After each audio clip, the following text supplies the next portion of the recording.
Tonight we're setting sail on one of the most romanticized, misrepresented, and misunderstood chapters in world history. No, not knights, not pharaohs, not Romans with fancy sandals. We're talking about pirates, the real ones. Not Johnny Depp wobbling around on deck, but the men and women who sailed the Caribbean and the Atlantic during the so-called Golden Age of Piracy. Now here's the thing, we all think we know pirates, eye patches, parrots, R-matey, treasure maps with a big red X, but spoiler alert, that stuff mostly comes from novels, theater, and later Hollywood rewrites. Real piracy was less swashbuckling and more sweaty, smelly, filled with salted beef crawling with maggots, water that tasted like a rotting barrel, and constant anxiety that your ship might sink in a storm, or your captain might keelhaul you for stepping out of line. And yet somehow the legend of pirates has become this glamorous story of freedom, adventure, and treasure. But here's the contradiction, and it's worth letting it sink in. The Golden Age of Piracy wasn't golden at all. It was born out of war, poverty, hunger, and desperation. It wasn't about noble freedom, it was about scraping survival out of salt air, blood, and backbreaking work. Yet people keep retelling their stories because deep down we're drawn to the fantasy of escape, of rejecting rules, of carving out a small piece of freedom on the open sea. So, as you settle in, maybe dim your lights or turn on some soft background sounds, let's drift together into this world. Imagine the creak of ropes, the groan of wooden planks, the crash of waves on the hull. Tonight, we'll wander through crowded ports, stand under the Caribbean sun with sweat dripping down our backs, and listen to the salty curses of men who gambled everything on the sea. Before we start, a small ask. If you enjoy drifting off with these stories, give this video a like, and maybe even subscribe. And tell me in the comments, what's keeping you up tonight? I'd love to know. Now, let's begin our first chapter with a world teetering on the edge of chaos, just perfect for the rise of piracy. Chapter 1. A world ripe for plunder. Picture the year 1690. Europe has been locked in endless wars, Spain versus England, England versus France, the Dutch fighting everyone. The whole continent is basically one long family feud where nobody remembers what the argument was about, but everyone is still holding grudges. And while kings and queens play chess with soldiers, their colonies across the Atlantic become treasure vaults waiting to be cracked open. The Caribbean at this time was a furnace, not just from the heat, though the sun baked everything in a way that made even the shadows shimmer, but because it was where European empires collided, traded, and stole from one another. Spanish galleons hauled silver from Peru and Mexico, loading it into massive convoys that lumbered across the ocean toward Spain. English, French, and Dutch merchants sailed their own fleets filled with sugar, rum, tobacco, and enslaved Africans, commodities that would fuel entire economies back in Europe. The ports were alive with contradictions. Imagine standing on the docks of Port Royal in Jamaica around 1700. The smell hits you first: tar, rum, smoke, and human sweat. Dock workers shouted in a dozen languages, sailors stumbled drunk, their shirts stiff with salt, elegant merchants in powdered wigs strutted past barefoot fishermen hauling nets of twitching fish. The soundscape was relentless, donkeys braying, sailors cursing, coins clattering on wooden counters, priests mumbling blessings, cannons occasionally booming in the harbor just to remind everyone who was in charge. And here's the irony. These bustling colonial ports were supposed to be the crown jewels of empire, but they were also perfect breeding grounds for lawlessness. Governments thousands of miles away tried to impose order, but the reality was chaos. Governors took bribes, soldiers deserted, officials looked the other way when merchants smuggled contraband. The Caribbean was a place where, if you had a ship and a crew desperate enough, you could either make a fortune or lose everything in a week. Now think about the sailors themselves. Life at sea under a Royal Navy wasn't glamorous. It was miserable. Sailors were often press-ganged, basically kidnapped into service, dragged aboard ships against their will. Conditions were horrific. Cramped hammocks, weevil-infested bread, floggings for minor offences. Pay was late, if it ever came at all, and if you happened to survive the voyage, chances were you'd be discharged with nothing but a few coins jingling in your pocket and a body half ruined by scurvy. So when word spread that some sailors had gone rogue, ditched their oppressive commanders, seized ships and struck out as freebooters, it sounded less like criminality and more like rebellion. Piracy wasn't just a crime, it was a way out. Let's be clear though, the sea was not forgiving. It wasn't a highway of freedom. It was a gauntlet of storms, reefs, disease, and predators, both human and natural. But if you were a sailor in 1700 staring at the horizon from the deck of a crowded ship, the choice between a brutal life under a navy captain or rolling the dice with piracy might not have seemed that hard. By the turn of the century, the Caribbean had become what you might call a floating economy of risk. On one side, kings, merchants, and governors trying to keep order. On the other side, a growing army of dispossessed sailors, mercenaries, and adventurers who decided order was overrated. All it took was the right moment, a gap in empire, a weakly guarded convoy, a ship with sails trimmed just so, and fortunes could be made overnight. And so, with every galleon groaning under the weight of silver, every sugar plantation coughing up profits, and every port overflowing with sailors who'd had enough of being cheated, the stage was set. The Golden Age of Piracy wasn't born out of nowhere. It was baked into the world itself, into the trade routes, the wars, the greed, and the desperation. The seas were ready, and so were the men who would plunder them. If the late 1600s and early 1700s had a theme, it would be, everybody's exhausted, broke, and kind of angry. Europe's great powers had been at each other's throats for decades, and while kings and queens could patch up peace treaties, the wars left a trail of wreckage that stretched across the Atlantic. And in that wreckage, piracy took root. Take Spain, for example. Once upon a time, Spain was the big kid on the block. They had the gold, the silver, the fleets, and the swagger to call themselves masters of the New World. But by the late 1600s, their empire looked less like a shining crown and more like a rusty bucket with holes.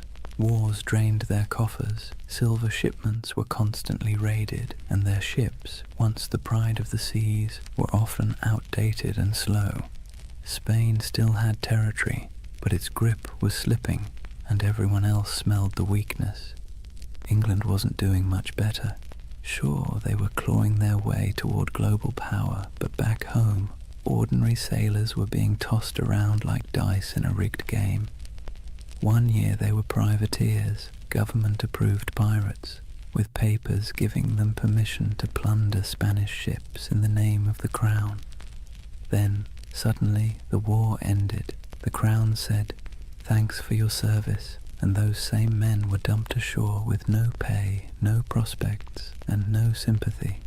Imagine fighting for your country, risking death a dozen times only to be told you were now just another unemployed vagrant clogging up the docks. The Dutch Republic had its own story. Once dominant traders, their fleets crisscrossed the globe, but wars with England and France chewed through resources, leaving fewer jobs for sailors and merchants. France, meanwhile, under the grandiose reign of Louis XIV, spent lavishly on wars, palaces, and pretty much anything shiny, leaving French colonies stretched thin and their sailors restless. The result? a perfect storm of unemployed seafarers with skills nobody wanted except in piracy. These weren't random peasants deciding to play pirate for fun. These were trained men, veterans of naval battles, gunners who could load a cannon in seconds, carpenters who could patch a hull under fire, navigators who could steer through reefs in the dark, armies of skilled but bitter men, all with the same problem. No empire wanted to pay them anymore. And here's where it gets ironic. These empires had essentially created their own monsters. When Spain and England handed out letters of marque, those little slips of paper that legalized piracy during wartime, they encouraged men to attack enemy shipping. Privateers like Sir Francis Drake in the 1500s became national heroes. But once peace returned, those same activities suddenly became criminal. Imagine working for Uber, then one day Uber shuts down and declares, by the way, anyone still driving is now a car thief. That's what happened to thousands of seafarers who had been told plunder was patriotic until it wasn't. So what do you do when the wars end, your government abandons you, and you still have the skills to handle a ship and fire a cannon? You keep doing what you know best, but now for yourself. You keep raiding ships, you keep seizing cargo, you keep living by the sword, or in this case, the cutlass. Piracy wasn't just desperation, it was habit. It was a profession that governments themselves had encouraged and then tried to disown. This collapse of empire control didn't just happen on land. At sea, the very roots of trade were fragile. Convoys of Spanish galleons might be well defended, but smaller ships carrying sugar or rum often sailed alone. Merchant captains wanted profit, not protection, and cutting corners left them exposed. Add in tropical storms that could scatter fleets like confetti, and suddenly the Caribbean looked less like the King's Ocean and more like a buffet table for anyone bold enough to take a bite. And let's not forget the colonies themselves. Governors sent from Europe often cared more about lining their own pockets than enforcing the law. Some even welcomed pirates, so long as they brought in enough gold or shared enough loot. For struggling outposts like Nassau in the Bahamas, pirates weren't a nuisance, they were the economy. It's hard to enforce anti-piracy laws when half your town depends on stolen goods to survive, so piece by piece the mighty grip of empire loosened. Spain couldn't patrol all its waters. England's navy was stretched thin. France was distracted by continental wars. The Dutch were in decline. And into that vacuum sailed the pirates, men who saw the weakness of kings and decided to crown themselves instead. The collapse of empires didn't just make piracy possible, it made it inevitable. The seas were full of treasure, the navies were too thin to guard it, and the men who knew how to seize it had nothing left to lose. Out of that mix came not just scattered rogues, but an entire era, the so-called Golden Age of Piracy, when men and women from a dozen nations chose the black flag over the king's flag.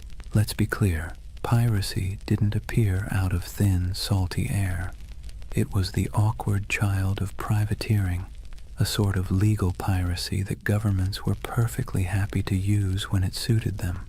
To understand how privateers turned into pirates, you have to look at how the lines between hero of the crown and villain of the seas were about as thin as a ship's rope after a rat problem.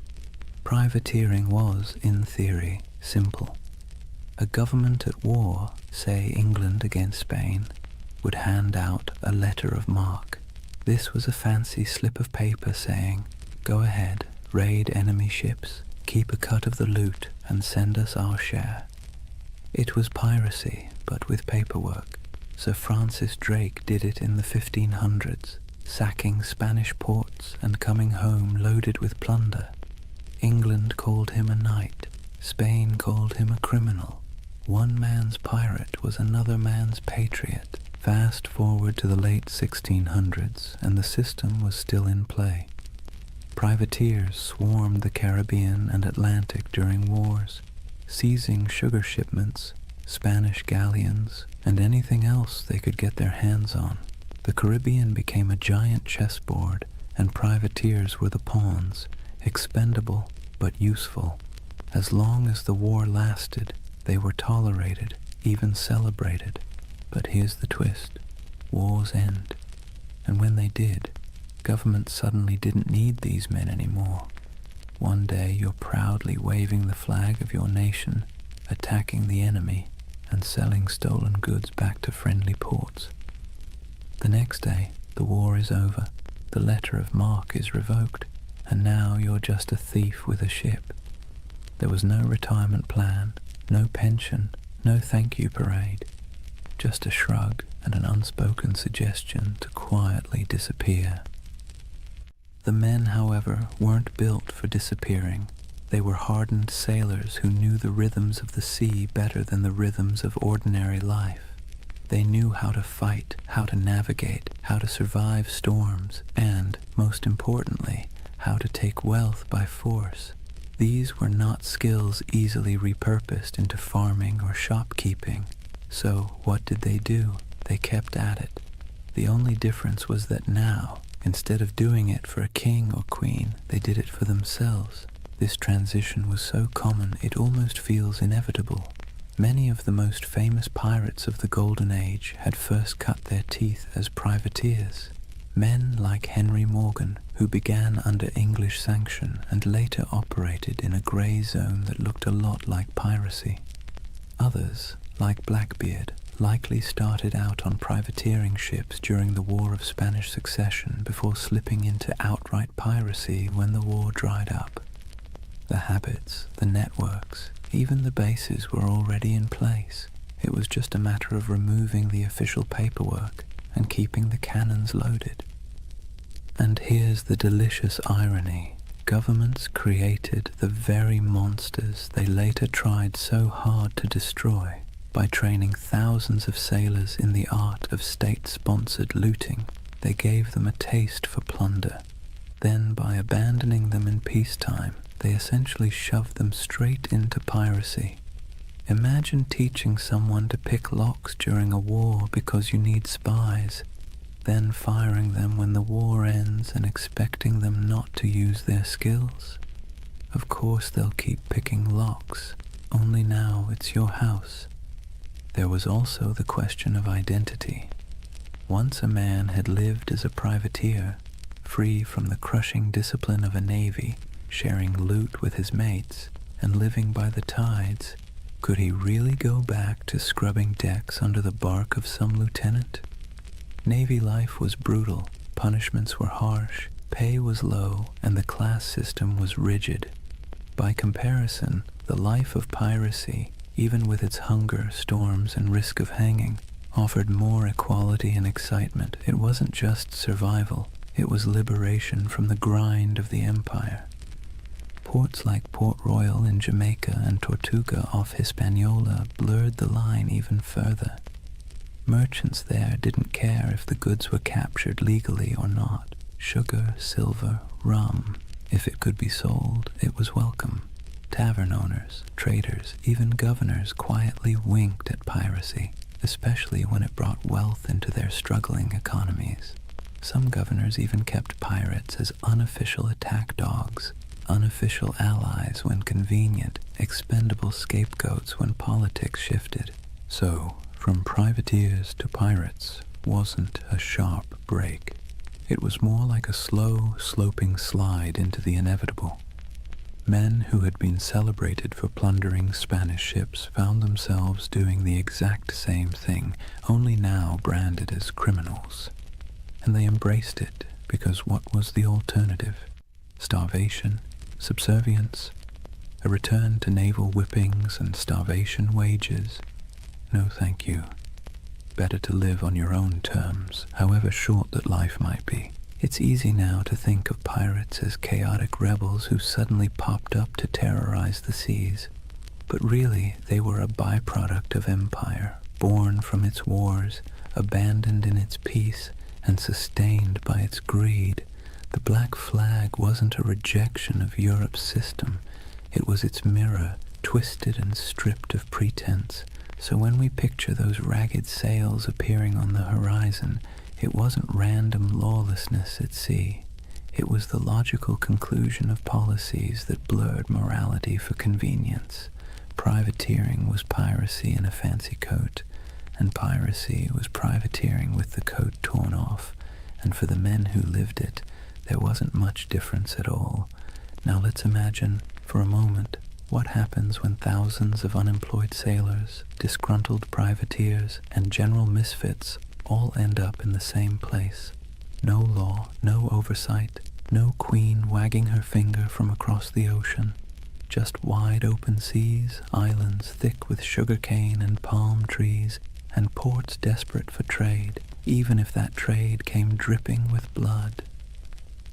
Welcome to the Pirate Republic, a loose patchwork of havens across the Caribbean that briefly turned outlaw life into a kind of anti-establishment experiment. The most famous of these havens was Nassau, on New Providence Island in the Bahamas. Today it's a tourist destination with beach chairs and cruise ships. Back then, it was more like a dusty stage set built for chaos.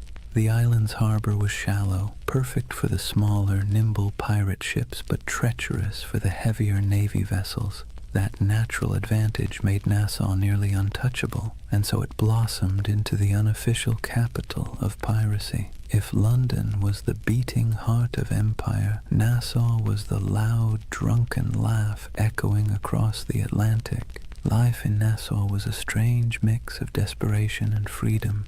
Picture ramshackle huts leaning against each other like tired sailors, taverns spilling music and shouting into the night, and the constant smell of rum, sweat, and salt. Pirates from every corner of the Atlantic crammed together, English, French, Dutch, African, even a few indigenous sailors who'd escaped the crushing grip of European colonization. The result was something Europe would never have tolerated back home, a society stitched together by outcasts, running on booze, barter, and the occasional cannon. What made it so intoxicating was the sense of equality. A runaway slave could find a berth on a pirate ship and suddenly be treated, at least relatively speaking, like an equal. A woman could dress as a man, grab a cutlass, and carve her place on deck. Anne Bonny and Mary Read, two of the most famous pirates in history, lived that very reality. The rigid hierarchies of Europe, lords and serfs, captains and peasants, broke down in Nassau's taverns. Everyone was broke, everyone was sunburned, everyone was one bad decision away from the noose. That kind of shared peril made for a twisted kind of democracy. And then there was Tortuga off the coast of Hispaniola. French buccaneers had started it as a base in the 17th century, and over time it became another pirate haunt. Tortuga was wilder, less organized than Nassau, but it shared the same energy, a place where authority didn't reach. Port Royal in Jamaica, before an earthquake literally dropped half of it into the sea in 1692, was the original pirate playground. It was called the wickedest city on earth, a place where taverns outnumbered churches and every second house was either a brothel or a gambling den. Imagine Las Vegas, but with more cannons and fewer neon lights. These places weren't just drunk paradises, they were strategic. Pirates needed somewhere to fix ships, sell stolen goods, and recruit new crews. Without havens, piracy would have been short-lived. With them, it flourished. Merchants, governors, and tavern owners often looked the other way, because piracy was good for business. Silver, sugar, indigo, rum, it all flowed into these ports. And once it was in the market, who really cared where it had come from? The world's first free trade zones, if you like, just with more swashbuckling. The dream of the pirate republic was intoxicating because it offered what Europe didn't: freedom from rigid social classes, for the sailor who'd been whipped half to death on a navy ship, for the indentured servant who had been treated like disposable property, for the runaway enslaved person. Nassau or Tortuga was a chance to live on your own terms. Yes, those terms often meant short lives, disease, and eventual capture. But for a fleeting moment, the pirate republic offered something resembling equality. It was messy, chaotic, and fueled by rum, but it was theirs. It's easy to romanticize this as some proto-democracy at sea, and in truth, pirates weren't building utopias. They fought among themselves, they drank themselves half to death, and they betrayed each other when the loot was good enough. But there was a kernel of something radical here. Ordinary people, most of them poor, illiterate, and cast aside by empire, were writing their own rules. Captains could be voted out. Plunder was divided more fairly than wages in most European jobs, and there was a sense, however fragile, that out here in the Caribbean heat, you weren't just surviving, you were free. Governments, of course, hated it. To them, the pirate republic was an insult, a slap in the face of civilization. They saw it as a cancer spreading across the Caribbean, undermining trade and embarrassing the crown. And so, predictably, they began plotting its destruction. But for a brief, shining decade or two, the dream held. A world of tattered sails and lawless harbors, where outcasts became rulers, if only of themselves. So when you hear the phrase Pirate Republic, don't imagine marble halls or noble ideals. Imagine crowded taverns with lantern light flickering on sweat-streaked faces, mugs of grog slamming onto wooden tables, and the hum of 50 different languages mixing in the night. It wasn't a nation in any official sense, but it was a community, strange, fragile, reckless, that gave piracy its beating heart. By the early 1700s, piracy wasn't just a nuisance, it was a global scandal. Imagine you're a London merchant who's just sent off a ship full of sugar from Barbados. You're already dreaming about the profits, about the clinking of coins on your counting table. Then word arrives that your ship was intercepted somewhere between Tortuga and Nassau by a crew of outlaws who now plan to sell your precious cargo at a discount in the very next port. Frustrating, absolutely. Embarrassing, even more so. And it wasn't just London merchants, Dutch traders, French planters, Spanish governors. Everyone had a stake in the Caribbean economy, and pirates cut into all of them like barnacles on a hull. News of piracy spread quickly, carried in letters, pamphlets, and gossip that traveled almost as fast as the ships themselves. In coffee houses in Amsterdam or taverns in Boston, people swapped stories of Blackbeard's blockade of Charleston or of Bartholomew Roberts capturing hundreds of vessels. Pirates became both feared and oddly admired, the same way we talk about celebrities who behave badly. They were disruptive, scandalous, but undeniably fascinating. Governments tried to project strength, but the truth was they were embarrassed. The Caribbean was supposed to be proof of European dominance, a playground of plantations, trade, and naval power. Instead, it was crawling with independent outlaws who mocked imperial authority with every stolen sail. Spain, already stretched thin across its empire, struggled to protect the treasure fleets. England, riding high after victories in European wars, now had to explain why ragged men in patched coats could blockade entire colonial cities. France and the Dutch weren't faring much better. In a world obsessed with image, piracy made the great powers look incompetent. What made it worse was that ordinary people were often rooting for the pirates, at least quietly. Think about it. If you were a poor sailor in Bristol, or an indentured servant in Jamaica, or even a small-town farmer in Virginia, Who would you rather cheer for? The faceless merchants and noble families who controlled your taxes, or the ragtag crews who thumbed their noses at authority and spread the loot, sometimes literally, among the lower classes? Pirates had a populist appeal. They were villains to the elite, but folk heroes to the downtrodden. Ballads were written, stories were exaggerated, and every port town knew someone who claimed to have once seen, or maybe even joined, a pirate crew. That uneasy admiration worried rulers as much as the piracy itself. It wasn't just about stolen goods anymore. It was about stolen loyalty.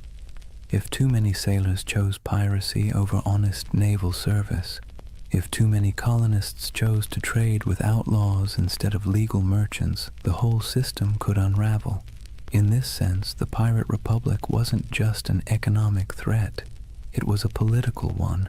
It represented a kind of freedom, however messy, that stood in direct contrast to empire.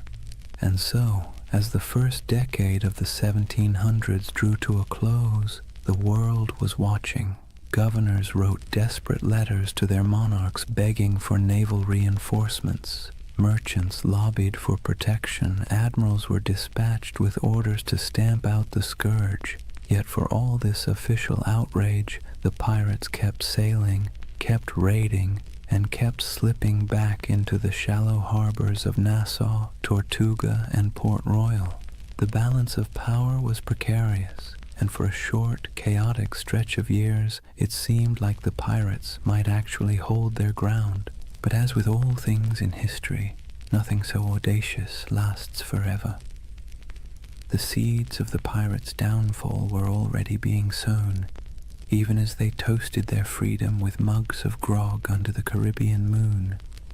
Kings and parliaments were growing tired of being mocked. Naval patrols were growing stronger, and alliances, those fragile bonds between men who lived by theft and rum, were starting to fracture under the weight of greed. For now, though, the world watched in equal parts fear and fascination. Pamphlets painted pirates as monsters with hearts of stone, while tavern songs turned them into legends. Merchants cursed them, sailors dreamed of joining them, and governments plotted their end. The Golden Age of Piracy was in full swing, and like all golden ages, it glittered brightest just before the fall. Chapter 2. The Pirate's Life, Grit, Glory, and Grievance. So, let's get something straight right at the start. Life on a pirate ship was not a Caribbean holiday. You've probably seen the romantic paintings. Glorious sails catching the wind, dramatic sunsets, and dashing figures with cutlasses gleaming. But if you were actually there, you'd spend less time admiring the view and more time trying to keep your stomach from revolting at the smell of rotting food. The pirate's life, while freer than serving in the Navy or laboring on a plantation, was still back-breaking, filthy, and endlessly uncomfortable. Imagine waking up below deck in the humid Caribbean heat. The air is thick, cloying, and full of the stink of unwashed bodies, damp wood, and tar. The ceiling is so low that you can't even stand upright. Rats scuttle across the beams, and you can hear the groan of the ship as it shifts against the waves. The pirate life didn't come with feather beds. You'd likely be sleeping on rough planks, maybe with a scrap of canvas for a blanket if you were lucky. Every day began with the creak of ropes, the bark of orders, and the endless rhythm of labor needed to keep a ship moving. Food was its own special kind of torture. Pirates stole plenty of supplies from captured ships, but unless you were lucky enough to raid a fresh merchantman recently, meals were, let's say, monotonous. Salted beef, so tough you could use it as a weapon. Hardtack, which was basically a cracker but harder than stone and often infested with weevils. Grog, a mix of watered-down rum, was the drink of choice, not because it tasted good, but because plain water went bad quickly in the heat. If you were lucky, you might snag some fruit or vegetables before they spoiled, but scurvy was always lurking like an uninvited guest. Teeth loosened, gums bled, and bones ached from the lack of vitamin C. Daily chores weren't glamorous either. Pirates weren't just fighting and drinking, they were sailors first. That meant scrubbing decks, mending sails, climbing rigging slick with salt spray, and bailing water from the hold during storms. And storms, by the way, were constant reminders that the sea itself was often more dangerous than any enemy. A hurricane could scatter a fleet in hours, leaving survivors clinging to driftwood while their dreams of plunder sank to the bottom. And yet, for all this hardship, men, and a few women, chose it willingly. Why? Because compared to life in the Navy or under the whip of a plantation master, piracy offered something intoxicating: freedom. On a pirate ship, you weren't at the mercy of a cruel officer with a whip. You weren't paid starvation wages while some admiral or merchant lined his pockets. Instead, you had a say in decisions, a share of the loot, and a chance, just a chance, to change your fortune. The hardship was the same, but the dignity was different. Entertainment helped break the monotony. Pirates loved music, fiddles, pipes, and drums when they could get them. They told tall tales, gambled with dice and cards, and sang bawdy shanties that echoed across the waves. Some ships even kept pets, parrots, monkeys, or stray cats, both for company and for laughs. And of course there was always rum. Rum was less a drink than a coping mechanism, numbing sore muscles, smoothing frayed nerves, and sometimes sparking brawls that left men with more bruises than treasure.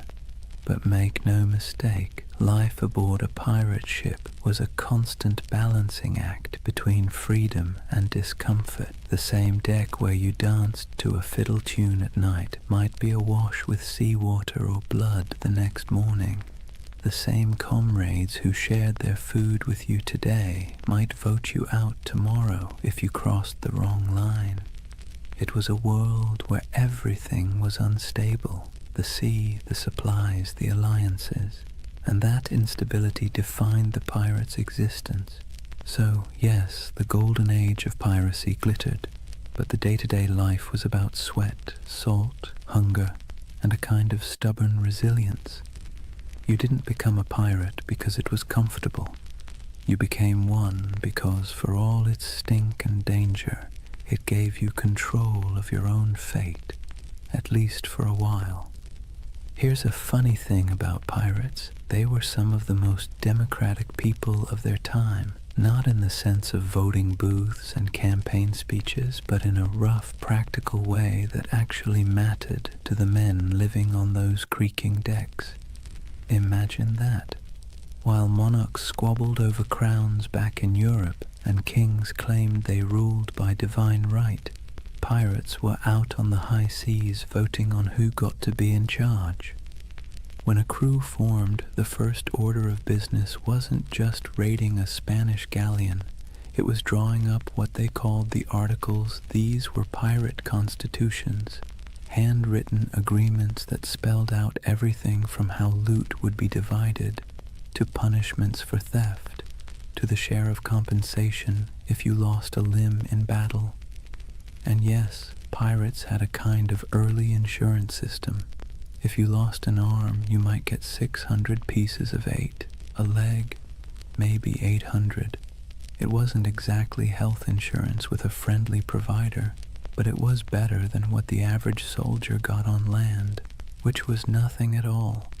The articles also set limits on behavior: no gambling below deck, lights out at a certain hour, no deserting in battle. And yes, they often forbade bringing women on board, though that rule was broken often enough to be almost comical. These weren't arbitrary rules, they were survival tactics. A pirate ship was a pressure cooker of bad food, bad hygiene, and too many strong personalities packed into too small a space. Without rules, things would have descended into chaos faster than you can say. mutiny. Now, the captain wasn't an untouchable figure like on a Navy ship. Pirate captains were elected by the crew, and they could be voted out just as easily. If a captain was too reckless, too stingy with loot, or just too annoying, the crew could replace him with someone else. This was radical for the 17th and 18th centuries.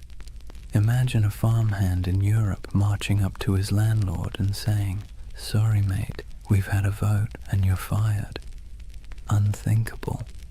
But on a pirate ship, that was just Tuesday. Of course, the captain still held real authority in battle. When cannonballs were flying and boarding parties were scrambling across decks, someone had to make quick decisions. But outside of combat, his power was checked by the quartermaster. The quartermaster was like the ship's accountant and judge rolled into one. He handled supplies, settled disputes, and distributed plunder according to the articles.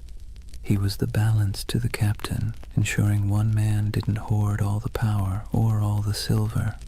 Speaking of plunder, here's where pirates really stood out. On most navy or merchant ships, ordinary sailors got scraps.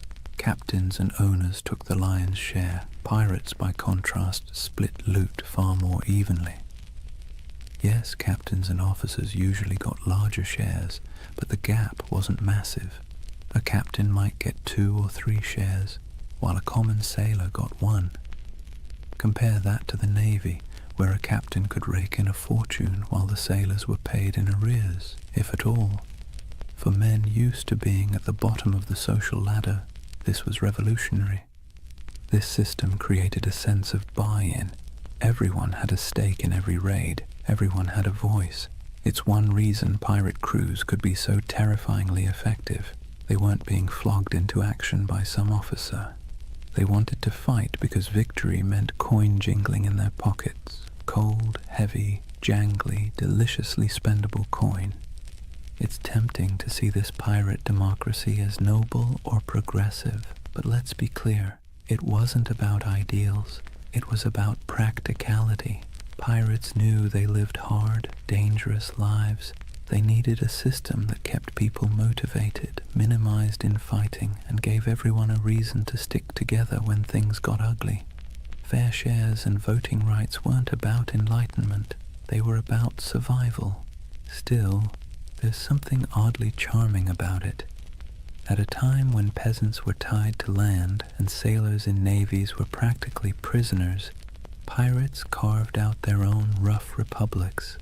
Nassau in the Bahamas was famously called a pirate republic, and while that sounds grand, it was mostly a sandy haven of broken-down taverns, makeshift huts, and a whole lot of rum.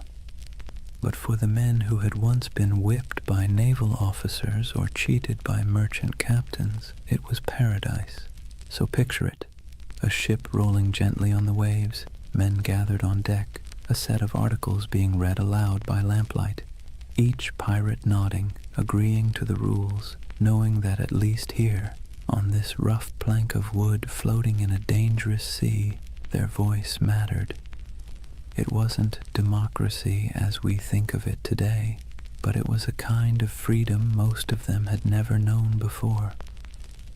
One of the most brilliant things pirates ever did wasn't about cannons or cutlasses, it was branding. Pirates understood that half the battle was won before the first shot was fired, and their greatest weapon wasn't always steel, it was fear. They cultivated it, packaged it, and sold it with skulls and crossbones. Let's talk about the Jolly Roger. That iconic black flag wasn't just for show, it was psychological warfare. Picture yourself as a merchant sailor in the Caribbean.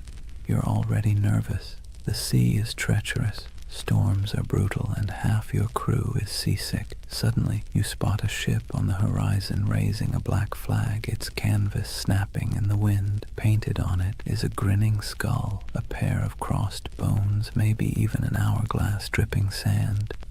You know instantly these are not friendly visitors. You have a choice: surrender and hope for mercy, or fight and almost certainly die. And here's the genius. Most merchant crews didn't fight. They gave up.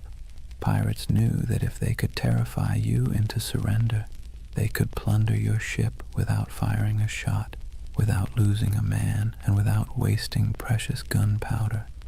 The Jolly Roger was essentially the world's first corporate logo, and it worked like a charm. But flags weren't the only symbols. Pirates loved spectacle. Some captains made themselves into walking horror shows. Blackbeard, for example, tied slow-burning fuses into his beard before battle. Imagine a man storming across your deck with his hair literally on fire, eyes wild, smoke curling around his face like some demon from the deep. That's not just intimidation, that's theater. He was turning himself into a nightmare that sailors would retell in every port from Jamaica to London. Superstition also ran deep. These were men who spent their lives on the unpredictable sea, so of course they looked for signs, omens, and rituals. Whistling on board was considered bad luck because it might whistle up a storm. Bananas were famously avoided on ships, tied to tales of vanished vessels and mysterious deaths. Cats, on the other hand, were seen as good luck, their twitching tails thought to calm the winds. Some pirates tattooed symbols for protection: crosses, anchors, mermaids, inked in crude lines that doubled as badges of identity and talismans against doom. Then there were the rituals before battle. Some crews would gather for a speech, others for a raucous round of rum-fueled singing. There might be a drumbeat or a chant, something primal to stir courage. Pirates knew the value of theatre not just for their enemies, but for themselves. Fear is contagious, and courage sometimes needs a costume. Music, too, had its place. Sea shanties weren't just entertainment. They were tools for survival, helping men row or haul ropes in rhythm, but they also bound crews together, creating unity in sound and spirit. Picture the dark deck of a ship, waves crashing, lanterns swaying, and a chorus of rough voices rising into the night, carrying equal parts defiance and desperation. Symbols and superstitions gave pirates an edge. They were outnumbered and outgunned by naval powers, but they turned reputation into a weapon. Every skull painted on a flag, every whispered tale of a flaming bearded captain, every ritual chant before a raid, it all worked to magnify their presence far beyond their actual numbers. They made themselves larger than life, monsters of the sea, shadows that haunted every merchant sailor's imagination. And the beauty of it? Most of it cost nothing. A painted flag, a dramatic entrance, a bit of theatrical madness. Pirates didn't need massive armies or endless treasuries. They needed fear, and they knew how to conjure it.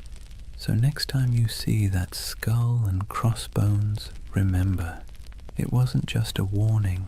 It was a brand, a promise of chaos, a theater of fear that made the legend of piracy far bigger than the men themselves. For all the flags and fiery beards, life aboard a pirate ship wasn't just about battle. In fact, most days weren't spent fighting at all. They were spent doing the very ordinary, very human things that bound a crew together, eating, talking, laughing, and finding scraps of comfort in a world made of salt and splinters. Let's start with food, because nothing unites or divides a crew faster than the question of dinner. Pirate diets were, to put it politely, uninspiring. Salted beef or pork, rock-hard ship's biscuit crawling with weevils, and barrels of dried peas were the staples. Water turned slimy after a few weeks, so rum, watered down into grog, became the drink of choice. The thing is, pirates ate much the same as navy crews or merchant sailors, but they sometimes had an advantage. Because pirates plundered fresh food and drink whenever possible, they could actually eat better than the men they robbed. A captured merchant ship might yield cheese, citrus fruit, coffee, sugar, or even delicacies like cocoa or spices. For a brief time, life on the high seas could taste a little less like mold and more like luxury. But food was more than sustenance. It was ritual. Sharing a meal created unity. Imagine a crew gathered on deck, bowls in hand, gnawing at salted meat and joking about who got the biscuit with the most maggots. It was grim humor, sure, but humor all the same. A bad meal, eaten together, still forged bonds. And the occasional feast, say, after a particularly good raid, was celebrated with music, rum, and more laughter than some men had known on land. Music itself was essential. Pirates didn't have iPhones, but they did have voices, fiddles, drums, and makeshift instruments. Sea shanties weren't just working songs. They were entertainment, morale boosters, and the glue that kept rhythm in both work and play. Picture the rough chorus rising under the stars, a drum tapping time, a fiddle screeching out a tune stolen from some tavern ashore. These weren't trained choirs, but the sound was raw, communal, and strangely beautiful. It stitched men together, reminding them that even in isolation, they belonged to something larger. Then there were the games. Dice and cards were popular, played with stakes as modest as tobacco or as reckless as shares of loot. Wrestling matches and contests of strength filled idle hours, with men cheering on their favorites. Betting on the outcome wasn't just fun, it was a way of creating drama in a life that could otherwise drag on in monotonous days of empty horizon. And let's not overlook the surprising inclusivity aboard pirate ships. Escaped slaves often joined pirate crews, where they could earn equal shares of plunder instead of chains. Women, though rare, found roles too, sometimes as disguised sailors, sometimes openly accepted as fighters or partners. Life aboard a pirate ship was brutal, but in its own odd way, it offered opportunities for outsiders that rigid societies on land never would. In these small details, the shared meals, the rowdy songs, the roll of dice, we see the human side of piracy. Beneath the myth of cutthroats and raiders was a community of men and women who found ways to survive, to laugh, and even to belong. Their ships were floating worlds, part prison, part family, part workplace, part tavern. And while the dangers of storms, disease, and naval patrols never disappeared, these ordinary moments gave piracy its texture, the rhythm of humanity beneath the roar of cannons. So when you picture pirates, don't just imagine black flags and treasure chests. Imagine the sound of dice clattering on a barrel lid, the smell of salted pork frying in a pan, the laughter of men half drunk on rum, and the scratchy notes of a fiddle floating over the sea at night. That too was the pirate's life, not just violence and fear, but moments of messy, ordinary humanity carved out in the vast loneliness of the ocean. For all the adventure, freedom, and strange democracy of pirate life, you have to ask the question, why did so many men and a few women decide that piracy was worth the risk of hanging, drowning, or dying from scurvy in some forgotten corner of the sea? The answer, as usual, has less to do with romance and more to do with grievance. Pirates were not born with skulls and crossbones on their flags. Most of them were men who had been used, abused, and discarded by the very empires that later called them criminals. Take the average sailor in the early 1700s. His life was a cruel contract, low pay, brutal discipline, and punishments that bordered on torture. The British Navy in particular ran on forced service. Impressment gangs snatched men off the streets, dragging them aboard ships where they might serve years against their will. Once aboard, they were flogged for minor infractions, fed poorly, and often paid late, if at all. It was a life so grim that joining a pirate crew, where you at least got a vote, a share of plunder, and the occasional feast, looked less like criminality and more like opportunity. Then there were the privateers. These men had once sailed under legal commissions, essentially hired by governments to plunder enemy ships during wartime. But when treaties were signed and peace declared, those commissions were revoked. Overnight, skilled sailors became unemployed and unwanted. Some went home to poverty. Others, unwilling to give up the taste of plunder or unable to find work, simply kept raiding. The difference was only paperwork. Yesterday's patriot privateer was today's villainous pirate.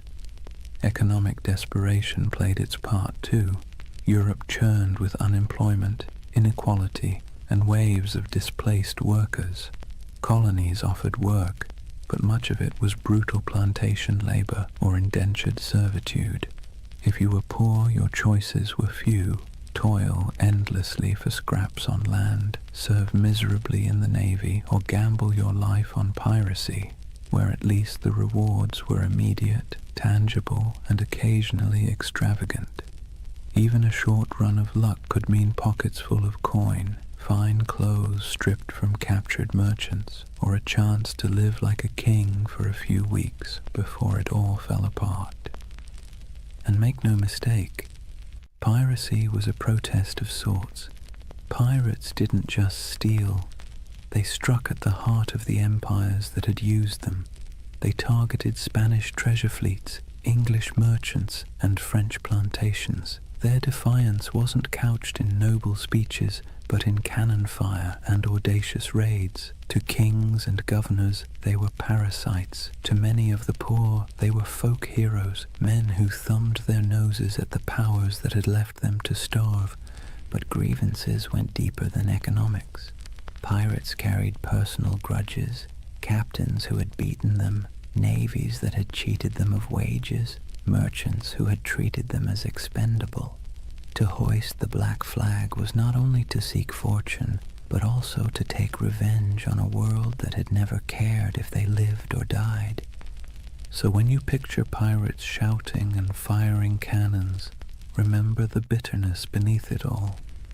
Their laughter around the rum barrel was fueled by the knowledge that they had nothing to lose and everything to snatch. Their democracy at sea was born not from lofty ideals, but from anger at systems that had denied them dignity on land. Piracy was grievance turned into lifestyle, protest turned into plunder. That's why the Golden Age of Piracy still lingers in our imagination.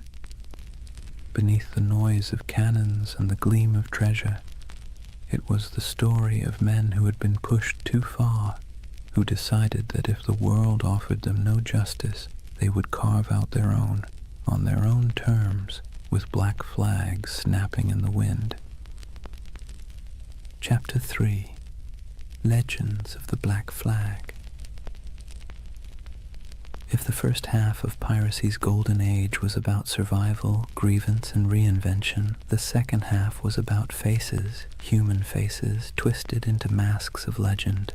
Because when we talk about pirates, we rarely remember the ordinary nameless sailor swabbing the deck or the hungry man who joined a crew for a share of bread and rum. We remember the icons, the ones whose names still echo like thunder across centuries: Blackbeard, Calico Jack, Anne Bonny, Mary Red, and Bartholomew Roberts. They were larger-than-life figures, painted by both truth and exaggeration, until they became less people and more symbols of defiance.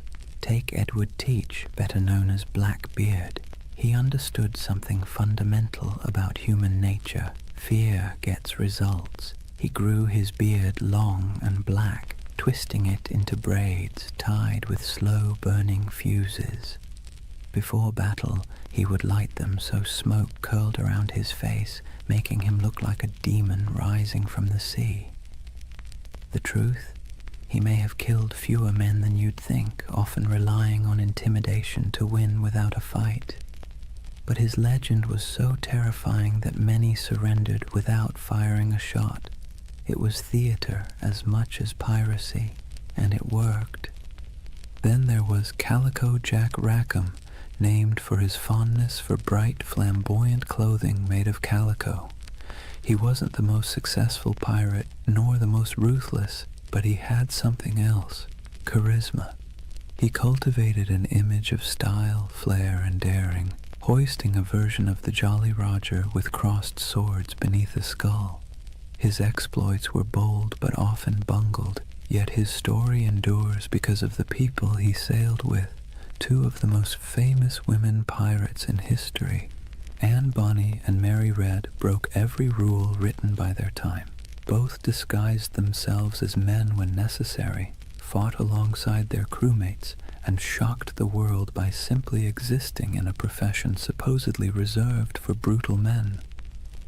They cursed, they carried pistols, and they demanded to be treated as equals.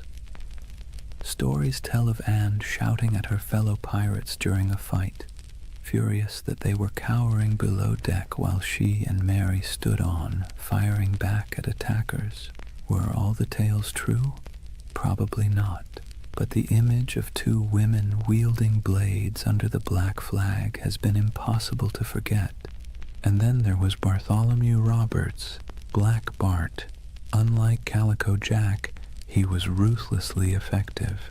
Roberts captured more than 400 ships in his career, making him arguably the most successful pirate of the era. He dressed extravagantly, wore a crimson waistcoat in battle, and carried himself with the stiff pride of a gentleman gone rogue. He turned piracy into a system, drilling his men like a navy and enforcing discipline that other captains might have laughed at. If Blackbeard was terror and Calico Jack was style, then Roberts was efficiency, a man who turned plunder into a full-time industry. These figures didn't just survive, they thrived because they understood the power of story. Pirates lived and died quickly, but their reputations could sail farther than any ship.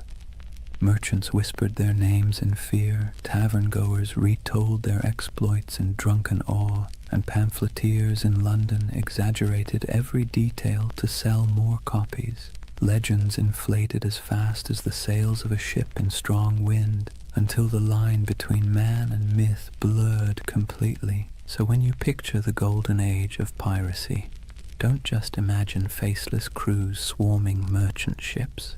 Picture these icons at the prow, beards smoking, calico shirts blazing with color, women fighting defiantly against all odds, crimson jackets flashing in the sun. They were performers as much as criminals, masters of spectacle, writing themselves into history by sheer audacity. That's why they endure, not because they lived long lives, they didn't, but because they played their roles so well that centuries later we still remember their stage. If pirates were actors on the stage of the sea, then Edward Teach, Blackbeard, was the undisputed director of horror. He understood better than almost anyone else that violence wasn't always necessary if you could make your enemies believe it was inevitable. His greatest weapon wasn't his cutlass or pistols, but the terrifying image he constructed of himself. Imagine this. You're a weary merchant sailor, your ship heavy with sugar and rum, when you spot a vessel in the distance. Its sails are patched but full, its hull dark and looming, and then you see him. A giant of a man with wild, coal-black hair and a beard so thick it looks like it's swallowing his face. He's tied slow-burning fuses into his braids, sparks spitting, smoke curling around him as if he's stepped straight out of hell. The sight alone is enough to send shivers through the toughest crew. Guns are loaded, cannons are aimed, but more often than not, the merchant ship simply lowers its colors and surrenders. Why fight when the devil himself has shown up to collect? Here's the funny part. For all his terrifying image, Blackbeard wasn't actually the most bloodthirsty pirate. In fact, his ledger of confirmed kills was surprisingly slim compared to others. He didn't need to spill blood when his performance did the work for him. He crafted a persona so fearsome that it did the fighting long before the first cannonball flew. Think about it. Would you rather battle a man who looked like your neighbor or a smoke-shrouded demon who seemed to revel in chaos? Most captains chose the wiser option and handed over their cargo. Blackbeard also knew the value of spectacle beyond the battlefield. He cultivated stories about himself, feeding into his myth. He'd fire pistols in the air just to startle his own crew. He once blockaded the entire port of Charleston, South Carolina, holding the city hostage until he was supplied with medicine.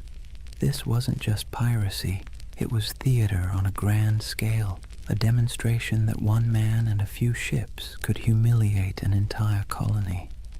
It was both ridiculous and awe-inspiring. But beneath the smoke and noise, Blackbeard was a practical man. He divided plunder with some fairness, treated his crew as partners more than slaves, and knew when to negotiate. He wasn't some mindless brute. He was calculated. His use of fear wasn't just for show. It was a strategy that minimized actual risk. Why fight bloody battles when you can win by reputation alone? Still, his career was short. He rose fast and fell faster. By 1718, the British Crown, tired of his antics and the disruption of trade, decided it had had enough.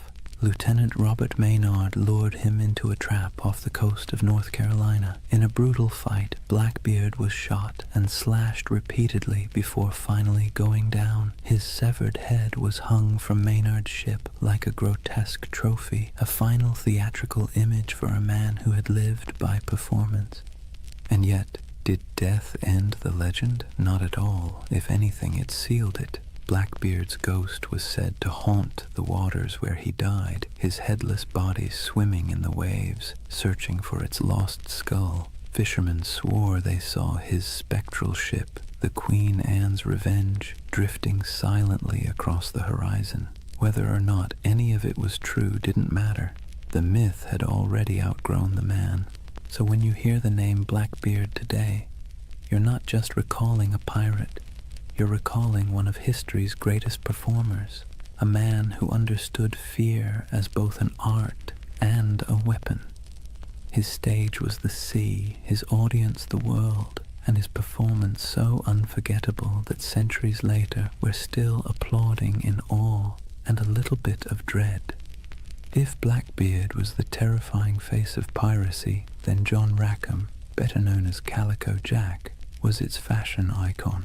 The man wasn't particularly fearsome, nor was he especially successful compared to others, but he had something almost as valuable as gold: style. His nickname came from the brightly patterned calico coats he wore, loud enough to be seen from a mile away. It was a choice that said, "I may not be the biggest or the baddest, but I'll be the most noticeable." And in a world where fear and reputation kept you alive, being memorable mattered. Calico Jack's story would likely have been a footnote in the annals of piracy, if not for two extraordinary women who joined his crew, Anne Bonny and Mary Read. Their presence turned his otherwise average exploits into a legend that has fascinated people ever since. Anne Bonny was born in Ireland, but grew up in the Americas, the daughter of a wealthy planter. She had a fiery temper and a restless spirit. Stories say she once stabbed a servant girl with a kitchen knife, though the truth is hard to pin down. What we do know is that she wasn't content with the role society expected of her. Marrying a small-time sailor didn't calm her spirit. Running away with Calico Jack did. She traded the plantation house for the rolling deck of a pirate ship, proving herself as fierce with a blade as any man. Mary Red's tale was even stranger. Born in England, she was disguised as a boy from childhood so her family could inherit money. She grew up living as Mark Red, working as a soldier and sailor. By the time she crossed paths with Calico Jack and Anne Bonny, Mary had long since mastered the art of slipping between identities. When she joined their crew, she initially kept her disguise. But Anne, curious and bold, discovered the truth. Instead of turning her away, Anne accepted her, and the two became close allies. Now picture it, a small pirate crew led by a man in flamboyant coats, backed by two women who defied every expectation of the age. While other pirates leaned on spectacle or terror, this trio leaned on audacity. Reports from the time describe Anne and Mary fighting openly in men's clothes, wielding pistols and cutlasses, cursing louder than the men beside them. They weren't mascots or novelties, they were feared combatants. When boarding parties went over the rails, Anne and Mary were often the first in line.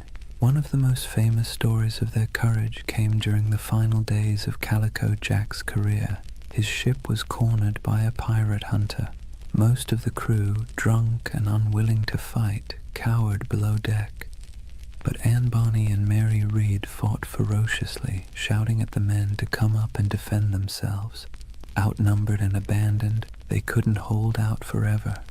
The ship was captured, and the crew taken to trial in Jamaica. Calico Jack was sentenced to hang, and before his execution, Anne Bonny reportedly delivered the coldest line in pirate history. She told him, "If you had fought like a man, you need not be hanged like a dog." Brutal but fair. Anne and Mary both escaped the noose by pleading the belly, claiming they were pregnant, which delayed executions. Mary fell ill and died in prison not long after. Anne's fate is more mysterious. Some say her wealthy father intervened to free her, and she lived out her days quietly. Others imagine she slipped back into obscurity, perhaps even finding another ship to sail under a new name. The truth is lost, but the legend remains. Together, Calico Jack, Anne Bonny, and Mary Read embodied a different side of piracy. Not the sheer terror of Blackbeard, but the wild defiance of people unwilling to live within the boundaries society had drawn for them. They weren't the richest or most feared pirates of their age, but they became symbols of rebellion, of choosing freedom over obedience, even if that freedom came at the cost of the gallows. And maybe that's why their story still resonates. Pirates are remembered not just for plunder, but for the dream of living life on your own terms, no matter how brief or dangerous that life might be. When people imagine pirates, they often picture chaos, rowdy drunkards waving swords, shouting curses, and stumbling around the deck. But not all pirates fit that mold. Some, strangely enough, insisted on discipline, manners, and even a touch of elegance. Enter Bartholomew Roberts, also known as Black Bart, the most successful pirate of the Golden Age. Not in legend, but in sheer numbers, the man captured over 400 ships in his career. That's not exaggeration, that's bookkeeping. Roberts wasn't the kind of pirate who stumbled into the life because he liked rum and adventure. He was originally a skilled navigator, forced into piracy when his ship was taken. At first, he wanted nothing to do with it, but the pirates saw his talent with charts and stars, and when their captain died, they elected Roberts as the new leader. He reportedly said he didn't much care for the pirate life, but since it offered a short life but a merry one, he might as well make the most of it. That short life turned out to be remarkably eventful. Roberts stood out for several reasons. For one, he had standards. He banned drinking on his ships, which sounds downright heretical for a pirate crew. He also enforced strict rules against gambling, desertion, and even bringing women aboard. His ships ran more like naval frigates than floating taverns, and yet his men respected him because under his command they grew wealthy and untouchable. He also had a flair for presentation. While Blackbeard relied on smoke and fire to terrify, Roberts leaned on fashion. He dressed in fine silks, wore a crimson waistcoat, and carried himself with aristocratic dignity. Imagine him standing on the quarterdeck looking more like a nobleman than a pirate, with the Jolly Roger snapping in the wind behind him.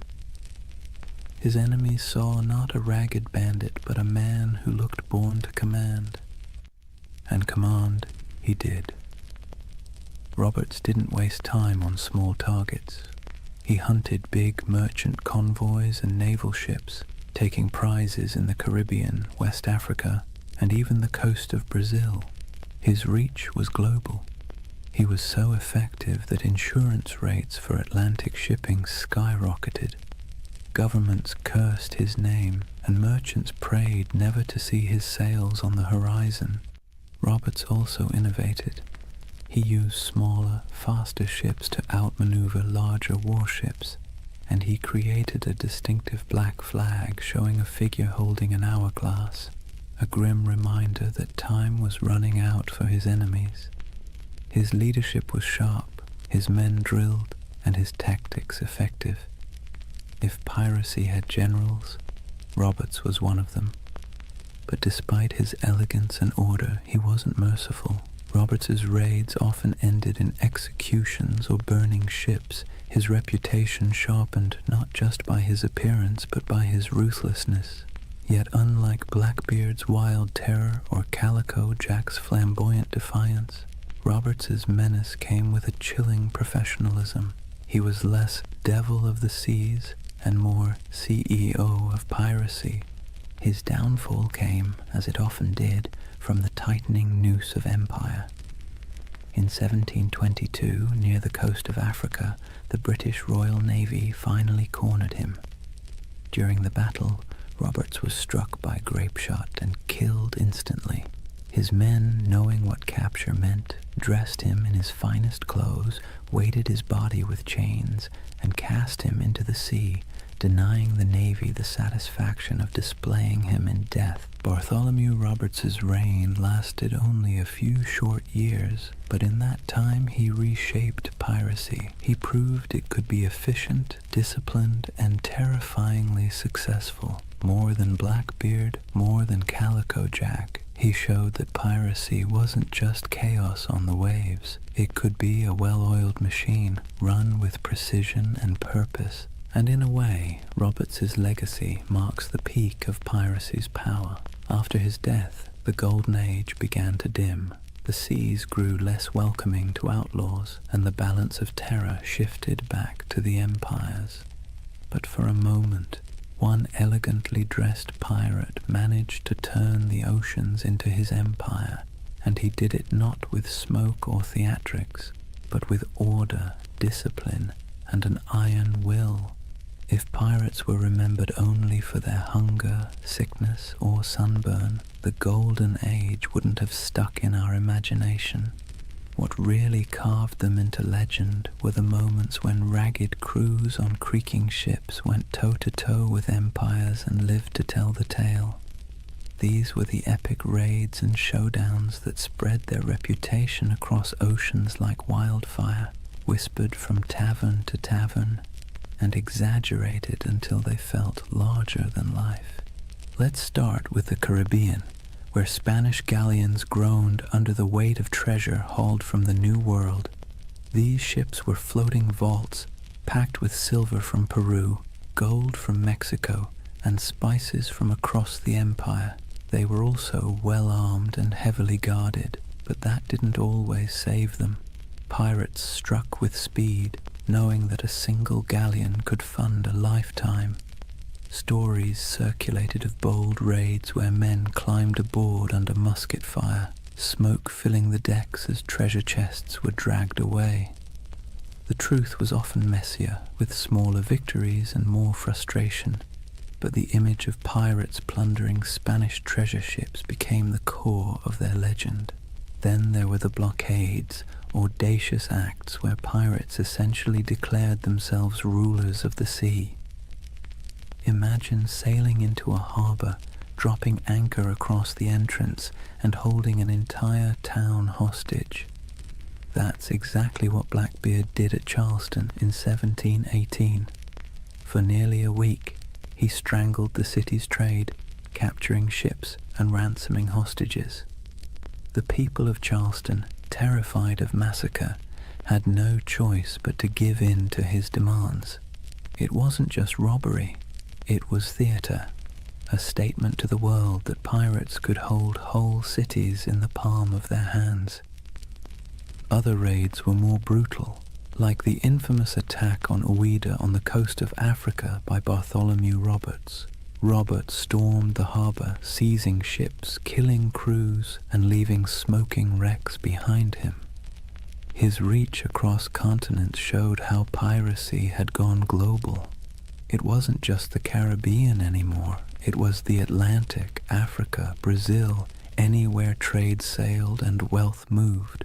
But the stories weren't just about treasure. They were about battles fought against impossible odds. Pirate crews often faced warships far larger than their own. When they won, it wasn't just luck, it was tactics.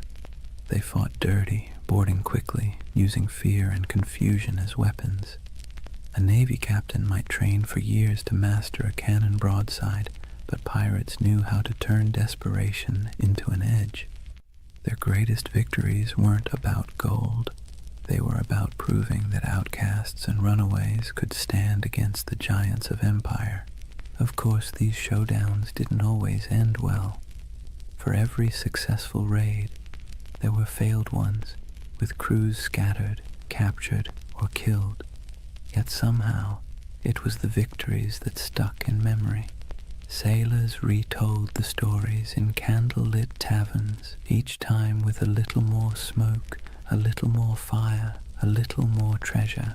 And as the tales grew, so too did the aura of piracy. It's worth pausing to think about why. Pirates didn't win many wars. They didn't topple kingdoms or rewrite maps, but they became symbols because of these moments when they defied the odds, even briefly. They lived in the cracks between empire and chaos, and their raids and blockades became stories of small men standing up to vast powers. That's the kind of tale that sticks, even when the facts get fuzzy. So whether it was Blackbeard choking a city, Roberts storming a harbor, or nameless crews slipping away with treasure under the moonlight, these epic showdowns kept the legend alive. And while empires eventually struck back in those brief, violent, theatrical moments, it was the pirates who ruled the seas. Chapter 4. The End of an Era.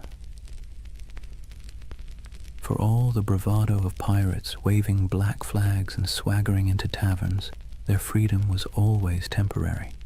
The Golden Age of Piracy wasn't built on strength, it was built on neglect. The empires of Europe had been too busy fighting each other to deal with the nuisance of rogue captains. But once the wars settled and merchants began counting their lost profits, the patience snapped. Suddenly, the same kings and governments who once winked at piracy decided it was a scourge that had to be eradicated. Picture the mood in London, Paris, and Madrid in the early 1700s. Merchants stormed into government halls, waving reports of ships lost, insurance rates skyrocketing, and ports paralyzed by blockade. Politicians, who once quietly enjoyed pirate loot filtering through colonial markets, now heard the complaints of bankers and shipping magnates, and when money complained, rulers listened. What followed was a coordinated crackdown, an imperial revenge tour. Naval patrols that once turned a blind eye now prowled the Caribbean. The British Royal Navy, tired of seeing its reputation mocked by half-drunken rogues, sent heavily armed frigates to hunt pirates with relentless focus. Spain, long humiliated by raiders stealing its treasure fleets, tightened its convoys and poured resources into coastal defenses. Even France, which had once tolerated privateers operating on its behalf, began closing off safe harbors. The age of indulgence was over, but it wasn't just the ships, it was the laws. Governments realized they needed not only cannons but also courts. Piracy was declared a universal crime, meaning that any nation could capture and prosecute pirates, regardless of where the crime occurred. Admiralty courts popped up across the Caribbean, in Jamaica, in Nassau, in Charleston, offering swift, brutal justice. No long trials, no sympathetic juries, just a quick hearing, a guilty verdict, and the inevitable walk up the gallows. For men who had once toasted their freedom in Nassau taverns, the sight of bodies hanging along harbor entrances was a chilling message. The retaliation wasn't always fair, nor was it always accurate. Sailors unlucky enough to be mistaken for pirates were sometimes swept up in the dragnet, condemned alongside the guilty. Colonial governors eager to prove their loyalty to crown and profit made examples whenever possible. A pirate's end was no longer a quiet slip into obscurity. It was designed to be a public warning, a spectacle meant to terrify anyone thinking of hoisting the Jolly Roger. And yet the crackdown revealed something ironic. For all the talk of pirates as savage criminals, many common folk sympathized with them. They saw governments that taxed them harshly, navies that conscripted them unwillingly, and merchants who grew fat while ordinary sailors lived on scraps. Pirates, for all their brutality, had lived outside that system, at least for a while. So when governments retaliated, it wasn't just pirates who grumbled. It was the people who sometimes saw in those outlaws a shadow of their own frustrations. But sympathy wasn't enough to save them. Once the combined might of Europe's navies and courts turned fully against piracy, the end was only a matter of time. The sea that had once seemed wide open suddenly felt crowded with warships. The harbors that had once welcomed became hostile, and the taverns that once rang with pirate songs now whispered of hangings. The retaliation had begun, and with it, the Golden Age of Piracy was sailing into its final storms. The retaliation wasn't just abstract policy, it had names, faces, and bloody finales.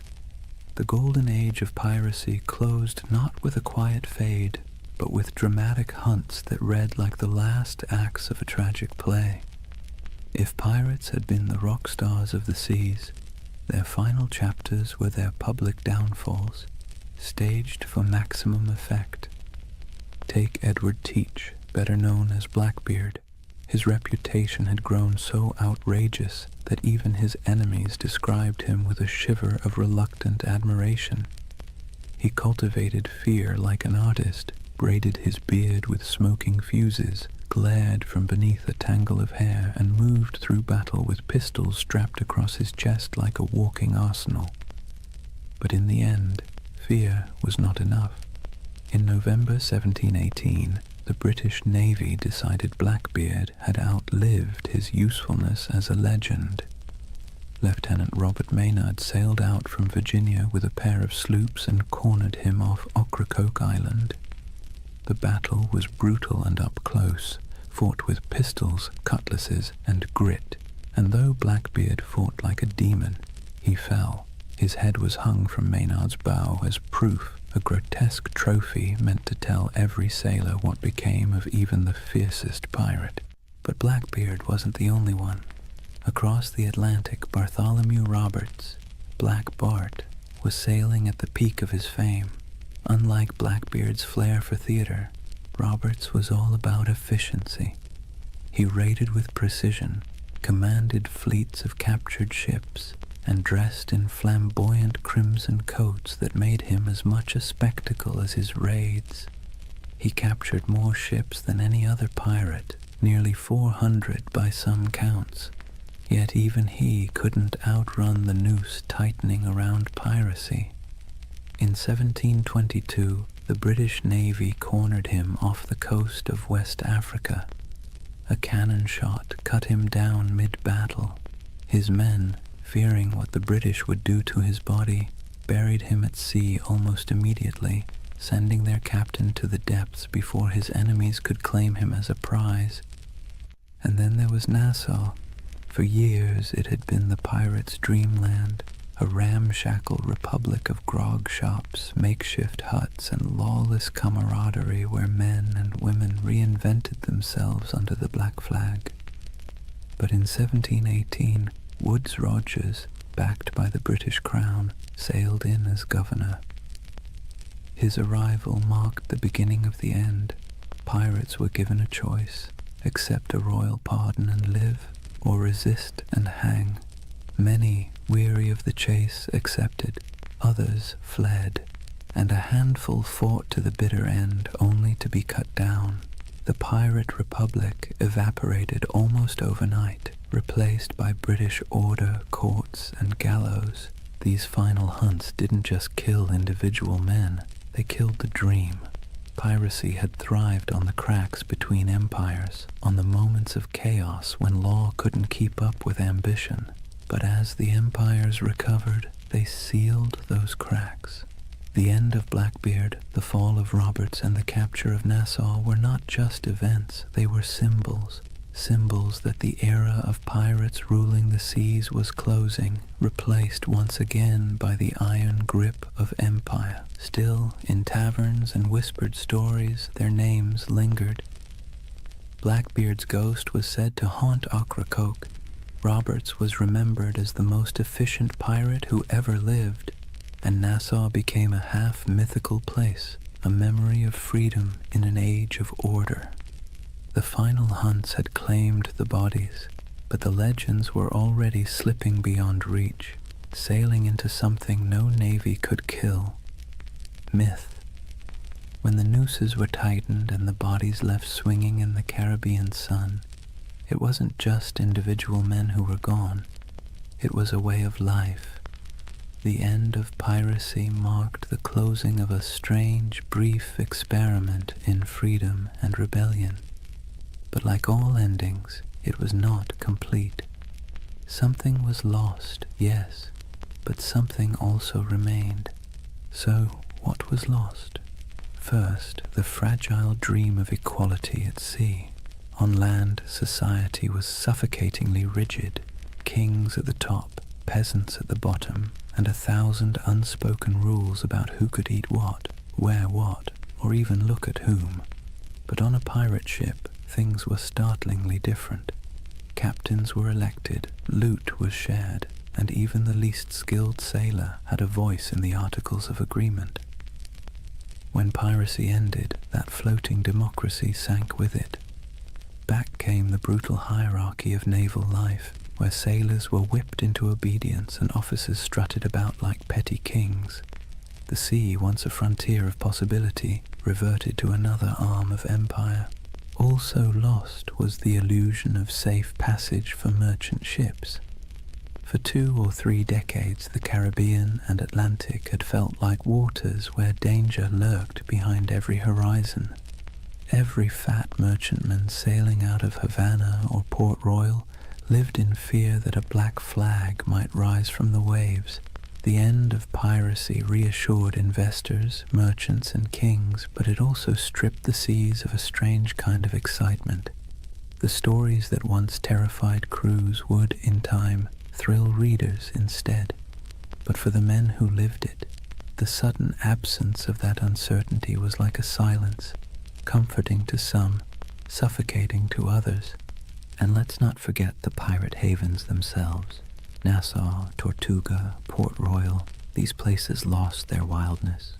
Nassau was brought under British law, Tortuga became just another colonial backwater, and Port Royal, once notorious as the wickedest city on earth, was tamed after earthquakes and hurricanes tore it apart. The rowdy taverns, the lawless marketplaces, the smoky wharves where men from every corner of the Atlantic rubbed shoulders, all faded into memory. In their place came customs officers, naval patrols, and clerks counting barrels of molasses with joyless precision. Yet, for all that was lost, so much remained. Pirates had stamped themselves into the imagination of the world, and that stamp proved impossible to erase. Their names lived on in court transcripts, sailor songs, and whispered tales in dockside taverns. The terror they once inspired began to transform into legend, and legend into myth. People who once cursed them began retelling their stories with a touch of admiration. Blackbeard's ferocity, Anne Bonny's defiance, Bartholomew Roberts's crimson finery, all these details outlived the reality of hunger, disease, and gallows. What also remained were the scars left behind on empire itself. Piracy had forced colonial powers to admit that their grip on the seas was fragile. They had to pour money into patrols, fortifications, and treaties. In a way, pirates had been the most honest critics of empire. They exposed its weaknesses, exploited its greed, and thrived on its contradictions. Even in defeat, they left a mark, a reminder that power is never absolute, and that resistance, even in the form of theft and chaos, can rattle the mighty. And then, of course, there was the cultural inheritance. Pirates gave us more than just a few colorful tales. They gave us a vocabulary, Pieces of Eight, Dead Men Tell No Tales, the Jolly Roger. They gave us an image of freedom and defiance, however messy the reality was. They gave us a vision of men and women who lived outside the law, who thumbed their noses at kings and corporations, who carved out fleeting moments of liberty in a world dominated by authority. That vision survived long after the hangings were over. So yes, much was lost when piracy ended, but perhaps what mattered most remained. The idea that, for a brief, turbulent moment in history, ordinary people seized the sea and lived by their own rules, and even as their bodies rotted under the Caribbean sun, their legends sailed on untouchable. Here's the thing about pirates. They may have died at the gallows, but their ghosts never left. The Golden Age of Piracy, brief as it was, cast echoes that still rattle through our culture today. You can hear it in the creak of a movie ship's rigging, see it in the skull and crossbones slapped on Halloween costumes, and even hum it in the chorus of a sea shanty that went viral on TikTok centuries after the last pirate flag fell. The age itself ended, but the echo never stopped. The first echo came in literature. In the decades after the crackdowns, sailors still sang about Blackbeard and Roberts in taverns, but it wasn't until the 18th and 19th centuries that writers really started polishing the pirate into something mythic. Captain Charles Johnson's A General History of the Pirates, possibly written by Daniel Defoe, was basically the pirate's who's who of its time. It turned real men into larger-than-life anti-heroes, blending fact, rumor, and outright invention. Without Johnson's book, we might not even remember Anne Bonny or Calico Jack. He gave them immortality, even if he also gave them a touch more swagger than they probably had in real life. The next big echo came with adventure novels. Robert Louis Stevenson's Treasure Island didn't just echo the Golden Age, it amplified it into something permanent. Long John Silver's Crutch and Parrot, the buried treasure maps marked with X, the idea of pirates talking in a peculiar accent. These weren't direct from history, they were creations, echoes distorted into legend, and yet they stuck so firmly that even today, when you picture a pirate, you're probably picturing Stevenson's imagination more than anything Blackbeard ever did. The echo spread into song and theater, then into Hollywood. Errol Flynn swung from rigging with suspiciously clean teeth. Disney built an empire of its own with Pirates of the Caribbean, turning Captain Jack Sparrow into a global icon, and with each retelling, the pirate grew further from the salty, disease-ridden truth and closer to an eternal symbol of rebellion, freedom, and adventure. Pirates once hanged for terrorizing shipping lanes were recast as lovable rogues. History got smoothed over, but the echo carried on.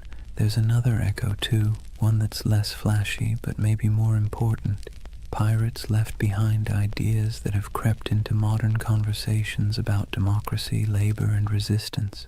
the way they divided plunder fairly, the way they voted for leaders, the way they allowed voices that were silenced on land to be heard at sea, all of that has fascinated historians. Some have even argued that pirate ships were floating laboratories of democracy, a rough but radical experiment in fairness. The echo of those ideas about equality, about rejecting hierarchy, still has a strange resonance today, whether or not we acknowledge the source. And then there's the personal echo, the one that whispers in our imaginations when we stare at the horizon. Pirates embody the dream of escape, the fantasy of cutting ties, hoisting sails, and vanishing into the blue to live by no one's rules but your own. Most of us would never want the reality, the scurvy, the lice, the constant threat of death, but the dream lingers. It's why pirate flags still flutter on college doors, people still hold talk like a pirate day, and why buried treasure stories still make kids dig holes in the backyard. The echo isn't just in books and movies, it's in us. So when we talk about the Golden Age of Piracy, remember, it didn't just end, it transformed. The flesh and blood pirates are gone, but the shadows they left behind still sail. Their flags wave in our stories, their songs ring in our ears, and their ideas, twisted, exaggerated, but stubbornly alive, still haunt the edges of culture. The seas are quieter now, the Caribbean no longer stalked by men with pistols and cutlasses, but in the echo of their age, they never truly died. So here we are, at the quiet end of a noisy age. The Golden Age of Piracy burned bright and brief, just a few decades of chaos, rebellion, and salt-stained dreams. In reality, it was cramped decks, spoiled meat, diseases that lingered like unwelcome passengers, and the constant threat of capture. Yet somehow, from those harsh conditions came a legend that refuses to sink. Think of what we've walked through tonight. We've seen how wars and collapsing empires set the stage for piracy. We've stepped onto ships where men voted for their captains and shared their plunder in a rough version of equality. We've met figures who blurred the line between myth and reality. Blackbeard with his smoky theatrics, Anne Bonny and Mary Read defying expectations, Calico Jack turning piracy into style, and finally, we watched as governments cracked down, the nooses tightened, and the so-called Republic of the Seas faded back into dust. But of course the story didn't really end there. Pirates didn't just vanish, they drifted sideways into imagination, into tavern songs, into novels, into Hollywood, into Halloween costumes and internet memes. Their Jolly Roger still waves, not from a mast, but from the collective imagination of every generation that sees in them a flicker of freedom, rebellion, or adventure. They were criminals, yes, but also dreamers, and maybe that's why we can't quite let them go. As you lie back now, let the rhythm of the waves soften in your mind. Picture the creak of a ship's timbers rocking gently in the swell, the lanterns swinging in the dark, the faint hum of a sea shanty fading into the night. Out there, beyond the horizon, the pirates have gone, but their echoes remain, half history, half myth, all carried forward by our restless need for stories. And unlike those sleepless men who once scanned the waters for sails on the horizon, you don't need to keep watch tonight. You can rest easy, knowing the only thing waiting for you is the calm of sleep. Close your eyes, let the waves carry you, and drift peacefully into dreams. Good night.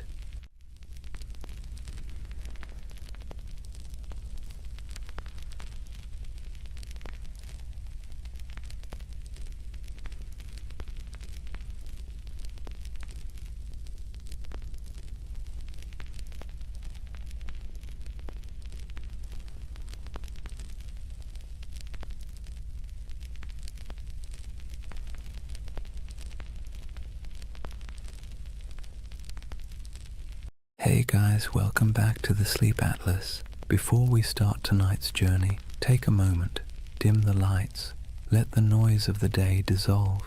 Wherever you are, you're about to travel somewhere strange, not a place on any official map, but one that lives in whispers, in dust, in the margins of forgotten atlases. This is the story of Tartaria. They say history is written by the victors, but what happens when the victors forget to mention an entire empire? What if there really was a civilization, vast, advanced, beautiful, erased not by time, but by design? A civilization that built cities we can still see, but no longer recognize. Sounds impossible, right? Yet somehow you've probably already seen pieces of it. The old photos of cities with windows buried beneath the streets, the maps labeled Grand Tartary, the ornate architecture that feels out of place as if it belonged to someone else, someone older, someone gone. Now, to be clear, Tartaria isn't a historical fact. It's a theory, a myth, a dream, if you want to be kind. But it's a dream that refuses to die, because at its heart lies something irresistible. The idea that history isn't what we think it is, that we've been handed a world with a few missing chapters, and whether you believe the myth or not, it's hard not to feel something when you see it.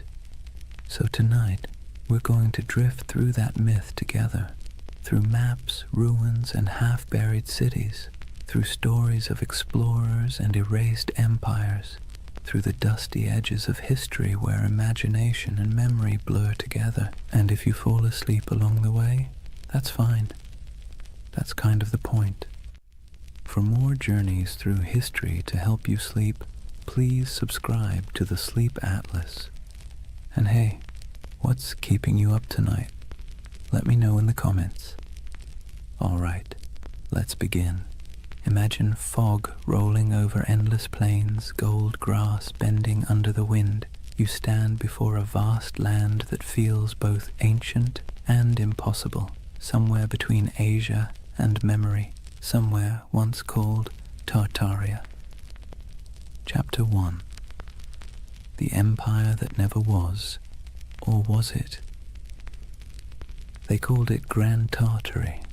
On maps from the 17th and 18th centuries, it sprawled across nearly half of Asia, an empire stretching from the icy edges of Siberia to the mountains of Tibet, from the Pacific all the way to the Caspian Sea.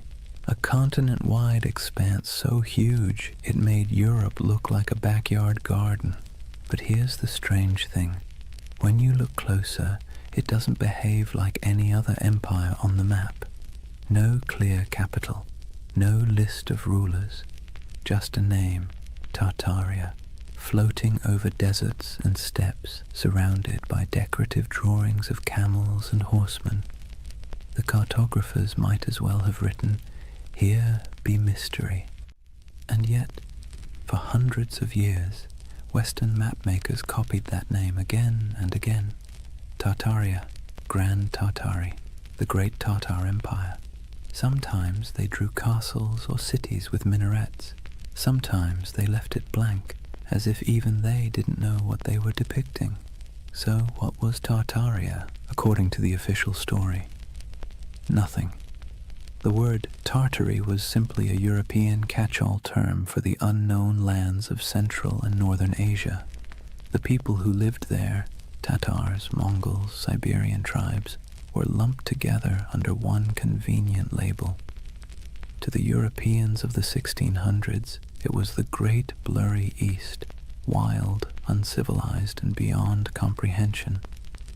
But to modern eyes, it doesn't look like nothing.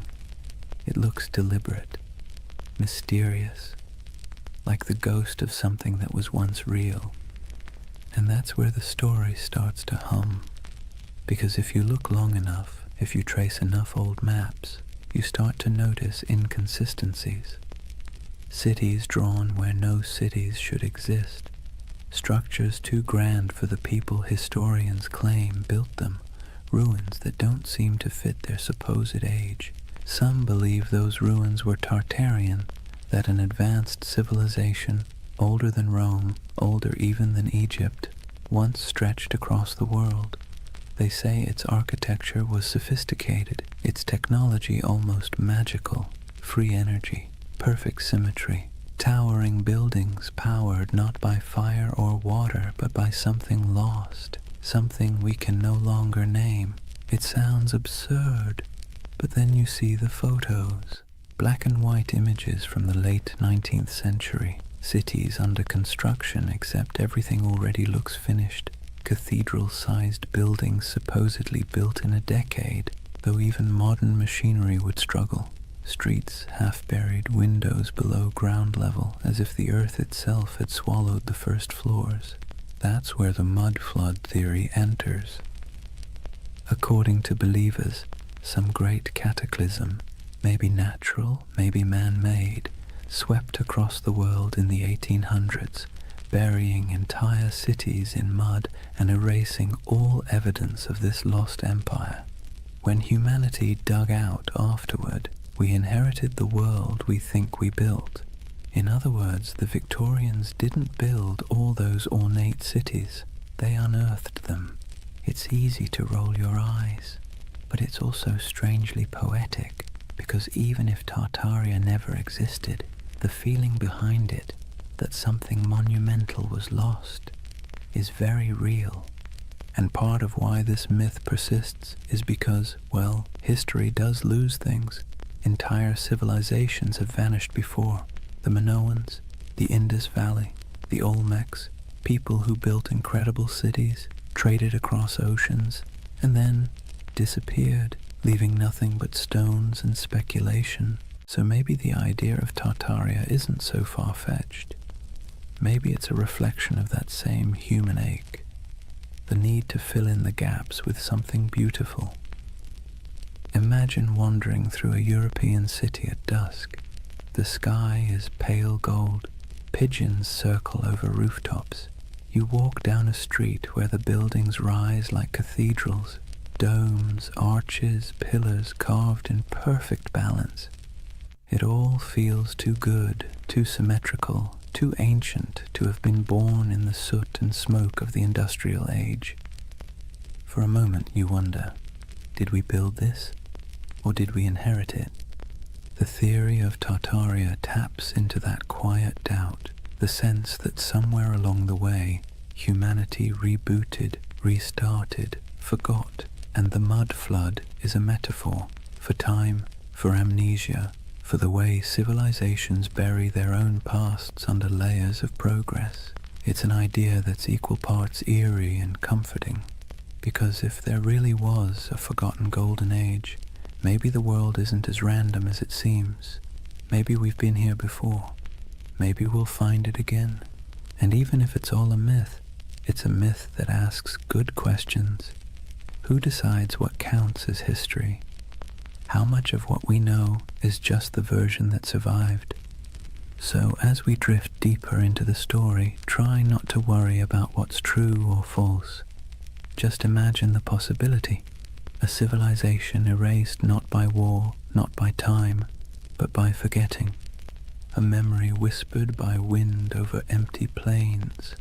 The empire that never was, or maybe the one we no longer remember. Imagine you're an explorer in the late 1700s. You've left behind the comfortable parlours of London or Paris, the powdered wigs, the smoky taverns, the endless debates about civilization and progress. You're trudging through a landscape so vast it feels like the sky itself is falling toward the horizon. This is the world early explorers called Tartary. Endless plains, windswept deserts, forests that swallow sound. You could ride for weeks without seeing a soul, yet somehow you never feel alone. There's something in the air, the sense that once something grand was here, something old, something that had the decency to leave quietly. Western explorers were baffled by what they found. Vast stone ruins scattered through Central Asia, half-buried fortresses, walls that seemed to go nowhere. Nomadic tribes spoke of ancient cities lost to storms and floods, old temples built by hands they could no longer name. And yet, in their journals, these explorers rarely admitted confusion. Europeans of the Enlightenment were not fans of mystery. They preferred tidy explanations. Primitive people, ancient ruins, nothing to see here. Still, a few of them couldn't quite let it go. In 1755, the English geographer Emmanuel Bowen published a map labeling nearly the entire interior of Asia as Great Tartary. To the west lay Little Tartary, and further south, Independent Tartary. Even China was labeled part of the Great Tartar Empire. Historians later claimed it was simply ignorance. Cartographers didn't know what else to call it. But if you're a conspiracy-minded insomniac scrolling through old atlases at 3 a.m., it starts to look deliberate, like someone drew a curtain over half the world and wrote, "Don't ask." Those maps became the backbone of the Tartarian legend. The idea that there was once a sprawling civilization across Siberia and Central Asia, erased from history and memory alike. And when explorers traveled through those regions, what they described often sounded contradictory. They found nomadic tribes living in tents, herders, hunters, perfectly ordinary people. But they also found traces of things that didn't fit. Ancient irrigation systems, half-buried brickworks, strange mounds that hinted at forgotten settlements. The farther they went, the more surreal it became. In Siberia, there were reports of colossal ruins swallowed by forests. In Mongolia, strange carvings and fortifications half lost to the sands. Some described crumbling citadels near the Altai Mountains, built of stone so precisely fitted it might as well have been cast, not carved. To modern historians, it's no great mystery. Remnants of older cultures, Turkic kingdoms, Mongol fortresses. But to the romantically inclined, it's something else. Evidence, perhaps, of a civilization that once ruled these lands, far older and more advanced than the textbooks admit. And then there's the emptiness, the eerie, silent expanse that made even hardened travelers uneasy. Take the accounts of Peter Simon Pallas, a German naturalist who explored Russia and Siberia in the 1770s. He described vast areas devoid of inhabitants, where ruined settlements lay beside abandoned mines and decayed fortifications. He mentioned rivers cutting through landscapes that seemed to have been reshaped by catastrophe, as though floods or mudslides had swept entire cities away. When his journals were published in Europe, readers found them haunting. The image of a land once filled with life, now reduced to wind and silence. It's here that the myth of the mud flood starts to germinate. The idea that an ancient disaster literally buried a civilization under layers of sediment, windows below street level, doors half submerged, entire first floors beneath the dirt. For believers, that wasn't just geology, it was evidence. And if you've ever walked through an old city, St. Petersburg, Prague, even San Francisco, you might have noticed it too. Streets sitting higher than the building's original entrances, like time itself kept adding layers. Of course, historians say it's just how old cities evolve. Roads get repaved, foundations sink, streets are raised to prevent flooding. But the human imagination doesn't like boring answers. Geological settling doesn't keep you awake at night. The idea of a worldwide cataclysm, though, that does. What's compelling about these explorers' reports is not what they found, but what they felt. The sense that they were moving through someone else's world, one that had been erased.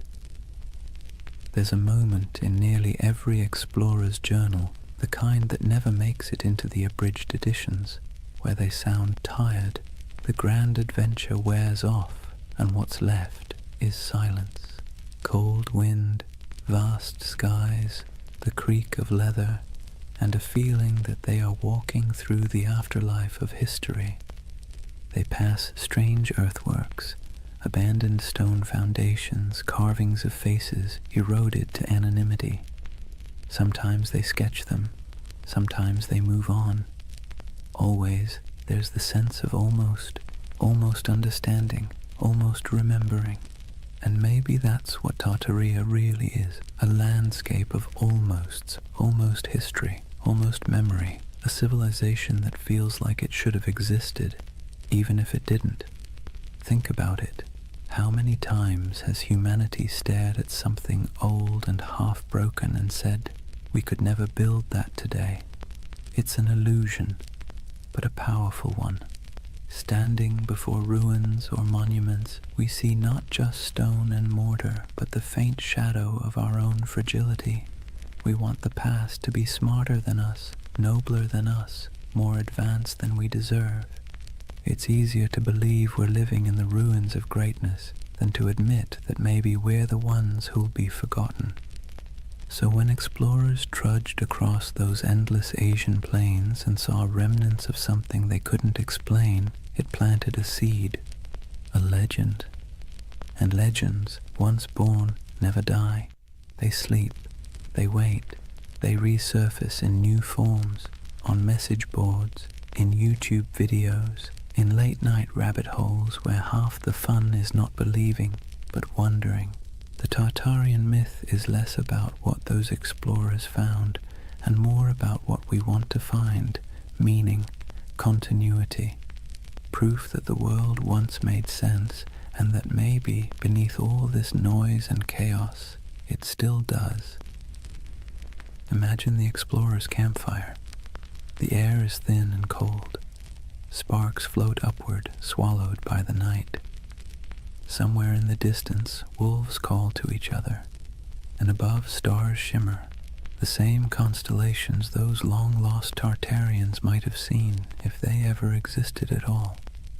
The explorer looks out over the dark plain, notebook open, and writes one word on the page, Tartaria, a word that means nothing and everything.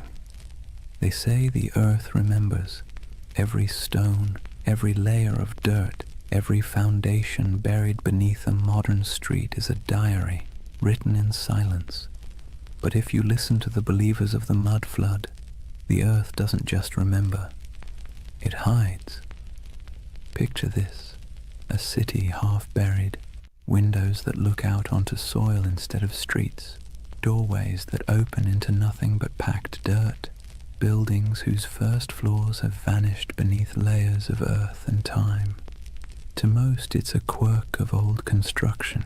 To the followers of Tartaria, it's evidence of something far stranger, a global cataclysm that erased an entire civilization in a single, muddy sigh.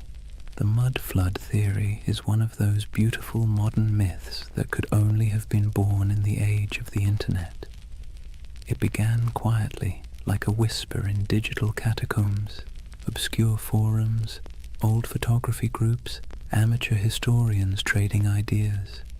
Someone noticed something odd.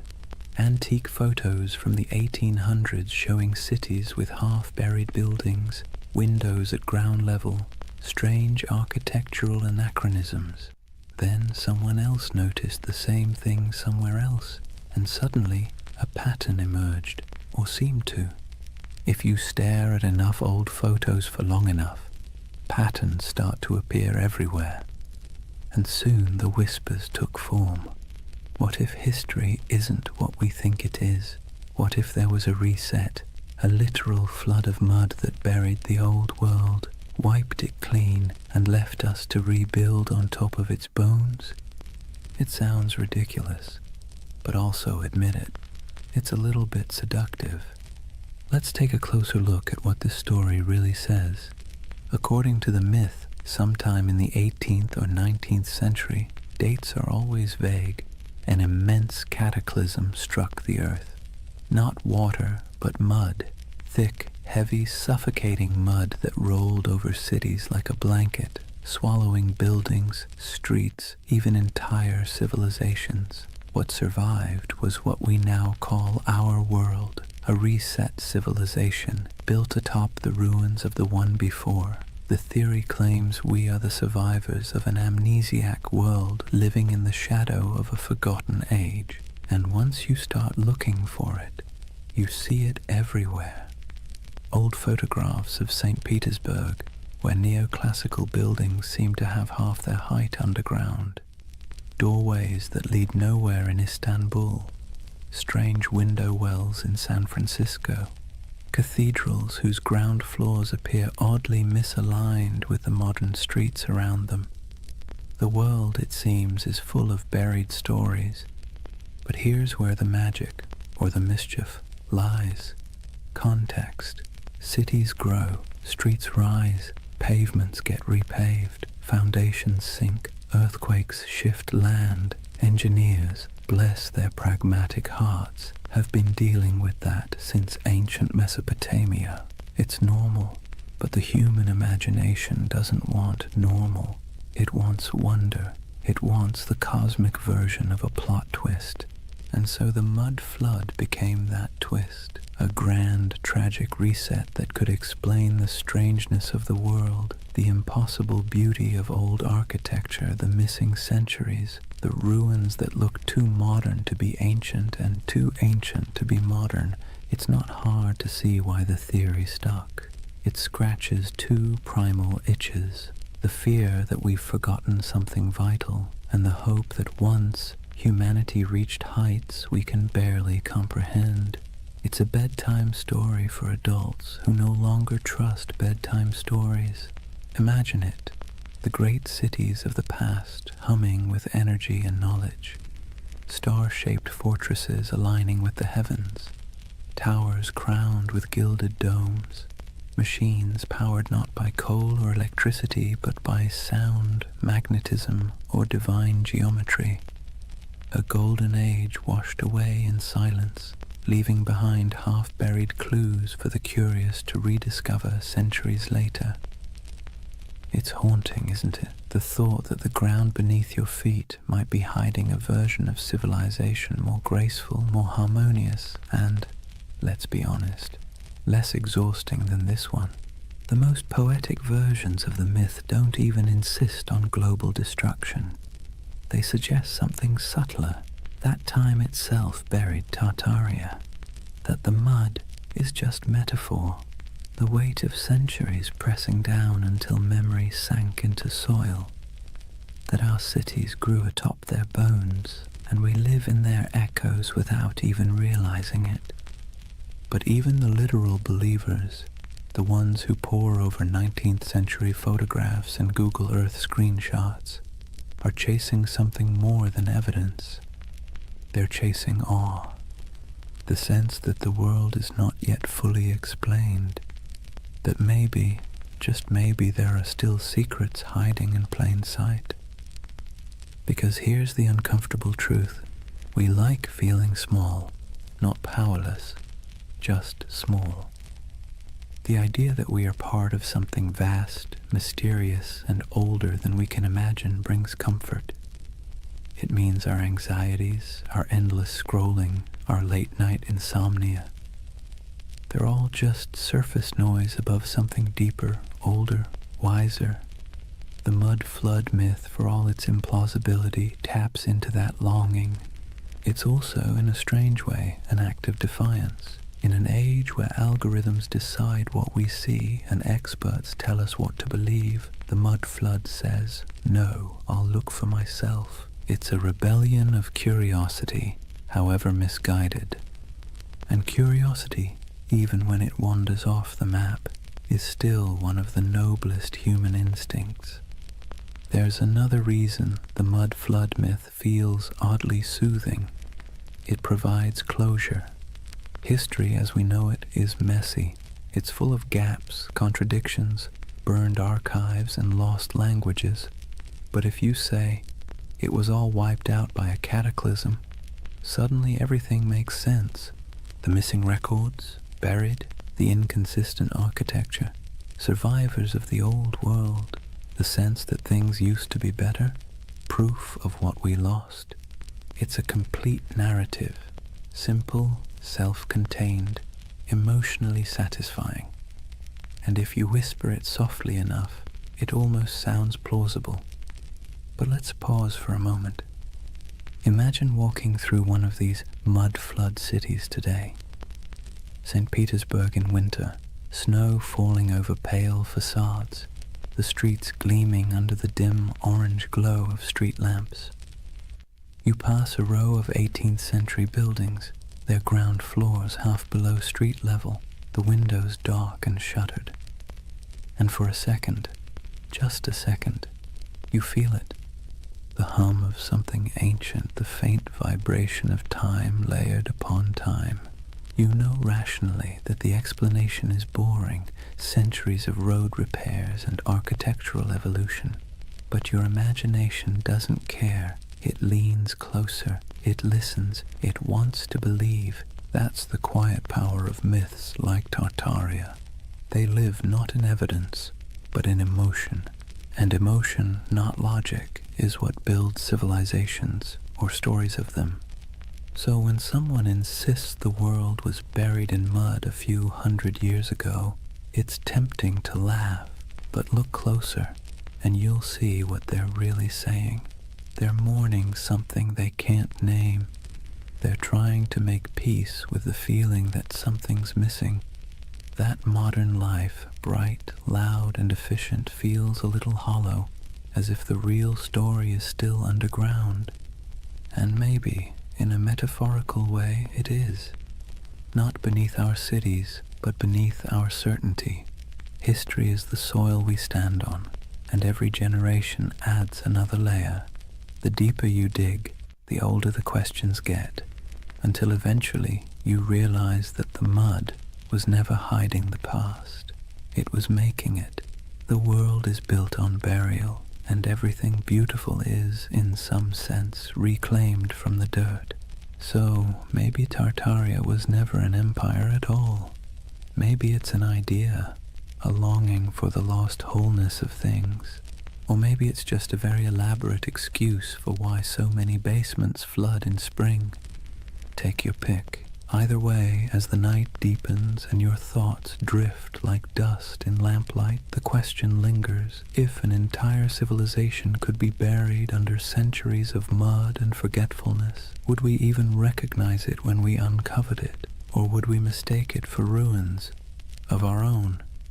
It's a strange thing, how ruins can feel alive. You walk among them and swear you can hear breathing. Not loud, not human, but the slow exhale of stone, the whisper of time smoothing edges and swallowing stories. That's the allure of forgotten grandeur, the feeling that the past isn't gone, just drowsing, half buried, half awake, waiting for someone to notice. When people speak of Tartaria, they don't imagine mud and dust. They imagine beauty, colossal arches, glittering domes, towers capped with orbs of gold, and wide boulevards aligned with the stars. They imagine symmetry, harmony, perfection, the world before we made it messy. And that's the quiet genius of the myth. It isn't built on fear, but on longing. You've seen it, even if you didn't recognize it. The grand railway stations built in the 19th century, dripping with ornament that seems almost too elegant for its purpose. The courthouses with domes that look more celestial than civic. The cathedrals rising from cobblestone streets like frozen thunderclaps of devotion. You stand before these buildings and wonder, who built this, and why don't we build like this anymore? That question is the ember that keeps Tartaria glowing in the imagination, because it feels wrong that we've forgotten how to make beauty on that scale. It feels wrong that we can't carve marble with such grace, or erect domes that kiss the clouds. And when something feels wrong, the human mind looks for a story to explain it. Tartaria becomes that story, a civilization that mastered form, function, and soul, then vanished without a trace. Some say those old buildings are Tartarian relics, that the ornate facades of St. Petersburg, Paris, Chicago, and even San Francisco are remnants of the same world, a world whose architecture was an act of faith.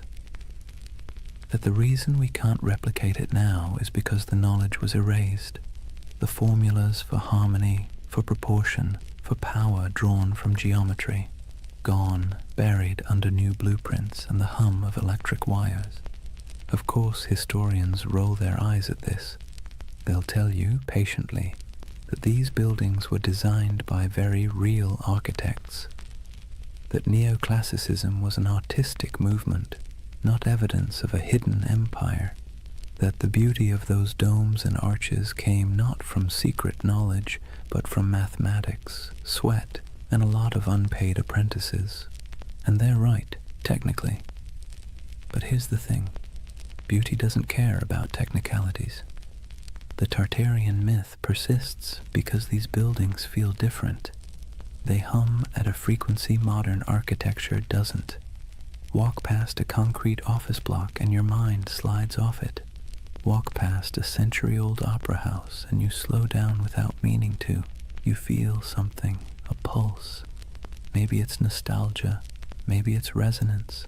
Maybe it's just the echo of a time when craftsmanship was an act of worship. But whatever it is, it feels alive. Imagine standing at twilight in front of one of those old structures. The stone glows amber. The carvings seem to move in the shifting light. You can almost believe the building is remembering itself, its birth, its purpose, its centuries of reign and revolution. That's the spell of forgotten grandeur. The architecture isn't just old, it's haunted by the idea of meaning, and when meaning vanishes, mystery rushes in to fill the space. Tartaria thrives in that mystery. It offers an explanation for why the world feels simultaneously ancient and amnesiac, why progress sometimes feels like forgetting, why the cities of the past, those that survived wars, plagues, and fires, still look more eternal than anything we've built since. Modern life gives us glass towers and efficiency. Tartaria promises something slower, something that glows, a civilization that built not for profit or speed but for resonance, structures designed to outlast memory itself. It's an irresistible dream, because whether or not Tartaria existed, the feeling it represents is real, the ache for beauty that doesn't apologize for existing, for craftsmanship that outlives its makers, for a sense of belonging to something both vast and intentional. That's why the myth never fully dies. People share photographs of star-shaped forts, cathedrals that look like spaceships, and ornate courthouses buried halfway underground, whispering, "Look, this can't just be random." And maybe they're right, though not in the way they think, because what they're really seeing isn't proof of a lost empire. It's proof of a lost mindset, a time when humanity built upward and outward with a kind of faith we've since replaced with convenience. Take St. Isaac's Cathedral in St. Petersburg. It looks like it shouldn't exist. A colossal dome balanced on rows of red granite columns covered in gold that blazes even through fog. Inside, the marble floors mirror the heavens, and the ceilings are painted with saints so vivid they seem alive. Visitors describe it as overwhelming, transcendent, but the Tartarian imagination sees something else, evidence. They ask how such grandeur could be built in the early 1800s by hand in a place that was supposedly swamp and snow. They ask why the foundations look so deep, as if the building once stood taller. Historians give answers: scaffolding, imported granite, decades of work. But believers see a gap, and gaps, as we know, are where myths thrive. It's comforting in a way, because when you believe in Tartaria, you believe that someone once got it right, that the world once understood balance, proportion, light, and energy, that humans long ago built in tune with the earth instead of against it. It's a prettier story than the truth that history is mostly a series of accidents that occasionally produce beauty by mistake. And yet, even if the story is wrong, the emotion behind it is not. There's something deeply human about looking at ruins and imagining paradise, about standing in front of a crumbling palace and whispering, "Who were you?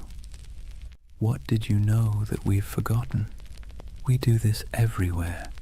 In the jungles of Cambodia, staring at Angkor Wat, in the deserts of Egypt, under the shadow of the pyramids, in the mountains of Peru, among the terraces of Machu Picchu.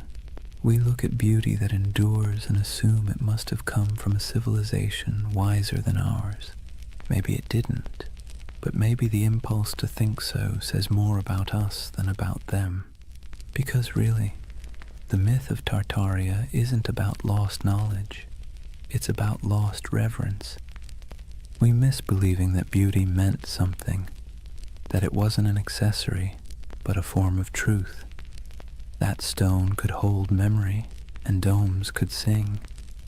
So when you see those impossible old buildings and feel that small, unexplainable ache, don't rush to fill it with conspiracy. Let it linger. That ache is the story. It's the ghost of wonder, tapping you on the shoulder, reminding you that history is not a timeline. It's a mood, a long, slow chord, still resonating beneath the noise. And maybe that's what Tartaria really is. The echo of a world that believed in harmony more than speed. A civilization of imagination, built not in stone, but in longing. So as you drift deeper into this story, eyes heavy, thoughts softening, remember this. Whether Tartaria was real or not, the beauty it promises was. You can still walk through it, touch it, breathe it in brick and marble and dusk. It's there, waiting quietly, behind every ornate facade and every buried window. Forgotten grandeur, humming in the walls. There's something strange about ideas that shouldn't survive, yet somehow do. Tartaria is one of them. Every few decades it slips back into conversation like a ghost that refuses to stay buried. A whisper here, a map there, a photograph that feels off. Too ornate, too advanced, too forgotten. It persists not because it's proven, but because it's beautiful. You see, real history doesn't linger in our imaginations the same way myths do. Facts settle, myths breathe, and Tartaria breathes in the spaces history forgot to fill. It's almost poetic, how a rumor can live longer than an empire. How a half-remembered word on an antique map, Tartary, can spark entire worlds in the modern mind. Because the truth is, humans don't remember data, we remember stories. And this one, it's irresistible. A world erased, a golden age hidden beneath our feet. The paradox of Tartaria is that it survives precisely because it never existed. A real empire would have ended, decayed, been replaced, but something that never was can never truly die. It hovers in imagination, endlessly renewable, unprovable, untouchable. The perfect myth for the digital age, weightless, viral, and infinitely remixable. Scroll through YouTube or Reddit and you'll see it. Old photographs of grand cityscapes labeled Tartarian architecture, posts about star forts and buried windows, endless debates about free energy, hidden cataclysms and lost technology, thousands of comments beneath them, people saying things like, "I've always felt something was off about history." It's not about belief, it's about belonging. The myth offers comfort to anyone who looks at the modern world and feels like something essential slipped through our fingers. Maybe that's the real allure.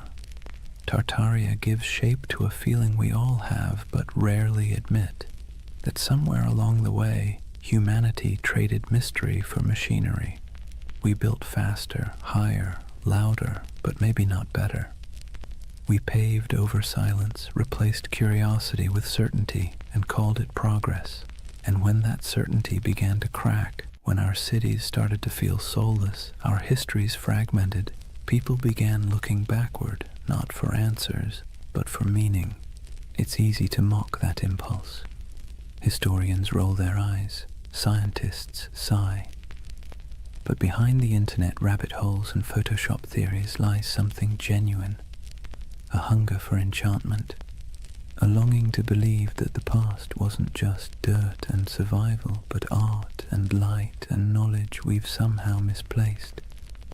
And in that sense, Tartaria isn't a conspiracy, it's a lullaby, a story people tell themselves when the modern world feels too sterile, too linear, too loud, a bedtime tale for adults who sense that truth might not always fit inside textbooks. Think about it.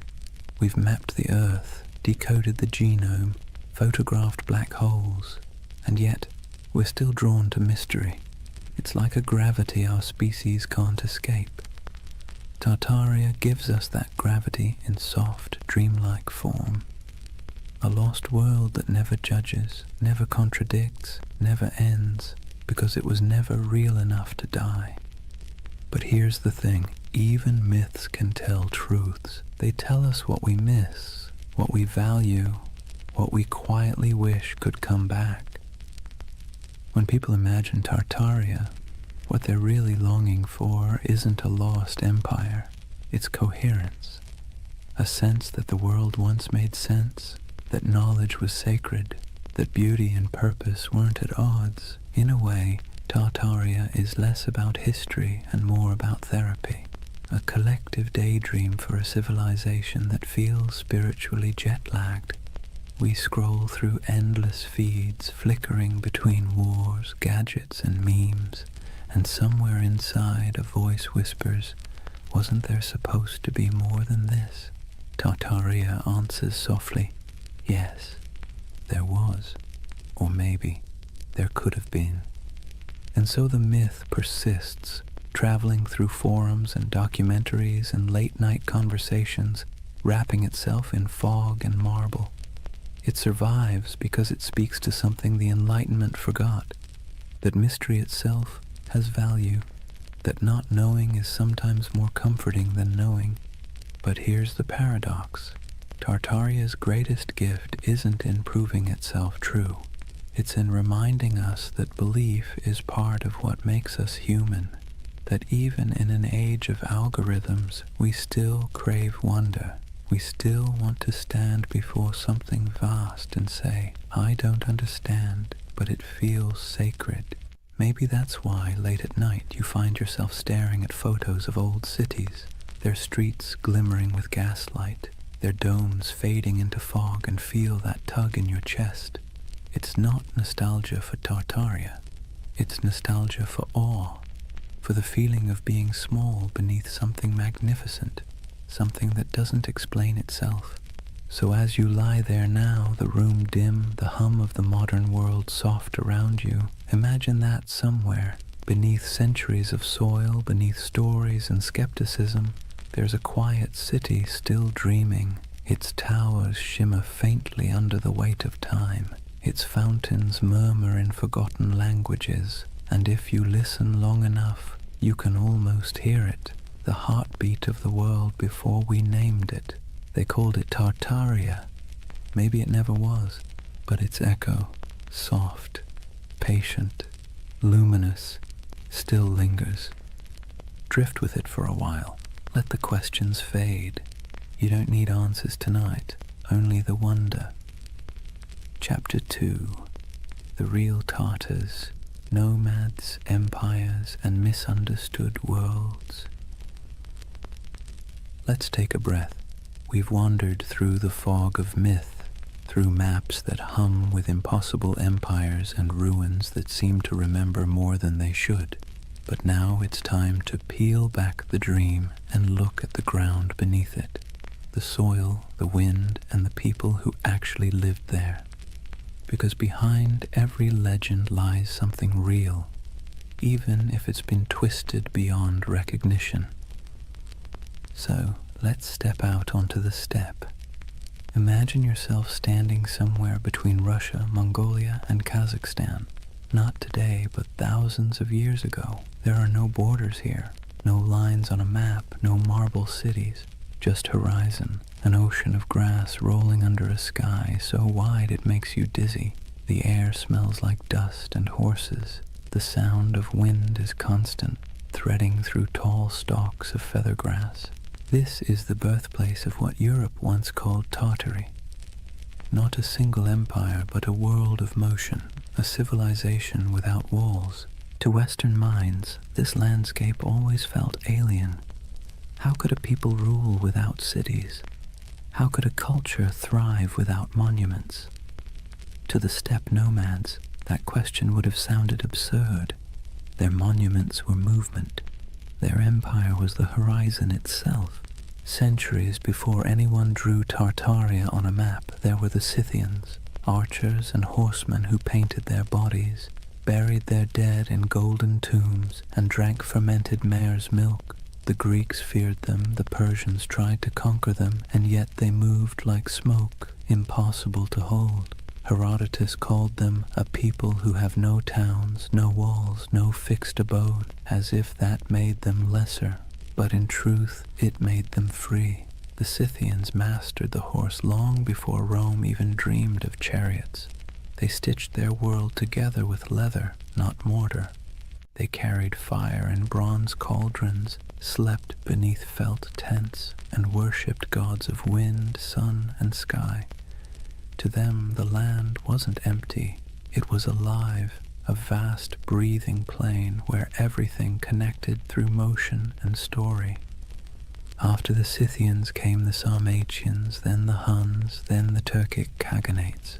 The names shifted, but the rhythm stayed the same. Nomads rising like storms, surging westward, reshaping everything in their path. They raided, traded, intermarried, and vanished into the mist again, leaving behind only graves and legends. And so, by the time medieval mapmakers in Europe began sketching the world, this enormous, ungovernable space had already become a myth. To them it was a blank, the unknown lands beyond the Christian world, filled with monsters, giants, and Tartars. That word, Tartar, wasn't even theirs. It came from outsiders, likely twisted from the name of a Turkic tribe, the Tatars, with a dash of poetic menace added. Medieval Europeans thought it sounded like Tartarus, the Greek underworld, so they called these nomads Tartars, as if they'd come from hell itself.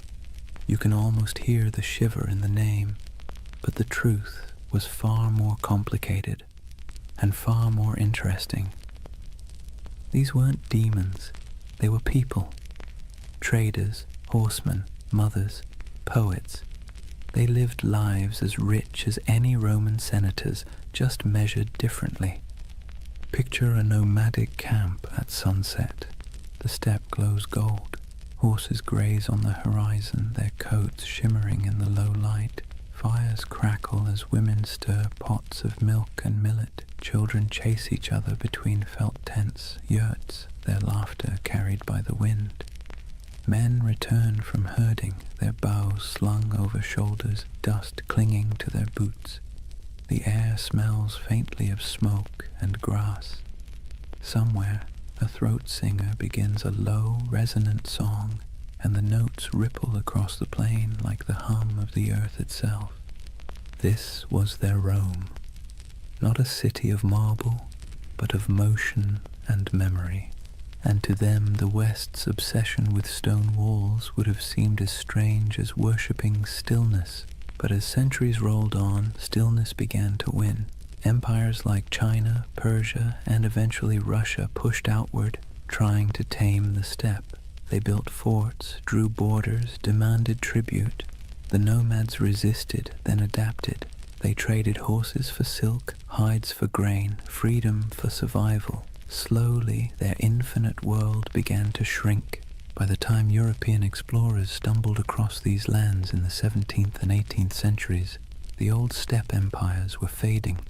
The Scythians were long gone. The Mongols' great Khanates had fractured.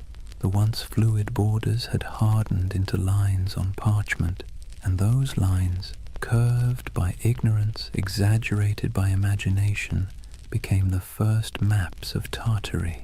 To the west, it looked like a mystery, an empire that wasn't quite there, a vast, seemingly empty space once teeming with civilizations that had vanished. But to those who lived there, it wasn't emptiness, it was memory. The bones of ancestors beneath the grass, the hum of stories in the wind, the echo of hoofbeats across the centuries. And maybe that's where the myth begins to make sense, because when you stand on a plain that stretches to the horizon in every direction, it's easy to believe that time itself might fold here, that something ancient could still be sleeping under the soil. Perhaps the world didn't erase Tartaria at all. Perhaps it just forgot how to see it. Let's be honest, Europe never really understood Asia, not in the Middle Ages, not in the Renaissance, and arguably not even now. For centuries, the lands east of Moscow and west of China were less a geographic reality and more a psychological one, an enormous blank space where anything could exist. And in that blankness, the idea of Tartary began to grow like a mirage. Imagine a candlelit room in Venice, sometime around the 14th century. A mapmaker hunches over his parchment, hands stained with ink. On the table beside him lie fragments of rumors, sailors' tales, merchant gossip, and a half-remembered account of a man named Marco Polo, who claimed to have seen palaces of gold and cities of stone somewhere beyond the horizon. He dips his quill and begins to draw. Europe is clear. So is Africa mostly. But once he crosses the Ural Mountains, the lines begin to blur. His hand hesitates. What lies beyond? He's never been there. No one he trusts has either. So he fills the void the way humans always do. He imagines. He writes Tartaria in sprawling letters across the page, large enough to cover thousands of miles. Because what else can you do when you're staring into the unknown? For Europeans, Tartary became a convenient label, an umbrella term for everything east of civilization and west of comprehension. It wasn't a nation, it was a category, a way to point at a map and say, this belongs to the others. But here's the funny thing. The more they tried to define it, the more mysterious it became. In the 13th century, when the Mongols exploded across Eurasia like a thunderstorm, Europe finally came face to face with the so-called Tartars. Villages burned, kingdoms crumbled, and word of unstoppable horsemen spread faster than the riders themselves. To a continent already steeped in superstition, it must have felt like the end of the world. Priests whispered that the horsemen were the scourge of God, a punishment for human sin. Chroniclers described them as monsters with faces of beasts and hearts of iron. And yet, when the first diplomatic envoys actually met them, they found something unexpected: organization, bureaucracy, even tolerance. The Mongol Empire, at its height, ran on order, not chaos. Messengers carried official seals, merchants moved safely under Mongol protection, and conquered cities often kept their own rulers so long as they paid tribute. The great Khans weren't savages, they were administrators. Ruthless ones, sure, but methodical. But Europe didn't want to believe that. It was easier, somehow, to imagine an empire of shadows, to turn complexity into myth. So the name Tartary stuck, not as a real place, but as a kind of warning, a whispered reminder that beyond the edge of the familiar world, something vast and unknowable waited. By the Renaissance, the legend of Tartary had evolved into something even stranger. The age of exploration brought better maps, but not necessarily better understanding. Cartographers began drawing Great Tartary, Little Tartary, and Chinese Tartary across their globes. carving up Central Asia into neat territories that existed mostly in imagination. If you were a European scholar in 1700 and you saw a map of Great Tartary stretching from Siberia to the Caspian Sea, you'd assume there was a single civilization there, a mighty hidden empire rivaling Rome or China. And if you were an explorer wandering through empty steppes, stumbling across crumbling ruins or strange earthen mounds, your mind might start to fill in the blanks. Who built this? Where did they go? Humans hate loose ends. We crave narrative closure. And Tartary, this vast echoing blank on the map, offered none. Marco Polo didn't help either. His travels fed the fire beautifully. He spoke of vast courts, cities paved in stone, golden palaces, and khans who ruled lands so wide that weeks of riding couldn't cross them.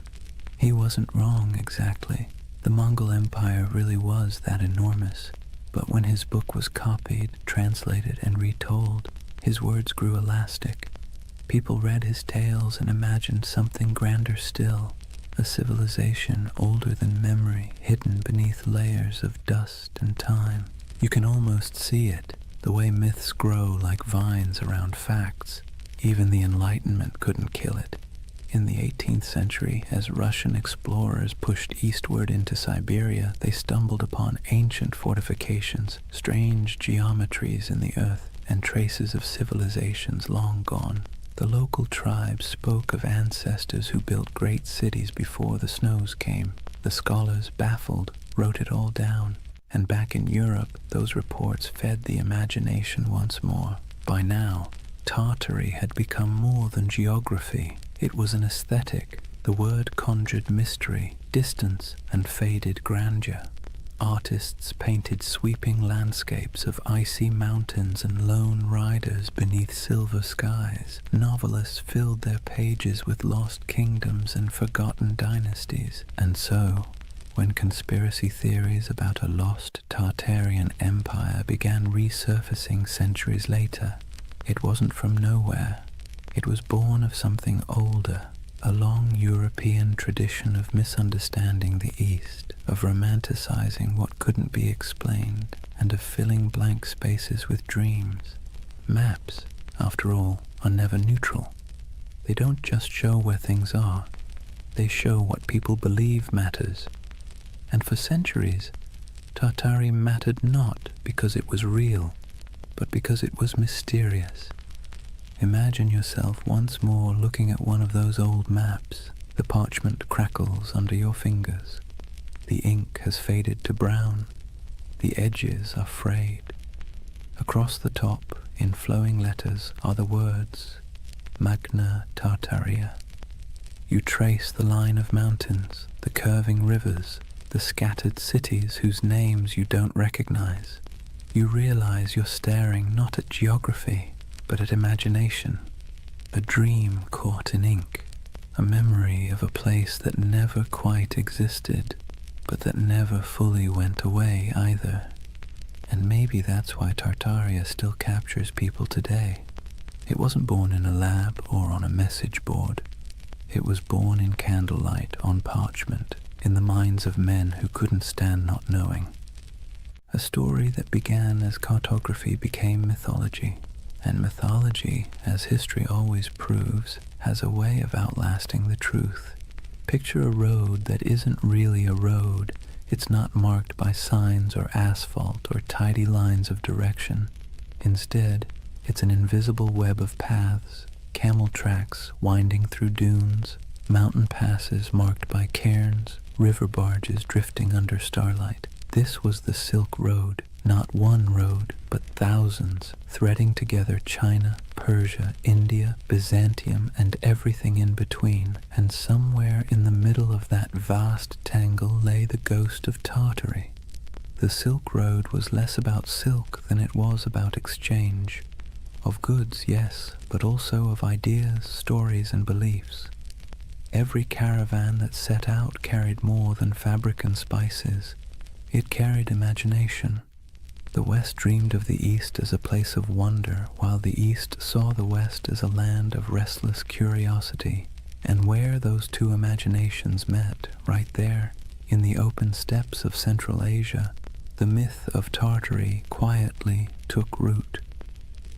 Imagine the rhythm of a caravan, bells jingling from camel necks, dust swirling beneath hooves, a merchant humming softly, half to himself, half to keep his pace.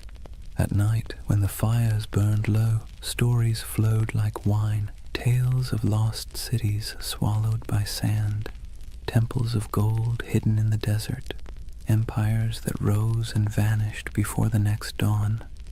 Every traveler added a new layer to the legend, and the Silk Road became less a trade route than a whispering gallery of the world's dreams. Now let's be clear, there were empires here, real ones.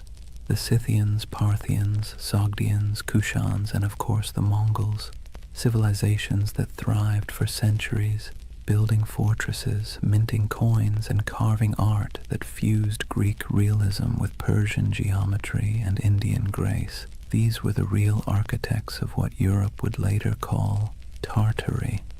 But to a traveler passing through, the borders blurred. One city's language faded into another's. One god's statue looked suspiciously like a god from somewhere else. The world felt unified and strange all at once. The Silk Road had a way of softening distinctions. It made neighbors of distant worlds. Greek philosophers' ideas found their way into Buddhist monasteries. Chinese silk wrapped Roman senators. Persian astronomers charted the same stars that guided caravans across the steppe. But myths travel even faster than silk.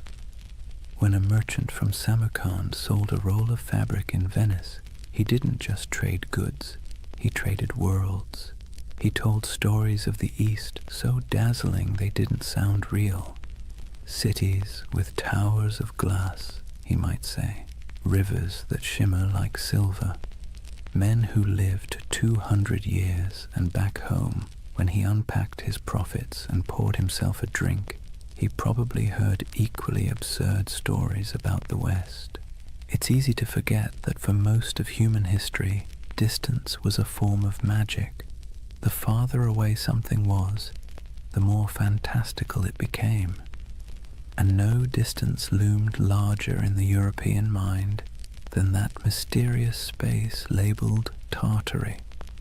Through this swirling exchange, Tartary became a kind of mythic glue, a word that held together the fragments of a world too vast to comprehend. Think of it like this. When a Venetian mapmaker in 1500 scribbled Tartaria across the center of his globe, he wasn't really describing a political entity. He was describing everything between Europe and China, between knowledge and ignorance, between history and imagination. And here's where things get interesting. While Europe imagined Tartary as an exotic wilderness, the people who actually lived there were building connections that shaped the ancient world. The Sogdians, for instance, traders from what's now Uzbekistan, ran a network of trade colonies so extensive that historians sometimes call them the FedEx of the Silk Road. They spoke multiple languages, mediated between empires, and filled their homes with art from every culture they touched. A single Sogdian mural might show an Indian goddess, a Persian king, and a Chinese dragon all sharing the same painted wall. To them, Tartary wasn't a mystery, it was home. And yet, this multicultural world also sowed the seeds for misunderstanding. When distant observers caught glimpses of it, they didn't see the nuances. They saw only the grandeur, the temples, the stone roads, the fortified cities, and assumed it must belong to a single empire. That assumption, multiplied over centuries, became the illusion of the great Tartarian civilization. Even today, the ruins scattered across Central Asia, stone walls buried in sand, intricate tile work crumbling in forgotten courtyards, feed that same longing. People look at them and wonder, Who built this? Where did they go? Why do our textbooks skip over it? It's a fair question, because history doesn't just forget, it edits. When empires fall, so do their names. When borders shift, so does memory. The Mongols became the Tatars became Tartars. And eventually, Tartary became a convenient shorthand for the unknown. But beneath all that confusion was something real. A network of humanity that spanned continents.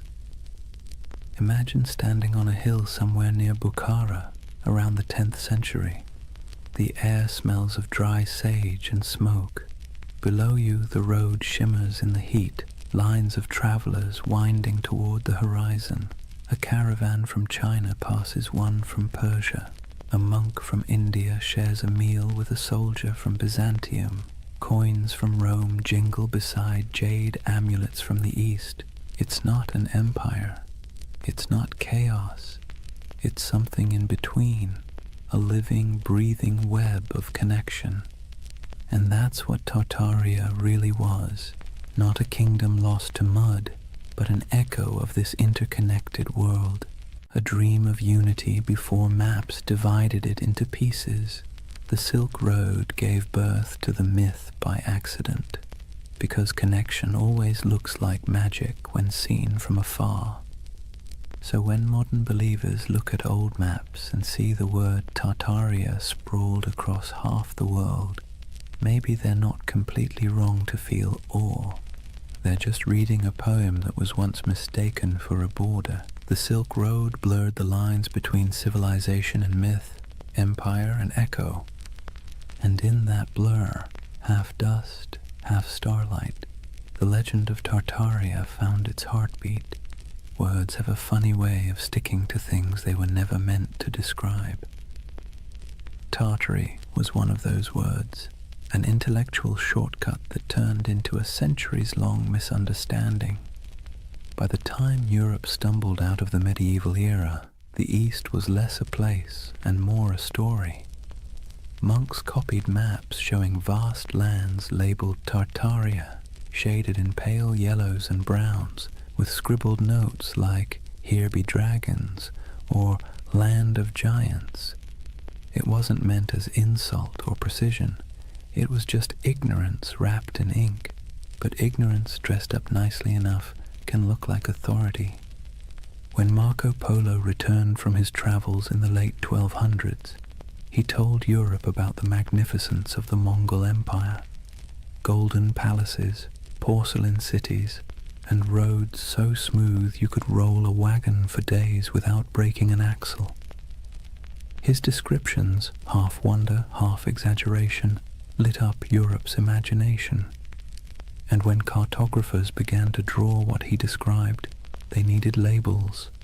Cathay for China, Ind for India, and for everything else in the vast cold space north of Persia and east of Russia, Tartary.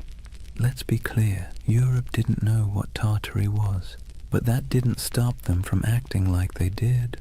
To Western minds, Tartary became a convenient placeholder for the unknown. It wasn't a country, it was a concept, a blank canvas where explorers, missionaries, and chroniclers could project whatever they needed to believe about the world beyond their reach, and what they needed, more often than not, was mystery. Maps from the 16th and 17th centuries show it sprawling across the top of the world like a sleeping giant. Great Tartary, Independent Tartary, Chinese Tartary, Little Tartary, names multiplying like rumors.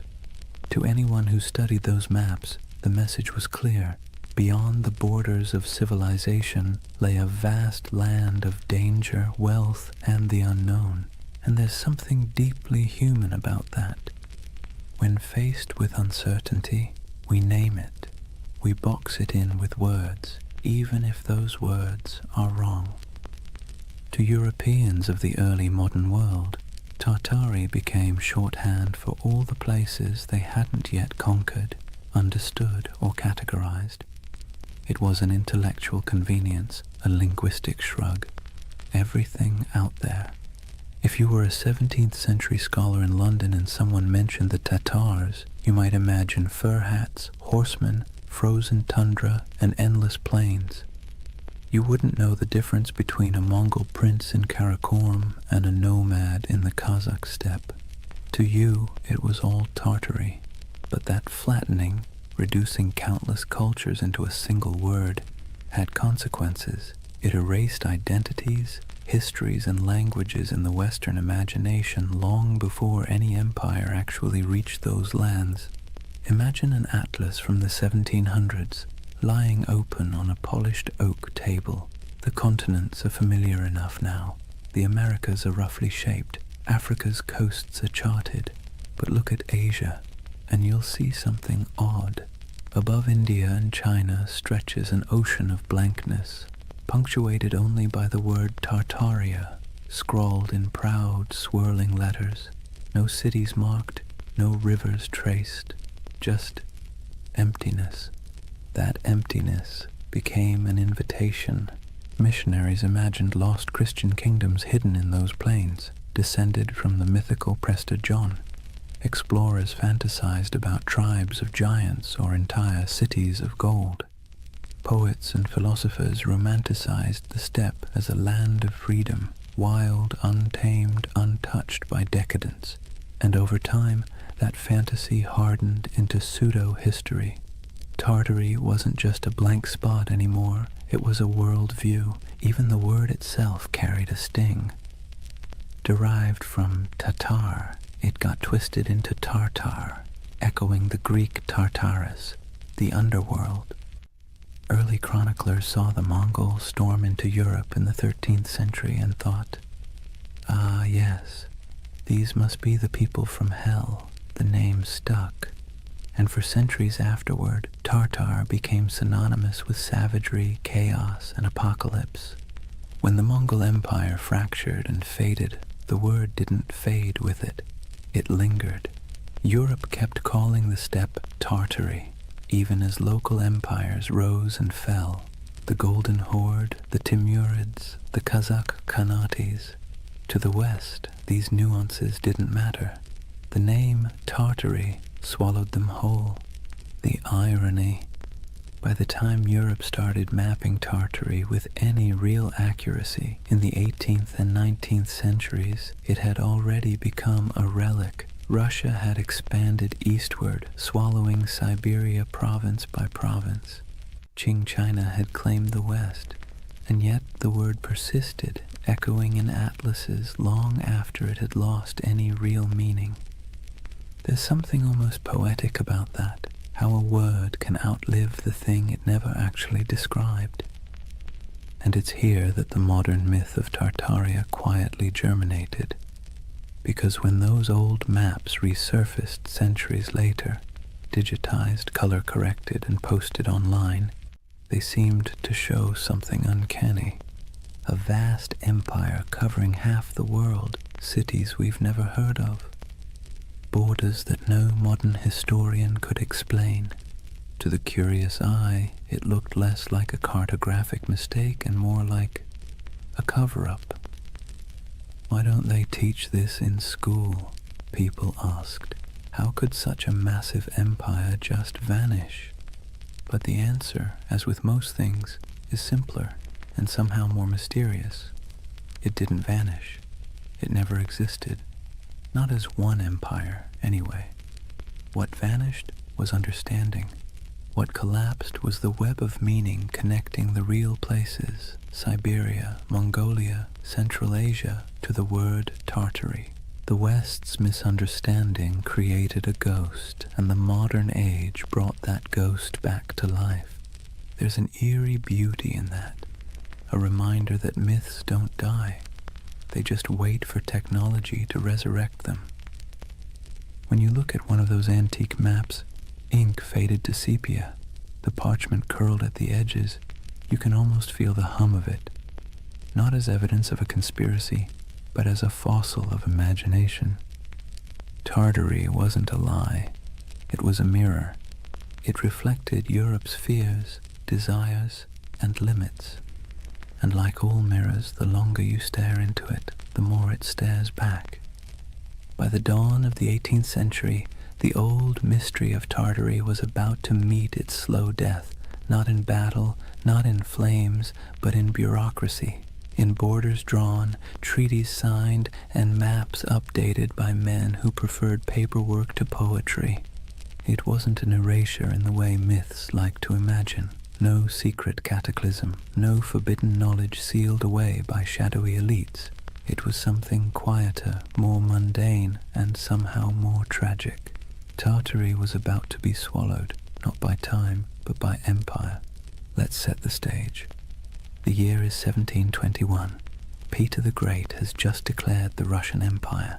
He's reformed the army, modernized the navy, shaved the beards off his nobles, and built a brand new capital, St. Petersburg, on a swamp that would one day gleam like a mirror of Europe itself. Russia, once the frontier of the old Tartarian wilderness, now saw itself as its conqueror. And conquest, as Peter understood, was as much about naming as it was about fighting. Where the maps once said Tartaria, Russia began writing Siberia, Yakutsk, Omsk, Irkutsk.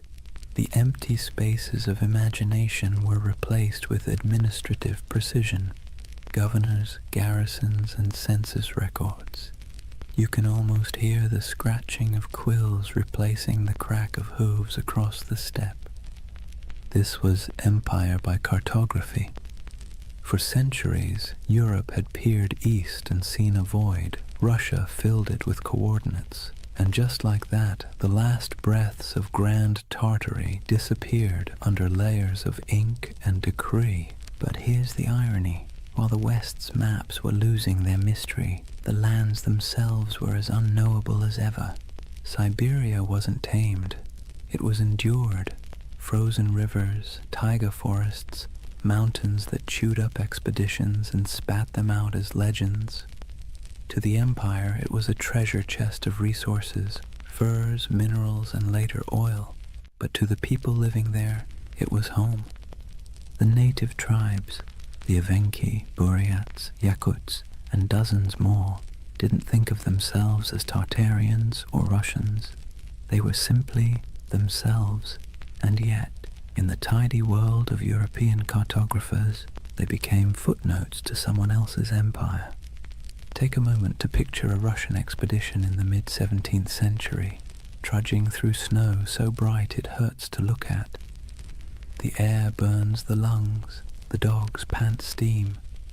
A Cossack officer marks a new river on a map, proud that he's bringing civilization to the wilderness. But behind him, an old shaman watches silently, knowing that the land doesn't belong to anyone who needs to draw it to believe it's real. That's how Tartary truly vanished, not by disaster, but by documentation. The Enlightenment had arrived, and mystery was no longer fashionable. The world had to be measured, categorized, and explained. A single romantic name like Tartaria didn't fit into that neat little system. It was too vague, too mythic, too medieval. By the early 19th century, Tartary lingered only as a kind of ghost word on maps, an anachronism that survived in outdated atlases or in the minds of travelers who still preferred fantasy to geography. You might find Chinese Tartary scribbled across what is now Xinjiang, or independent Tartary hovering somewhere over Kazakhstan, but it was already fading, the ink almost apologetic. What had once stretched across half the known world was reduced to a linguistic relic, an old world word for a world that no longer existed. But this quiet death of Tartary created a strange paradox. By removing the name, the empires of the 18th and 19th centuries thought they were clarifying history. In truth, they erased a mystery so thoroughly that, centuries later, people would come looking for it again. Because that's the thing about erasure, it always leaves an outline. In the modern age, when digital archaeologists started poring over antique maps, The rediscovery of Tartaria didn't feel like uncovering a lie. It felt like uncovering a secret. Here was proof, they thought, that something immense had once existed and been scrubbed from the record. The irony? They weren't wrong about the erasure. They were just wrong about what was erased. It wasn't a hidden utopia or an advanced global empire. What disappeared was ambiguity itself, the willingness to admit we didn't know everything. The 18th century push for rational order, scientific mapping, and imperial control smoothed the rough edges of the world, and in doing so, it flattened mystery into history. Let's be clear, the loss of Tartary wasn't a conspiracy. It was a side effect of certainty, and maybe that's why its ghost haunts us still, because deep down humans don't actually like a world that's too explained. We crave wonder, we miss the blank spaces, so when we see Tartaria glowing faintly on an old parchment, we don't just see a name, we see a question. A whisper from the past asking, "What did you forget?" The collapse of Tartary wasn't a fall. It was a fade-out, a slow dimming of a word that once carried the vastness of the unknown, and the quieter it got, the louder the myth became. By the time Russia completed its imperial expansion across Asia, by the time the British, French, and Qing empires carved their pieces of the East, Tartary had been buried not under mud, but under maps. And centuries later, when people began brushing that dust away, what they found wasn't evidence of a lost civilization. It was evidence of our collective imagination still alive and searching. That is the strange beauty of this myth. Tartaria may never have been real in the way empires are real, but its death, its quiet bureaucratic burial, feels as monumental as any fall of Rome, because sometimes the end of mystery is its own kind of catastrophe. Chapter 3.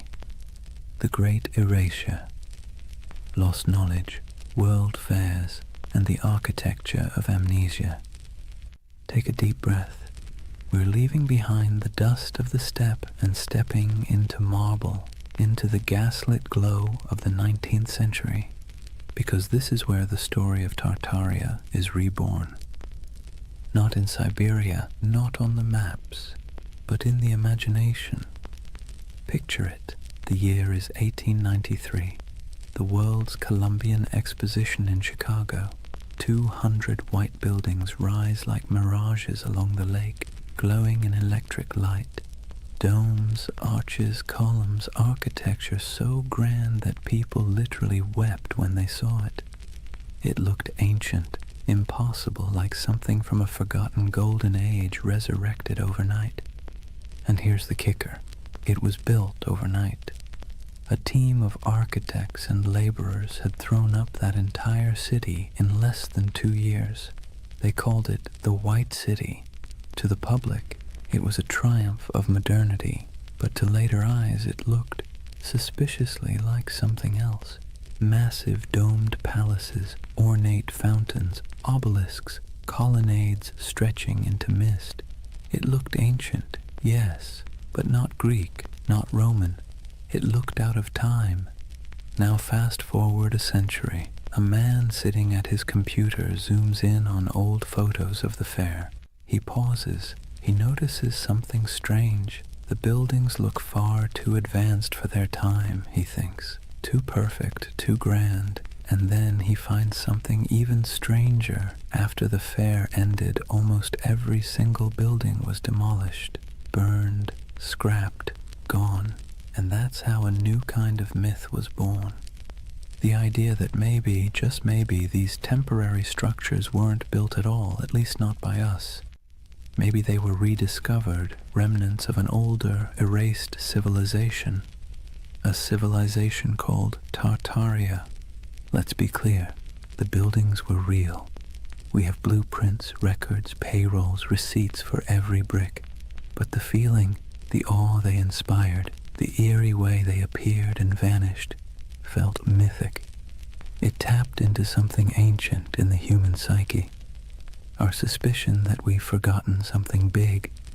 And once that suspicion took root, it spread. Soon people began noticing Tartarian architecture everywhere. Those impossible domes in St. Petersburg, the Capitol building in Washington, the palace-like train stations of Paris, even the city halls of small American towns. Weren't they all too ornate, too advanced for their supposed era? The theory blossomed like ivy over ruins that maybe the 1800s weren't a time of invention, but of cover-up, that there had been a worldwide reset, a mud flood, a cataclysm that wiped out the old civilization and left humanity to rebuild amid the ruins. The world's fairs, in this view, weren't celebrations of modern progress at all. They were redecorations, a way to reintroduce a repurposed world, scrubbed clean of its true history. The fairs, the grand expos, were merely the unveiling ceremonies of a planet repainted. Now this is where skepticism and wonder collide, because if you look at those photos, you can feel it. The eerie stillness of early photography only adds to the illusion. Long exposures make crowds disappear. The buildings stand pristine, gleaming, deserted, as if waiting for a civilization that never returned. It's beautiful and unsettling and hypnotic. Even historians, with all their explanations, temporary plaster facades, neoclassical revival trends, technological optimism, can't quite dispel the dreamlike quality. It's too pretty, too deliberate. It feels like memory, not progress. And that's what makes the Tartaria myth so powerful. It didn't come from ignorance. It came from longing. Because by the 19th century, humanity had built machines that could fly, factories that could blot out the sun, and cities that swallowed nature whole. We had replaced mystery with machinery. But beneath the gears and soot, people were starting to feel something hollow, something missing. Tartaria filled that hole. It became the name for everything that seemed too beautiful, too harmonious, too purposeful to belong to the chaotic modern world. It was nostalgia in disguise, a yearning for an imagined time when architecture was sacred, when energy was free, when civilization felt like art rather than industry. Of course, the irony is exquisite. The people of the 19th century built those palaces themselves, but we, centuries later, look back and refuse to believe them capable. Maybe it's easier to believe in a lost utopia than in the idea that our ancestors simply cared more about beauty than we do. So imagine walking through that white city. The lamps hum softly. The canal reflects the moonlight. Music drifts from the pavilions.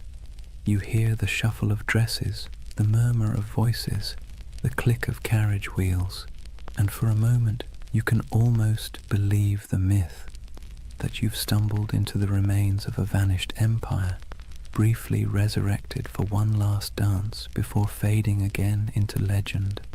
That's the strange charm of Tartaria. It doesn't matter if it's real. What matters is how it makes you feel, because beneath every conspiracy is a heartbeat, the desire to belong to something greater, to touch a truth the textbooks forgot to mention. And so, through the flickering gaslights of the 19th century, the dream of Tartaria returned, not in stone, but in spirit, not as an empire rediscovered, but as a memory resurrected. Let's be honest for a moment. Modern architecture doesn't exactly make the heart sing. Steel boxes, glass towers, angles sharp enough to injure your soul. Function over form, they say. Minimalism, efficiency, progress. But walk past an old courthouse or a crumbling railway station with columns carved like Roman temples, and suddenly something stirs. It feels like memory. Not your memory, but someone's. And that's exactly where Tartaria hides, in that emotional shadow between nostalgia and doubt. See, the 19th century didn't just give us new machines, it gave us new eyes. Photography froze the world for the first time. Urbanization made old beauty vanish beneath brick and smog. And as the industrial age thundered forward, the West began quietly rewriting itself, paving over not just landscapes, but the very story of civilization. This was the age of erasure disguised as progress. When old cathedrals were restored into shapes they had never been, when ancient city walls were torn down to make room for the future, when soot-blackened monuments were scrubbed and renamed, their histories conveniently rewritten for the age of reason. Historians call it modernization. Tartaria believers call it cover-up. Now, let's pause and take a breath, because this is where myth and history start blending like watercolor. The truth is simpler, but also sadder. It wasn't a conspiracy, it was forgetfulness. The 1800s were obsessed with the new: steam, glass, iron, materials that seemed to promise immortality. The faster technology advanced, the more the past looked like an inconvenience. When people demolished centuries-old buildings to make room for factories or boulevards, they didn't think they were erasing history. They thought they were improving it. But here's the paradox. Progress, when it moves fast enough, feels like amnesia. Imagine being a farmer's son in 1820, living in a cottage built by your grandfather, heated by the same hearth. Then picture your grandson in 1890, born under electric light, surrounded by locomotives, reading newspapers printed on machines that could churn out 1 million copies before breakfast. The pace of change was dizzying. The world your ancestors knew had disappeared before your own eyes. And when memory fades that quickly, even the truth starts to look like myth. That's why the great buildings of the 19th century seem suspicious to us now. They're too perfect, too ambitious, too permanent in an age obsessed with speed. To modern eyes, they feel like artifacts of a lost age, something inherited, not made. The Tartaria theory, in this sense, is less about deceit and more about disbelief. We don't believe we could have built something so beautiful in such a short span of time. And perhaps we're right, but not in the way we think, because that beauty came at a cost. It came from child labor, industrial soot, and the quiet suffering of millions who laid bricks, carved columns, and forged iron in furnaces hotter than the sun. It came from colonial wealth siphoned from distant lands. The marble glimmered, yes, but it glimmered on the backs of the exhausted. So when modern minds gaze at that architecture and whisper, "This can't be human," they're half right. It wasn't built by ordinary humanity. It was built by empire. But myths rarely linger on exploitation. They linger on wonder. That's what gives the Tartaria myth its endurance. It erases guilt and replaces it with awe. Instead of confronting how we gained that grandeur, we imagine inheriting it from some ancient, harmonious civilization. A world without conquest, without industry, without soot. A world that built for beauty's sake alone. That's the secret comfort of believing in Tartaria. It allows us to dream of innocence without the blood, to long for sophistication without the cost. And it's not entirely foolish, because beauty is suspicious in the modern world. Think about it. When was the last time a new building made you stop and gasp? When was the last time a city skyline felt like poetry instead of spreadsheet logic? We live in an age that worships utility and scoffs at ornament. So when people look at those domed cathedrals, those train stations like palaces, those impossible star forts etched into the earth, they don't just see architecture, they see meaning, they see intention. And maybe that's what we've lost, the sense that building could be an act of reverence. The Tartarian lens turns architecture into scripture.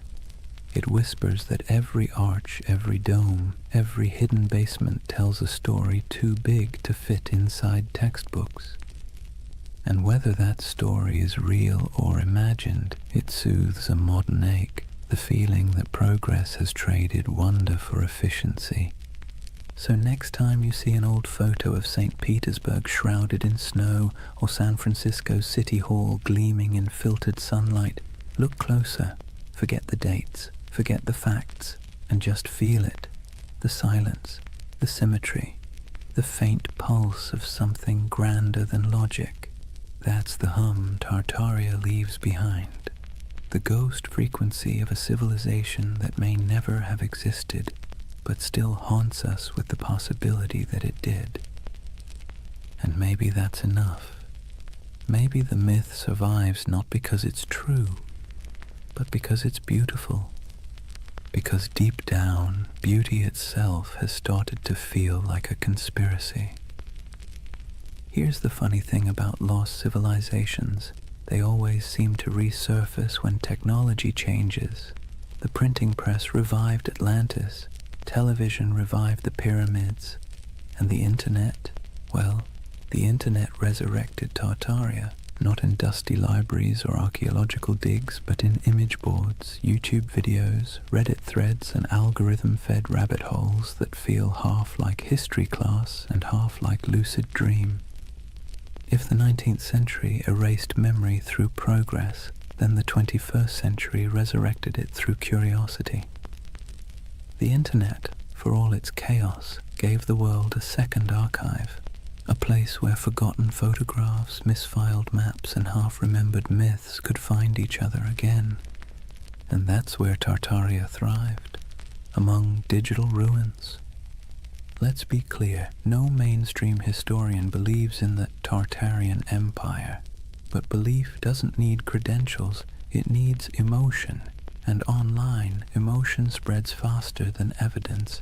It starts small. Someone scrolling through antique photos finds an image of a half-buried building, its windows strangely below street level.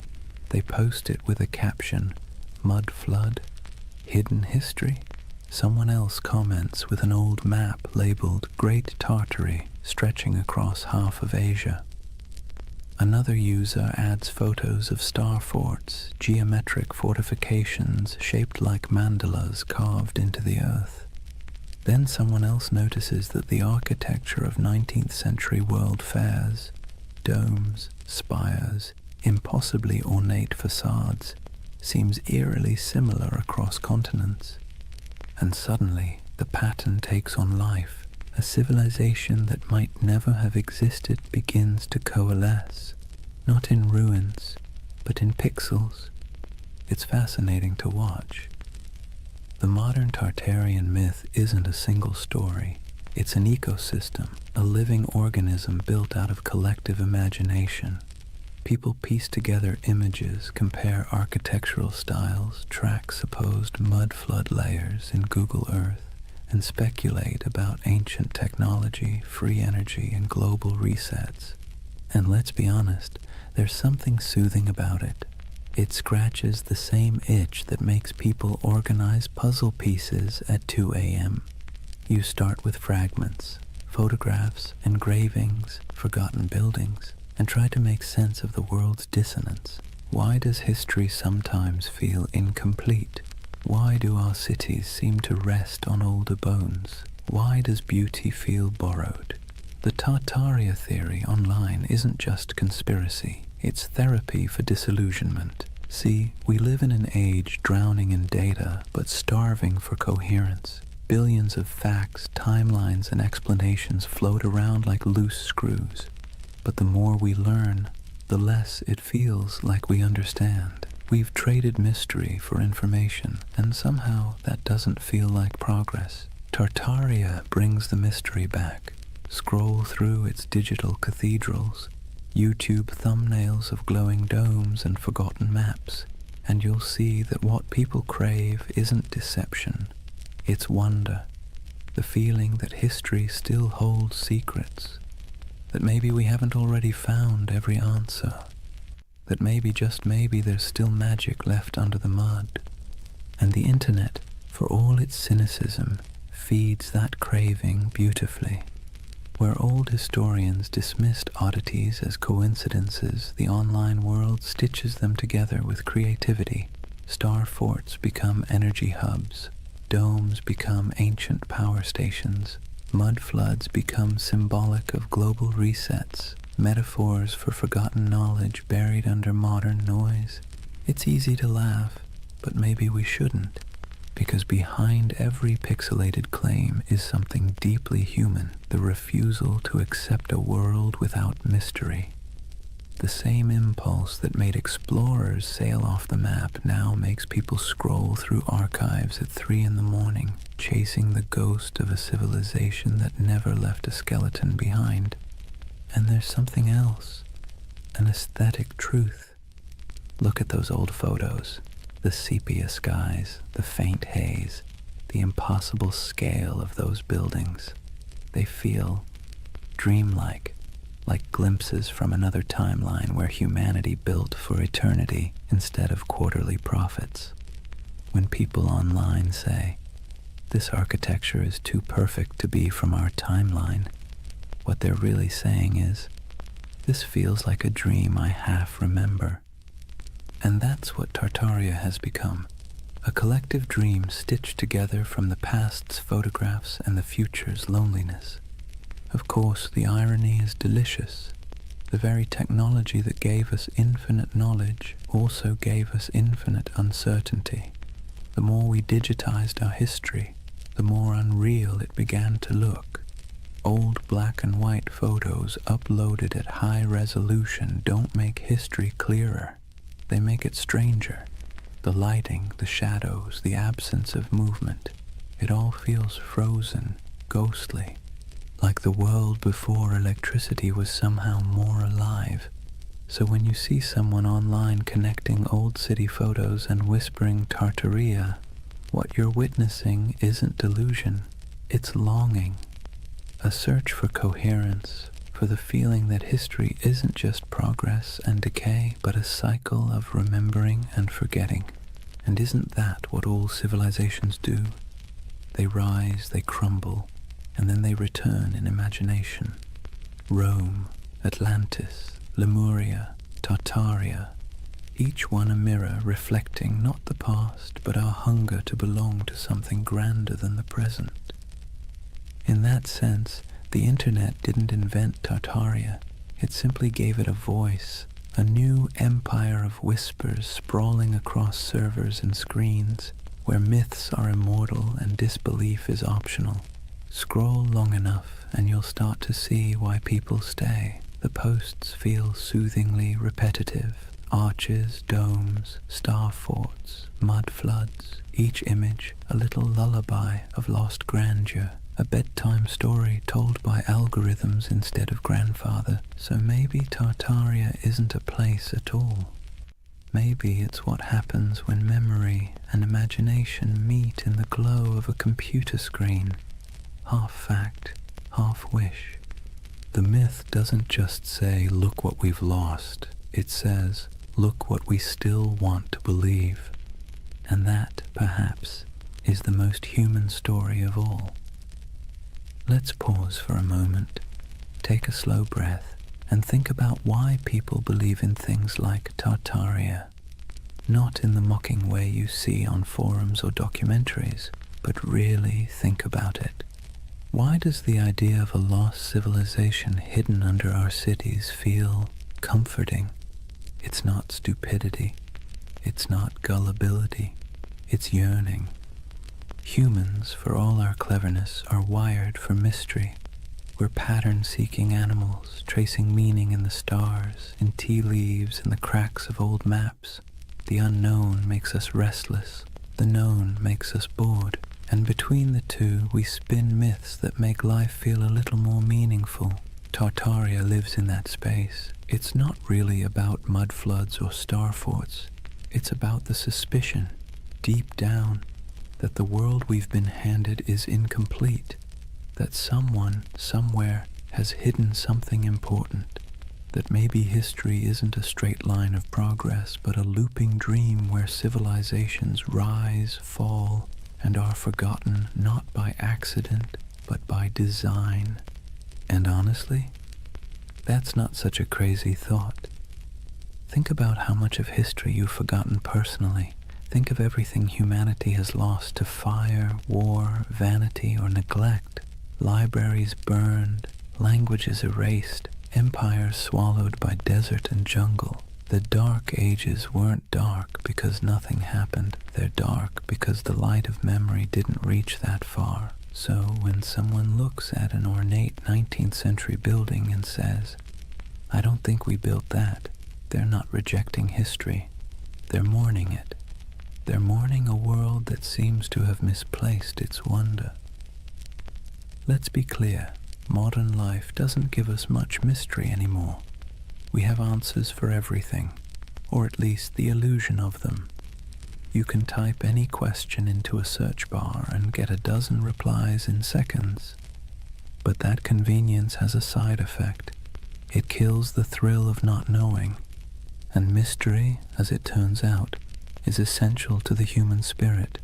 Without it, the world feels flat. That's where conspiracies slip in. They fill the void left by lost awe. When people say the elites hid the truth of Tartaria, what they're really saying is, I miss when the world felt magical. It's an emotional rebellion against boredom, a soft protest against a sterile universe made of facts but lacking enchantment.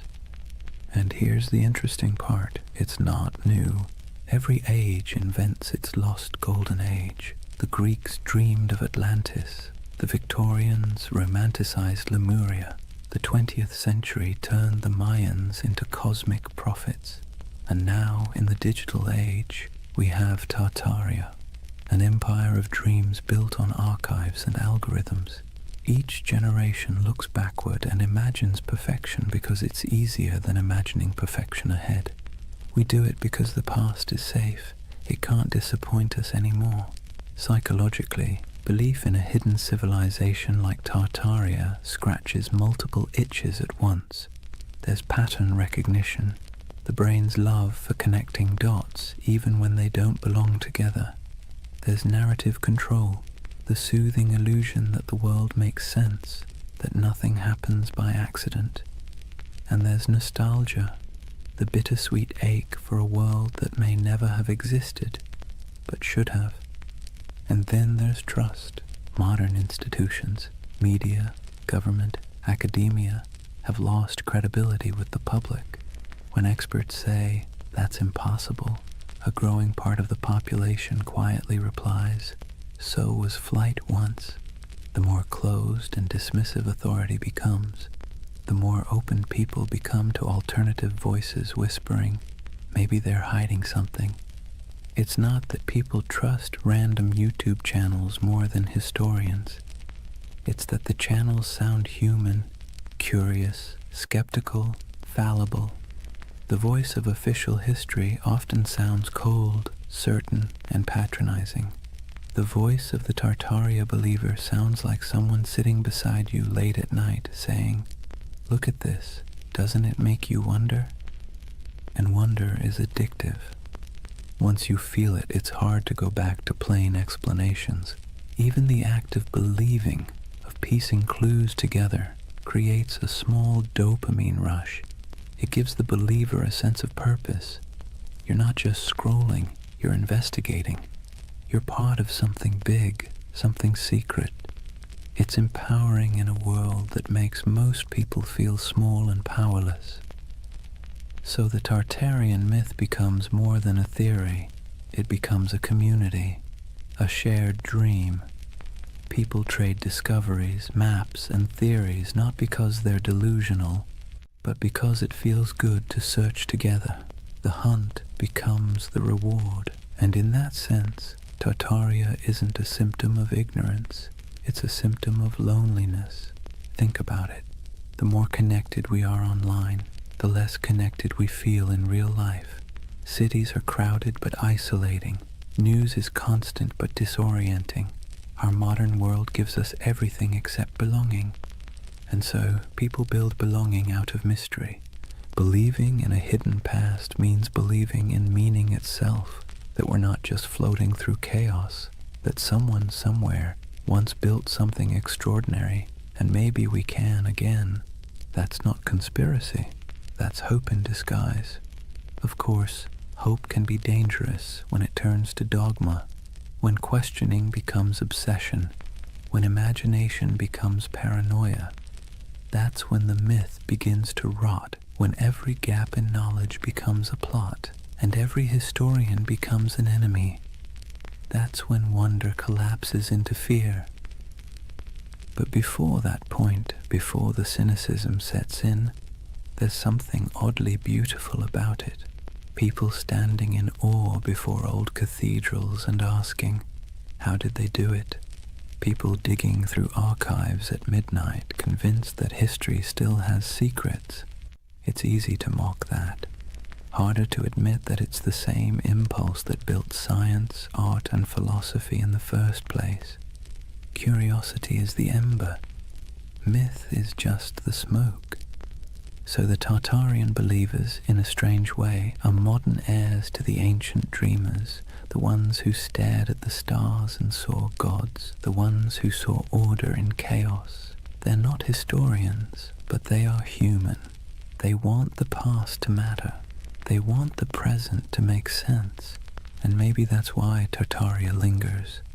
Not because it's real, but because it feels right, in some deep, poetic way that logic can't quite dismantle. It tells a story not about what we've found, but what we've lost. And that's a kind of truth, too. As the night deepens, imagine those endless digital threads, thousands of people across time zones, glowing screens reflecting in tired eyes, all dreaming together of a civilization that never was. Maybe they aren't crazy. Maybe they're just homesick for a world that once felt full of wonder. Let's take a breath here. After all this talk of vanished empires and buried cities, it's time to do what the best historians always do. Look carefully, quietly, and without agenda. Because when you set aside the noise of the internet and really look at what's left of Tartaria, what you find isn't a conspiracy. It's something far more human, and somehow even more fascinating. The term Tartary was not a secret code name for a lost empire. It was a geographic placeholder, a cartographer's shrug. For centuries, Europeans simply didn't know what lay beyond the Ural Mountains or deep in the Siberian steppe. So they wrote Tartaria, like writing "Here be dragons," a kind of verbal fog to fill the blanks. The maps weren't evidence of an empire erased. They were evidence of ignorance being slowly replaced by exploration. And those grand old buildings, the ones people point to as proof of impossible architecture, they're very possible. Magnificent, yes. Impossible, no. The ornate city halls, cathedrals, and palaces of the 19th century weren't built by some forgotten super-civilization. They were built by humans with chisels, scaffolds, and a near-religious obsession with grandeur. The 1800s were a century drunk on ambition. Industrialization made iron, glass, and concrete cheaper than ever. Colonization and global trade poured wealth into Europe's cities.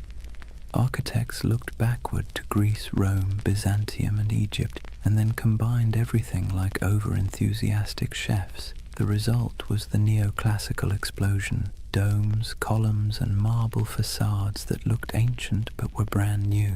That's why so many people mistake them for relics, because they were designed to look timeless. They were Rome in steel corsets, deliberate nostalgia built in brick and plaster. The world's fairs that fuel so many Tartarian videos, they were real, yes, and they really did look astonishing.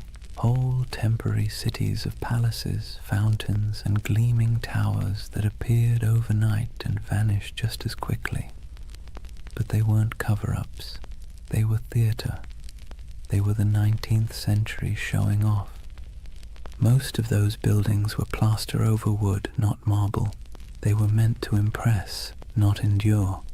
When the fair ended, the facades were torn down or burned, leaving only photographs that today look eerily like the ruins of a forgotten world. No secret empire, just show business. And those famous mud flood buildings with their half-buried windows, they too have ordinary explanations. Cities sink, streets rise, over centuries as populations grow and roads are repaved. Layers of soil and stone accumulate. Old ground floors become basements. It's not mystery, it's maintenance. Yet it's easy to see why the illusion caught fire, because even the real explanations, erosion, engineering, economics, are, in their own way, beautiful. The world doesn't need hidden magic to be miraculous. Consider this.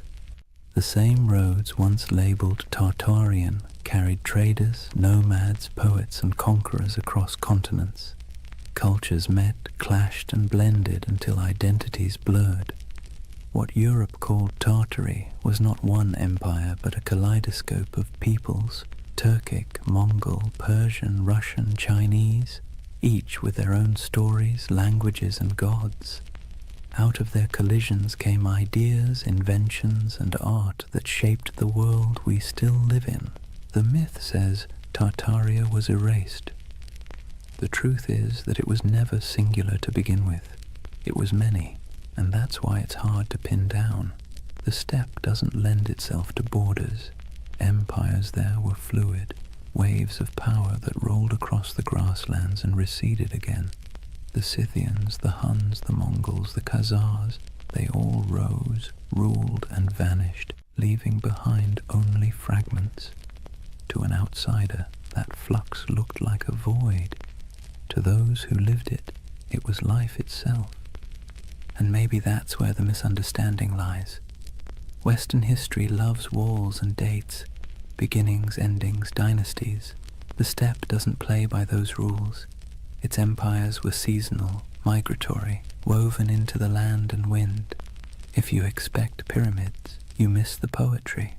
So no, there was no single global Tartarian empire, but there was a vast interconnected world of trade, culture, and movement that stretched from Europe to China long before globalization had a name. The Silk Road wasn't just silk, it was the internet of its day, transmitting not data but ideas. Buddhism, astronomy, metalwork, medicine all passed through those dusty caravans. The real miracle isn't that something was erased, it's that so much survived, and yet debunking doesn't have to mean disappointment. If anything, it should make the world feel richer, because the truth is not dull, it's layered. The mud flood isn't proof of deception, it's proof of time. The ornate buildings aren't relics of a forgotten empire, they're monuments to human excess. The missing maps aren't evidence of suppression, they're artifacts of discovery. And here's the quiet irony. Even the myth itself is part of history now. The videos, the forums, the believers, they've become a digital folklore, our century's way of myth-making. Future historians might study us and say, they dreamed of Tartaria because they were tired of concrete. Maybe that's what keeps the story alive. Not deceit, but desire. The desire for mystery, beauty, and meaning in an age that feels too catalogued, too explained. Tartaria is less a conspiracy than a collective poem, one line written in frustration, another in wonder. And perhaps that's how we should leave it, gently. The myth and the truth coexisting like twin shadows cast by the same fire. The factual story of history's shifting frontiers and the emotional story of humanity's hunger for lost splendor. So the next time you pass an old building with buried windows or stumble across an antique map marked Tartary, don't roll your eyes. And don't fall into the rabbit hole either. Just pause, look, feel the weight of centuries pressing quietly under your feet. Real or imagined, every layer of that soil carries a story. Because whether it's called Rome, Babylon, Atlantis, or Tartaria, the dream of forgotten empires never really fades. It just changes shape, waiting for someone new to wonder. Chapter 4. The Eternal City, Why We Dream of Lost Civilizations. Take a moment, close your eyes, and imagine you're standing in the ruins of a city that never existed. The stones are warm beneath your feet. The air hums faintly with the echo of 1,000 unrecorded stories, and the wind brushes against carved columns whose builders' names were never written down. It's a dream, but somehow it feels truer than waking. That's the strange comfort of Tartaria. Even after we've picked apart the facts, even after the history books have closed the case, the idea lingers. The notion that somewhere, sometime, humanity built something magnificent, a civilization unified, enlightened, and then, inexplicably, erased. It's the same instinct that makes us search for Atlantis, or Lemuria, or the lost library of Alexandria. A quiet yearning that whispers, maybe we used to know more, maybe we were better once. And let's be clear, this isn't foolishness. It's longing. Believing in Tartaria isn't really about maps or mud floods. It's about something deeper, the ache for lost harmony, for order in the chaos of modern life. When we look around at endless screens, broken systems, and cynical politics, it's easy to imagine that somewhere in the past, people had it figured out, that there was a time when beauty and wisdom ruled, before we traded them for convenience. The myth gives that feeling a shape.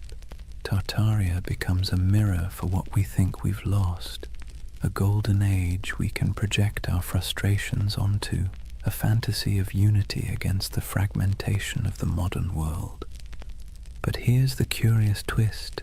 Myths like Tartaria comfort us because they're out of reach. They can't be disproven in a way that satisfies the heart. The less we know, the more space the imagination has to wander. That's what myths do best. They thrive in the gaps, the shadows between facts. Think about how the story feels, not just what it says. Tartaria isn't told in sharp, factual sentences. It's whispered in forums late at night by people who sound more wistful than conspiratorial. They're not shouting about domination. They're sighing about what might have been. It's not paranoia. It's melancholy. The same kind of melancholy you feel walking through an abandoned building, seeing beauty and decay folded together. There's a paradox at the heart of this comfort. We know modern life is more advanced than any age before it, yet it rarely feels that way. We have the internet, medicine, spaceflight, instant communication, but we also have loneliness, burnout, and an undercurrent of loss. The myth of a vanished civilization fills that emotional void. It says, you're right to feel that something's missing. It's like nostalgia for a memory we never had, and in that sense, Tartaria isn't about the past at all. It's about the present, about how alien our own world can feel. The skyscrapers of glass and steel, the humming servers, the sterile symmetry of cities built for efficiency rather than awe. No wonder people scroll through photos of old domes, arches, and impossible cathedrals and feel something stir. Those buildings look like they remember something we've forgotten, so we call it Tartaria. We give the feeling a name. It's easier to believe there was once an age of grace that was stolen than to accept that beauty is fragile, and we let it slip away ourselves. But this comfort isn't all illusion. The belief itself reveals something profound about us. humans are meaning-seeking creatures. When the world feels senseless, we create patterns to make it make sense. We weave stories over the noise, and in those stories, we find calm. Myths are our way of telling ourselves that the universe still has order, even if it's hidden. That's why so many people find peace in the idea of a lost civilization. It implies that knowledge, beauty, and balance aren't gone forever, just misplaced. It turns chaos into a temporary condition. And maybe that's why Tartaria caught fire in the digital age. The internet is chaos incarnate, 1,000 overlapping timelines, all screaming for attention. In that noise, the myth feels like a lullaby. It slows everything down. It says, once there was harmony. Once the world was whole. Now, whether that's true or not almost doesn't matter. What matters is the feeling it evokes, the quiet pull toward something larger, wiser, softer than the present.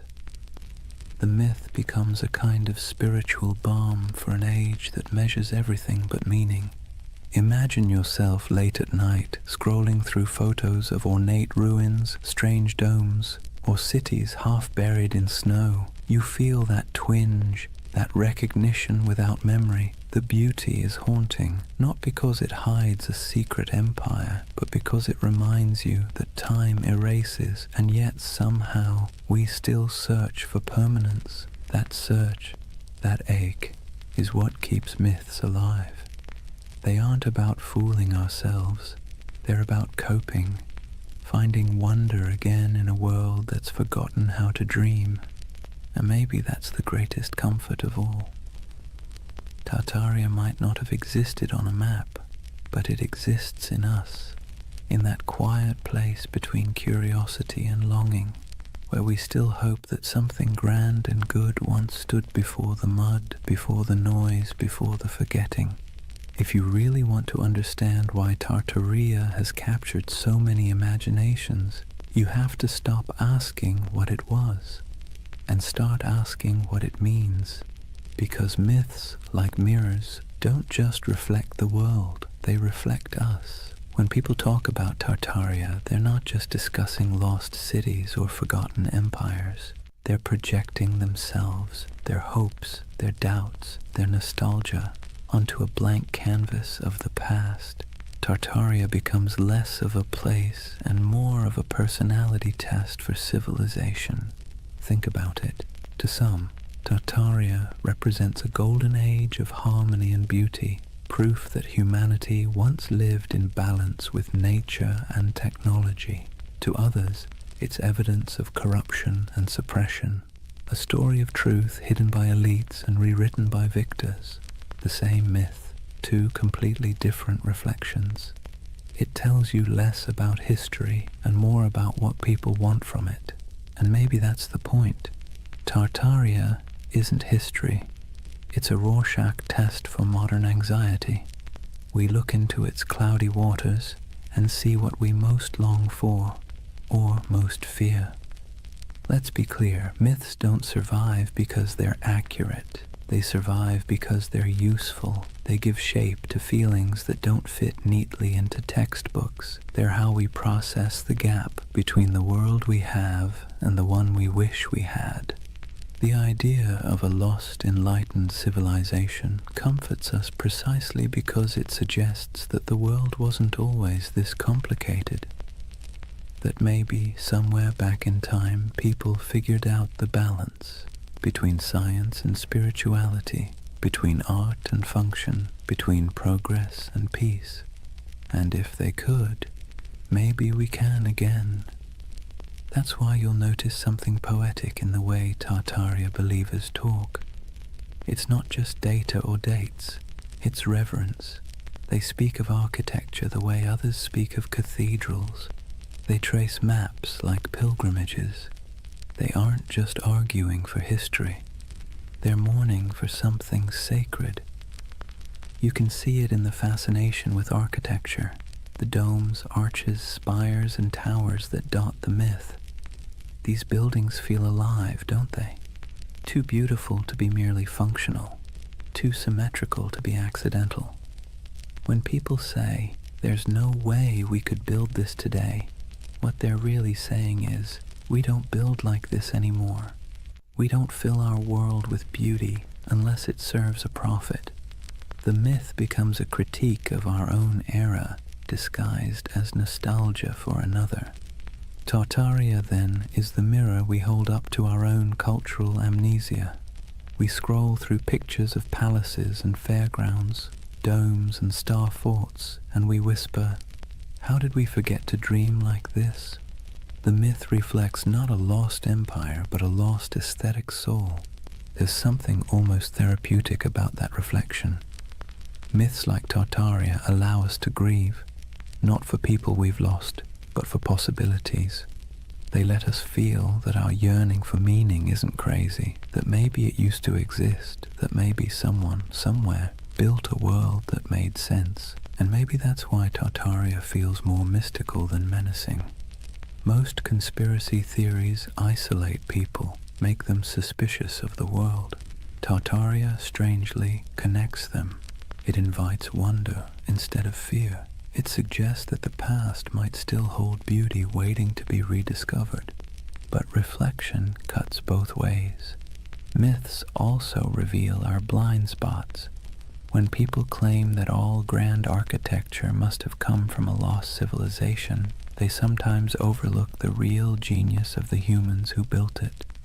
The artisans, masons, and engineers who left their fingerprints in stone. The myth honors beauty, but erases the hands that created it. It's a paradox. In searching for greatness, we forget the greatness already recorded, and maybe that's the truest mirror of all. We live in an age obsessed with rediscovery, yet blind to what's in plain sight. We chase mysteries across continents while ignoring the ones humming beneath our feet, the hidden systems, the forgotten craftsmanship, the quiet brilliance of ordinary people.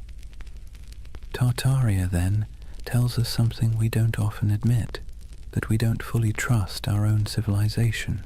We sense that something's off, something hollow beneath all the progress.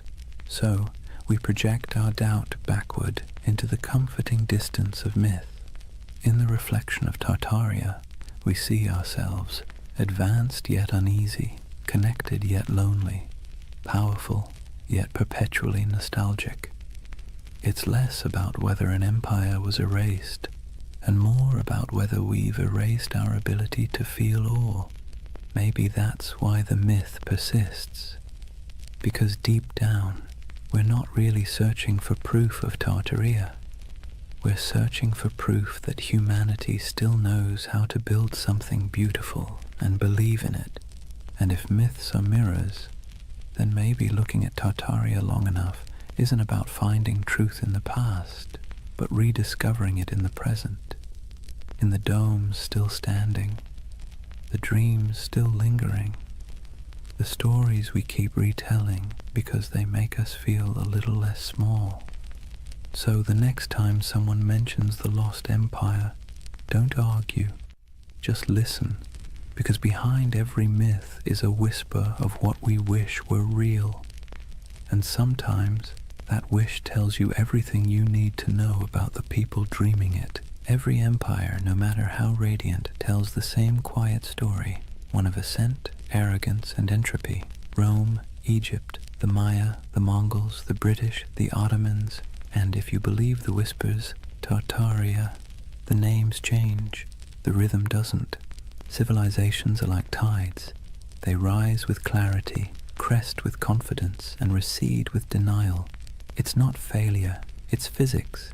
Even stars burn out, and they're made of far sturdier stuff than marble or pride. So maybe that's why Tartaria lingers in our collective imagination, because it fits the pattern too well. A lost empire swallowed by time, a forgotten people erased by cataclysm, a name that once filled maps and now feels like a ghost. It's familiar, almost comforting in its tragedy. Let's be clear though, No empire believes it's the one that's going to fall. Every generation thinks it's special, unique, immune to collapse because it has better technology, more data, smarter systems. But arrogance, like gravity, pulls everything back to Earth. If Tartaria existed, if even a fragment of the legend were real, its disappearance would have followed the same script as every empire's twilight. The small cracks first, corruption, complacency, overreach, then the slow decay disguised as progress, and finally the quiet moment when the last flame flickers out and the world simply moves on.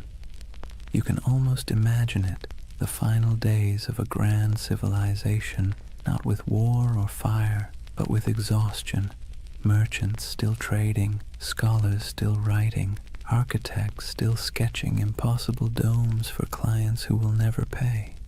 The end doesn't always come with thunder. Sometimes it's a sigh. And here's the thing. We need myths like Tartaria because they remind us that our own civilization isn't exempt. It's a soft warning wrapped in wonder. The idea that maybe, just maybe, we've been here before.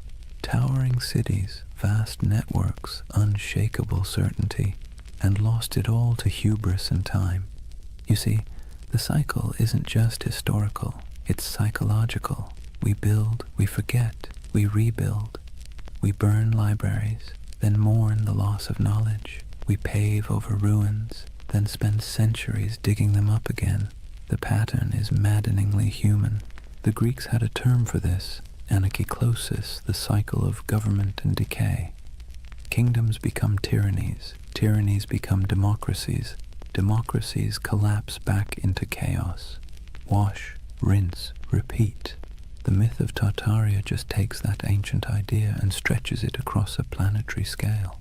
And that's what makes it powerful, because deep down we know the pattern fits us too. Look at the ruins of any civilization, and you'll find the same fingerprints. Ambition, brilliance, greed, denial. The same stone roads leading nowhere. The same monuments built to outlast time, quietly losing that argument. Even today we build our towers of glass and steel, our data empires, our digital libraries with the same optimism that we're preserving knowledge forever. But maybe 1,000 years from now, someone will wander through our abandoned cities and ask the same question we whisper about Tartaria. Who built all this? Maybe that's why we're drawn to stories of collapse told in soft voices, because they allow us to grieve for what's inevitable before it happens. They help us process the strange truth that impermanence is not failure, it's the natural order. In that sense, Tartaria becomes a bedtime story for civilization itself, a reminder that we are temporary but not meaningless, that even in loss there's continuity.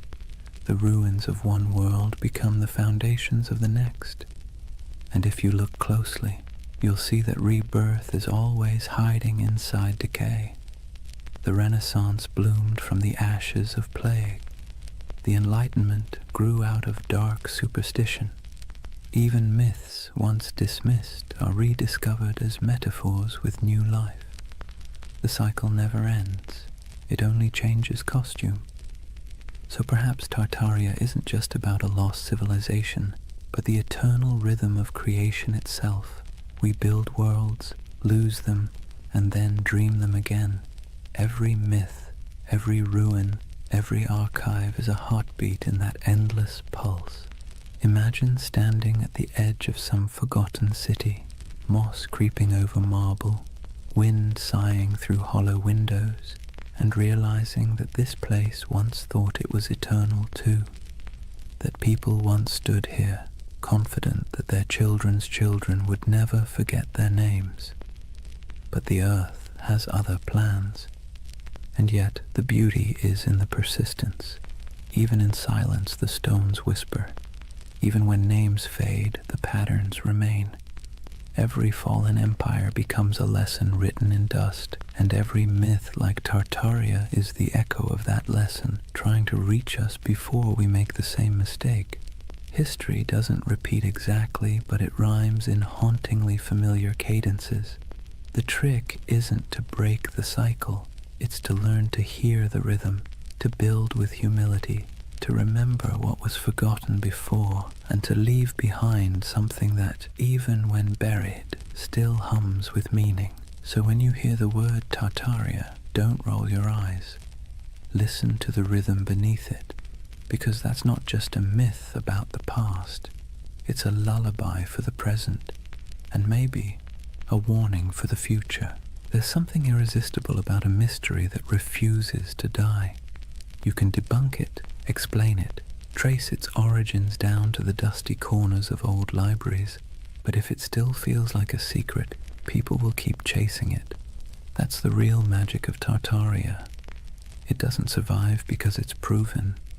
It survives because it haunts. In a world that measures everything, categorizes everything, and leaves nothing ungoogleable, a mystery like Tartaria feels like a rebellion. It's a crack in the glass of certainty, a reminder that not everything is neatly archived in the cloud. Some things remain just out of reach, teasing, luminous, half-remembered. Let's be honest, the modern world isn't built for mystery. We live in an age of answers. Every question has a search bar waiting to solve it in half a second. And yet deep down, we miss not knowing. We miss wonder. We miss the feeling that the world is bigger than our understanding. Tartaria gives us that feeling back. It's a paradox. We're surrounded by more information than any civilization in history, and somehow we trust less of it. We have satellite maps of every mountain, street view of every alley, but we still find ourselves staring at old maps labeled Grand Tartary and thinking, maybe something's missing.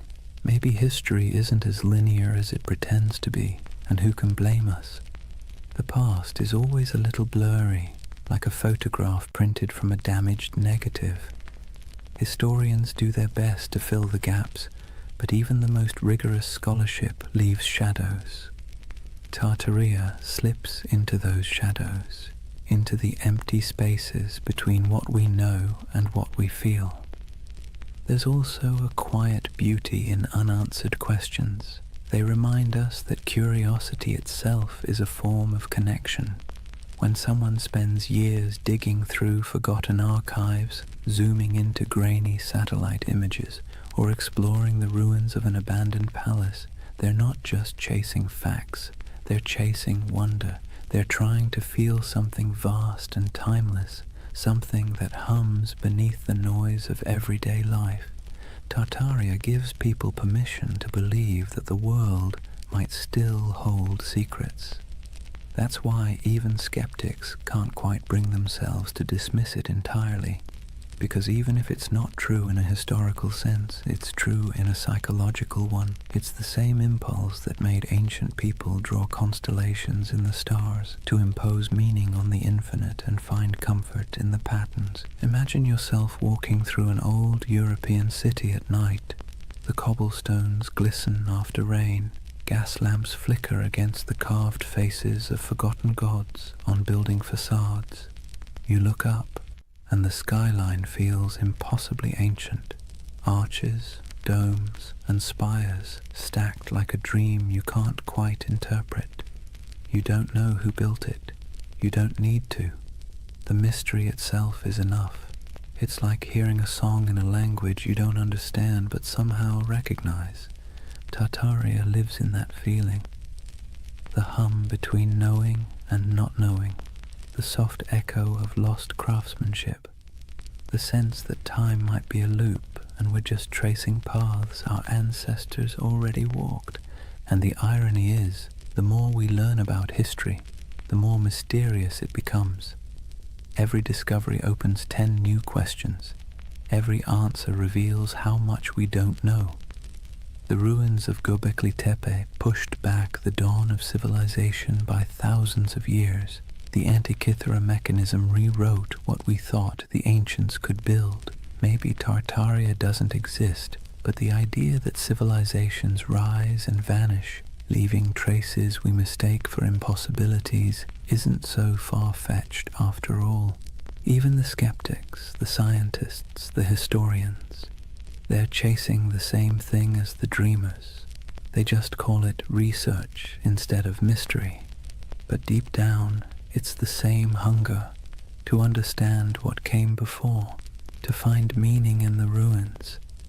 There's a gentle wisdom in letting some mysteries remain mysterious. Not every story has to be resolved. Not every legend needs to be disproven. Some things are more beautiful when they stay slightly out of focus. Tartaria belongs to that realm, the twilight between history and imagination. Because here's the truth. Even if we mapped every ruin, deciphered every language, catalogued every artifact, we'd still find ourselves asking, what's missing? What did we overlook? What used to be here? And that question, that ache, is what keeps humanity moving forward. It's what drives us to explore, to create, to tell stories at all. Mystery, in a strange way, keeps us human. It reminds us that we don't control everything, that there are still edges to the map, and in a world that feels increasingly small, that's a comfort. So if you ever feel the pull of Tartaria, the urge to look at an old map and imagine lost cities under the soil, buried glass domes beneath the ice, vanished languages whispered through time, don't resist it. It's not foolishness, it's memory dressed as wonder. It's the part of you that still wants to believe there's more to the story, because there always is. Imagine drifting in that half-awake space between dreaming and memory, the kind where time doesn't quite make sense and faces blur into landscapes. That's what the myth of Tartaria feels like, a collective dream stitched together from ruins, half-forgotten books, and the quiet yearning that maybe, just maybe, humanity once built something beautiful and lost it. Not just an empire, but an idea. Tartaria isn't really about maps or mud floods. It's about longing. The longing for a golden age before the noise, before the smog, before the blinking lights of modern anxiety. A world where cities gleamed, not with plastic and neon, but with purpose. Where architecture felt alive, humming with mystery. Where the air itself seemed to remember something divine. When people talk about Tartaria, they're really talking about home, a home they've never seen but somehow recognize. It's tempting, isn't it, to imagine that once there was a civilization so advanced it left behind the blueprints of paradise, smooth white marble gleaming under perpetual sunlight, towers spiraling toward the heavens, not in arrogance but in harmony, streets where water flowed instead of traffic, and knowledge wasn't locked in institutions but breathed like air. The myth whispers that maybe humanity peaked, fell, and forgot, and maybe we're just children trying to remember the lullaby our ancestors sang before the storm. Let's be clear though, Tartaria, as the internet tells it, probably didn't exist, but the feeling of it does. That's what matters. Because myths are just dreams that cultures refuse to wake up from. They serve a purpose, especially in times like ours, when everything feels impermanent, synthetic, and accelerated. Tartaria slows the world down. It reminds us of the beauty of mystery, craftsmanship, and the sense that not everything has to be profit or progress. There's a kind of poetic justice in the way this myth took shape online, in the strangest corners of the internet. A digital ghost story for the digital age. Scroll long enough through photos of ornate buildings with impossible domes and buried windows, and you'll feel it too, that little flicker of awe. Even if your rational mind rolls its eyes, your imagination leans in. What if, it whispers, what if this really was part of something greater? The myth resonates because we're surrounded by ruins and don't realize it. The old train stations, the opera houses, the abandoned civic buildings with ceilings painted like cathedrals, they still stand, silent and out of place. They belong to an age that believed in permanence, in beauty as a civic duty, and compared to that, our world of glass and rectangles feels hollow. Tartaria becomes a name we give that feeling, the ache for artistry, for meaning carved in stone. But beneath the aesthetic nostalgia is something deeper, a memory not of buildings, but of belonging. When people say they erased Tartaria, what they're really mourning is the loss of connection, the sense that we were part of something coherent, meaningful, and vast. We feel fragmented now, nations arguing, truths dissolving, the past rewritten every week on social media. Tartaria becomes a symbol of unity we've misplaced, the dream that once we all spoke the same unspoken language, the language of creation instead of consumption. Maybe that's why the myth refuses to die. It's not a conspiracy, it's a yearning, a collective homesickness for a world that valued wisdom over noise. Whether it's a literal memory or a psychological echo doesn't matter. Myths like this are emotional fossils. They preserve what facts forget. If you strip away the maps and theories, what remains is something tender. The belief that we can do better, that humanity once built something sublime, not through domination, but through understanding, and that maybe we can again. It's less about recovering a lost empire and more about remembering how to build meaning into our world. And maybe, in a strange roundabout way, the myth is right. There was a flood, a metaphorical one, the flood of time, technology, and forgetfulness. It buried not cities, but attention. It drowned not buildings, but wonder. And now, through whispers of Tartaria, people are trying to dig it back up. Not the structures, but the feeling of awe they carried. Picture the end of the dream, an endless step at dusk. The horizon glows gold, and somewhere in the distance, faint towers shimmer through the haze. They're not ruins, not anymore, just echoes of possibility. You start walking toward them, though you know you'll never reach them. That's Tartaria, not a destination, but a direction, not history, but hope. And as you drift toward sleep, remember this. Every civilization is both a memory and a prophecy. What we imagine today shapes what we build tomorrow. So maybe Tartaria isn't behind us. It's ahead, waiting to be remembered not as a lost empire, but as an invitation to build again, but slower, kinder, wiser, to carve beauty into the world and mean it this time. Because deep down, that's all the myth ever wanted, to remind us that the most eternal things aren't marble or empire, but imagination itself. The quiet, persistent dream that we came from something extraordinary, and that we can still be. So now, as the story fades and the dream of Tartaria settles like evening mist, take a moment, breathe slowly, let the world around you grow quiet. The hum of the present softens, and for a brief, weightless instant, it feels as though time itself exhales. What have we really been chasing tonight? A vanished empire? A mystery hidden in maps and marble?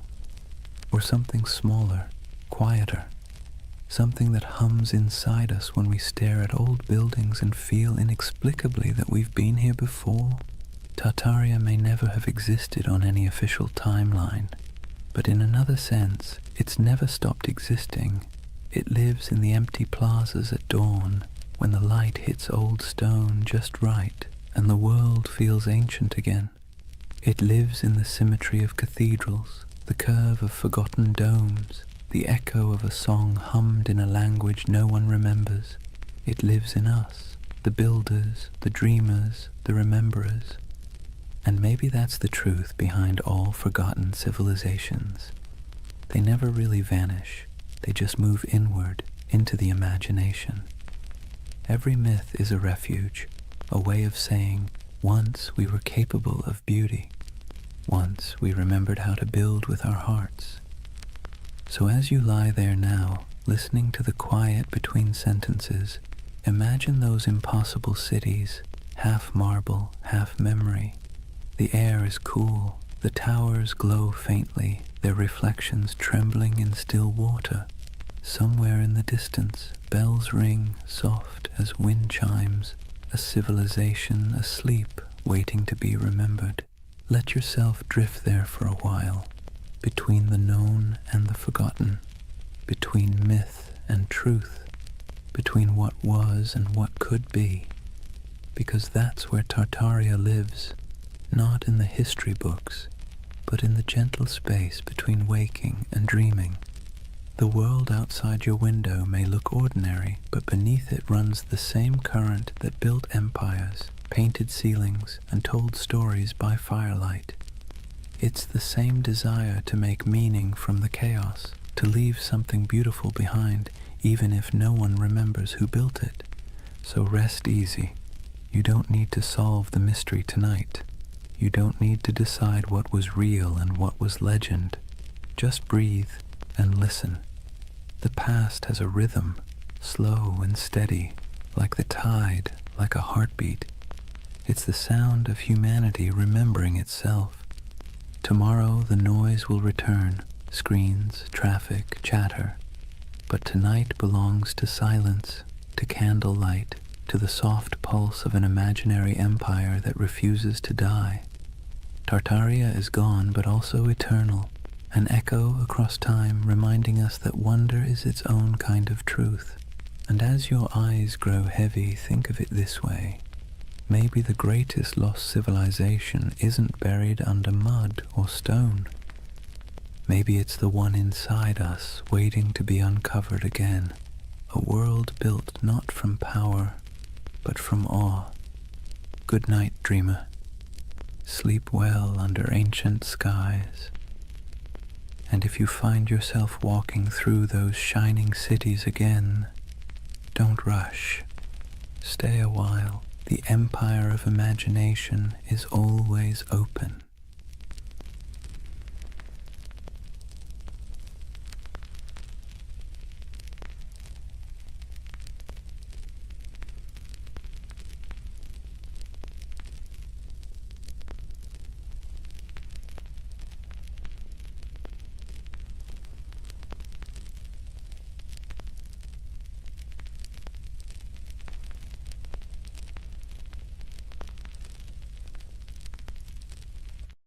Hey guys, welcome back to the Sleep Atlas.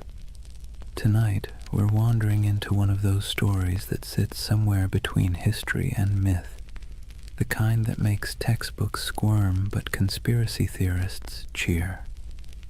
We're talking about the Anunnaki, the ancient gods of Mesopotamia, the so-called Great Ones, whose names have echoed for thousands of years.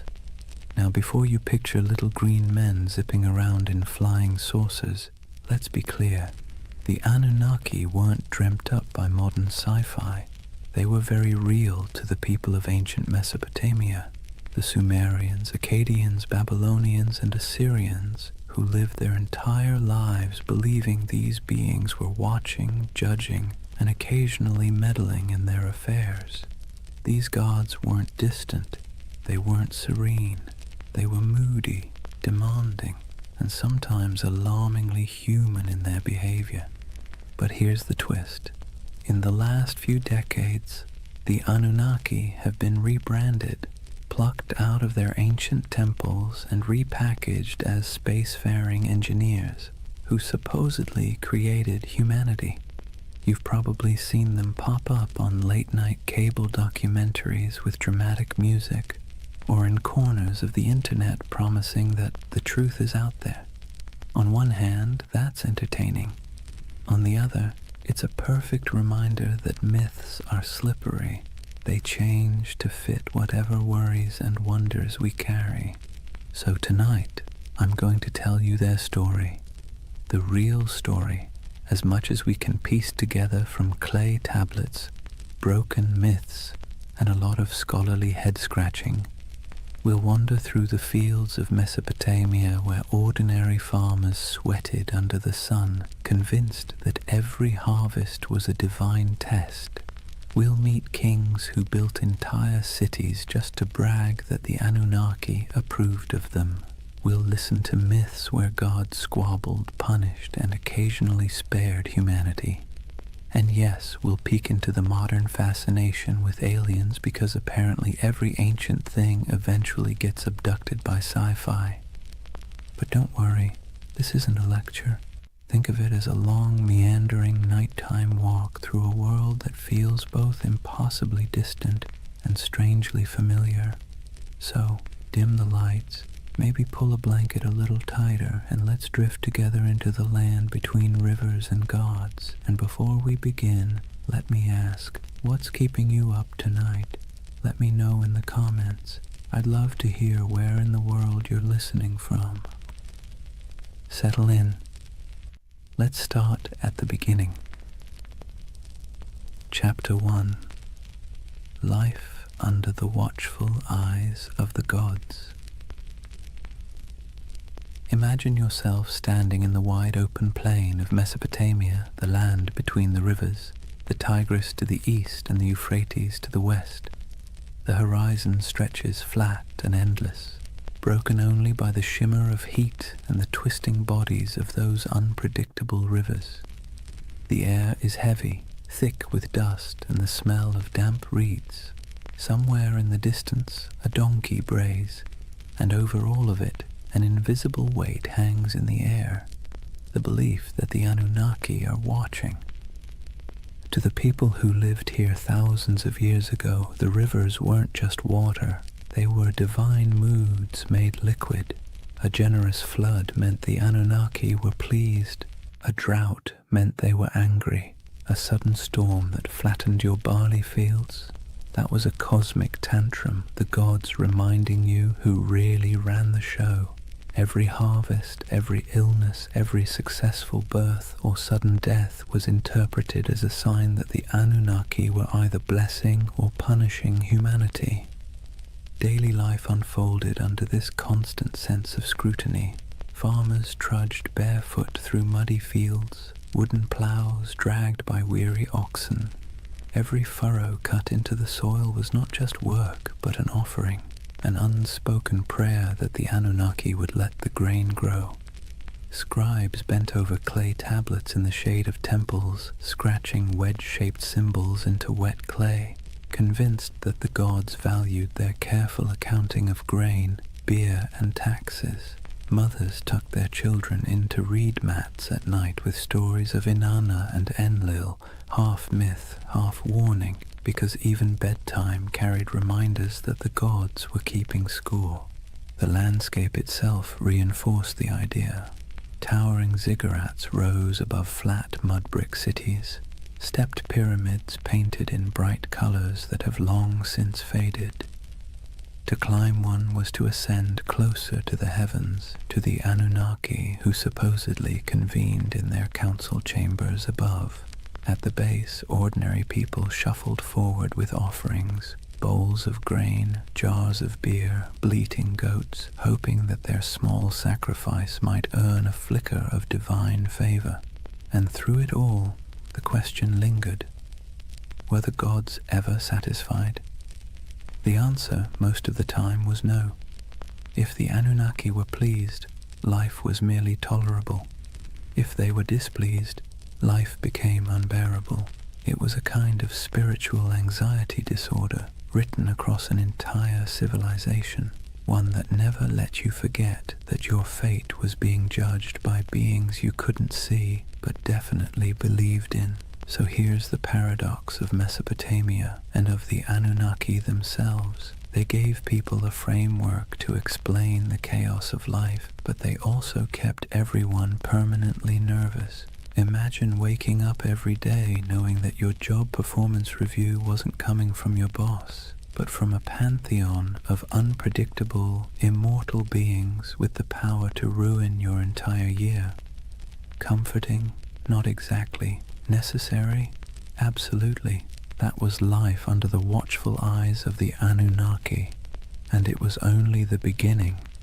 Now that we've set the scene, the dust, the rivers, the nervous glances toward the heavens, let's lean into the daily grind of keeping the Anunnaki happy, because if there was one thing everyone in Mesopotamia agreed on, it was that the gods were needy.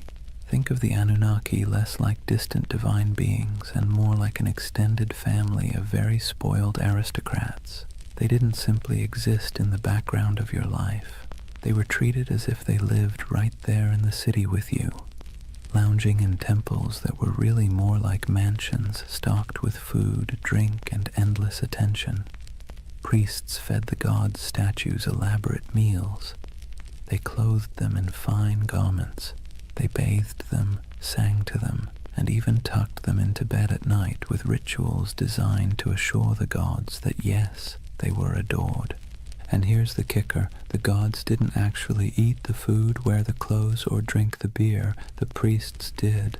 But in the logic of the time, that was the point. The offering wasn't about literal nourishment. It was about respect, about demonstrating submission to the divine order. Imagine working all day in a scorching field, hauling baskets of barley, and then handing over a chunk of your hard-earned harvest to a temple where priests would cook it up in front of a golden statue. You didn't get to enjoy the meal. The gods did, or so you were told. This wasn't optional. Failing to make offerings wasn't just rude, it was dangerous. Skip your temple duties, and you risked angering a god who could retaliate with a bad harvest, a plague, or a flood. It was like living with an unpredictable landlord who might torch your house because you didn't bring them enough bread. And so, day after day, people dragged their grain, their livestock, their jars of beer, and their prayers into the temple courtyards, hoping the divine egos were stroked enough to leave them in peace. Markets reflected this cycle of giving and appeasing. Merchants sold incense imported from far-off lands, exotic woods for temple furnishings, and precious stones for idol adornment. Whole industries thrived not because people needed goods for themselves, but because the gods supposedly needed them. The economy of worship was real, and it was heavy. And then there were the rituals, constant, exhausting, and often bewildering. Priests performed chants, sacrifices, and ceremonies to interpret the gods' moods. Ordinary people had little say in the process. They simply trusted or feared that the professionals got it right. Was the river about to flood? Only the gods knew. Was a plague looming? Better pay for a ritual just in case. Imagine the anxiety. You might lose your family, your crops, your city, not because of something you did wrong in the field, but because a priest forgot to wash a statue properly before a ritual.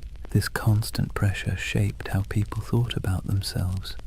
You weren't just a farmer, a merchant, or a craftsman. You were a servant of the gods, and your work was always under review. The Anunnaki weren't the kind of bosses who praised your effort either.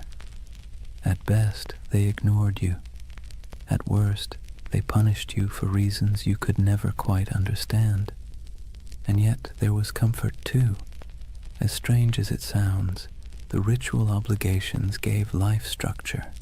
There was a rhythm to the year, festivals, sacrifices, processions, moments when the whole city gathered together in noisy, colorful celebrations. For a while, the pressure of survival melted into shared relief. Beer flowed, music played, incense smoke curled into the sky, and people could convince themselves that the Anunnaki might actually be pleased for once. But make no mistake, the weight of worship was heavy. It pressed down on every meal, every harvest, every family gathering. It meant living in a world where you never really owned your life. You were always making payments upward, into the hands of gods who demanded much and explained little. Civilization, in other words, came with a permanent divine subscription fee. So when you picture Mesopotamian life, don't just imagine mud brick houses and busy bazaars. Picture the temples looming above everything, casting long shadows across the city. Picture priests bustling through courtyards, chanting prayers and carrying offerings.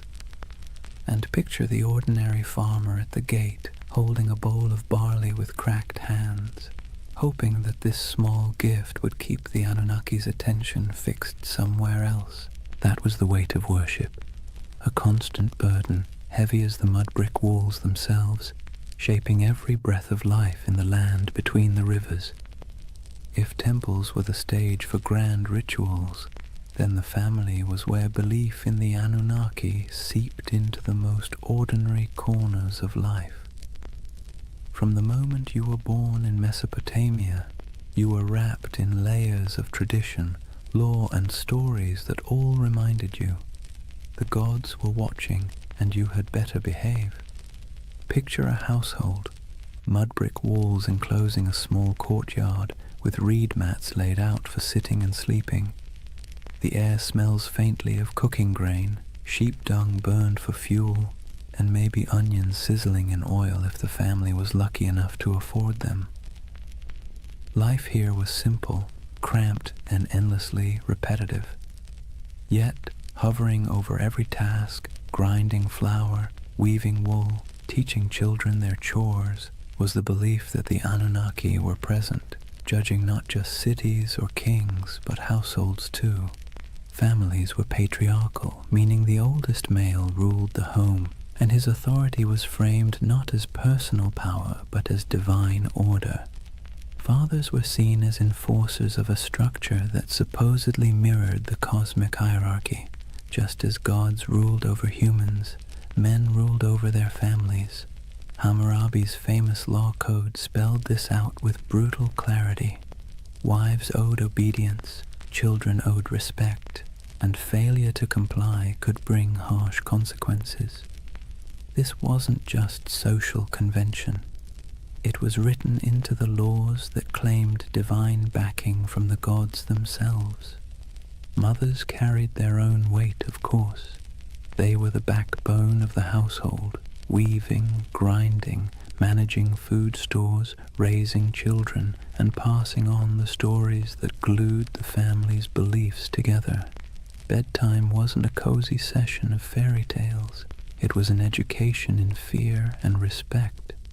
Children were told myths of Inanna descending to the underworld, of Enlil sending storms, of the Anunnaki judging souls in the afterlife.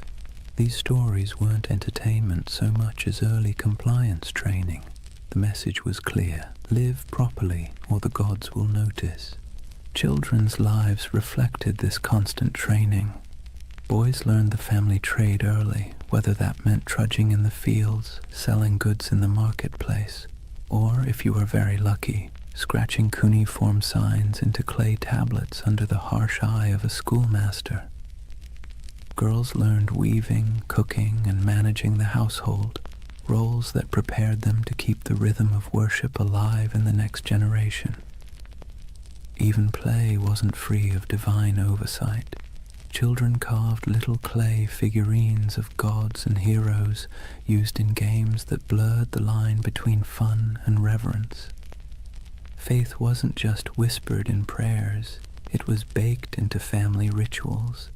Before meals, small offerings of grain or beer might be set aside for the household gods. Amulets were hung by doorways to ward off demons. Protective charms shaped like little snarling figures were placed in bedrooms, especially near infants. Birth itself was wrapped in ritual. Women prayed to Ninhursag, goddess of fertility, to protect mother and child, while midwives muttered incantations to keep evil spirits away. From the very first breath, life was understood as a fragile gift, one that could be snatched away if the Anunnaki weren't appeased. And here's the thing, families weren't just private units, they were miniature reflections of the larger city and its hierarchy. Just as kings claimed authority from the gods to rule nations, Fathers claimed authority from the gods to rule homes. The same logic that justified empires justified bedtime discipline.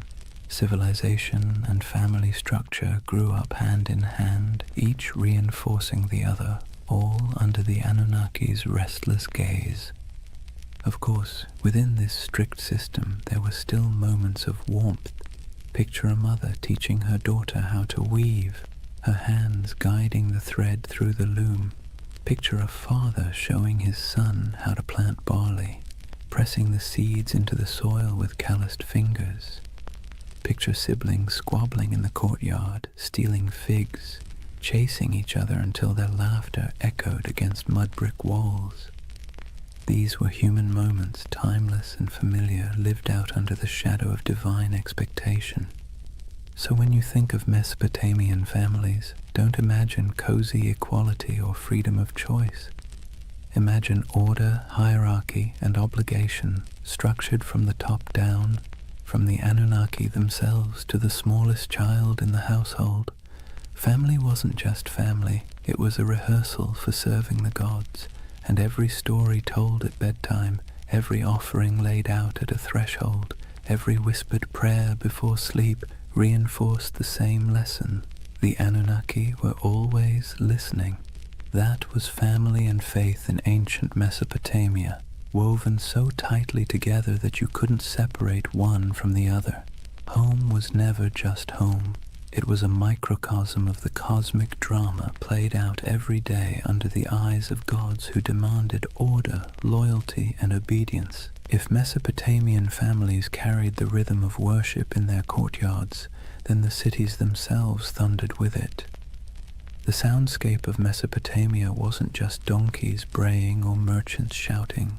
Woven through the daily hum was an undercurrent of sacred noise, constant reminders that the Anunnaki were never far away. Imagine walking barefoot across the packed dirt streets of Ur or Uruk, the air heavy with heat and dust. The first thing you'd notice rising above the chatter of the marketplace is chanting, long, steady voices carrying from the temple courtyards. Priests chanted hymns in Sumerian or Akkadian, their words flowing like the rivers themselves, steady, unrelenting, rhythmic. To the people listening, these weren't just words, they were incantations meant to keep the cosmic order intact. If the chanting stopped, who knew what chaos might break loose? Temples were alive with activity. Incense smoldered, releasing thick curls of smoke that clung to the air, sweet and sharp at the same time. The scent was meant to please the gods, but for ordinary people walking by, it was a reminder that the divine was close enough to smell. Lyres plucked their delicate notes in temple courtyards, drums pulsed with steady beats, and flutes added piercing tones that drifted across rooftops. To us, it might sound like music. To them, it was more like maintenance, a sound system designed to keep the Anunnaki pacified. And it wasn't just priests who contributed to the sacred soundscape. Festivals turned entire cities into orchestras of devotion. Imagine crowds gathering for a procession, voices rising together in chants, bells clanging, animals bellowing as they were led toward sacrifice. The ziggurat loomed above it all, terraces echoing with footsteps as priests climbed higher to offer food, drink, and prayers to the gods at the summit shrine. From miles away, travelers could hear the echo of music, the low murmur of thousands of voices, and know they were approaching a city where gods were fed daily like pampered royals. But the sounds weren't always grand. Sometimes they were intimate and unsettling. Picture a priest muttering over the body of a sick child, reciting spells to chase away spirits. Picture whispered prayers at dusk, entire families speaking softly into the night air as oil lamps flickered. Picture the hush that fell when an omen was announced, the crowd quieting to hear the words that might decide whether the gods were pleased or furious. In these moments, sound wasn't background, it was the bridge between humans and the Anunnaki. The irony is that these sounds, sacred chants, booming drums, whispered prayers, blurred together with the noise of the city. A donkey braying outside a temple, a merchant shouting about his wares as priests sacrificed a goat, children laughing while incense smoke rose into the sky. The sacred and the ordinary overlapped constantly, like two melodies played at the same time. For Mesopotamians, there was no separation between daily life and sacred life. Every sound was part of the same chorus, one directed at keeping the gods content. So, when you imagine Mesopotamia, don't just picture silent ruins or dusty tablets in a museum. Picture a city alive with sound, chanting voices echoing from ziggurats, music rising from temples, prayers whispered in homes, markets buzzing with life.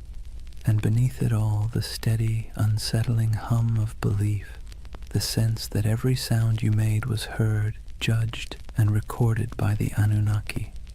That was the soundscape of Mesopotamia, sacred and ordinary, human and divine, blending into one endless hymn beneath the gaze of restless gods.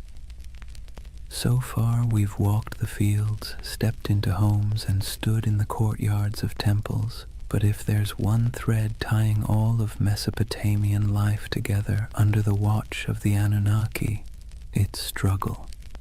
Not dramatic Hollywood-style struggle, more like the constant grinding kind. The kind that wears you down day after day until survival itself feels like an act of worship. Imagine yourself as an ordinary farmer, standing ankle-deep in a muddy canal, sweat dripping into your eyes as the sun beats down. The water that gives life to your crops also threatens to destroy them, either by flooding too much or not enough. You dig ditches, patch walls, and mutter prayers, hoping Enki might spare you this season. Your back aches, your hands blister, and still the work never stops. Each seed you plant is not just a gamble with the soil, it's a plea to the gods. Or imagine being a craftsman, hunched over a clay tablet, shaping wedge-shaped marks into wet clay. Maybe you're writing receipts, tallying debts, or recording temple rations. The work is tedious, your teacher strict, your mistakes punished, and yet every stroke of your stylus feels like part of something bigger. You're not just tracking grain, you're participating in a divine system where the Anunnaki themselves are imagined to weigh human worth in records and degrees. Disease lurked in the background too. Cities were crowded, hot and filthy, and illness spread quickly. If someone in your family fell sick, you didn't think of germs, you thought of angry gods or lurking demons. Maybe it was punishment, maybe it was bad luck, maybe both. Priests muttered incantations over the feverish burned incense and offered sacrifices. Sometimes it worked, sometimes it didn't. Either way, you believed your life was being tallied by powers you couldn't see. And then there was the simple, unshakable anxiety of living in a land where nothing stayed stable for long. Floods, droughts, raids from neighbors, every threat felt like it came with divine approval or divine neglect. You might work tirelessly, live faithfully, and still watch your field wash away overnight. It's no wonder that Mesopotamian myths constantly circle back to the same themes. Humans struggling, gods displeased, chaos always around the corner. But within that struggle, there was resilience. People endured. They dug new canals after floods, rebuilt homes after raids, prayed louder after disasters. Families bound themselves tightly together. Neighbors leaned on one another in the marketplace, and communities clung to rituals that gave their world meaning. The Anunnaki may have loomed like stern overseers, but the people found ways to keep living, laughing, and even celebrating in the cracks between their hardships. So, when you picture Mesopotamia under the eyes of the Anunnaki, don't imagine endless golden fields or carefree abundance. Imagine sweat-soaked tunics, cracked hands, and weary faces that still lifted toward the ziggurat at dawn. Imagine humanity trying, failing, and trying again, all while believing that somewhere, far above or deep below, the Anunnaki were watching, measuring, and deciding their fate. That was the human struggle, a constant effort to carve order out of chaos, meaning out of hardship, and survival out of a world that felt forever precarious. And in that struggle, civilization itself was born. Chapter 2. The Gods Who Ruled the Skies and Earth. If life in Mesopotamia felt like a constant test, then the examiners were the Anunnaki. These weren't gentle guardian angels or abstract philosophical ideas. They were the great gods, beings who sat at the very top of the divine food chain, descended from the union of Anu, the Sky Father, and Ki, the Earth Mother. To the Mesopotamians, the Anunnaki weren't distant background characters. They were judges, enforcers, and supervisors, always peering down like cosmic landlords who never forgot to collect rent. The word itself, Anunnaki, has a heaviness to it, something that sounds like it should be whispered by torchlight. Ancient scribes described them as the 50 great gods, though their numbers shifted depending on which city you asked. Some texts placed them in the heavens, others in the underworld. In either case, their role was clear. They were the arbiters of fate, the beings who decided whether you lived to see another harvest or whether your name would vanish into dust. Picture it like a cosmic council chamber. Anu presides as the lofty patriarch of the skies, his authority absolute, but his personality distant. He isn't the kind of god you chat with about personal problems. He's the one who sets the tone, like a CEO you've never met, but whose name sits on every memo. Beneath him, Enlil, god of air and storms, is the enforcer, a figure as feared as he was respected. He could bless the land with life-giving rain or flatten it with violent winds. His moods were the weather forecast. Ea, or Enki, the clever god of wisdom and water, often played the role of fixer, the one who bent the rules when the council's decisions were too harsh. Ninhursag, the mother goddess, embodied fertility and nurturance, though even she could be stern when humanity overstepped. The Anunnaki weren't imagined as serene or harmonious. Their council was more like a divine courtroom full of debates, rivalries, and power plays. They were the ones who weighed the fates of kings and commoners alike. If a ruler conquered a rival city, it was because the Anunnaki permitted it. If a plague swept through the streets, it was because the Anunnaki had signed off on the punishment. Their decisions rippled down into every corner of daily life, from the canals of farmers to the palaces of kings.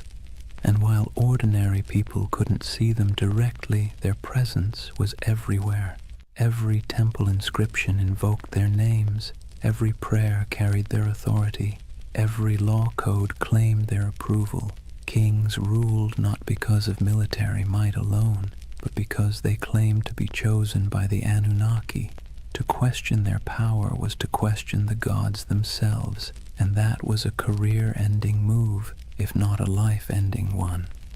So, when you picture Mesopotamian religion, don't imagine a single figure like Zeus hurling thunderbolts or a kindly creator painting the skies. Imagine a boardroom full of moody, powerful beings, each with their own agenda, each wielding immense influence over humanity.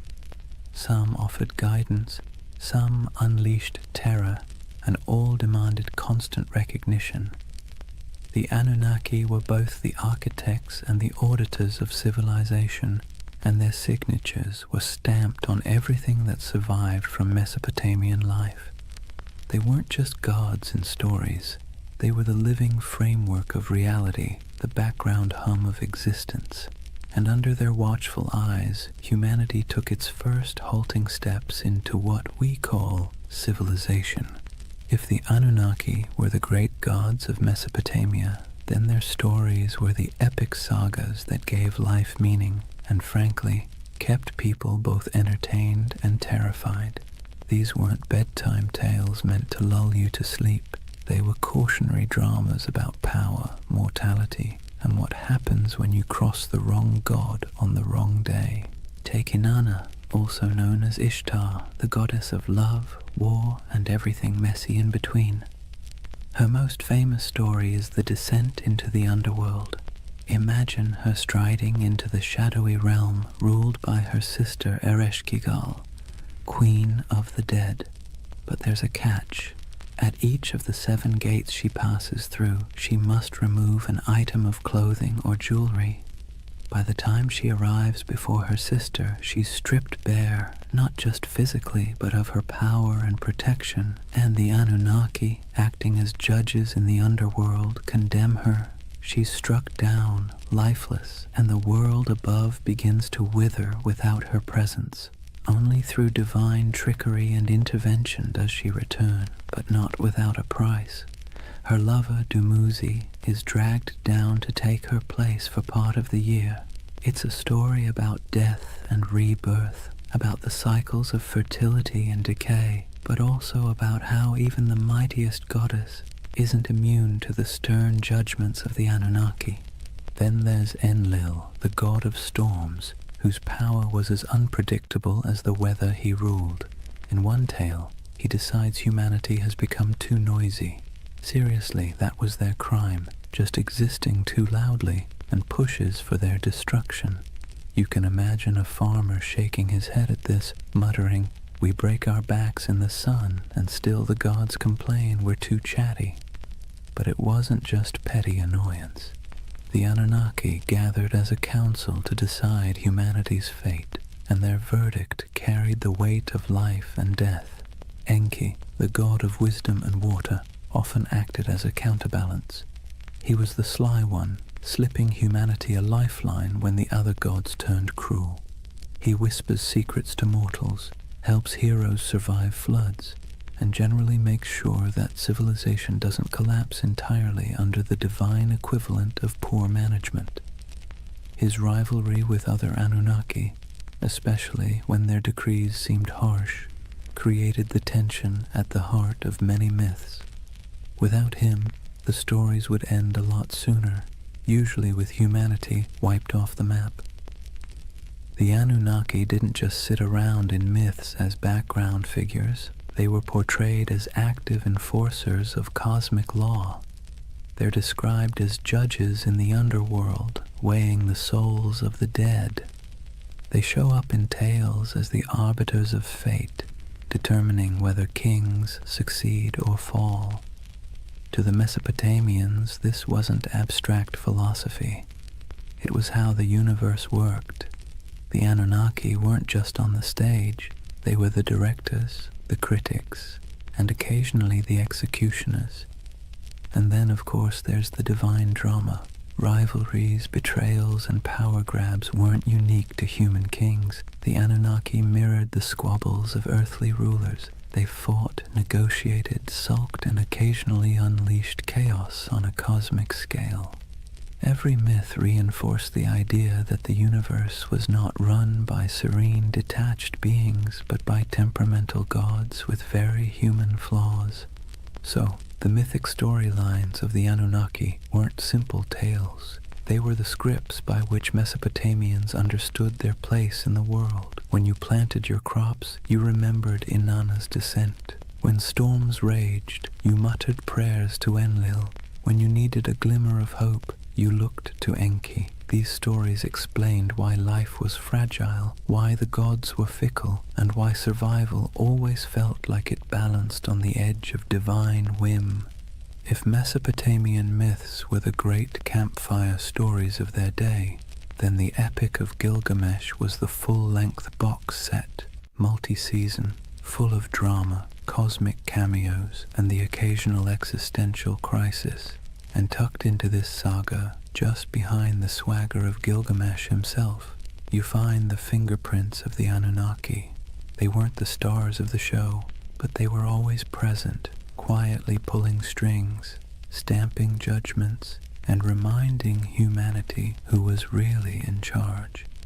Gilgamesh, king of Uruk, is portrayed as 2/3 divine, 1/3 human, a math equation that somehow worked in Mesopotamian mythology but would make your high school algebra teacher sweat. Despite his divine heritage, he still lived under the gaze of the Anunnaki. His strength, his ambition, even his arrogance, all of it was tolerated but not entirely unchecked. The Anunnaki weren't about to let one man, no matter how mighty, get away without consequences.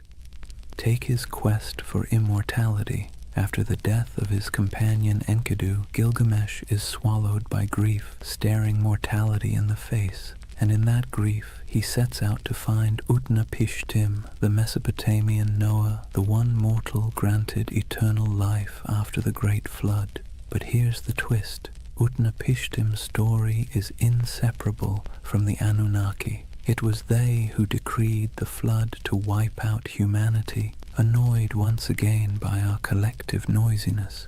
It was they who sealed the fate of countless villages, and it was Ea, sly Ea, who bent the rules by whispering to Utnapishtim, helping him survive in a boat loaded with animals.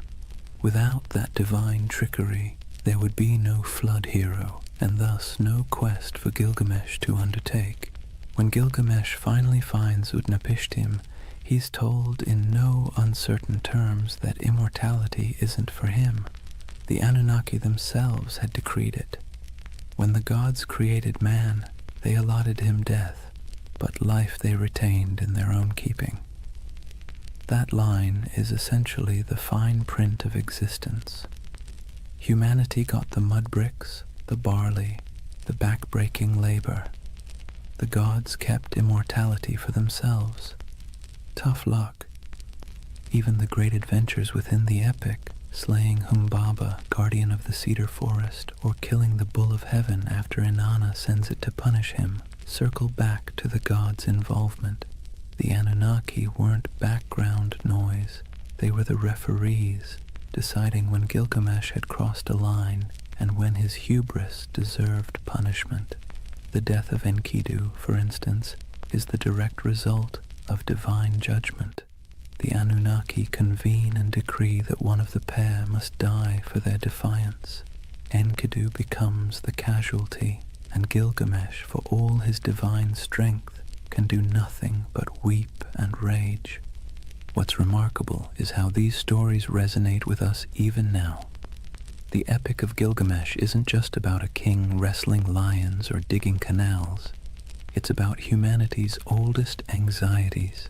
Why we die, why we suffer, and why no amount of wealth or power can change those facts. And standing behind those anxieties are the Anunnaki, like cosmic administrators who handed humanity its most dreaded memo.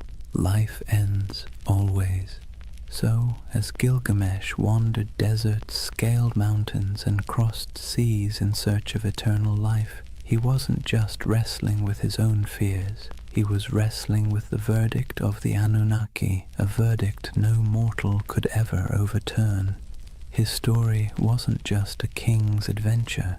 It was a parable about the boundaries set by the gods and the futility of trying to break them. And in the end, Gilgamesh's great realization wasn't that he could cheat death, but that he couldn't. His city, his walls, his legacy, those would endure, not his body, which, ironically, is exactly what the Anunnaki seem to want. Humanity striving, building, suffering, and remembering, but never escaping. Civilization itself, with all its mud, sweat, and noise, became the immortality humans were allowed. If you've ever heard the story of Noah's Ark, you might think it's unique. One righteous man, one enormous boat, a zoo crammed 2 by 2, and a god who decided humanity needed a hard reset. But here's the thing. Long before the Bible put pen to parchment, Mesopotamia had already told its version. Several versions, in fact. And at the center of everyone, like judges sitting in an endless board meeting, were the Anunnaki. The earliest version we know comes from the Atrahasis epic. In this story, humanity isn't destroyed because of sin or even bad manners, but because of noise. Yes, noise. Apparently, humans were just too loud for the gods to get a decent night's rest. Picture the Anunnaki sitting in their divine chambers, grumbling like cranky landlords. These humans won't stop partying, yelling, clattering around with their plows. Enough. So they decide to wipe the slate clean. First they try droughts, then plagues, then famine, but nothing seems to stick. Humanity, stubborn as ever, bounces back. Finally, the Anunnaki pull the ultimate lever, a flood to drown every last village. Rivers swell, storms rage, and the land sinks beneath walls of water. Humanity is meant to vanish, a failed experiment erased by divine decree.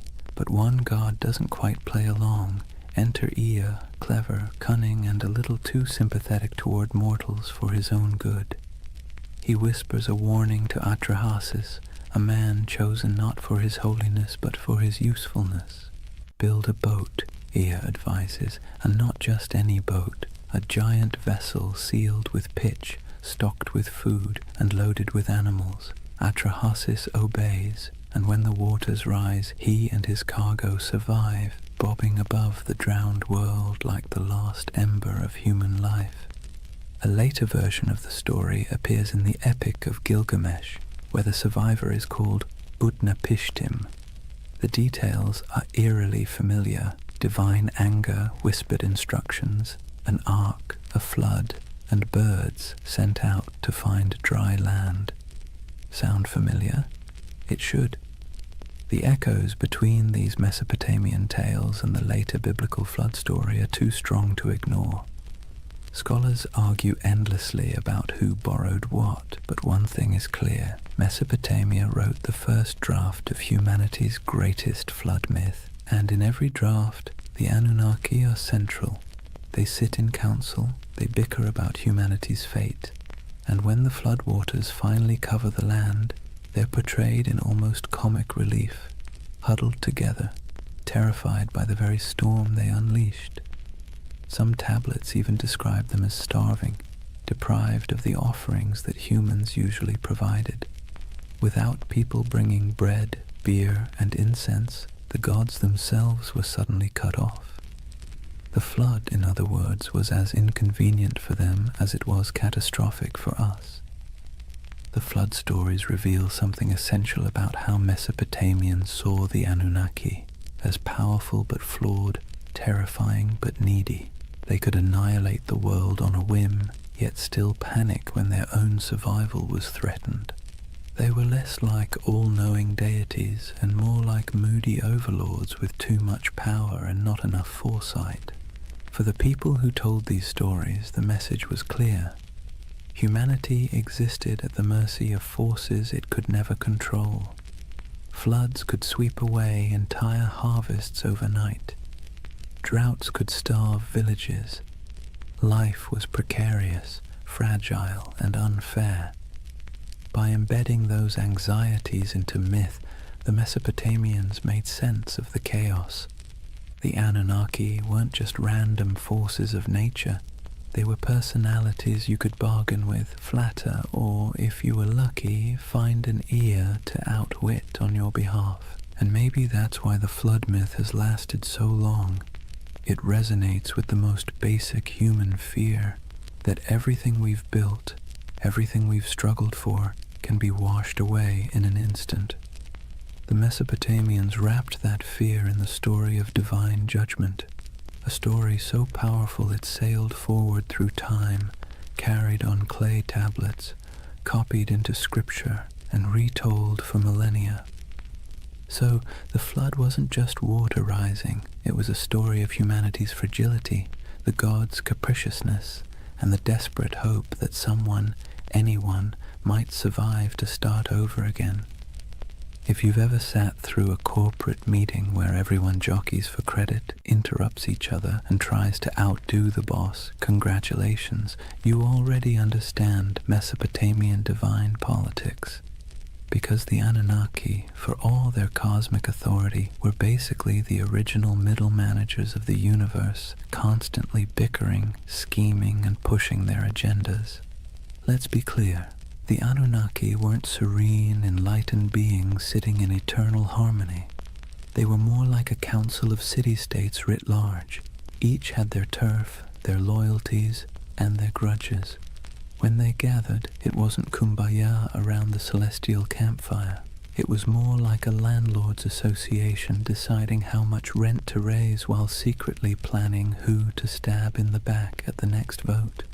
Take Enlil, for example, the storm god, known for being both immensely powerful and immensely irritable. He's often depicted as the one pushing for harsh judgments, floods, plagues, the occasional smiting. If you had to assign him a modern role, he'd be that boss who always thinks the best solution is fire half the staff and never sticks around to clean up the mess. Then you've got Ea, or Enki, the god of wisdom and water, who often played the role of the office saboteur. Whenever Enlil wanted to wipe out humanity, Ea would sneak behind his back, whispering to mortals like Atrahasis or Utnapishtim. He wasn't rebellious enough to stage a coup, but he was crafty enough to bend the rules. Think of him as the co-worker who nods along in the meeting, then quietly emails the client with a completely different plan.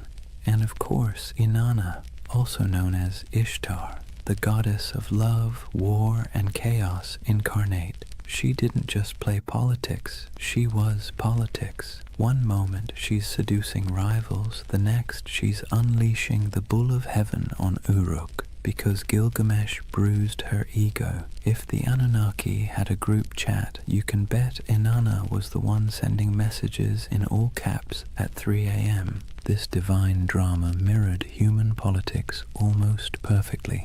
Kings invoked the Anunnaki to justify their wars. Priests claimed to interpret the gods' wishes, usually in ways that happened to benefit their city. When two cities fought, it wasn't just about irrigation canals or trade routes. It was framed as their gods battling too. The human squabbles were just the earthly reflection of celestial office politics. What's fascinating is that the Anunnaki weren't portrayed as flawless rulers. They were prone to jealousy, anger, and terrible decision-making.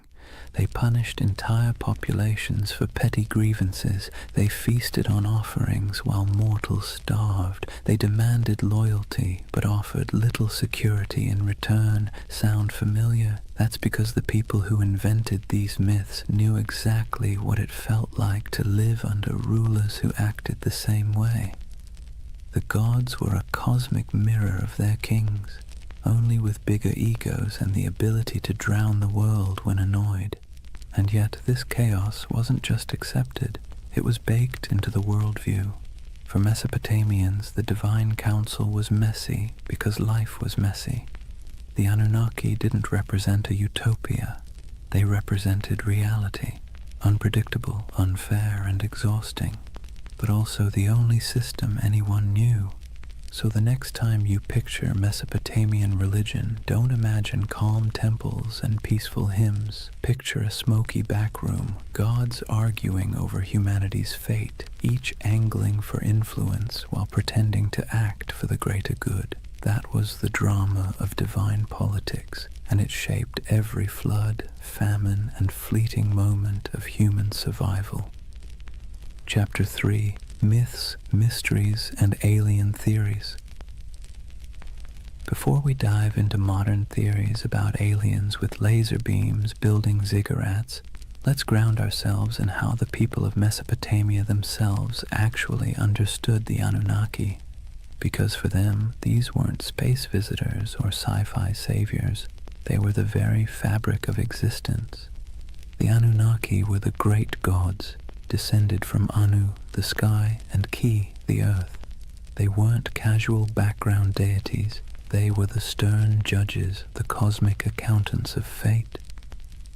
Picture them sitting on a celestial council bench, scribbling down humanity's behavior like the universe's first HR department, except the performance reviews were terrifyingly final. They decided who lived, who died, and how the world ticked. But here's the twist. They weren't abstract. They were woven into every corner of daily life. A farmer digging an irrigation canal didn't just worry about weeds or floods. He worried about whether the Anunnaki were pleased with his offering of grain. A merchant weighing silver in the bazaar wasn't just concerned about fair trade. He wondered if the gods of fate were tallying his honesty. The Anunnaki weren't far away. They were breathing down your neck in every deal, every harvest, every storm cloud on the horizon. Temples were their houses, but also their workplaces. Priests acted as caretakers, feeding the statues daily meals, dressing them in embroidered garments, and bathing them in ritual purity. Imagine treating a carved stone figure as if it were your very picky, very powerful roommate who might throw a tantrum if dinner was late. That's the relationship Mesopotamians had with their gods, equal parts reverence and anxiety. The Anunnaki's role stretched beyond the fields and temples. They were tied to fertility, justice, and even the underworld. In some myths, they sit as judges in the realm of the dead, weighing the shadows of human lives like bureaucrats processing endless paperwork. Not exactly a comforting image, but then again, Mesopotamian religion wasn't about comfort. It was about explaining a world that was dangerous, unpredictable, and constantly shifting. And the rituals reflected that. People poured out libations of beer, laid down offerings of bread, burned incense, and sang hymns to keep the divine machine running. Festivals were not just moments of joy, they were mandatory maintenance on the cosmic engine. Skip a ritual, anger a god, and suddenly your canal might collapse or your child might fall sick. So when we talk about the Anunnaki, the ancient understanding wasn't glamorous, it was anxious. These weren't benevolent guardians handing out blessings. They were moody overseers, cosmic bosses whose whims dictated survival. And humanity's job was simple, if exhausting.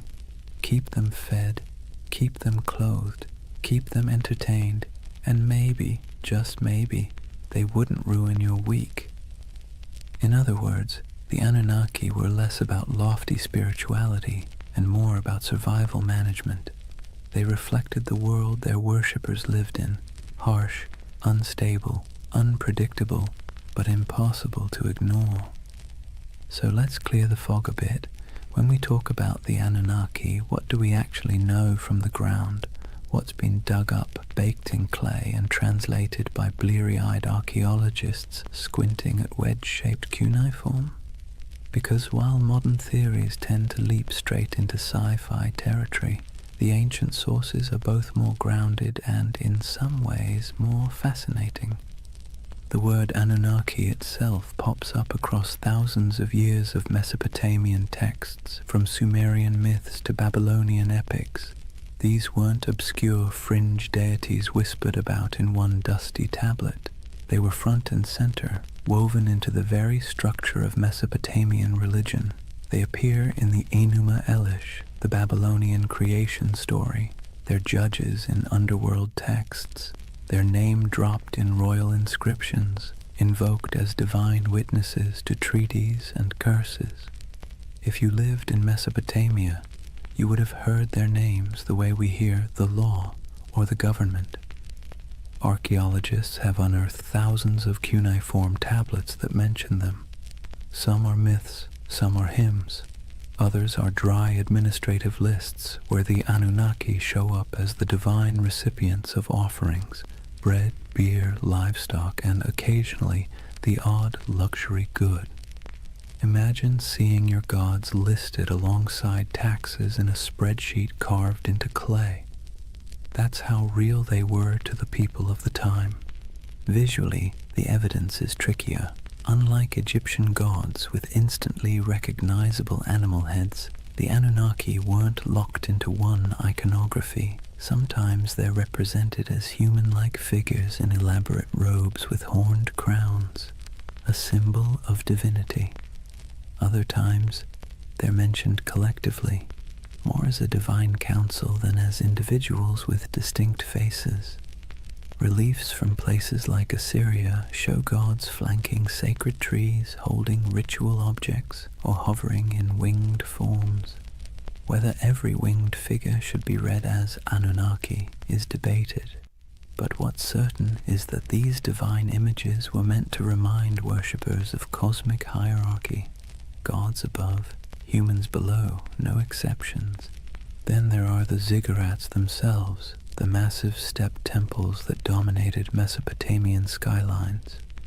While we can't slap a label on the bricks reading Anunnaki headquarters, the texts make clear these structures were dedicated to them and their kin. Priests, trained scribes, and entire economic systems revolved around the upkeep of these temples.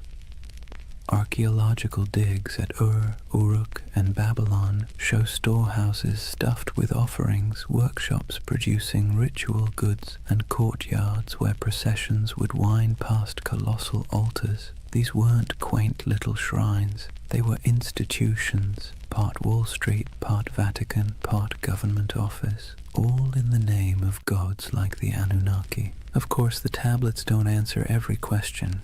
They leave gaps. Frustrating gaps that modern minds love to fill with speculation.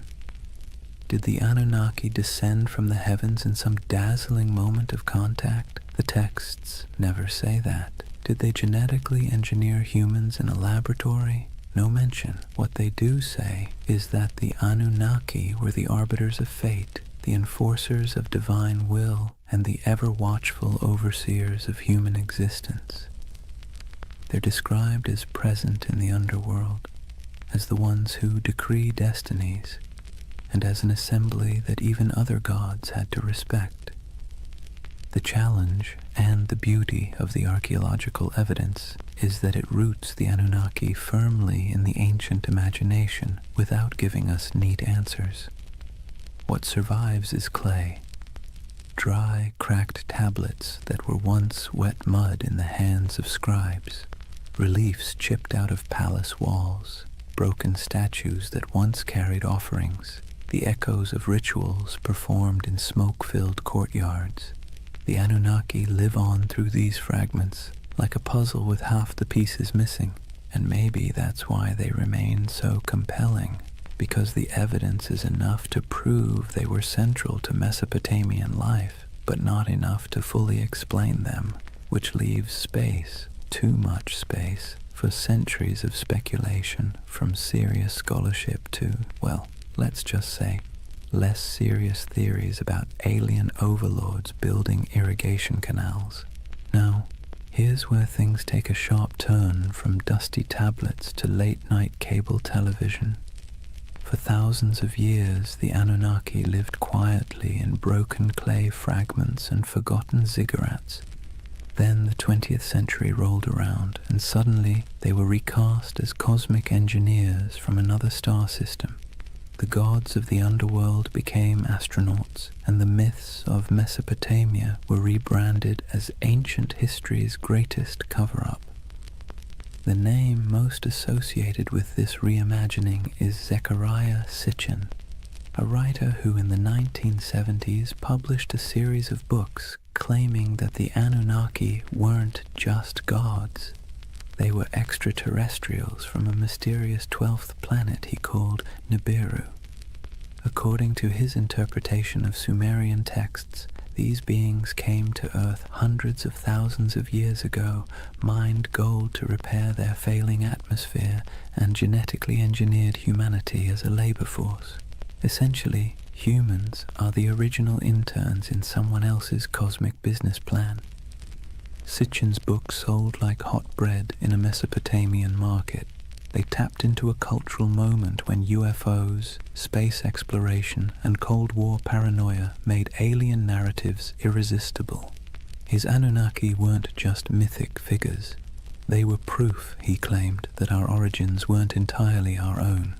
The gods of Sumer weren't metaphors, they were visitors, technicians, and in some versions, slave masters.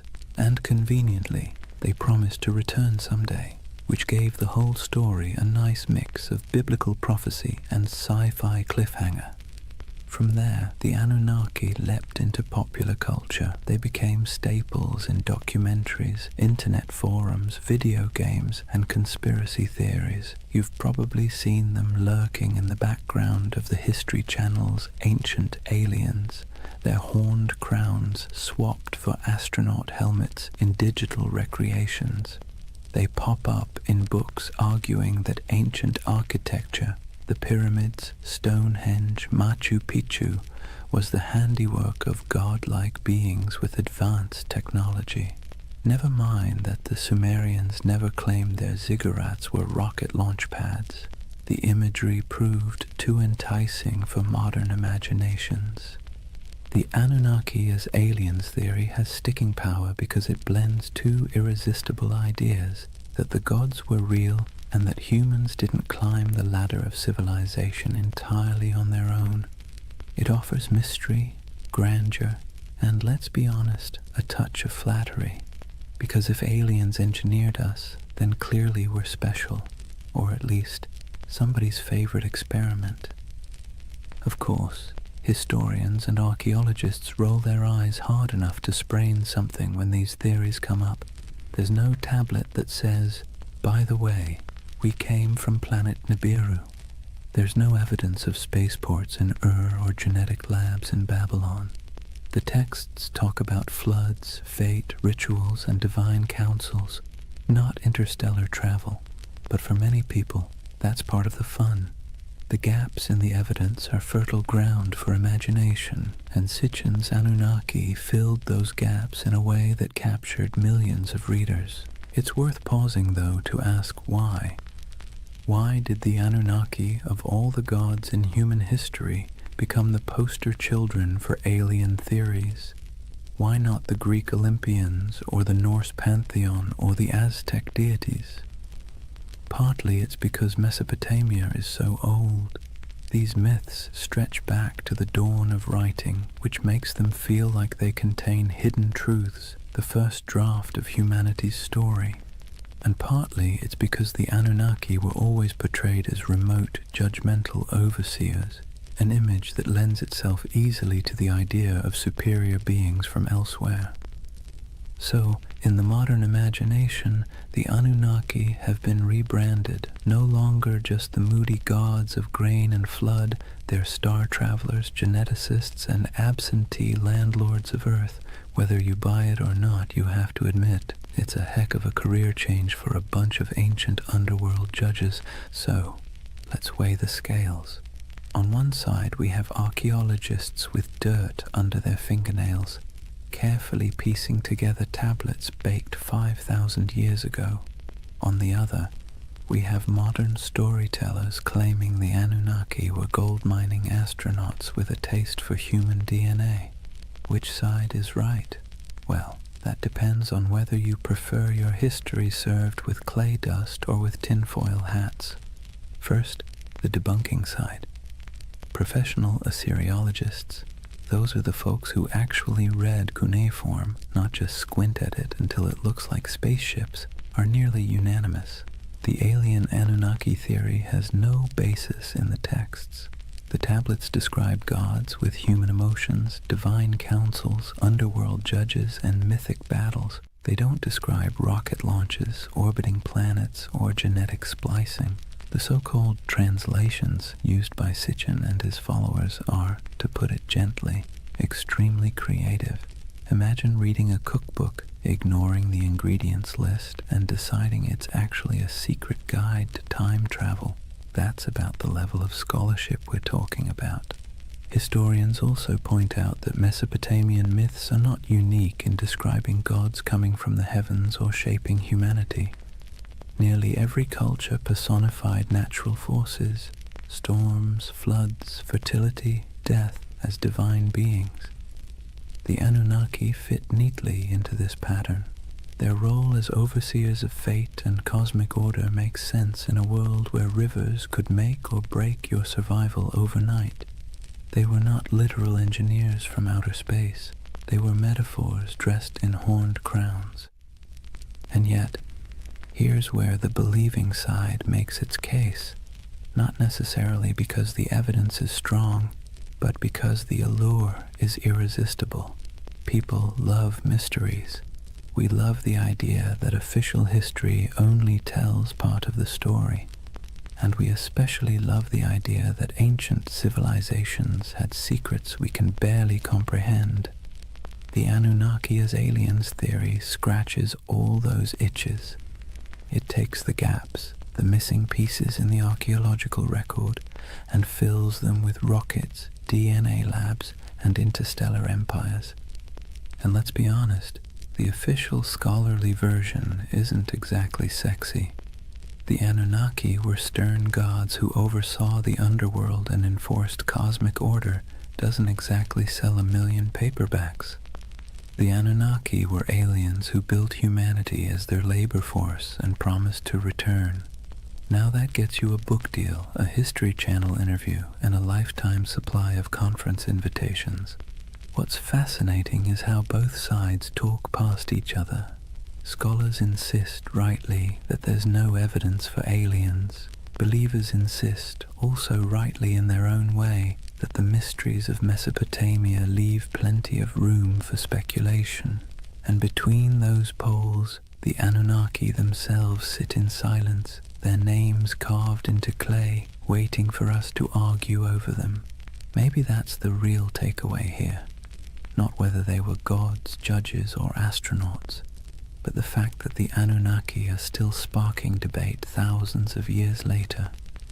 They're still being reinterpreted, reshaped, and reimagined to suit the anxieties and fascinations of every age, whether that's Bronze Age farmers worrying about floods, or modern readers worrying about aliens in the night sky. So are they aliens?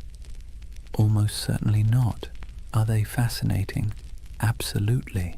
And in the end, whether you lean on the side of clay tablets or cosmic spaceships, you're participating in the same tradition the Mesopotamians started, using stories to make sense of a world that always feels a little bit out of our control. Here's the thing, whether you side with the cautious archaeologists or the ancient astronaut crowd, one fact is undeniable. The Anunnaki have staying power. Thousands of gods have come and gone, their names forgotten, their temples reduced to rubble, but somehow the Anunnaki still loom in our imagination, stubbornly refusing to fade. Why?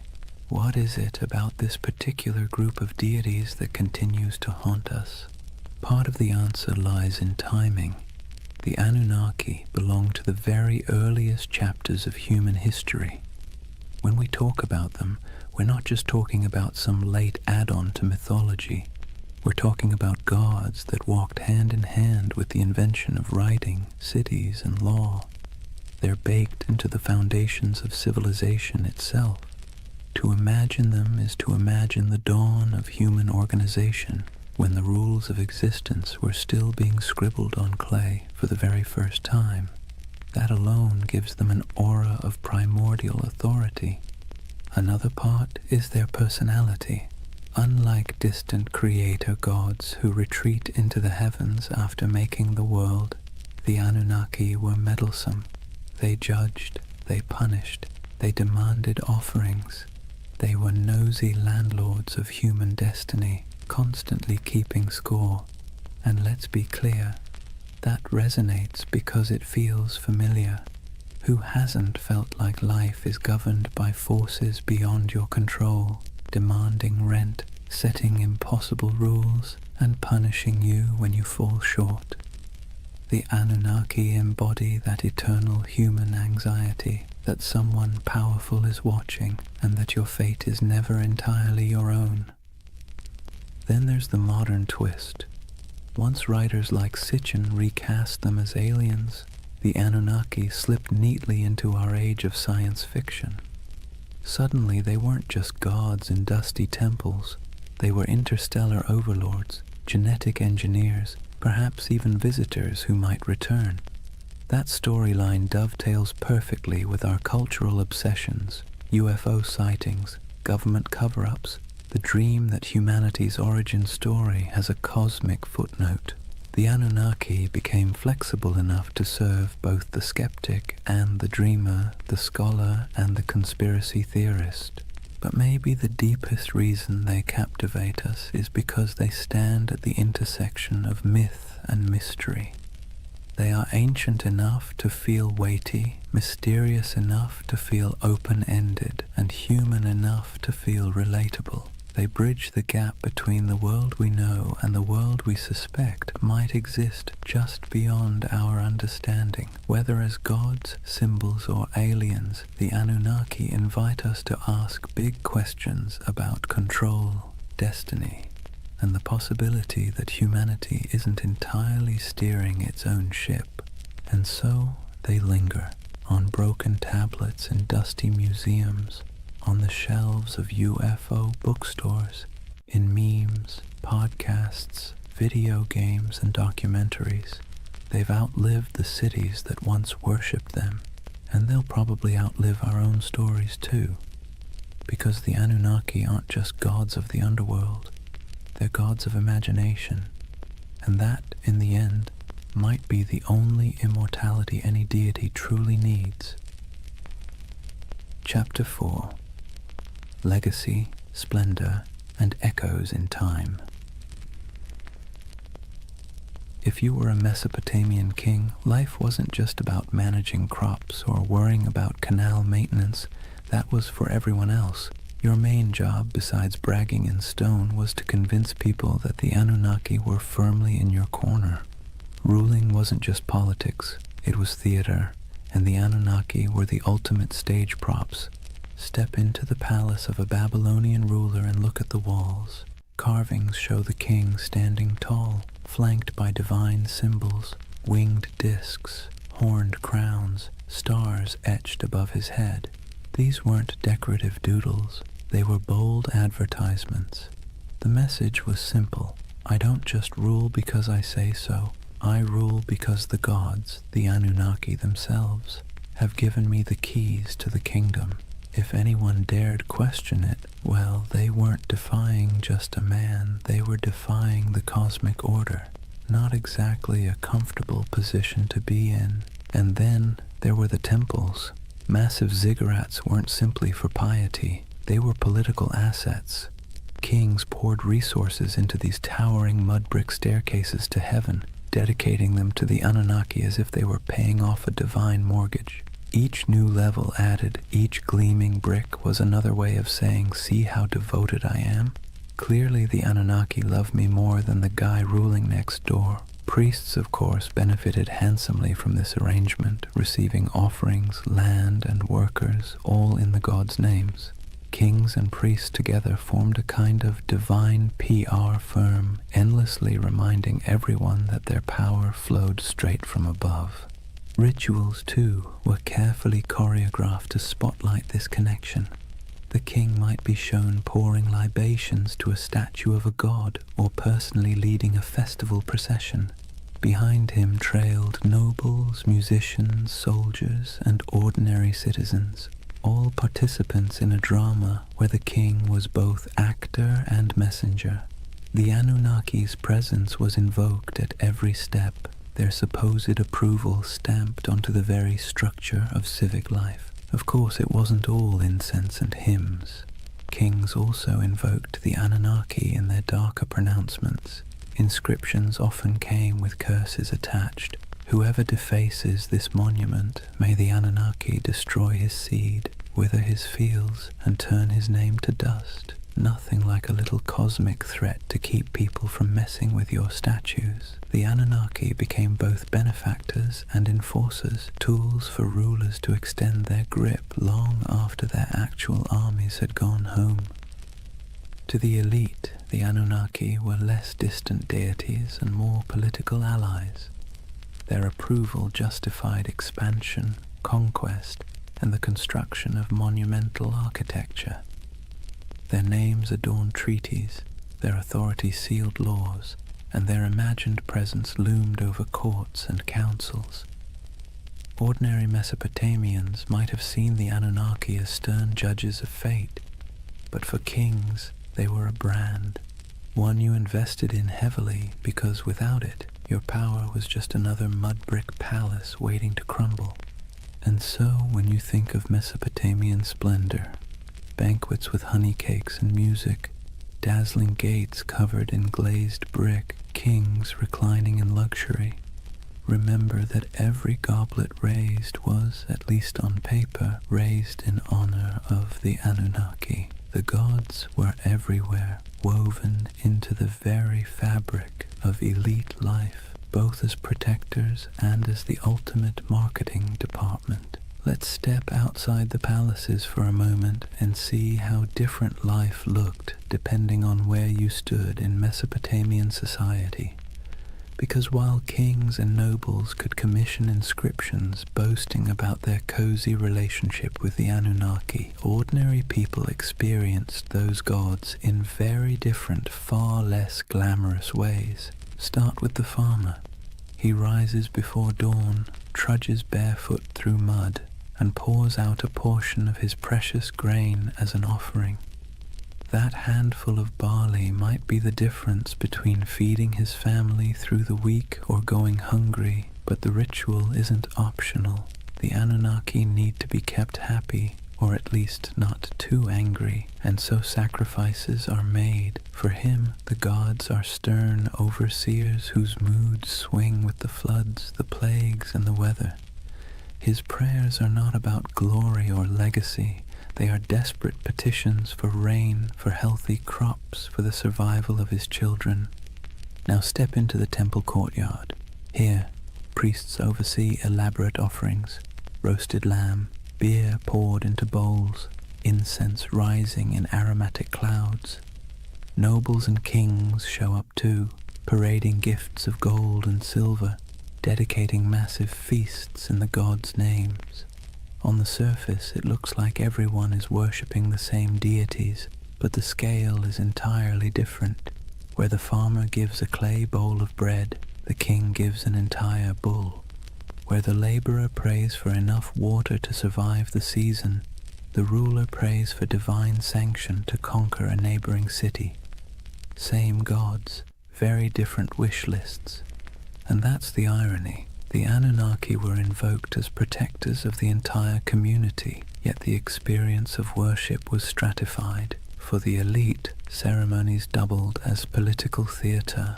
A grand feast for the gods also reminded the crowd who had the wealth to host it. Statues clothed in embroidered robes weren't just signs of piety. They were signs of power, gifts only rulers could afford to lavish.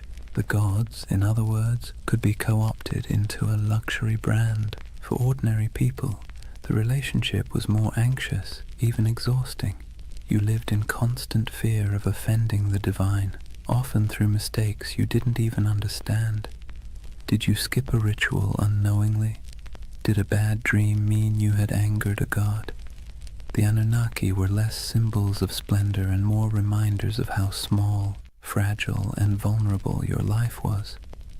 While kings used the Anunnaki to justify authority, you used them as insurance, however unreliable, against catastrophe. So picture the contrast. In the palace, banquets lit by oil lamps, honey cakes dripping with syrup, nobles reclining as musicians play, the king raising a jeweled cup to the gods.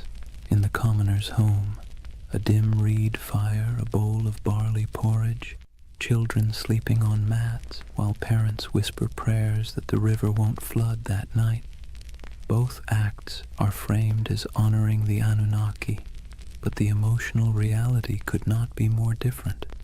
And yet, this inequality was accepted because it was dressed in the language of religion. If the Anunnaki had chosen to bless the king with riches, then clearly the king deserved it. If a farmer struggled, well, perhaps he had failed to please the gods properly. Religion became the great explainer of inequality, smoothing over cracks by wrapping them in divine will. The gods, it seemed, loved hierarchy just as much as kings did.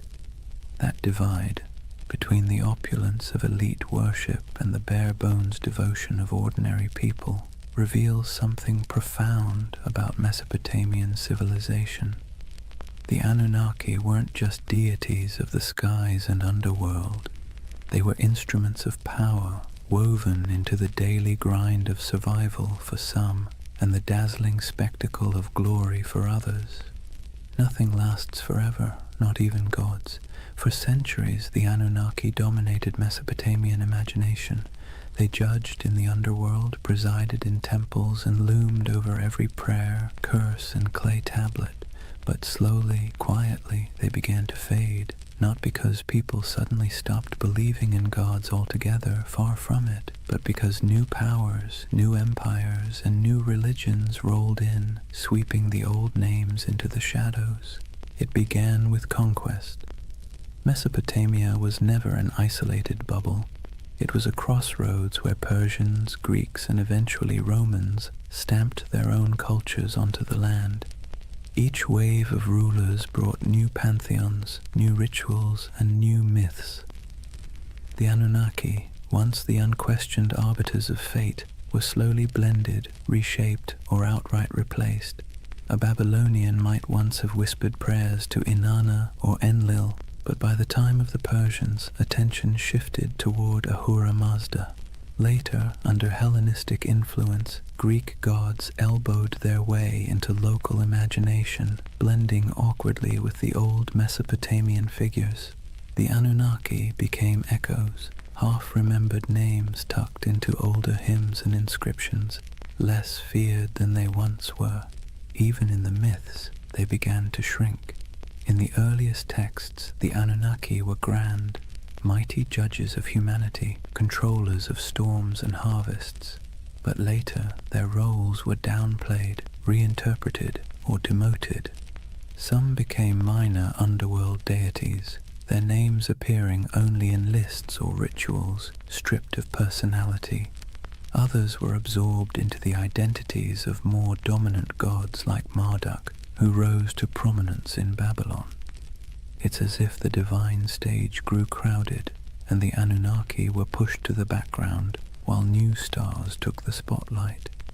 Part of their decline came from the simple fact that memory is fragile. Myths were preserved on clay tablets, but those tablets broke, crumbled, or were buried under centuries of dust. Without scribes constantly rewriting and teaching them, names slipped away, and when temples fell into ruin, when ziggurats melted back into mud, the rituals that once kept the Anunnaki alive dissolved too. Gods require worshippers. Without daily offerings, songs, and fear, even the most intimidating pantheon becomes just a whisper in old stories. Yet their influence didn't vanish completely. Biblical writers remembered Babylon and its gods, often casting them as symbols of arrogance or oppression. Later cultures hinted at shadowy beings who sounded suspiciously like the Anunnaki, stern judges, watchful figures, half-remembered echoes of older myths. But their names, once shouted in temple courtyards, became faint murmurs in academic footnotes and archaeological reports. Imagine walking through the ruins of Ur or Babylon centuries after their decline. The great ziggurats are crumbling, reeds sprouting between broken bricks. Once bustling courtyards are silent, save for the wind. The statues of gods are toppled or eroded, their once bright garments long since rotted. To stand there is to feel the silence of forgotten worship, a silence where the Anunnaki once thundered. And yet there's a strange comfort in that silence. Even the gods, it turns out, are subject to time. They too fade, replaced, rewritten. The Anunnaki's decline is a reminder that nothing, no matter how powerful it seems, escapes the erosion of centuries. Their temples collapsed, their names blurred, but the idea of them lingers, proof that even when the divine fades, memory holds on, however faintly. The Anunnaki may have faded from temples and clay tablets, but they never disappeared entirely. Instead, they slipped sideways, out of daily worship and into memory, myth, scripture, and eventually pop culture. In some ways, they're more famous today than they were in the last days of Mesopotamia, though not always for reasons a Sumerian priest would recognize. Let's start with the Bible. The Hebrew writers who lived through exile in Babylon didn't forget the overwhelming presence of Mesopotamian gods. They may not have name-dropped the Anunnaki directly, but echoes of their imagery crept in. The Watchers, described in certain apocryphal texts, the Nephilim, giants said to descend from divine beings, carry a suspicious resemblance to older tales of moody gods and semi-divine figures. The story of the Tower of Babel itself feels like a faint shadow of the ziggurats, those stairways to the heavens where priests once claimed the gods descended. Babylon became a symbol of arrogance, sin, and divine punishment. But behind that symbol lurked the forgotten faces of the Anunnaki. Fast forward a few millennia, and the Anunnaki were dusted off, not by priests or kings, but by authors with a taste for the mysterious. In the 20th century, writers like Zecharia Sitchin gave them a brand new identity, not just gods, but aliens. According to his theory, the Anunnaki were advanced beings from another planet, here to engineer humanity as a labor force. Never mind that Mesopotamian texts say no such thing. This reimagining stuck, feeding directly into the world of ancient astronaut theories. Suddenly, the Anunnaki weren't forgotten deities of grain and underworld judgment. They were interstellar overlords with spaceships, genetic labs, and a taste for gold. Do scholars roll their eyes at this? Absolutely. Archaeologists point out that Sumerian inscriptions mention plenty of gods, but none of them arrive in rockets or dabble in DNA splicing. Still, the theory has traction because it taps into a deep human itch, the sense that our past hides secrets, that civilization began not just with mud and sweat, but with some kind of hidden intervention. The Anunnaki, rebranded as cosmic engineers, became perfect fodder for late-night documentaries, YouTube rabbit holes, and endless speculation about what if. And it didn't stop with conspiracy books. The Anunnaki found their way into movies, video games, and novels. They appear as shadowy gods in fantasy series, as alien overlords in science fiction, as mysterious powers in role-playing games. Their very name carries weight, ancient, strange, vaguely menacing. You don't even need to know who they were to feel a flicker of intrigue when you hear it. It's ironic, really. In Mesopotamia, the Anunnaki were feared as judges, overseers, the divine middle management who ensured humanity never forgot its place. Today, they're debated in podcasts, plastered across memes, and occasionally turned into boss battles on a PlayStation screen. From temple chants to digital avatars, that's quite a career arc for a pantheon. But here's the bigger question. Why do they still haunt us? Why do people, thousands of years later, still turn to the Anunnaki as symbols of hidden knowledge, ancient power, or cosmic conspiracy? Maybe it's because they embody both sides of human imagination, the sacred and the strange, the myth and the mystery. They were never gentle gods. They were moody, demanding, unpredictable. In that sense, they feel closer to us than the serene, distant gods of later traditions. They remind us of a time when the divine was messy, imperfect, and perhaps a little terrifying. And in that imperfection, they remain endlessly fascinating. So whether you see them as forgotten deities, misunderstood myths, or interstellar overlords with questionable management skills, the Anunnaki endure. They're still here, not in temples of mud brick, but in our stories, our media, our restless curiosity, and maybe that's their real legacy. Not the rituals of the past, but the questions they leave us with in the present. So here we are, at the end of a long walk through the world of the Anunnaki.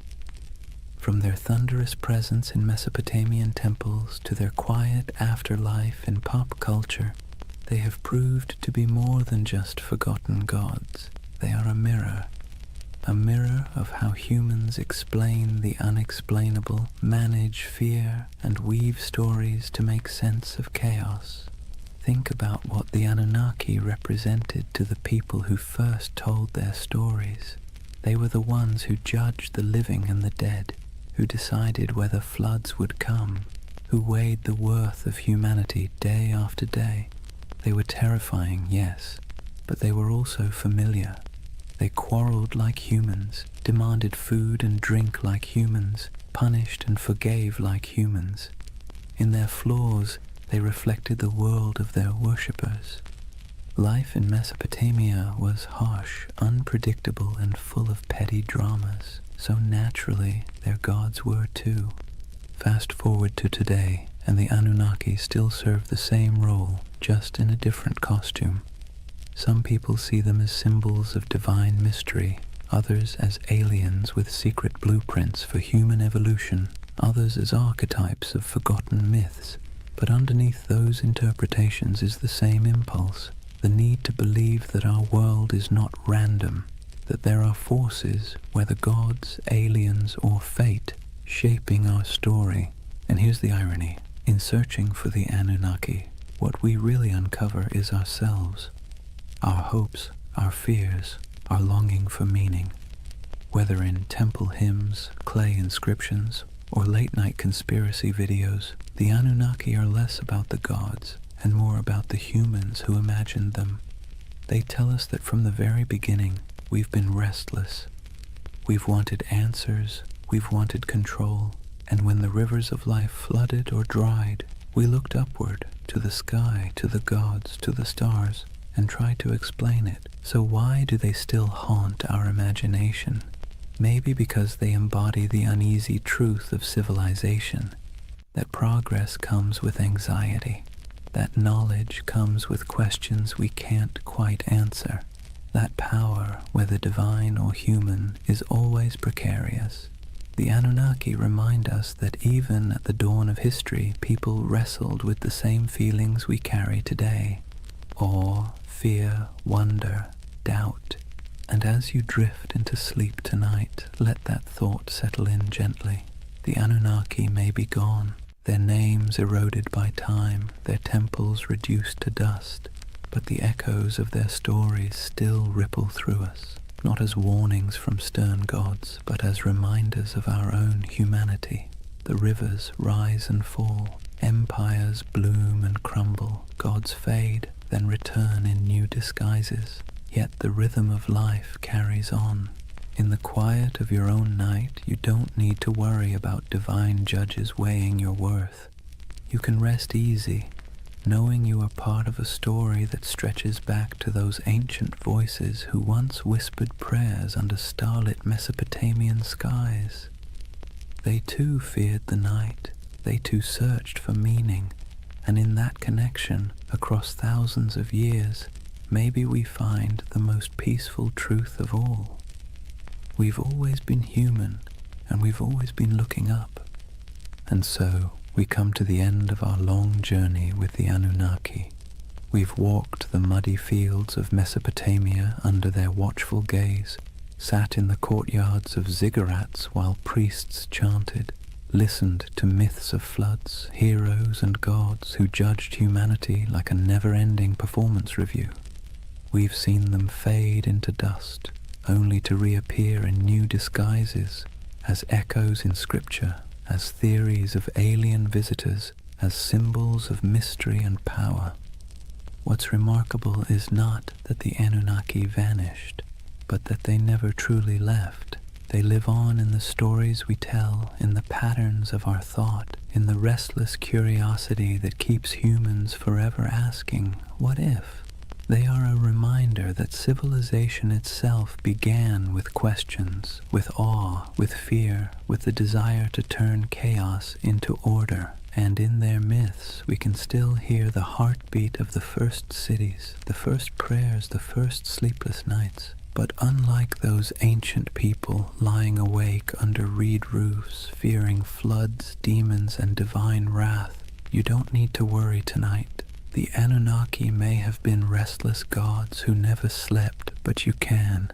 The rivers outside your window aren't about to rise and sweep you away. The stars aren't omens of disaster, just quiet lights marking the night sky. The fears of yesterday can stay in yesterday, so take a breath. Let the weight of history ease your own thoughts. The Anunnaki watched over their world with suspicion and judgment, but you can rest in a world that has carried their stories forward, softened by time, transformed into echoes. Close your eyes and let the myths fade into dream. The gods may never have slept, but tonight you can. Good night.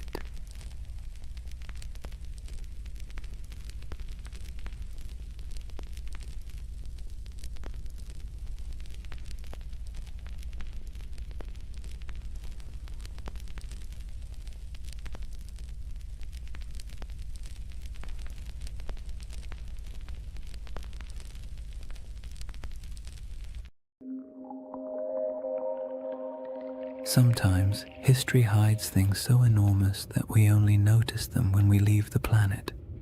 Hidden deep in the Sahara is a perfect circle 25 miles wide, a formation so strange that astronauts were the first to truly see it. Yet despite its size, its symmetry, and its eerie resemblance to a giant eye staring straight up through the sand, no one can fully explain how it formed. This is the Risha structure, the Eye of the Sahara, and tonight we're going to gently unravel one of Earth's quietest and most hypnotic mysteries. But here's the part that stops you in your tracks. However, despite all our technology, satellite mapping, and geological theories, the Risha structure still doesn't neatly fit into any box. It isn't a crater, it isn't a volcano, and it isn't the kind of erosion that typically produces such clean, concentric rings. And yet there it sits, alone in the desert, looking just organized enough to make your brain whisper, "Wait, who made that?" Now, don't worry. We're not here to chase sensational theories or sprint through conspiracies. This channel is all about slowing down, letting curiosity stretch out a bit, and using history's strangest corners as gentle stepping stones toward rest. So if you're someone who falls asleep best to ancient civilizations, quiet landscapes, and mysteries wrapped in soft, soothing detail, you're in the right place tonight. Go ahead and dim the lights, settle in, and if you haven't already, subscribe to continue exploring the enigmatic corners of history that make the perfect companions for sleep. And let me know in the comments where you're tuning in from and what time it is for you. I really do love seeing the entire world checking in. Tonight's journey starts with the moment humanity first encountered the Rishat structure. Not from the shifting dunes below, but from hundreds of miles above the Earth, where astronauts stared down at the Sahara and spotted something that absolutely shouldn't have been there. From that strange cosmic discovery, we'll move slowly backward through time to the lush green Sahara that existed long before the desert we know, to the geological puzzles that still bother scientists, and eventually to the gentle whispers of an ancient legend you may already be thinking about. So take a breath, let your shoulders relax, and whenever you're ready, we'll begin with Chapter 1, the moment we first glanced down from orbit and saw the eye looking back. Chapter 1. The Eye That Shouldn't Exist. Imagine looking down at Earth from orbit, the Sahara stretched beneath you in soft, endless waves of gold. From up there, the desert doesn't look harsh or unforgiving. It looks calm, like a giant sleeping creature under a pale blue sky. Astronauts have always taken moments to stare at the planet that way, partly out of awe, partly out of boredom, and partly because when you're strapped into a metal capsule moving faster than anything humans were ever meant to travel in, looking out the window is one of the few activities that doesn't involve switches, checklists, or mild existential dread. But during one of those early missions in the 1960s, a crew noticed something unusual, a shape far too large, too perfect, and too strange to ignore. Down on the desert floor, there was a circle, a perfect circle, 25 miles across, spiraling outward in broad rings that looked almost architectural. Not a crater, not a mountain, not a lake, just a massive, quiet symbol pressed into the land, so large that the only way to truly see it was to leave the planet entirely. To those astronauts, it looked like an eye staring straight back at them from the surface of Mauritania, the Rishat structure, though it didn't have that name yet. At the time, it was simply that giant thing nobody expected. From a distance of hundreds of miles, the symmetry was unmistakable: perfect curves, clean rings, a massive pupil-shaped center. It had the kind of geometry that makes your brain immediately start asking questions it can't answer. Why is it so round? Who carved it? What force makes a shape like this in a place so empty? And perhaps the most unsettling question of all, how could something this big go unnoticed for so long? On the ground, the Rishat structure is much less obvious. If you were walking across it on foot, you wouldn't see a circle at all. You'd just see gentle ridges rising and falling, interrupted by patches of rock, sand, and stubborn little plants that somehow decided this environment was worth the trouble. Nothing about it screams perfect cosmic spiral. From eye level, it looks like any other collection of rocky hills, the kind of place early travelers might have grumbled about after stubbing a toe or losing a sandal in a patch of loose sand. People likely passed through it for thousands of years without realizing they were walking across something extraordinary. And that contrast, invisible from below, unavoidable from above, is part of what makes the Rishat structure so hypnotic. It's a feature you can only understand by stepping back far enough to see the pattern. It quietly resists being known, as if it only reveals itself to observers who approach from the right angle, with the right distance, and the right amount of patience. Scientists naturally tried to classify it the moment the images came down from orbit. Their job, after all, is to put everything neatly into categories, like very polite librarians of the natural world. But the Rishat structure didn't fit easily. Some insisted it must be an impact crater until the evidence disagreed. No signs of shocked quartz, no melted rock, none of the scars left by a cosmic collision. Others suspected a volcano, but there was no volcanic rock. No lava flows, no ash deposits. Then came theories of uplift, erosion, domes, collapses, each one working nicely for the first few sentences before quietly falling apart upon closer inspection. The Rishat structure, in classic mysterious fashion, remained cooperative enough to study, but stubborn enough to defy a simple explanation.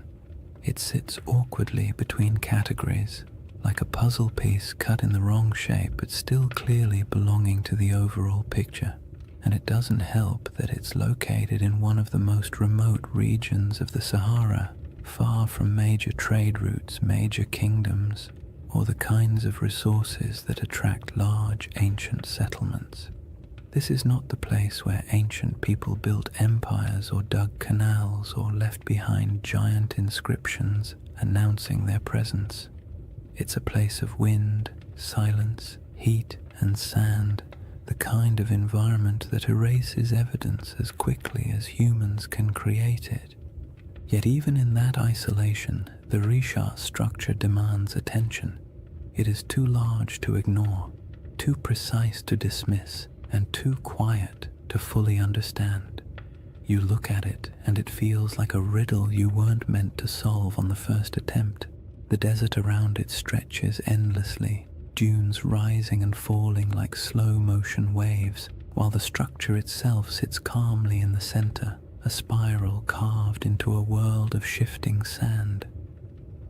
There is a strange comfort in its stillness, as if it has been watching changes for far longer than humans have been paying attention, waiting patiently for someone to finally look down and notice.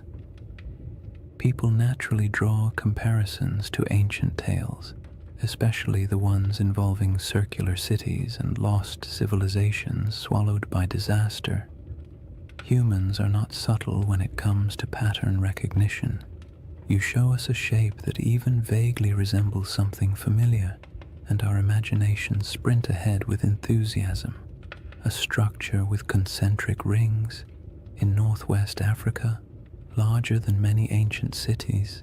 The connections write themselves, but resisting those assumptions for now helps us appreciate just how odd the Risha structure is on its own terms.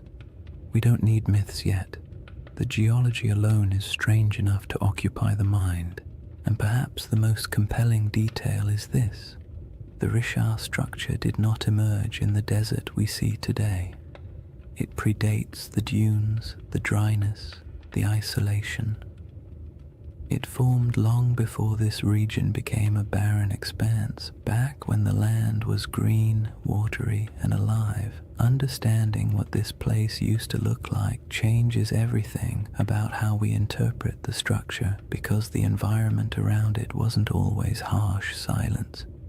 There was a time when this region held rivers, lakes, animals, and early humans whose daily lives unfolded under a sky that seems impossible when compared to the Sahara's modern emptiness. The Risha structure watched all of that. It watched ecosystems rise and fall, climates swing from wet to dry and back again, people migrate across its slopes, and entire landscapes vanish beneath shifting dunes. Before we compare it to any myth, we have to travel back to that older world, the Sahara before the Sahara, to see what the eye looked like when it was surrounded not by sand, but by life. To understand why the Risha structure feels so uncanny, you have to set aside the modern Sahara entirely. The desert we picture today, an endless, shimmering expanse of heat and sand, is actually one of the youngest landscapes on the planet. For most of human existence, this region wasn't a wasteland at all. It was green, fertile, and astonishingly alive.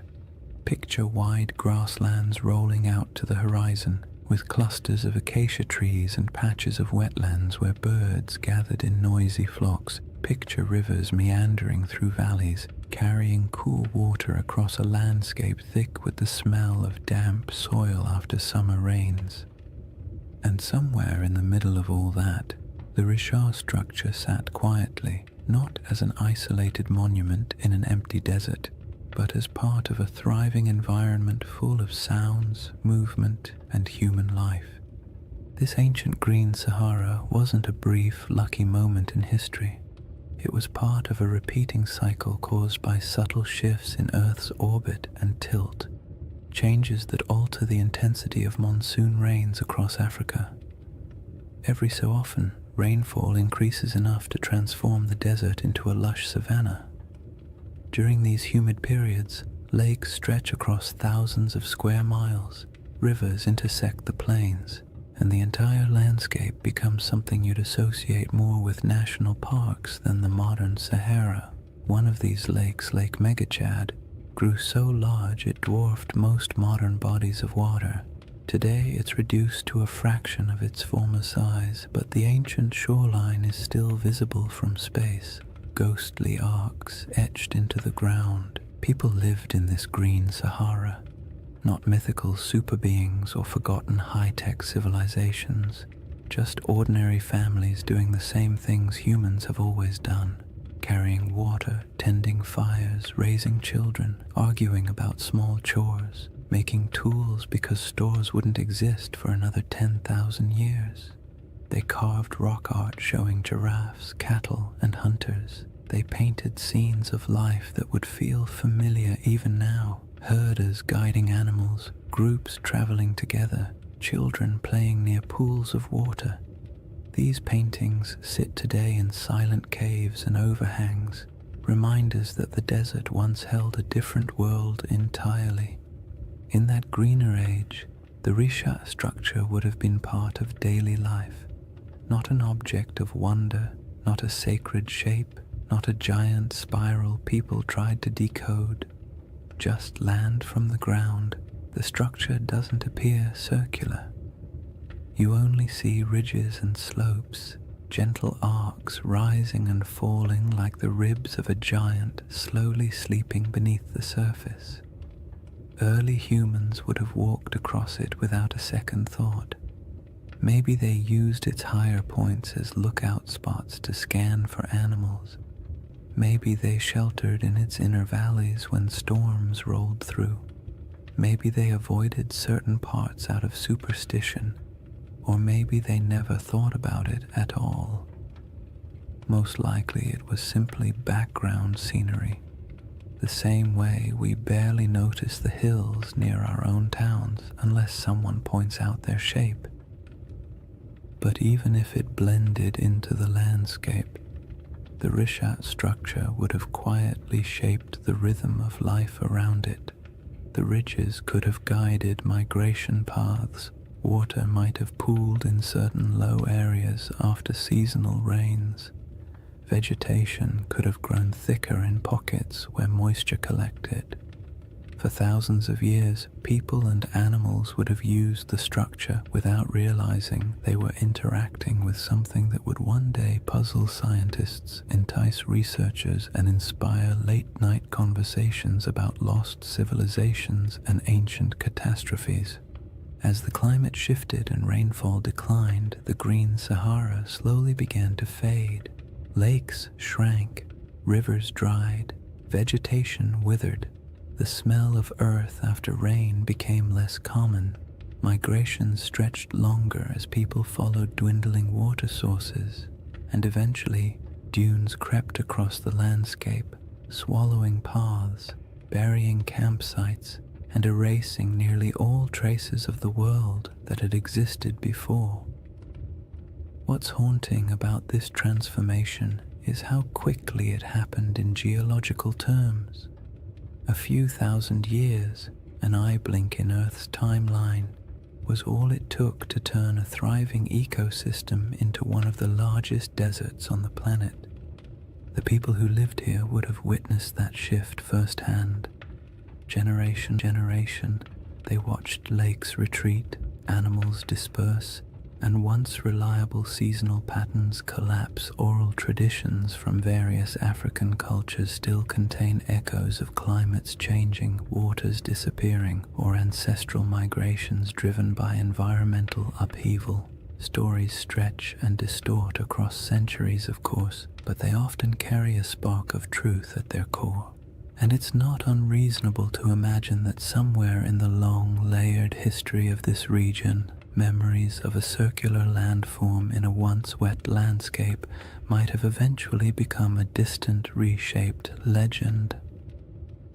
When modern researchers study the Sahara's ancient lakes and rivers, they often describe them as ghost waterways, because their traces linger beneath the dunes like faint scars, visible only from satellite images or through careful ground surveys. It's peaceful in a strange way to picture these lost rivers running across land that now feels so desolate. The desert is quiet, but beneath that quiet are the outlines of ecosystems that once flourished. The Risha structure existed during all of those cycles. It watched water fill basins, watched wetlands grow thick with life, watched grass return and then die away. It endured storms, sun, wind, and the slow grinding force of erosion. There's something soothing about how unbothered the structure is by all these changes. Landscapes rise and fall, climates swing wildly, civilizations appear and vanish, and the Risha structure simply remains. It doesn't tell its own story. It doesn't announce its presence. It doesn't offer answers. It's just there, a constant in a world where almost nothing else is. And understanding that ancient environment is essential because it sets the stage for the real puzzle, how this enormous circular formation came to be in the first place. The scientific explanations, volcanic uplift, erosion, collapsed domes, answer some questions while raising others. Each theory seems convincing until you begin to examine the details. The Risha structure looks simple from orbit, but grows more complicated the closer you approach it, like a calm surface hiding a tangled set of mysteries beneath. Now that the Sahara's old green world is clear in your mind, the geological puzzle becomes even more intriguing, because any explanation has to account not only for the structure's shape, but for how incredibly long it has stood unchanged through shifting climates and changing environments. The puzzle sits before us, layer after stubborn layer. Once you've pictured the Sahara as it used to be, wet, green, alive, and almost unrecognizable, the Risha structure becomes even stranger, because whatever formed this enormous circle had to withstand everything nature threw at it. Floods, droughts, storms, shifting climates, and entire ecosystems rising and collapsing. And yet it remains, not as a faint trace or a distorted outline, but as a nearly perfect set of rings still visible from space. That kind of durability demands an explanation, and scientists have certainly tried to provide one. The trouble is, each explanation works well for a few minutes before quietly unraveling under closer inspection, as if the Earth itself had decided to play a slow geologic prank on everyone who studies it. The first idea scientists proposed was the most obvious: an impact crater. Something big, something dramatic, something that would have made an enormous noise if anyone had been around to hear it. A meteorite slamming into the ground would create a circular depression, after all. And the Sahara is certainly large enough to have attracted its fair share of flying space debris. But the Rishat structure doesn't behave like a crater.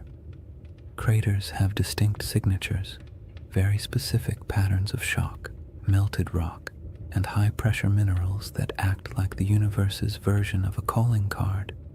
And the Risha has none of those. In fact, the rocks at its center aren't melted or crushed at all. They're simply there.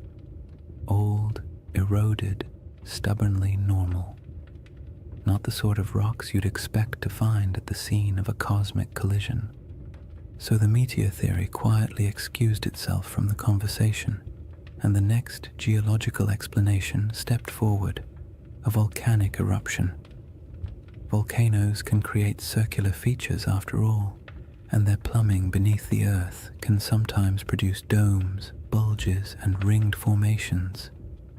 Perhaps the Risha structure was an ancient volcanic dome, the remains of a magma chamber swelling beneath the surface before cooling and collapsing. But again, the evidence refuses to cooperate. There's no volcanic rock, no basalt flows, no ash layers, no hardened lava tubes, nothing that says, yes, once upon a time fire erupted here. The region around the Rishat structure is geologically calm, too calm for the kind of drama that volcanoes tend to bring into the world. The next traditional candidate was an eroded dome, something called a geological uplift. Imagine a bubble pushing up from beneath the crust, slow enough to avoid attracting attention, then eroding away for millions of years until a circular pattern of rocks remains.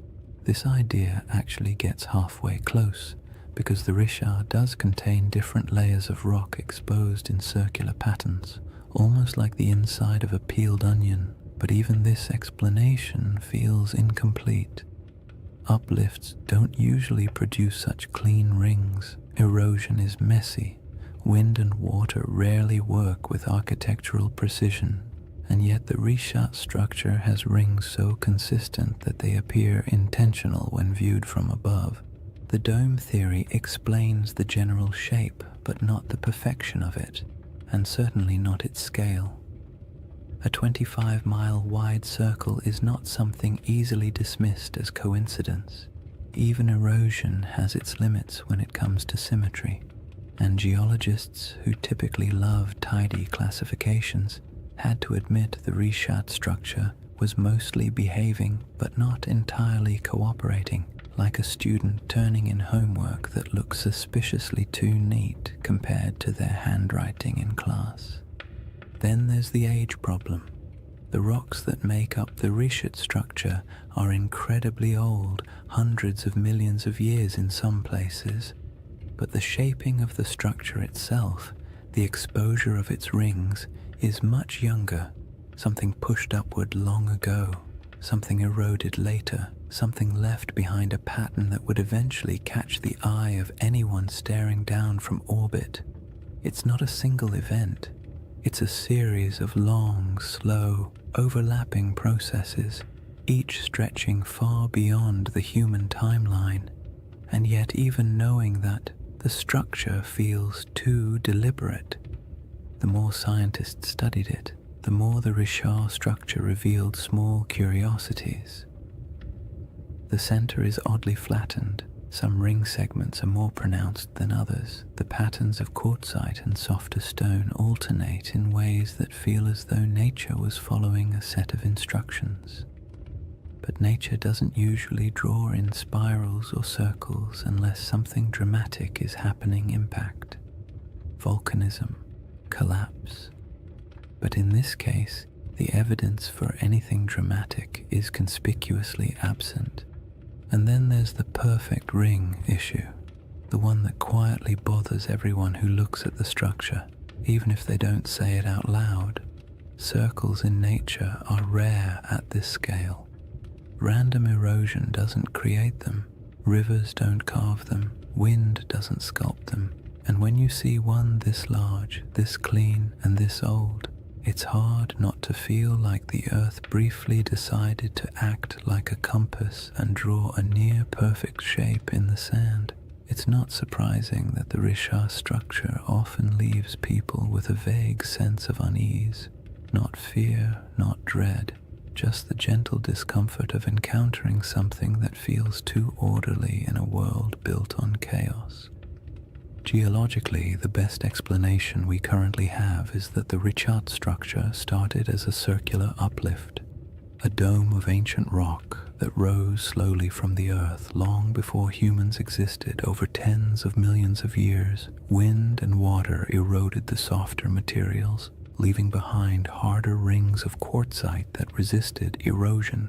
In essence, the shape is a natural accident, a byproduct of uplift plus erosion plus time. But even if this is the correct explanation, it still doesn't quite satisfy the imagination, because most uplifts don't look like this. Most erosion doesn't cooperate so neatly, and so the Richat structure lives in that strange middle space, scientifically explainable, yet visually suspicious, like a naturally occurring optical illusion, a formation that checks enough geological boxes to avoid being classified as supernatural, yet raises enough questions to spark curiosity in anyone who looks at it. It's the kind of feature that almost begs for a story or a legend, something to give meaning to its shape, even if that meaning exists only in the human mind. Once you've explored the geological explanations and realized none of them fully capture the structure's quiet strangeness, it becomes easier to understand why some people entertain a very different question. Not the scientific, what made this, but the mythic, does this remind me of something? a city described long ago with concentric rings of land and water positioned somewhere to the west of ancient civilizations, a place said to have vanished in a single day and night. The Risha structure does not announce itself as that place, but it echoes the pattern just enough to make you wonder where coincidence ends and imagination begins. Before any comparisons can be made gently or cautiously, the building blocks of those ancient descriptions must be understood, not as fantasy, but as the fragments of memory, geography, and storytelling that shaped one of history's most enduring legends. Long before anyone could stare down at satellite images or argue over geological uplift on the internet, there was a different kind of puzzle circulating through the ancient world, a story recorded by a single philosopher, passed on from a conversation he claimed to have heard, describing a civilization so strange and so perfectly structured that it bordered on myth even in its own time. Plato's tale of Atlantis has been repeated so often, repackaged so many times, and stretched so far by imagination that the original description often gets lost under the weight of all the versions built on top of it.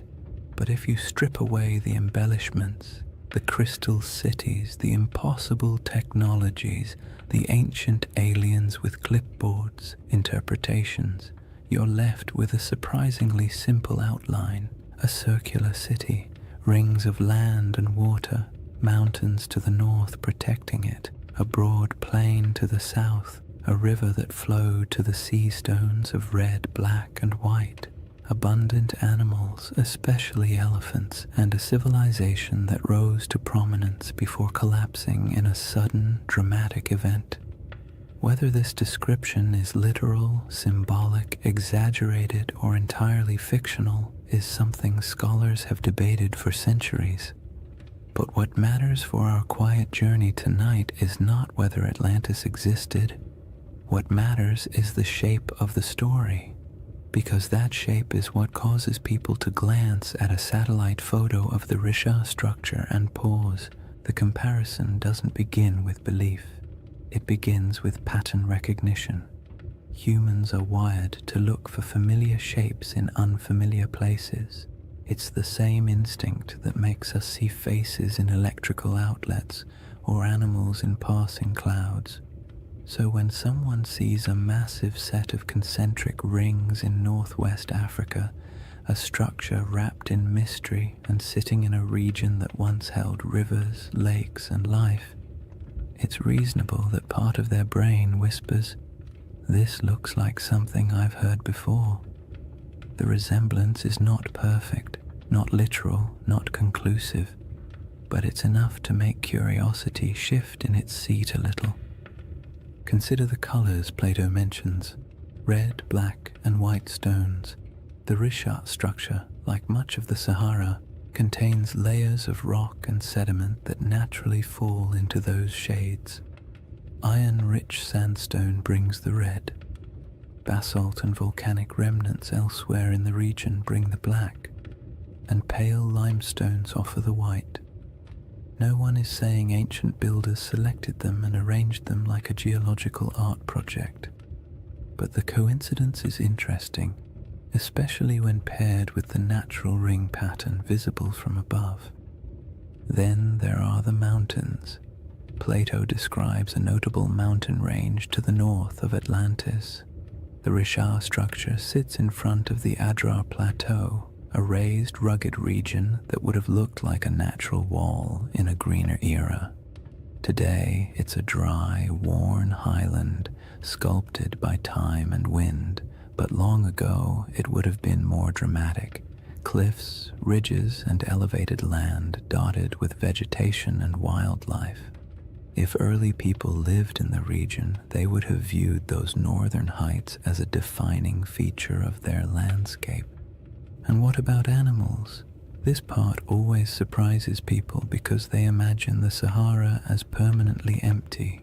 But during the African humid period, elephants were plentiful, So were giraffes, rhinos, crocodiles, and countless other species. Elephants weren't just passing through, they were thriving. Some rock art across the Sahara shows entire herds, depicted with the casual familiarity of people who lived alongside them. So yes, if someone had described this region during one of its greener eras, full of elephants, would have been an accurate statement. The river connection is where things become both interesting and gentle in their ambiguity. In a lush Sahara, a river system could have flowed westward toward the Atlantic. Some ancient channels still appear faintly beneath the modern desert, traced by satellite radar and geological surveys. These channels hint that at least some rivers once traveled across areas that are now sand and stone. Whether any of them connected near the Richard structure is debated, but the possibility is not unreasonable. In a world where climates shifted dramatically, waterways did too. It's worth saying calmly and clearly, none of these correlations prove anything. They simply show why the mind wanders toward the comparison. The Richard structure does not need Atlantis to be interesting. Its mystery stands fully on its own. But when the circular shape, the colors, the mountains, the animals, and the long-lost rivers all quietly line up with parts of an old story, your thoughts naturally drift toward the what-if of it all. Plato wasn't writing a travel guide. He was a philosopher using allegory to make a point about human nature, power, hubris, and collapse. Atlantis, in his narrative, was less a factual account and more a moral lesson bundled into a geographic metaphor. Yet even then, scholars have noted that ancient myths often embed distorted memories of older events. Storms, floods, migrations, or lost settlements folded into stories, generation after generation. Myths protect what history doesn't always preserve. They store impressions of landscapes that no longer exist. They embellish, exaggerate, simplify, and dramatize, but something recognizable occasionally survives inside them. The Richard structure doesn't have ruins. It doesn't have walls, canals, columns, marketplaces, or any of the features you'd expect of a large city. The environment around it would have been challenging even in greener times. And human settlements from that ancient period would likely have left fragile traces now erased by thousands of years of wind and shifting sand. So the idea of it being a lost civilization rests not on evidence but on the shape alone, the irresistible symmetry that triggers recognition even when no proof supports it. That's part of the comfort of this mystery. It doesn't demand belief. It simply invites curiosity. You don't have to imagine ancient kings or advanced societies. You don't have to build a hidden metropolis in your mind. All you need to do is stand quietly before a satellite image and let the shape speak for itself. A giant ringed formation in the middle of an ancient landscape that has changed almost beyond understanding. Somewhere between geology, memory, climate, erosion, and myth sits the Richard structure. It tells us nothing directly. It refuses to commit to any single story, and perhaps that's why it remains such a calming mystery, one that doesn't need dramatic conclusions or bold claims. It only needs an open horizon, a quiet night, and the imagination drifting gently toward possibilities. Chapter 2 begins with the world that once surrounded this structure, a world of forgotten lakes, shifting climates, and early peoples who lived in a Sahara that doesn't resemble the one we know today. Chapter 2: A Lost World Buried in Sand. To step into the next layer of the Richard mystery, you have to imagine a Sahara that feels almost impossible compared to the one we know today. not the hot, shimmering, bone-dry desert that stretches endlessly across maps, but a world so green and alive that if you were dropped into it without context, you might not even guess you were standing in northern Africa at all. The Sahara's greener eras weren't brief accidents of climate, they were entire chapters of Earth's history, long enough for lakes to swell into inland seas, for animals to migrate freely across savannas, and for human communities to settle into rhythms of daily life as familiar and as ordinary as any other early society. In that forgotten landscape, the Richard structure wasn't an isolated swirl of geology in a barren desert. It was simply part of the scenery, a ringed plateau sitting quietly in a world full of life. During the African humid period, monsoon rains shifted northward and transformed the Sahara into a mosaic of grasslands, wetlands, and rivers. Satellite studies have revealed thousands of ancient lake beds, some stretching larger than modern countries. The largest of them, Lake Megachad, was so vast that its shoreline would have swallowed entire modern coastlines. It's calming to picture early mornings on its edges, mist lifting off the water, birds scattering across reeds, herds moving slowly through tall grass. These weren't isolated oases like today, but interconnected ecosystems humming with life. Hippos wallowed in shallow pools, giraffes wandered across plains, crocodiles glided through freshwater channels. The air was thick with insects in the rainy season and warm, earthy scents after storms passed. And where there is water and game, people settle. Early human groups built small camps near river bends, moving seasonally with herds or weather patterns. Their lives weren't glamorous.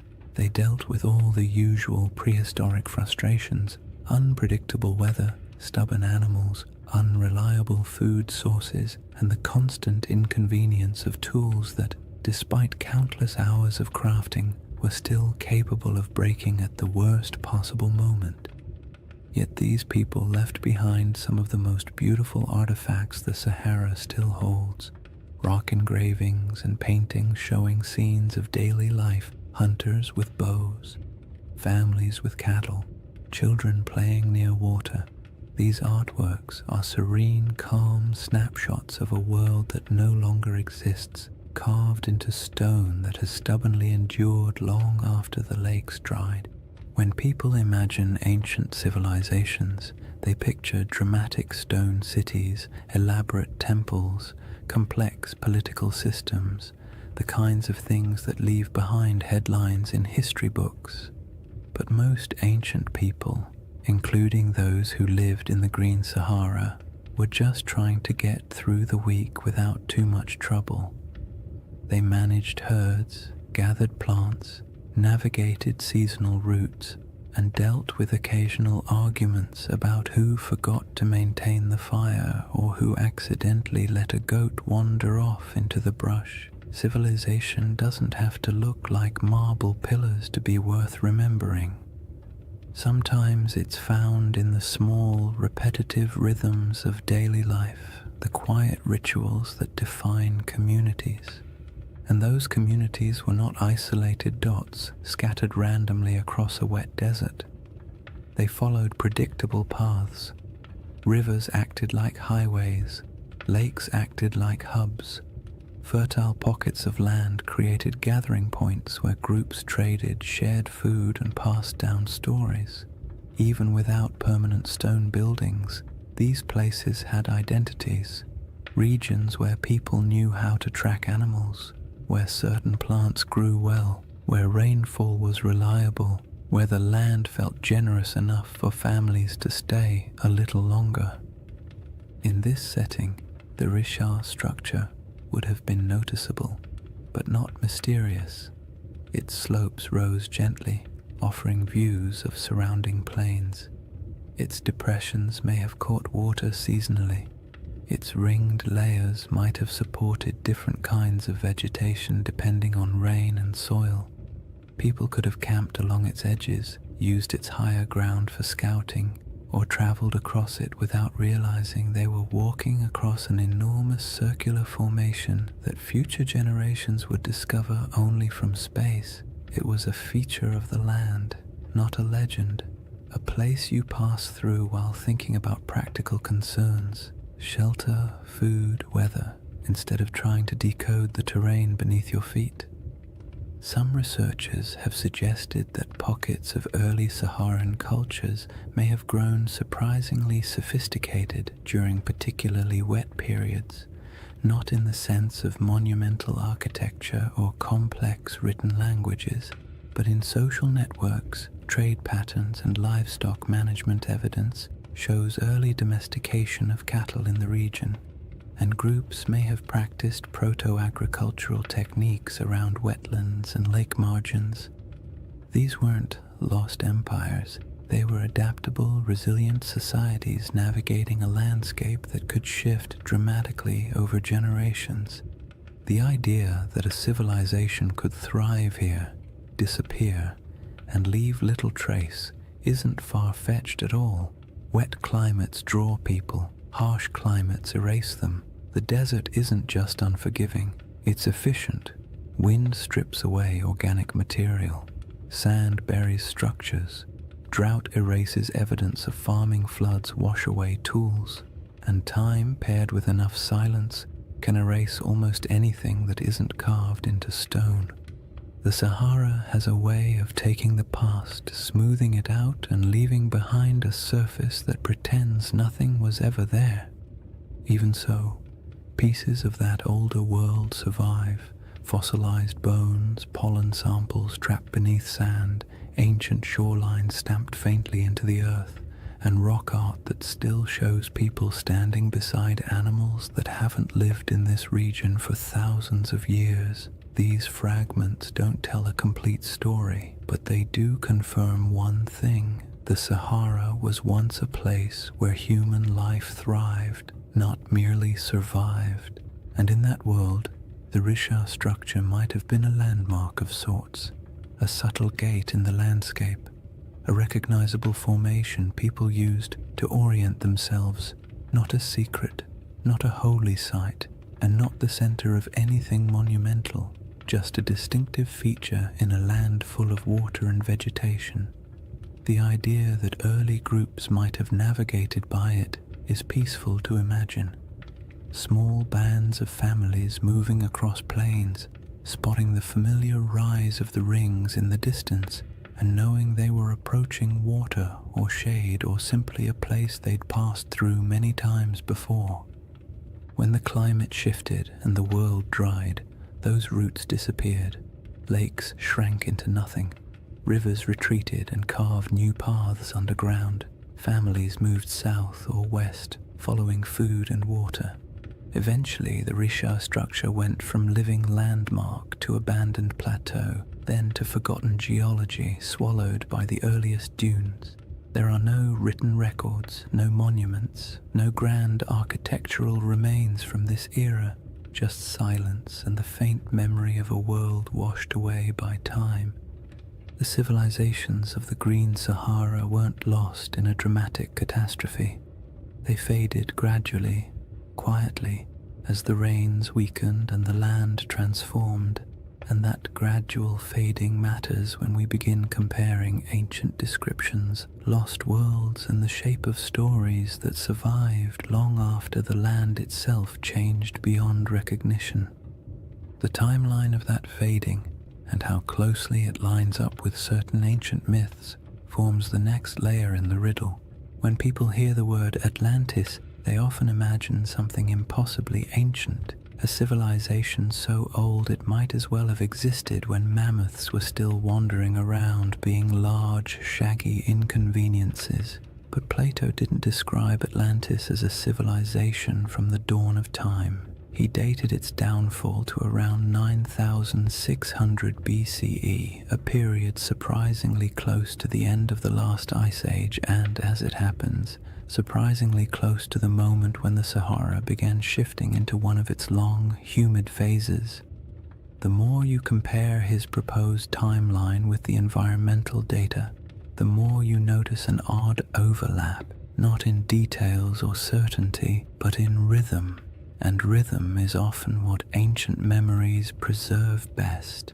Geologists studying the African humid period estimate that around 10,000 BCE, rainfall began increasing dramatically across North Africa. The desert, which had been relatively dry and barren, transformed into a landscape of lakes, wetlands, and grasslands. This wasn't a gentle shift. Climate models show that the monsoon system surged northward in a way that would have felt abrupt on a human timescale. Rivers reappeared, plants spread, herds expanded, and places that had been empty for thousands of years suddenly became habitable again. If you were living anywhere near the region, the shift would have felt like the land itself waking up after a long sleep. Plato's date for Atlantis is often treated like a mystical number. But if you strip away the mythology and look only at the time frame, it places his story right inside the most dramatic environmental transformation the Sahara has ever undergone. That doesn't mean his tale describes this region or any part of it, but the coincidence is interesting, especially because climate change on that scale tends to rearrange human populations. Cultures migrate. Old settlements are abandoned, new territories open for exploration. Oral traditions begin to evolve, preserving memories of places that were flooded or dried out or swallowed by landscapes that changed too quickly for people to adapt smoothly. The timeline problem becomes more intriguing when you move forward a few thousand years. Between roughly 7,000 and 5,000 BCE, the Sahara was at the peak of its green transformation. Lakes were plentiful. Rivers connected regions that are now separated by hundreds of miles of sand. The climate was stable enough that people began developing more complex subsistence strategies, managing herds, experimenting with early forms of cultivation, and forming social groups large enough to leave meaningful traces in rock art and archaeological deposits. This period of stability lasted longer than many ancient civilizations. For thousands of years, life in the Sahara was predictable enough for generations to grow up without ever knowing anything except abundant water, warm seasons, and a landscape that supported human life easily. When conditions are that reliable for that long, people tend to form stories about belonging, about identity, about who they are and how their world works. And when environmental changes finally disrupt those patterns, the departure from what once felt normal can echo through oral traditions for centuries. Around 5000 BCE, rainfall began to decline, slowly at first, then more dramatically. Rivers shrank, lakes retreated, grasslands thinned. People who had lived in certain places for generations found themselves forced to move, one small migration at a time. What's striking about this timeline is how well it fits what many ancient myths tend to describe. Not sudden apocalypses, but drawn-out declines, landscapes that once supported life losing their balance. Cultures forced to let go of familiar places, worlds shrinking gradually in ways that felt both natural and tragic. Plato described Atlantis as falling in a moment of sudden catastrophe, but his narrative was shaped by philosophical goals, not meteorological accuracy. When you strip the moral and symbolic layers away, you're left with a simple suggestion: an old civilization, once vibrant, lost to changing conditions long before recorded history. You don't need a supernatural event to produce a memory like that. All you need is a shifting climate. But the timeline problem isn't just about the humid period itself. It's also about the ancient coastline. During the era Plato places Atlantis, sea levels were dramatically lower. Coastlines extended far beyond their modern boundaries. Large parts of West Africa that are now underwater would have been exposed as dry land. Rivers would have flowed along different paths. Estuaries, marshes, and coastal plains would have existed where the ocean now rests.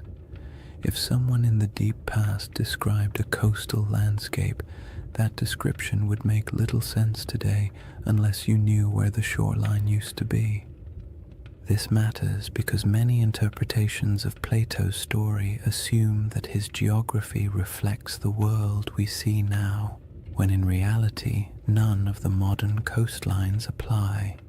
What he described could have been based on something that existed thousands of years before the Sahara dried, in a world with rivers and lakes stretching across land that is now considered lifeless.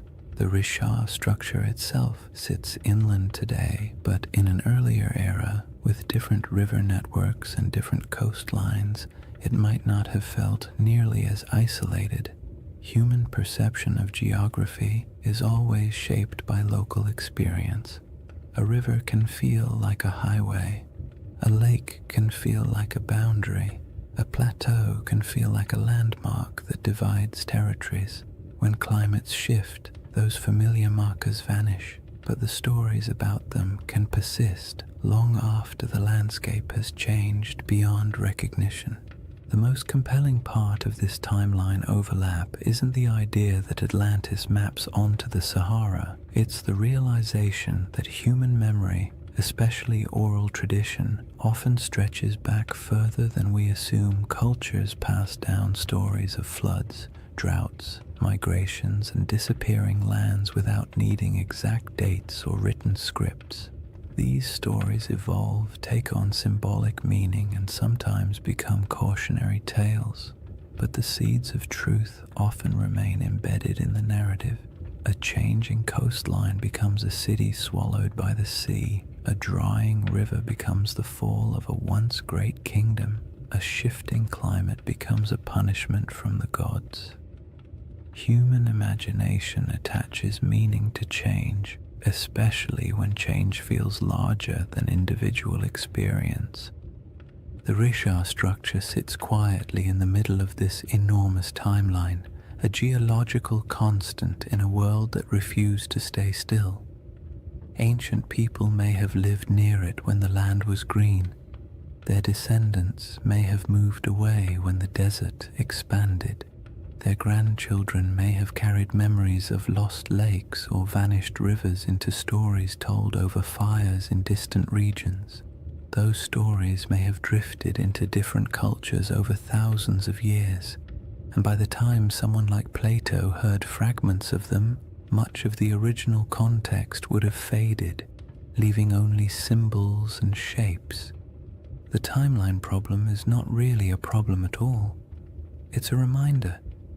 The Sahara we know today is young. The world Plato described was older than most of the settlements humans would later build. And between those eras, countless stories were lost, reshaped, or retold. When you compare timelines, climates, and ancient memories, the idea of a forgotten world in North Africa stops sounding fantastical and begins to sound, quietly, like something entirely plausible in a landscape that has reinvented itself so many times. The next piece of the puzzle lies in the maps, reports, and strange hints left by ancient writers who claimed that distant peoples lived beyond the Pillars of Hercules, in lands most Greeks had never seen. These records aren't proof, but they are clues, echoes of a world few modern people realize ever existed. Long before satellites, long before compasses, and long before anyone tried to draw the Sahara from anything resembling first-hand experience, ancient geographers took their best guesses about the world beyond familiar coastlines. Their maps were charmingly confident and wildly inaccurate, full of creatures that never existed, coastlines that wandered like drunk serpents, and entire regions labeled with vague phrases like lands unknown or people of strange appearance. Yet even within that imaginative chaos, certain patterns appear again and again. Rumors of distant nations beyond the Pillars of Hercules, stories of tall tribes, strange settlements, and river systems far to the west that no Greek or Egyptian explorer had ever reached.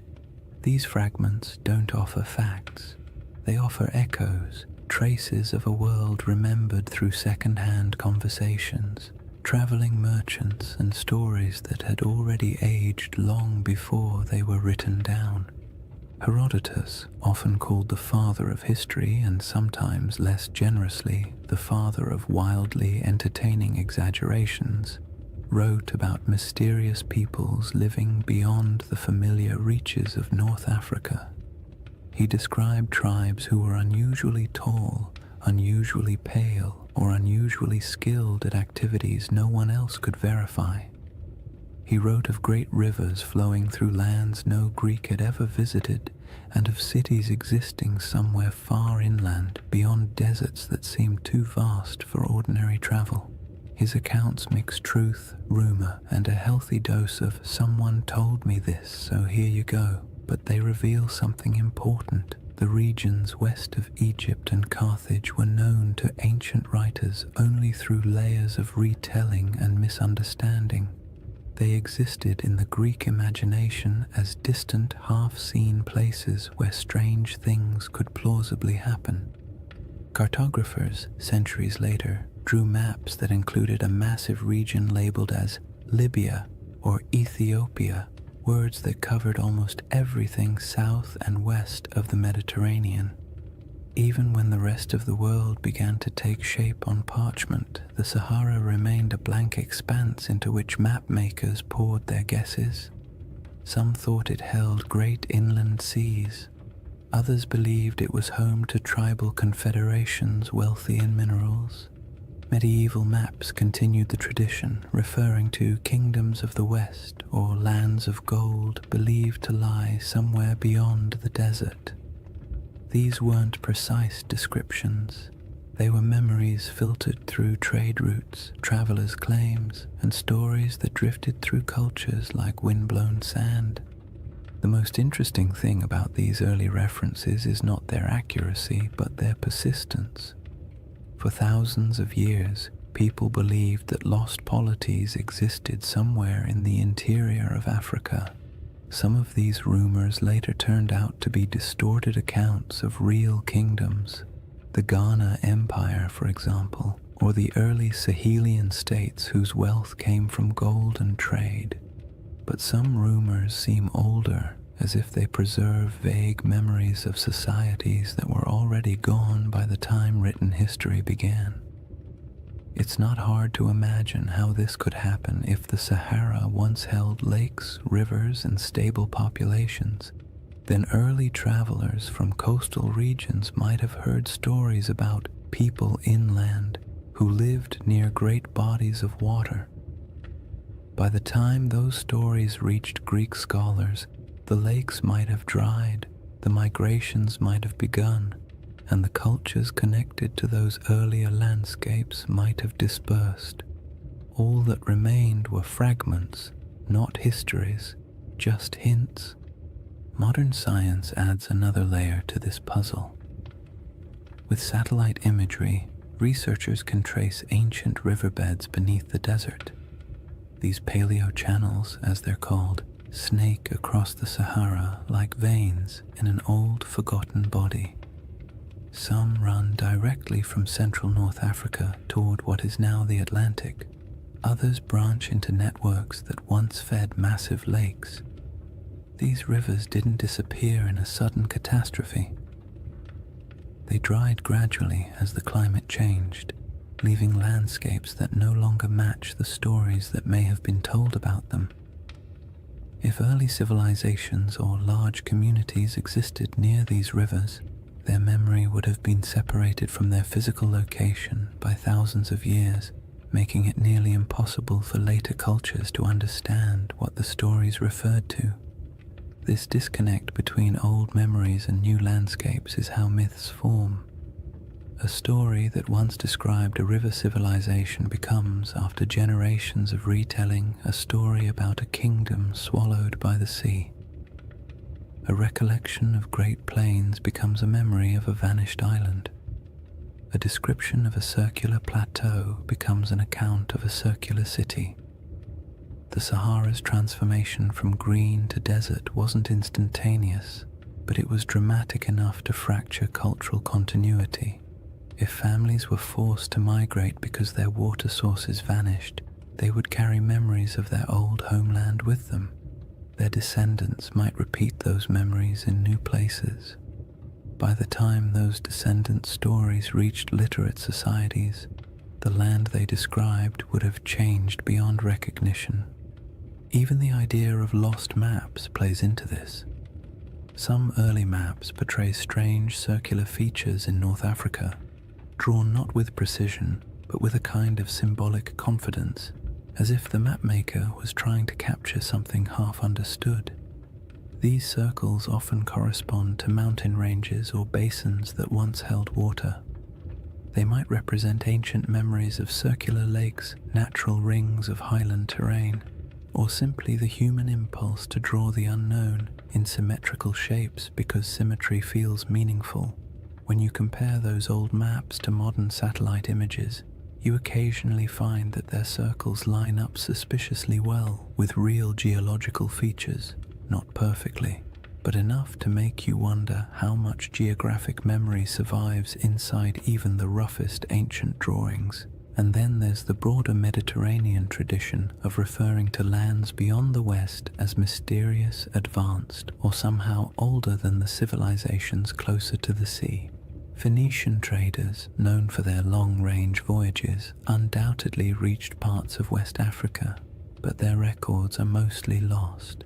Carthaginian sailors may have traveled even farther, leaving behind legends like those of Hanno the Navigator, who described coastlines that are still debated today.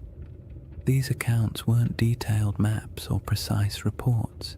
They were impressions, glimpses of coasts, glimpses of rivers, glimpses of interior lands that would later be swallowed by dunes over generations. These impressions morphed. Cultures forgot the context but kept the intrigue. What makes all of this so calming and strangely satisfying is the realization that humans have always tried to map the unknown. Even when they lacked the tools, even when they guessed incorrectly, they kept trying. And in doing so, they sometimes preserved things they couldn't possibly understand. Old coastlines, vanished rivers, or stories from travelers who described worlds that no longer existed.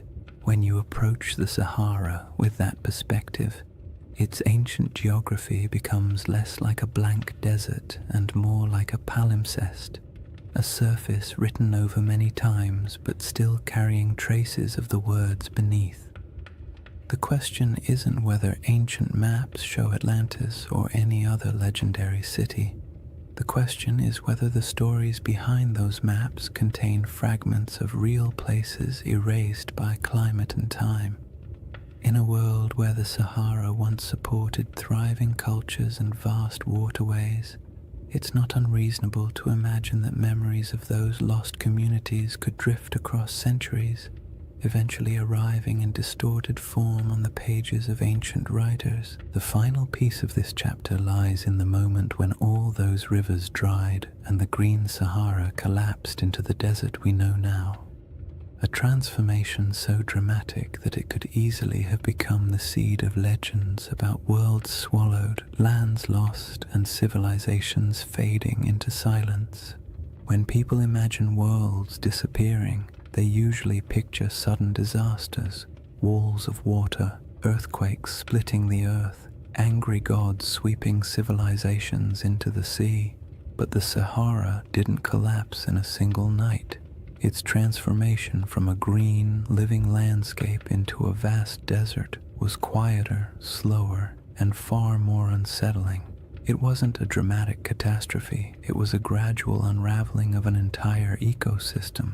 A process so steady and so relentless that it might have felt to the people living through it like the land itself was breathing out for the last time.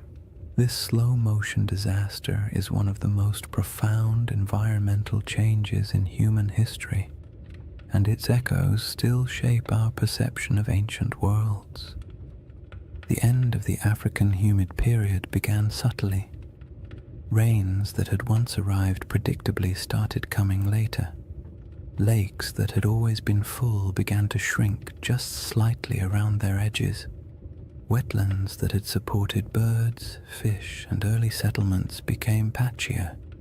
People may not have noticed these first signs at all. One dry season feels like an anomaly. 2 in a row feel like an inconvenience. 3 or 4 begin to feel like a pattern.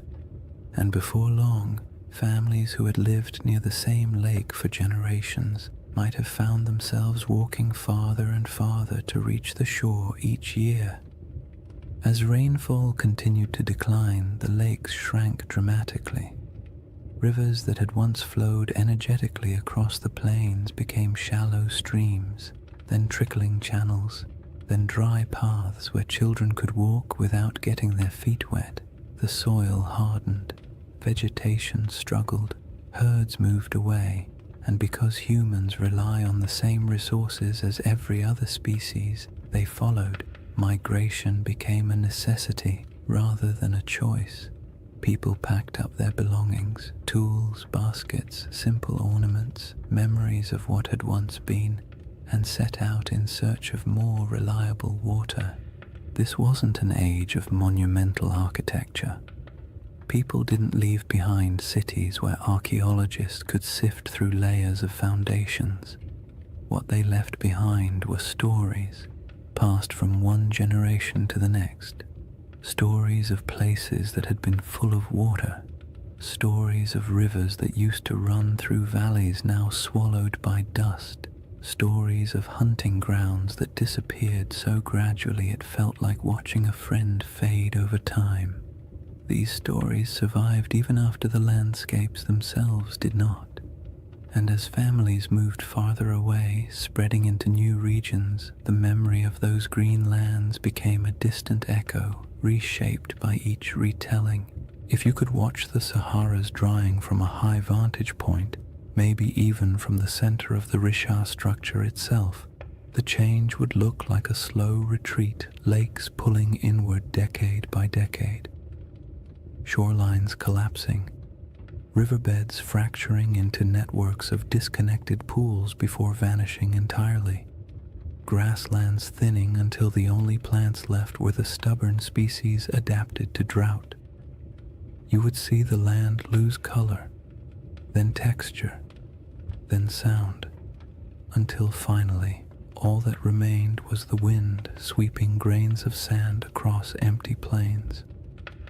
But there were moments during this drying where the process didn't feel slow at all. When monsoon patterns shifted suddenly, regions that had relied on predictable rainfall could experience dramatic declines in just a few years. A lake that had provided generations of stability might disappear in 2 or 3 long drought cycles. Floods that once rejuvenated riverbanks might stop arriving altogether. These moments would have felt catastrophic to the people experiencing them. They wouldn't have had the language of climate science, but they would have understood that something fundamental had changed in their eyes. The land had turned against them. Such moments of environmental collapse often become the seeds of myths. A lake vanishing can become a story about the gods withdrawing a gift. A flood that never returns can become a story about a cursed people. A migration forced by drought can become a tale of exile. When these stories pass through enough generations, the context blurs and the details shift. What once described a drying valley might eventually become a narrative of a kingdom sinking beneath waves or disappearing overnight. Not because the original event was exaggerated maliciously, but because the environment changed more quickly than human memory could keep up with. As the desert expanded, dunes began to march across the land. Sand doesn't move with purpose, it simply responds to wind, drifting slowly over everything in its path. It fills valleys, it buries old lake beds, it smooths over animal tracks, human footprints, and any fragile structures that once stood nearby. Over centuries, dunes consumed the last evidence of the old Sahara. Rock art survived only where cliffs or caves shielded it. Any settlements built from organic materials vanished entirely.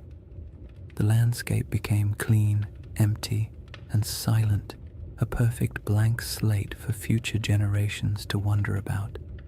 Today, when you look across the Sahara, it's difficult to imagine the world that came before it.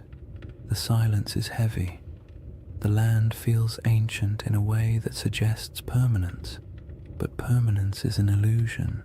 The desert is young, geologically speaking. It is still changing, still shifting, still carrying beneath its surface the faint outlines of rivers that once sustained entire populations. And in the midst of this world of sand sits the Rishat structure, a relic of deeper geological time that somehow feels connected to the stories of the people who once lived nearby. If early civilizations or pastoral groups did gather near the Rishat structure in greener times, they would have watched their world collapse gradually. The retreat of the lakes, the shrinking of rivers, the decline of herds, and the encroachment of sand would have felt like losing a home in slow motion. And when those people moved on, their stories went with them. Stories of a place where water once flowed. Stories of circular hills or landscapes shaped in ways that felt meaningful. These stories might have evolved into tales of lost worlds, not because anyone invented them out of fantasy, but because the original geographic references vanished. This is what makes the drying of the Sahara such a powerful backdrop for ancient legends.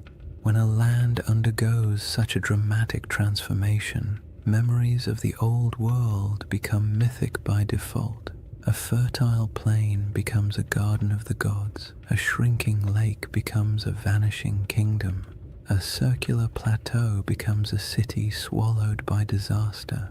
Not because any of these interpretations are literally true, but because the landscape changed so completely that the only way to explain it was through story. By the time later civilizations began writing their records, the Green Sahara had been gone for thousands of years. All that remained were scattered hints, maps with odd symbols, travelers' reports of ancient rivers, and faint memories passed through cultures far from where the original events took place. And all of it sets the stage for the comparisons and questions that would later emerge when people finally saw the Rishat structure from above and began searching for meaning in its perfect rings. With the ancient landscape transformed, the stage is set for the next part of the mystery.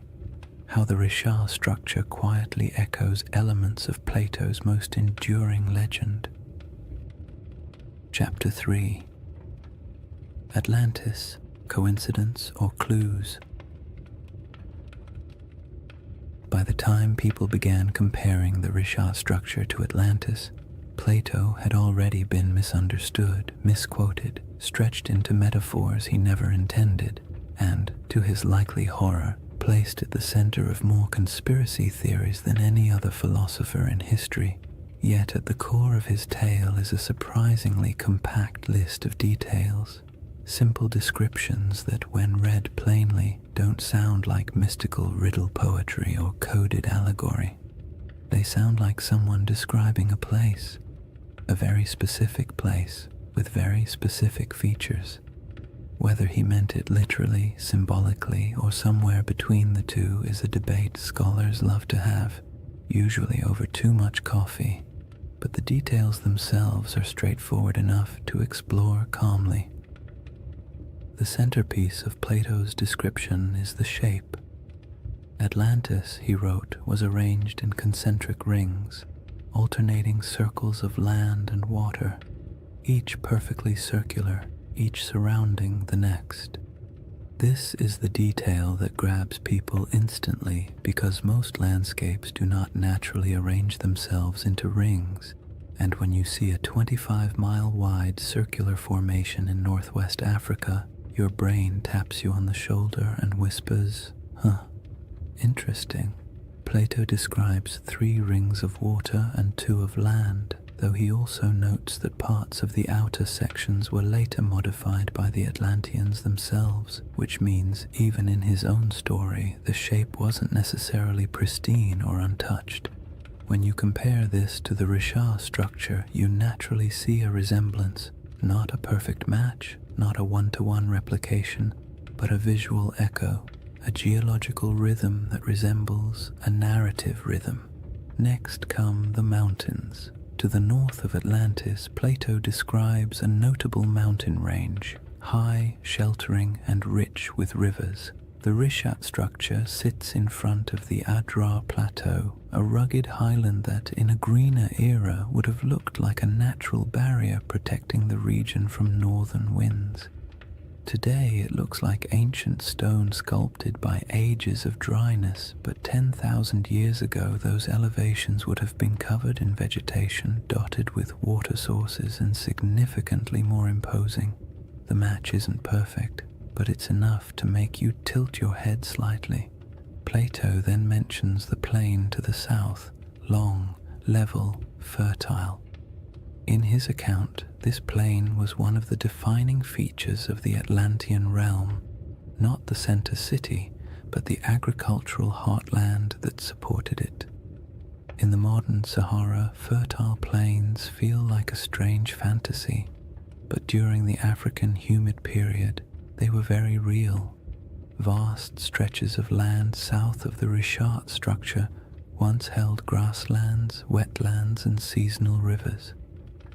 The environment shifted dramatically with each cycle of climate change, but during the greener ages the region could have supported exactly the kind of plains Plato describes. Whether he was referencing this area or somewhere entirely different is impossible to say, but the environmental context overlaps in interesting ways. One of the most striking details Plato gives is about the materials used in Atlantis.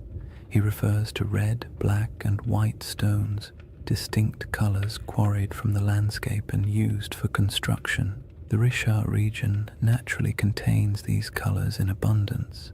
Iron-rich sandstones provide reds, dark volcanic rocks and basalts provide blacks, pale limestones and quartzites provide whites. Again, this doesn't prove anything at all. It simply means the palette Plato described exists in the region, which is more of a quiet coincidence than a revelation. But it's the accumulation of quiet coincidences that tends to capture people's attention. Then there is the detail about elephants.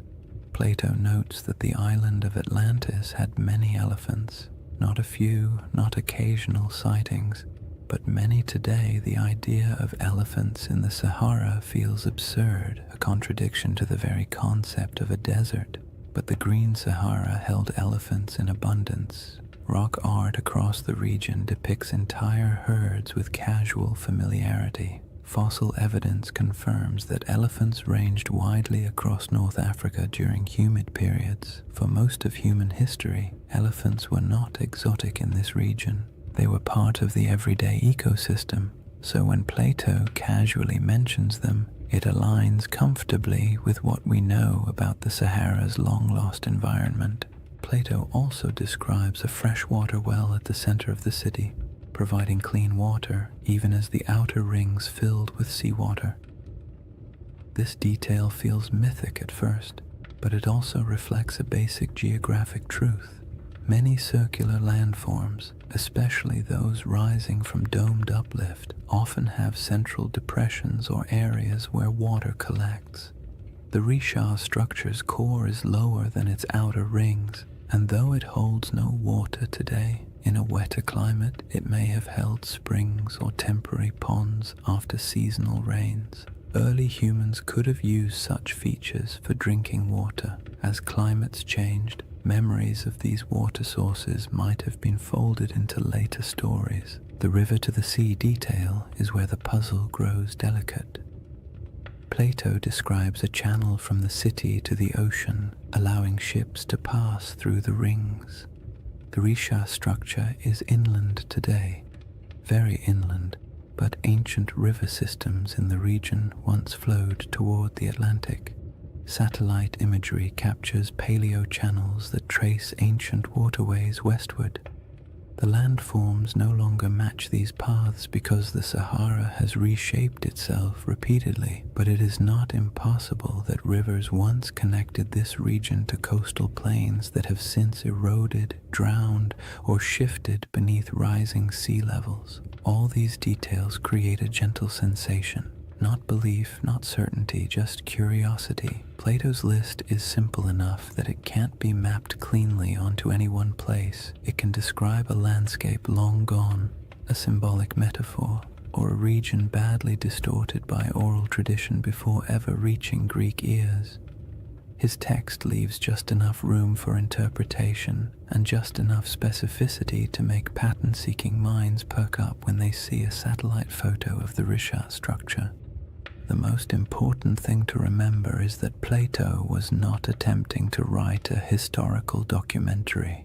He wasn't giving coordinates or providing an atlas. His story was part philosophical argument, part political commentary, and part inherited memory. He may have drawn from older Egyptian traditions or misunderstood travel accounts or combined several cultural memories into one dramatic narrative. But within that narrative lies a pattern: rings, plains, mountains, colors, elephants, rivers that align loosely, gently, and intriguingly with what once existed in parts of North Africa. What makes this segment of the mystery so soothing to explore is the absence of pressure.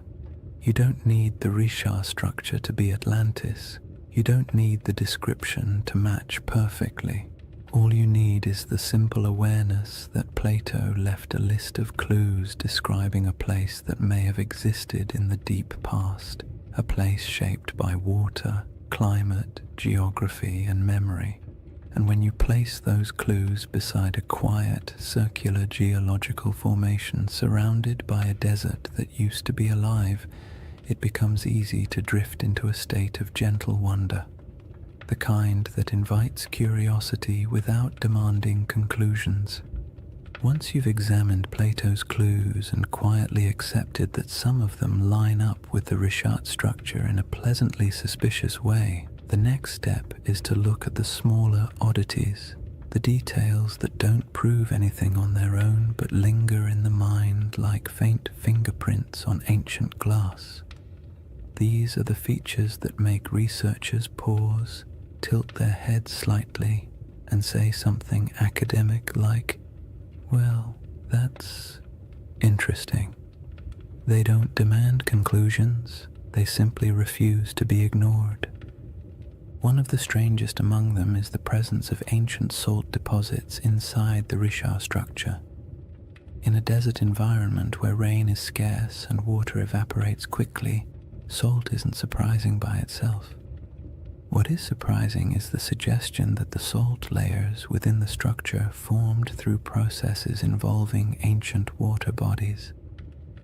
Some geologists have pointed out that portions of the Risha contain evaporate deposits, minerals that form when water sits, lingers, and evaporates over long stretches of time. This doesn't mean the Risha was once a lake, but it does hint that water interacted with its geology in ways that aren't immediately obvious from the modern climate. When you picture the Sahara during a humid phase, rivers flowing, lakes filling, storm clouds gathering, it becomes easy to imagine water pooling in the structure's circular basins, creating the kind of environment where salt layers could slowly accumulate. Then there are the ancient river systems that slither beneath the desert like ghosts of a wetter world. Radar imaging in the late 20th and early 21st centuries revealed the outlines of these massive paleo-channels, dried riverbeds that once carried immense volumes of water across North Africa.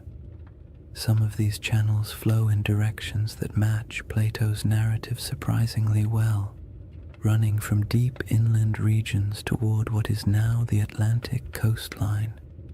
In modern geography, the Richard structure sits far from the sea, but in the world of 10,000 or even 8,000 years ago, the landscape would have been dramatically different. Coastlines were altered, deltas shifted, and river networks created pathways across regions that are now hostile to life.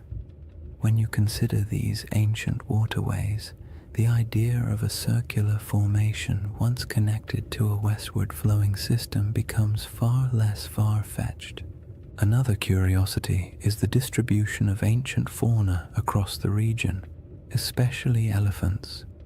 Plato goes out of his way to mention that Atlantis had many elephants, as though their presence was noteworthy, and it would have been if you were writing for an audience in classical Greece, where elephants were known but rarely encountered. But in the Green Sahara, elephants weren't exotic at all. Fossil evidence shows they roamed freely across vast stretches of North Africa. Rock art carved by prehistoric peoples depicts them with a kind of casual familiarity, often standing near lakes or grazing beside herds of cattle. The presence of elephants in Plato's narrative doesn't align with modern geography, but it aligns beautifully with the prehistoric Sahara, suggesting that the imagery in his account may have been drawn from memories of a much earlier landscape. Tools and artifacts found throughout Mauritania add another layer of quiet intrigue.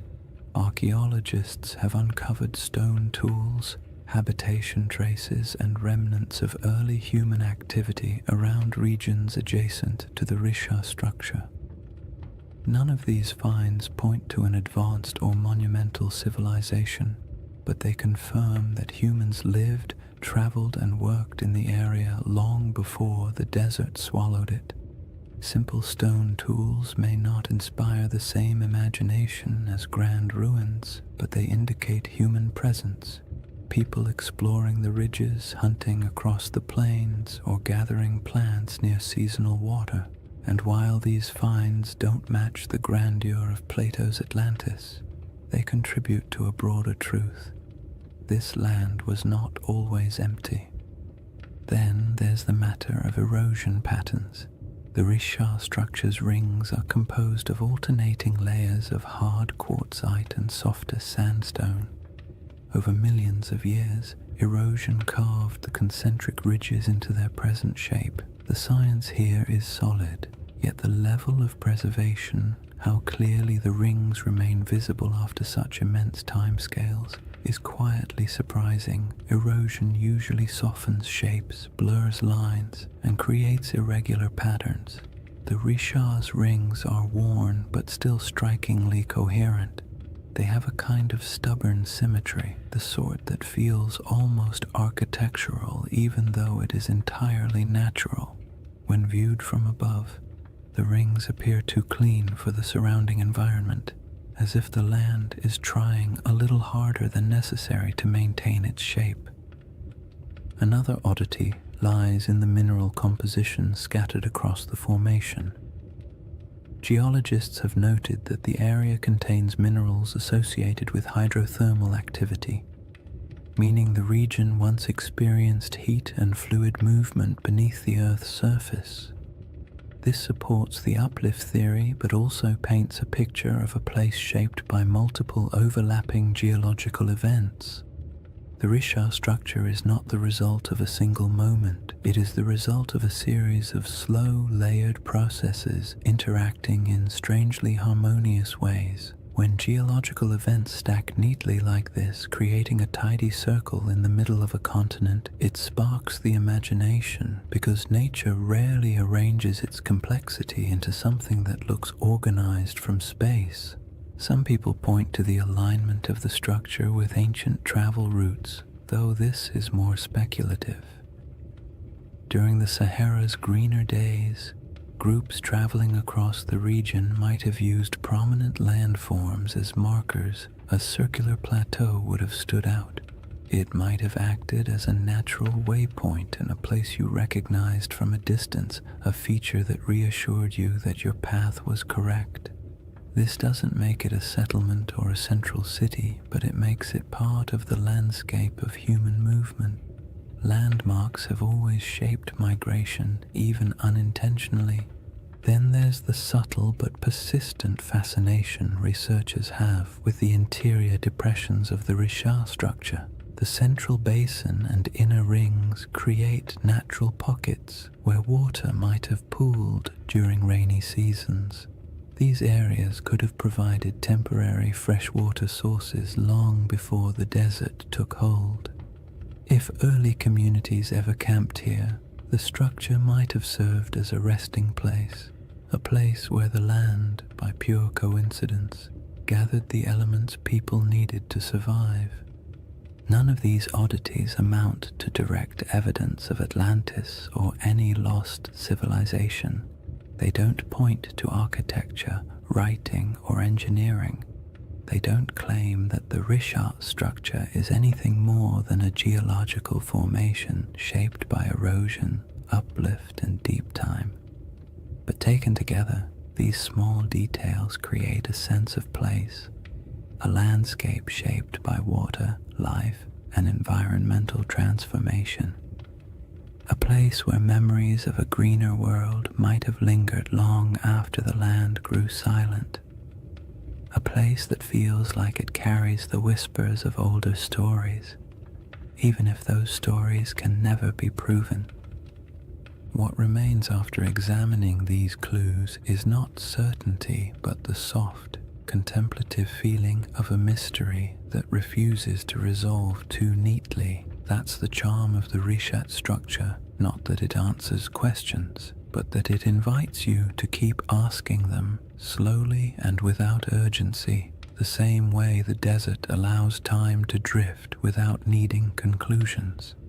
After exploring the curious parallels and intriguing coincidences, it's important to settle into the other side of the discussion, the quiet, grounded, scientifically steady side, the side that takes a deep breath, adjusts its glasses metaphorically, and says, "All right, let's not get carried away." Because while the Richat structure is visually compelling and undeniably mysterious in its aesthetic, the case against it being anything remotely like Atlantis is just as strong as the case that makes people wonder in the first place. And acknowledging that doesn't make the mystery less soothing. In fact, it makes it more balanced, more realistic, and more grounded in the rhythm of nature rather than the drama of myth. One of the simplest arguments against the Richat-Atlantis connection is the absence of ruins. No foundations, no walls, no pottery fragments, no structural remnants of any kind. If a major civilization once existed here, even one without monumental stone architecture, we would expect to find some trace of it. People leave things behind: tools, shards, fire pits, bones, carvings, symbolic objects, something. The Sahara is harsh, but not harsh enough to erase every sign of human activity. If a dense population had lived here, small nomadic encampments leave faint traces, farming settlements leave soil signatures, even temporary villages create debris. But inside the Richat structure, archaeological evidence is scarce, scattered, and entirely consistent with occasional prehistoric habitation rather than a populous, organized city. Another clear issue is scale. Plato describes Atlantis as a powerful naval civilization capable of launching fleets, influencing foreign regions, and maintaining a capital city large enough to impress outsiders. This would require infrastructure, labor specialization, long-distance trade, and durable materials. The Green Sahara did support human life, but the evidence we have, stone tools, simple camps, modest cultural artifacts, points to pastoral and hunter-gatherer lifestyles rather than elaborate urban systems. There were no harbors, no shipyards, no canal networks, and certainly no signs of advanced engineering. The gap between the archaeological record and the expectations for a sprawling maritime empire is wide. quite calm and fairly conclusive. Geology presents its own firm counterpoints. The reshaped structure is understood through a series of geological processes involving uplift and erosion. Its rings aren't artificial. They are layers of sedimentary rock carved gently over millions of years by wind and water. The symmetry of these rings feels uncanny when viewed from orbit, but up close, the terrain reveals irregularities, breaks, inconsistencies, and natural erosion patterns that would make any idea of artificial construction almost impossible. Nature has had a very long time to perfect this formation. It didn't need architects. It needed time, pressure, shifting plates, and the slow sculpting of weather. The age of the rocks is another point of conflict. Many layers of the Richat structure date back hundreds of millions of years, far older than anything humans could have shaped. The uplift likely occurred tens of millions of years ago. Even the youngest erosional processes are far older than the timeline of human civilization. If Plato's account referred to an advanced society around 9,600 BCE, the Richat's geological history simply does not align. Humans were not carving rings into uplifted domes while mammoths still roamed the northern forests. The idea collapses under the sheer weight of deep time. There is also the question of context. Atlantis, as Plato describes it, was a hub of Atlantic navigation, a power that interacted with Mediterranean societies, but the Richat structure sits far inland, even accounting for ancient coastlines. Even at its closest connection, this region would have required extensive river systems or routes across wide plains, and while ancient rivers existed, the logistics of sustaining a large maritime civilization so far from stable ocean access are difficult to justify. Plato's Atlantis was a sea power. The Richat region was, at best, a freshwater-rich inland landscape during humid periods. Another important point comes from understanding Plato himself. His dialogues, Timaeus and Critias, are philosophical works, not historical treatises. Atlantis serves as a metaphorical lesson about societal hubris, moral decay, and the consequences of unchecked ambition. Ancient Greek writers often crafted allegorical narratives in grand mythic terms. They weren't necessarily recording precise histories. Even if Plato drew inspiration from older Egyptian stories or folk memories of distant lands, his purpose wasn't to document geography, it was to illustrate ideas. Seeing Atlantis as literal misses the genre he was writing in. Then there's the lack of supporting historical records. No Egyptian writings describe a circular coastal city matching Plato's description. No Phoenician traders mention it in their maritime logs. No Carthaginian accounts reference such a settlement. In a region with extensive interactions between early Mediterranean and African cultures, a highly advanced city would almost certainly have left some mark in oral or written traditions beyond Plato's single dialogue. The silence is telling. All these points form the steady, sensible, scientifically grounded case against the Richat structure being Atlantis or any ancient lost civilization. Yet none of them make the structure less fascinating. The Richat stands out precisely because it embodies contradictions, visually striking but geologically ordinary, evocative of myth yet entirely natural, surrounded by desert but shaped by water in the deep past. The structure's intrigue lies not in what humans built, but in what nature carved and time concealed.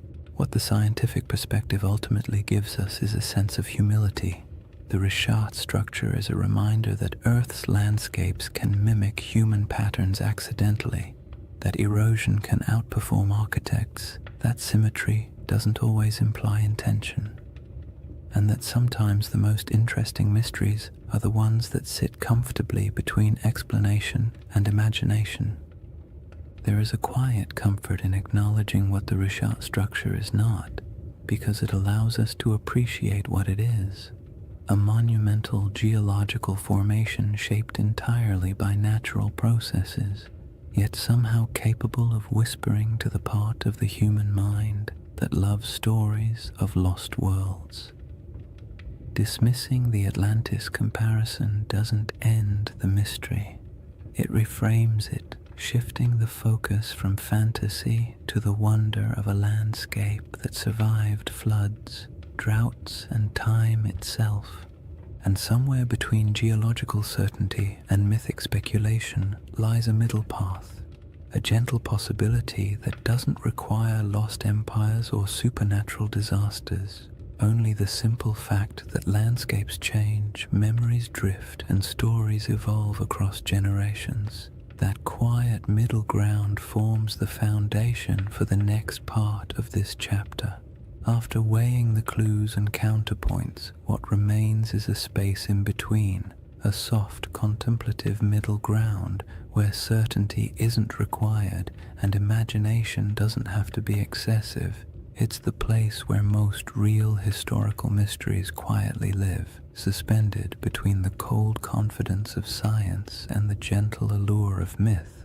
The Rishat structure fits comfortably there, not as Atlantis, not as evidence of a forgotten super-civilization, but as something far more grounded and oddly more beautiful, a landscape that carries echoes of memories older than history itself.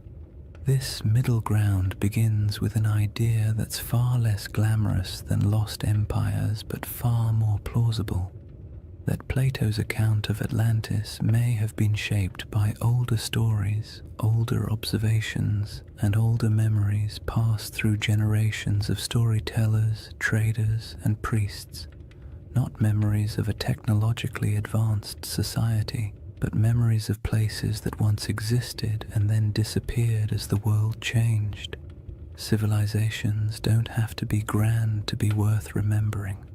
A pastoral group displaced by drought can leave behind a story that grows in the telling. A lakeside settlement swallowed by desert winds can become a tale of a city lost. A dramatic shift in climate can be recast as a divine punishment, and long after the physical evidence is gone, the story continues, reshaped a little each time it's spoken aloud. If you imagine early North African cultures watching their world change, watching lakes shrink, herds migrate, familiar routes vanish beneath encroaching sand, it's easy to understand how memories of those landscapes could eventually transform into myths about lost worlds. The Sahara didn't disappear overnight, but it disappeared quickly enough in human terms that it would have felt, to those who lived through it, like watching a homeland dissolve. People don't forget something like that. They carry it into new regions, tell it to their children, bury it in rituals and cautionary tales, and as those stories move from one culture to another, details shift, embellishments form, and simple memories become larger narratives. When Plato eventually recorded the Atlantis story, he may have been receiving not a literal historical account, but a story already many generations old. A story so old, in fact, that the geography behind it had changed completely since the original events. That is the gentle possibility that keeps the Rishat conversation alive. Not that it was Atlantis, but that it resembles the type of place that could have inspired memories strong enough to survive climate shifts, migrations, and cultural reinterpretation. In this middle ground, the Rishat structure becomes less a candidate for Atlantis and more a symbol for the forgotten worlds that once existed during the Sahara's green phases. The circular shape isn't a blueprint, it's a coincidence that resembles human descriptions of circular settlements or lake systems. The environment around it, once fertile, later desolate, fits the rhythm of myths describing lands that flourished and then vanished, and the geological strangeness of the formation makes it the type of place human imagination gravitates toward, even without evidence of ancient cities or monumental architecture. This perspective is calm and grounding. It acknowledges that the Richat structure is geological, not architectural. It embraces the idea that natural formations can inspire awe without requiring supernatural explanations, and it allows space for the possibility that human stories, especially the very old ones, often preserve impressions of landscapes altered or erased by time. In this view, Atlantis isn't a lost city waiting to be excavated. It's a cultural memory of a world transformed. The middle ground also makes room for one of the most fascinating aspects of human storytelling, our tendency to merge different memories into single narratives. Imagine an Egyptian priest hearing tales from travelers who claim their ancestors once lived in a land where water flowed through concentric valleys. Imagine those memories mixing with other stories of disappearing lakes, ancient floods, or regions swallowed by drought. Imagine Plato hearing a version of that tale centuries later, filtered through generations of reinterpretation. By the time he wrote it down, the story would have been a blend, part geography, part metaphor, part nostalgia for a world the teller never saw. This blending of truth and tale is not deception. It's how oral traditions work. Details shift, landscapes become symbols, natural disasters become moral lessons. A story meant to explain why the world changed becomes a story explaining why people must be humble. Even today, we do this without realizing it. We condense complex events into simple narratives because simple narratives are easier to remember, easier to teach, and easier to carry into the future. In the calm light of this middle ground, the Richat structure serves as a gentle reminder that landscapes shape stories just as stories shape our perception of landscapes.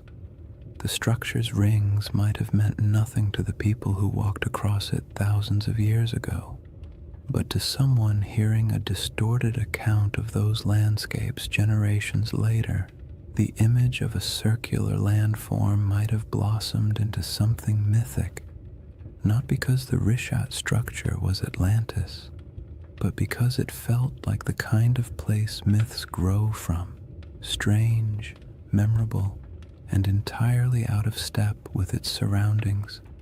The temptation of this middle path lies in its openness. You don't have to believe the Richat structure hides ruins. You don't have to assume ancient people built concentric canals. You don't even have to decide whether Atlantis existed as a literal place. You simply accept that the ancient world was filled with environments now gone, and that stories from those environments survived in forms we barely recognize. The Richat structure becomes one of many possible inspirations, not the answer, but an echo. There's something soothing about mysteries that don't demand solutions. They allow your mind to drift without needing to arrive anywhere specific. The Richat structure isn't a riddle asking to be solved. It's an invitation to explore deeper layers of time, to imagine landscapes that no longer exist, and to appreciate how human memory stretches across millennia. It reminds us that myths often begin with something real, not a lost empire necessarily, but a lost environment, a lost way of life, or a lost understanding of the land. And that leads us gently into the final chapter of this journey, a shift away from evidence and counter-evidence, and toward the quiet, cosmic perspective that emerges when you consider how long the Richat structure has watched the desert around it rise, fall, and change. Chapter 4. The Eye That Remembers Everything. If you ever find yourself imagining the Richau structure at night, it helps to forget the satellite photos and geological diagrams for a moment and picture something much quieter. A place far from modern roads, far from city lights, far from anything that interrupts the soft rhythm of the desert after sunset. Night in the Sahara is its own world, almost a separate dimension from the harsh daylight that most people think defines it. The heat drains away slowly, the wind settles into a steady breath across the dunes, and the sky opens wider than seems reasonable, filled with stars that feel impossibly close. In that stillness, the Richat structure doesn't feel like a geological puzzle or a misunderstood legend. It feels ancient in a way few places do, as if it has been sitting patiently through eras, watching everything change around it while remaining almost unchanged itself. Standing at the center of the formation under a clear sky would feel like standing inside a natural observatory. The circular ridges rise around you, not high enough to trap you, but just high enough to create the sense of being in a vast stone bowl. The curves would guide your gaze upward toward the sky, making the stars appear as though they are swirling in unison with the rings below. There are no lights to dim the stars, no distant hum of traffic, no artificial sounds, just the low whisper of the wind brushing across ancient rock, passing through channels carved by time, creating tones so soft you might not even register them consciously. In that kind of quiet, the desert feels alive. Not in a dramatic or mystical way, but in the subtle way landscapes breathe through temperature shifts, airflow, and tens of thousands of years of stillness. The moonlight transforms the Richat structure even further. The pale light pools in the lower depressions and glides across the ridges, revealing the circular symmetry that can be hard to see when you're standing on the ground during the day. At night, those rings shine faintly, almost glowing in places where quartzite catches the moon's reflection. The effect is soothing, not eerie, the kind of sight that makes you exhale slowly, not look over your shoulder. The desert has always been a place where time feels soft and stretched, and inside the Richat at night, that feeling only deepens, as if the land is gently reminding you that it has existed far longer than any human story about it. There is something comforting about how little the Richat structure demands. It doesn't insist on meaning. It doesn't ask to be interpreted. It simply sits, weathered and patient, while the sky above it cycles through constellations that ancient people once used to navigate across greener lands. Thousands of years ago, when the Sahara was still alive with lakes and grasslands, early humans would have looked up at the same stars, using them to track seasons, migrations, and time. They may have passed near the Richat without knowing its shape, but they would have walked under this same sky, feeling the same cool air after sunset, listening to similar breezes skimming across the land. In that sense, the desert night turns the Richat structure into a bridge between eras, not because anything connects them physically, but because the sky has remained one of the few constants across the entire sweep of human history. If you were to sit on one of the ridges and look out into the darkness, you would see nothing but the silhouettes of dunes shifting gently in the moonlight. The horizon softens at night, blending sky and sand into a single muted line. It's the kind of scene that encourages introspection, not analysis. You don't wonder who built the structure or whether it held palaces or temples. You simply feel the weight of time, not as something heavy or intimidating, but as something vast and calming. The world has changed so many times, and the Richat has been here through all of it, absorbing the silence, weathering the storms, and watching the land around it transform. The desert's silence isn't empty. It holds layers of memory, not the kind you can excavate with tools, but the kind that lingers in atmosphere. The silence feels old, as if it carries a faint awareness of the worlds that once existed here. Lakes reflecting starlight, animals moving across grasslands, families gathering near fires that burned in a landscape now gone. The nighttime air feels thick with that invisible history, yet it doesn't demand your attention. It simply exists, like a soft background hum. The stars above the Rishat structure appear especially dense because of the region's extreme remoteness. The Milky Way stretches overhead like a pale river of light, echoing the rivers that once flowed across the Sahara during its humid phases. The longer you look, the more constellations seem to reveal themselves, and the more the structure on the ground feels connected to the cosmos above. The rings of the Rishat mirror the vast circular patterns in the sky, the arcs of the galaxy, the curvature of the horizon, the slow rotation of the Earth itself. It creates a sense of gentle symmetry between Earth and sky, a reminder that humans have always found meaning in patterns even when those patterns were accidental. It's easy to understand why people feel drawn to connect this ancient formation with legends. Standing inside the Risha at night could make anyone feel the urge to tell a story, not a sensational one, but a quiet one about the persistence of the land, the fragility of memory, and the way nature sometimes creates shapes that feel like symbols. In the soft glow of the moon, the structure doesn't look artificial, but it does look intentional in a way only nature at its most patient can achieve. What makes the Risha structure so soothing at night is the way it absorbs human curiosity without answering it.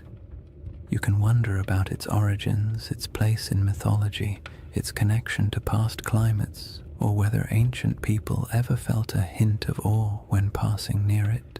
But the structure offers nothing back except the gentle assurance that it will still be here long after our questions fade into silence. In that sense, it becomes a reminder not of lost civilizations, but of time's quiet endurance, the slow, steady processes that shape the earth far beyond human timelines. And as the night grows deeper and the air cools further, the Rishat structure settles into complete stillness, becoming not a mystery to solve, but a place to simply exist for a moment, to rest, to breathe, and to absorb the sense of calm that comes from standing in a landscape that has survived every climate, every story, and every shift the world has thrown at it. The next layer of this journey explores the source of that storytelling instinct, why humans see patterns, build myths, and create meaning from landscapes that endure long after the civilizations around them disappear. If you sit long enough inside the Risha structure, not literally of course, but in your mind, quietly imagining the desert night and the slow movement of stars overhead, you eventually drift into a very human question. Why do we tell stories about places like this? Why do certain landscapes, certain formations, certain patterns pull at the imagination more strongly than others?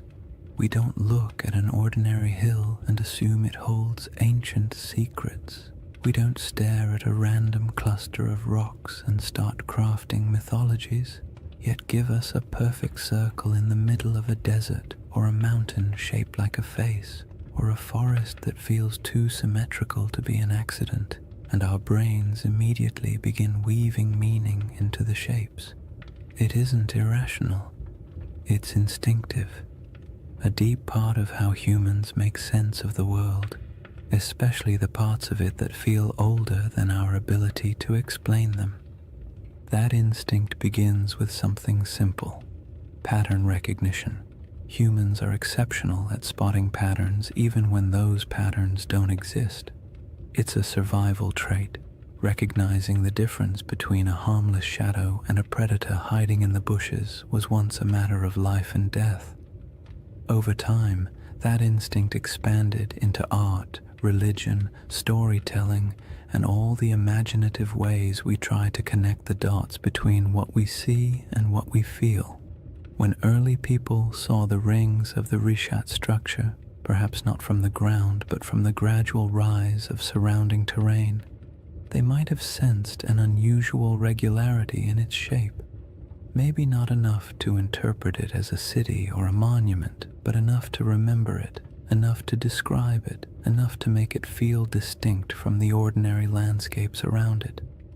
The human imagination thrives on places that feel just slightly out of place. The Risha structure does exactly that. It's too round, too wide, too neatly layered to blend in with the rugged desert. It doesn't look artificial, but it doesn't look random either. It occupies a liminal space, natural but strangely intentional in appearance, and when a landscape hovers in that space, the imagination naturally steps in to fill the gaps. People project stories onto it not to deceive anyone, but because stories help us understand what feels beyond understanding. Storytelling is how humans anchor themselves in time, how they transform landscapes into memories, and how they preserve experiences that might otherwise vanish. This is why even the calmest, most scientific minds sometimes drift into gentle speculation when they look at places like the Rishat.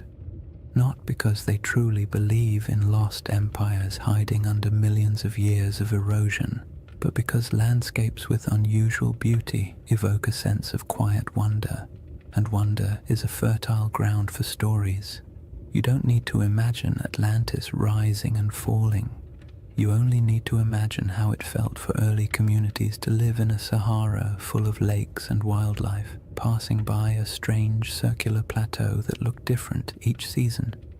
Maybe it was a landmark, maybe it was a gathering point, maybe it meant nothing at all, but it would have stood out, and anything that stands out tends to gather stories.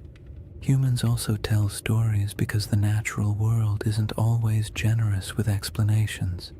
For most of history, people didn't have geology textbooks or climate models. They had observations, intuition, and oral traditions. When a river dried, they created a story.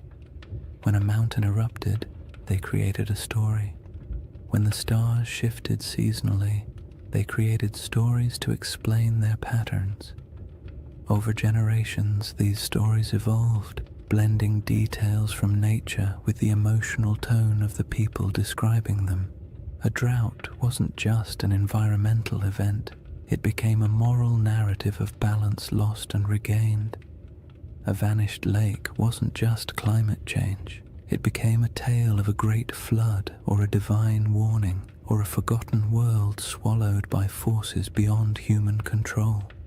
It isn't surprising that the Rishat structure, surrounded by a desert shaped by one of the most dramatic climate transformations in human prehistory, inspires curiosity bordering on myth. Long before Plato wrote about Atlantis, people across the Sahara would have witnessed environmental shifts so profound they could barely describe them. Shrinking lakes, migrating animals, the slow invasion of sand, these experiences leave emotional impressions. A landscape that once supported entire populations can fade into silence within a few generations, and when that happens, the stories that form afterward are rarely literal accounts. They become metaphors for loss, change, and the fragility of human presence. The act of storytelling also brings comfort. It creates order in places where nature seems chaotic. It offers meaning in events that feel senseless, and it allows cultures to pass knowledge from one generation to the next. A story about a lost world isn't just entertainment. It's a way of saying, something important happened here, don't forget it. Those stories can stretch across thousands of years, even if the exact details blur. The memory of a disappearing lake might evolve into a legend of an entire region swallowed by the sea. The recollection of an unusually shaped landform might become a story about circular cities or divine architecture. When landscapes change as drastically as the Sahara did, the human imagination steps in to preserve what the land no longer shows. What's interesting is that the imagination doesn't only reach backward, it also reaches upward. Humans have always linked earthly landscapes with the sky. The circular shape of the Risha structure mirrors patterns in the heavens, orbits, celestial spheres, the arc of the Milky Way. Ancient cultures often looked at the sky and the earth as mirrors of one another. If something looked meaningful on the ground, they assumed a celestial connection. If something appeared in the stars, they looked for its reflection in the landscape. This tendency isn't mystical, it's psychological. It creates symmetry between the known and the unknown, allowing people to navigate a confusing world through harmony rather than randomness. The Risha structure invites that kind of thinking. At night, when the stars swirl overhead and the rings below form a gentle spiral of shadow and light, it becomes easy to understand how the human imagination might link the two, not through elaborate theories, but through quiet intuition, through the simple feeling that a place shaped in circles must hold a story shaped in circles, through the awareness that landscapes sometimes look like symbols even when they are not, through the natural desire to connect the visible world with the invisible past. In the end, the human imagination isn't a flaw in our understanding of places like the Risha structure. It's a companion. It allows us to explore possibilities without insisting on answers. It lets us appreciate mysteries without demanding they be solved. And it reminds us that even when we know the scientific explanation for a geological formation, we can still feel wonder, still be moved by the beauty of its shape, and still tell stories about what it might have meant to the people who walked through a greener Sahara thousands of years ago. That instinct to remember, to reinterpret, to imagine, leads naturally into the next part of this journey. The way deserts protect, preserve, and occasionally conceal pieces of worlds that no longer exist, leaving behind not cities but quiet geological breadcrumbs for the patient observer. When people think of the desert, they often imagine it as a place that erases everything. Wind sweeping across dunes, sand swallowing anything left on the surface, time grinding all traces of the past into dust. And while parts of that are true, the desert is far more complicated. It destroys, yes, but it also preserves in ways wetter climates never can. Humidity decays wood, softens clay, and corrodes metal. Rain washes away structures and scatters artifacts. Plants reclaim abandoned land quickly, burying the past in roots and soil. But the desert is patient. Dry air keeps things intact. Sand buries but also protects. Stone carvings last almost forever when nothing grows to break them apart. If anything, the Sahara is one of the most powerful memory keepers on Earth, even if it rarely gives up those memories easily. The Rishat structure sits in the middle of this vast archive, not an archive of books or ruins or treasure, but an archive of landscapes. The rings themselves are a geological timeline. Each layer tells a story about a different era of Earth's crust. The minerals inside them remember volcanic activity, erosion patterns, shifts in ancient climates, and surrounding the structure, scattered across the Sahara, lie faint traces of worlds that came and went before the desert took over. Fossils of fish that once swam in freshwater lakes, shells from ancient inland seas, bones of hippos, giraffes, elephants, and antelope that lived in grasslands where nothing but dunes now remain. These remnants are quiet, fragile, and astonishingly well preserved because the desert has held them still for millennia. Even more delicate objects survive in surprising numbers. Stone tools left behind by early humans who walked across plains now buried under dunes, arrowheads, blades, grinding stones, small carvings. They're scattered, not concentrated, evidence of lives lived lightly on the land, following herds, collecting plants, moving when the seasons demanded it. None of these objects tell a story of a centralized city or a monumental culture, but they do tell the story of human persistence in a world that was constantly shifting around them. These tools have edges still sharp enough to cut. They were shaped by hands that lived in a climate we can barely imagine today, and the desert, indifferent to time, simply kept them. Then there are the rivers, or rather, the ghosts of rivers.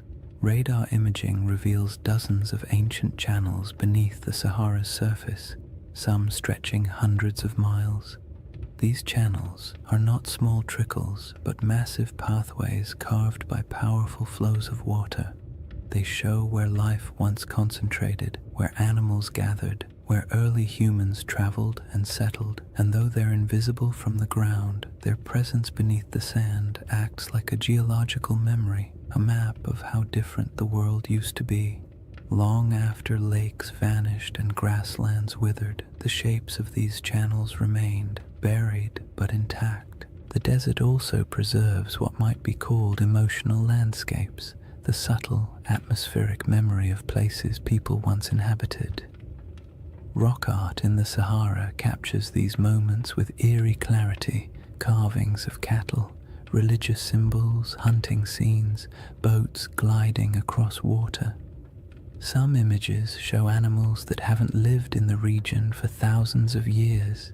Others depict rituals or daily activities of groups whose descendants migrated far away when the climate changed. These paintings survive because the desert air is too dry to dissolve the pigments. They are echoes etched into stone, fragments of human emotion fossilized in mineral form. And even though they don't correspond to Plato's Atlantis, they show how easily early cultures could leave behind traces that would confuse or inspire later generations. But the desert's preservation comes with a twist. It protects selectively. It keeps what nature builds, but rarely what humans build. Wood, cloth, bone, and plant materials decay quickly, stone lasts, but only if left untouched by wind. Anything built from mud or organic material disappears, so a region could support generations of habitation and leave barely any physical evidence. When the Sahara dried, entire ways of life evaporated with it. People moved south or toward the coast, leaving only a thin scattering of tools and art behind. By the time later civilizations emerged in Egypt, Carthage, and the Mediterranean world, the memory of those Saharan cultures had already faded into rumor. What remained was the land itself, a massive desert holding fragments of forgotten worlds. The Risha structure in this context isn't a monument to something lost. It's a survivor from geological history that just happens to sit among the buried traces of human history. Its rings are not ruins, but reminders that the planet keeps records in stone long after humans forget. Its symmetry draws the imagination not because it hides a city, but because it stands out against the silence of the desert, a quiet landmark in a landscape that erases almost everything else. What the desert preserves best, strangely enough, is not artifacts or fossils, but absence. It preserves the feeling of worlds that used to exist but no longer do. It holds the echo of water where there is none.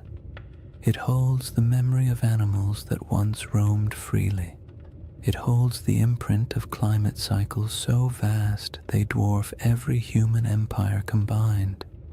When you stand in a place like the Rishat structure, The most powerful sensation isn't that something is buried beneath your feet, it's that something is missing. Something that used to be here but isn't anymore. That sense of absence can be misunderstood as evidence of ruins or lost cities, but it's really just the desert doing what deserts do, revealing nothing and everything at the same time. And that is why this landscape inspires stories. Humans fill silence with meaning. We see the absence and imagine what might have once filled it. We see preserved fossils and picture thriving ecosystems. We see ancient riverbeds and imagine the people who walked beside them.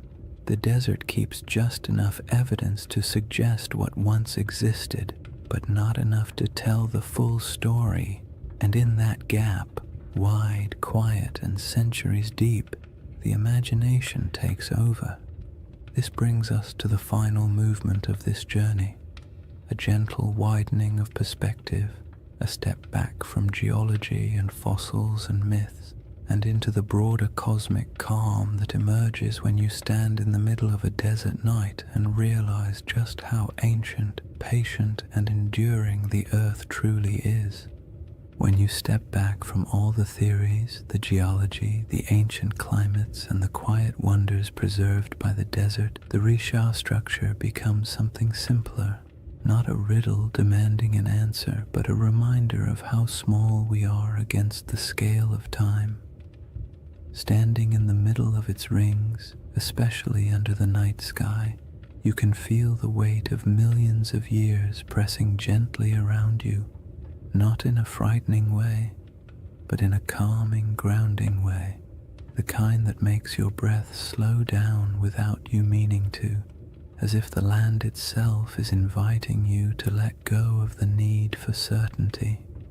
Because the truth is, the Rishat structure doesn't care what we believe about it. It existed long before humans tried to make sense of it, and it will exist long after our stories fade. The desert has watched entire civilizations rise and fall at its edges, while the eye of Africa simply remained what it always was, a geological formation shaped by pressures, erosion, and deep time. And yet, for something so indifferent, it has a remarkable ability to hold our attention, to stir our imagination, to make us lean forward and whisper, "What if?" That what if doesn't need to be answered. It's enough that the question exists. It's enough that something in a quiet corner of the Sahara can evoke wonder in people who will never stand beside it. We don't need Atlantis for the Risha to matter. We don't need a lost empire or buried ruins. The formation is compelling precisely because it sits on the edge of the known and the unknown, part science, part mystery, part myth, part memory. It invites you to be curious without demanding conclusions, and that is its most soothing quality. If you imagine the Risha at its quietest moment, perhaps just before dawn, when the stars begin to fade but the sun hasn't yet lifted over the dunes, the entire landscape feels suspended. The air is cool, still carrying the desert's nighttime clarity. The sky brightens slowly, revealing the faint outlines of the rings around you. The first light washes over the ridges, turning the stone soft shades of blue and gold. In this moment, it feels as though the structure is waking up, though of course it never sleeps. It simply cycles through light and darkness, warmth and cold, day after day, century after century, long after humanity stopped paying attention, and that quiet persistence is part of its allure. The Rishat structure doesn't ask for interpretation because it doesn't need us. It exists comfortably beyond our stories. We are the ones who project meaning onto it, who draw parallels, who search for patterns, and there's nothing wrong with that. Humans make meaning because it helps us navigate a world that rarely explains itself. But when you're standing in front of something so ancient, so vast, and so unaffected by our questions, the impulse to interpret eventually softens. You start to accept the landscape the way you accept the night sky, beautiful, mysterious, complete without needing answers. This is why the final feeling the Risha structure gives isn't excitement or fear or even curiosity. It's perspective, the kind of perspective that makes you realize how temporary human history is compared to geological time. Civilizations rise, cities flourish, myths form, and then everything fades. But the land remains. The Sahara has been green, then brown, then green again, then sand, then grass, then dunes. The world shifts constantly, but overspans so long that it's easy to forget. Human history is only a blink in the Earth's memory. When you imagine the Eye of Africa remembering, it's not literal, of course. Rock doesn't hold memories the way we do, but landscapes preserve patterns, scars, layers, and echoes of what came before. The Risha structure remembers not through intention, but through endurance, through the way its rings hold the imprint of ancient forces, through the way it witnessed the Sahara's transformation without changing its own essential shape, through the way it stands in the middle of emptiness, still holding the quiet dignity of something older than our oldest stories. And as you let that perspective sink in, the idea of Atlantis becomes less about a place and more about a feeling that somewhere, sometime, a world existed that is now gone, a feeling that memory outlasts evidence, a feeling that not everything that disappears is lost forever. Some things simply fade into new forms, new landscapes, new interpretations. The Risha structure doesn't solve the Atlantis mystery, but it offers a gentle space where that mystery can rest, unpressured and unbothered. In the end, the most peaceful thought of all is this: maybe Atlantis was real, maybe it wasn't. Maybe it was a memory of a greener Sahara. Maybe it was an echo of rivers and lakes that vanished before history began. Or maybe it was just a story, a beautifully structured story passed down through generations. But somewhere out there in the quiet heart of the desert, the Eye of Africa is still watching. Not searching, not revealing, just watching. Watching the night sky turn. Watching the dunes shift. Watching time pass with the patience only the earth itself can hold. And there is something profoundly comforting about that. To know that long after questions fade and theories shift and stories evolve, the land remains silent, enduring, timeless. A slow, cosmic heartbeat in the middle of the Sahara, inviting you to breathe a little slower, to let your thoughts drift, and to fall gently into rest. If you've made it this far, awake, half asleep, or somewhere in that gentle in-between space where thoughts drift like sand across a desert floor, then you've journeyed through one of Earth's quietest mysteries. And maybe that's the real beauty of the Risha structure. Not that it holds answers, but that it encourages the kind of patient wondering that modern life rarely gives us time for. In a world full of noise, urgency, and constant stimulation, the Eye of Africa offers the opposite: silence, space, perspective, a slow reminder that the planet moves at a pace far older and far calmer than anything we build on its surface. When you think back to what we've explored, the green Sahara that once flourished with lakes and herds, the ancient river systems buried beneath dunes, the rock art carved by hands that lived in a world we can barely imagine, the geological forces that sculpted the Risha's rings millions of years before humans ever walked near them, it becomes clear that the story of this place isn't about a lost civilization. It's about a lost landscape, a world that once existed, quietly thrived, and then vanished not because of catastrophe, but because Earth itself shifted into a new rhythm. The Rishat structure is a witness to all of it, a memory in stone shaped not by human intention but by natural processes that unfold over spans of time far beyond our comprehension. And even though the Atlantis comparison has become part of its identity, the truth is you don't need a legend to appreciate this formation. You don't need Plato or myths of rings and cities or theories about ancient mariners. You only need the simple awareness that our planet contains places so strange and so beautiful that they feel like stories even before we start telling them. The Rishat structure is one of those places. Perfectly circular, timeless, a little unsettling, completely mesmerizing, the kind of formation that makes you pause and remember that the Earth was sculpting wonders long before anyone arrived to give them names. There's a quiet comfort in imagining the Eye of Africa as a presence rather than a puzzle, not a watcher in any mystical sense, but a symbol of endurance. It has seen the Sahara as a cradle of life, then as a wilderness, and now as a vast ocean of sand. It has seen climates shift, species migrate, and entire ecosystems vanish into memory. And through all of it, it stayed where it was, letting time carve every ridge, every basin, every curve. There's something almost meditative about that, the idea that some things don't chase meaning, they simply endure and allow us to come to them with whatever questions or stories we carry. As you settle into the final moments of this journey, imagine once more the Rishat structure under the stars.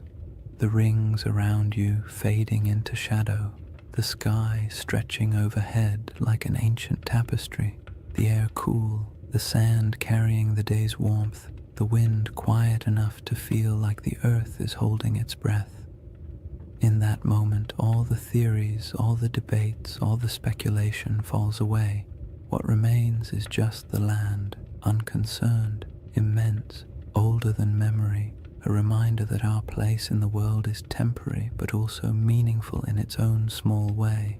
And maybe that's the real gift of places like this. They allow us to step outside ourselves, to drift gently into perspective, to remember that not everything needs to be solved. Some mysteries are meant to rest, some landscapes are meant to simply be admired, and some stories, like the Sahara itself, are more soothing when left open, when allowed to breathe, when allowed to drift into the same soft silence that defines the desert at night.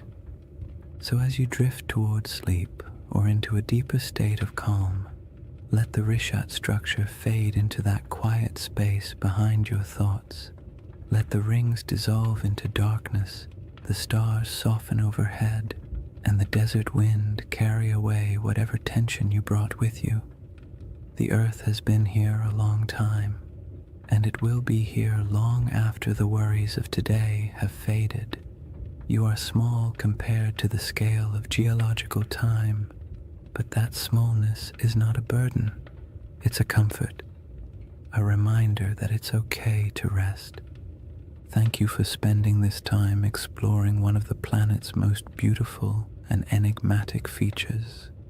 If you enjoyed this journey, and you'd like to drift through more forgotten landscapes and ancient mysteries crafted to help you unwind, consider liking the video and subscribing to the channel. It truly helps, and it means a lot. And before you fall asleep fully, let me know in the comments where you're watching from and what time it is for you. I love seeing the entire world gathered in one quiet, shared moment. For now, take one last breath. Let it go slowly, and let the desert night close around you. The Eye of Africa will keep its silent watch. You only need to rest.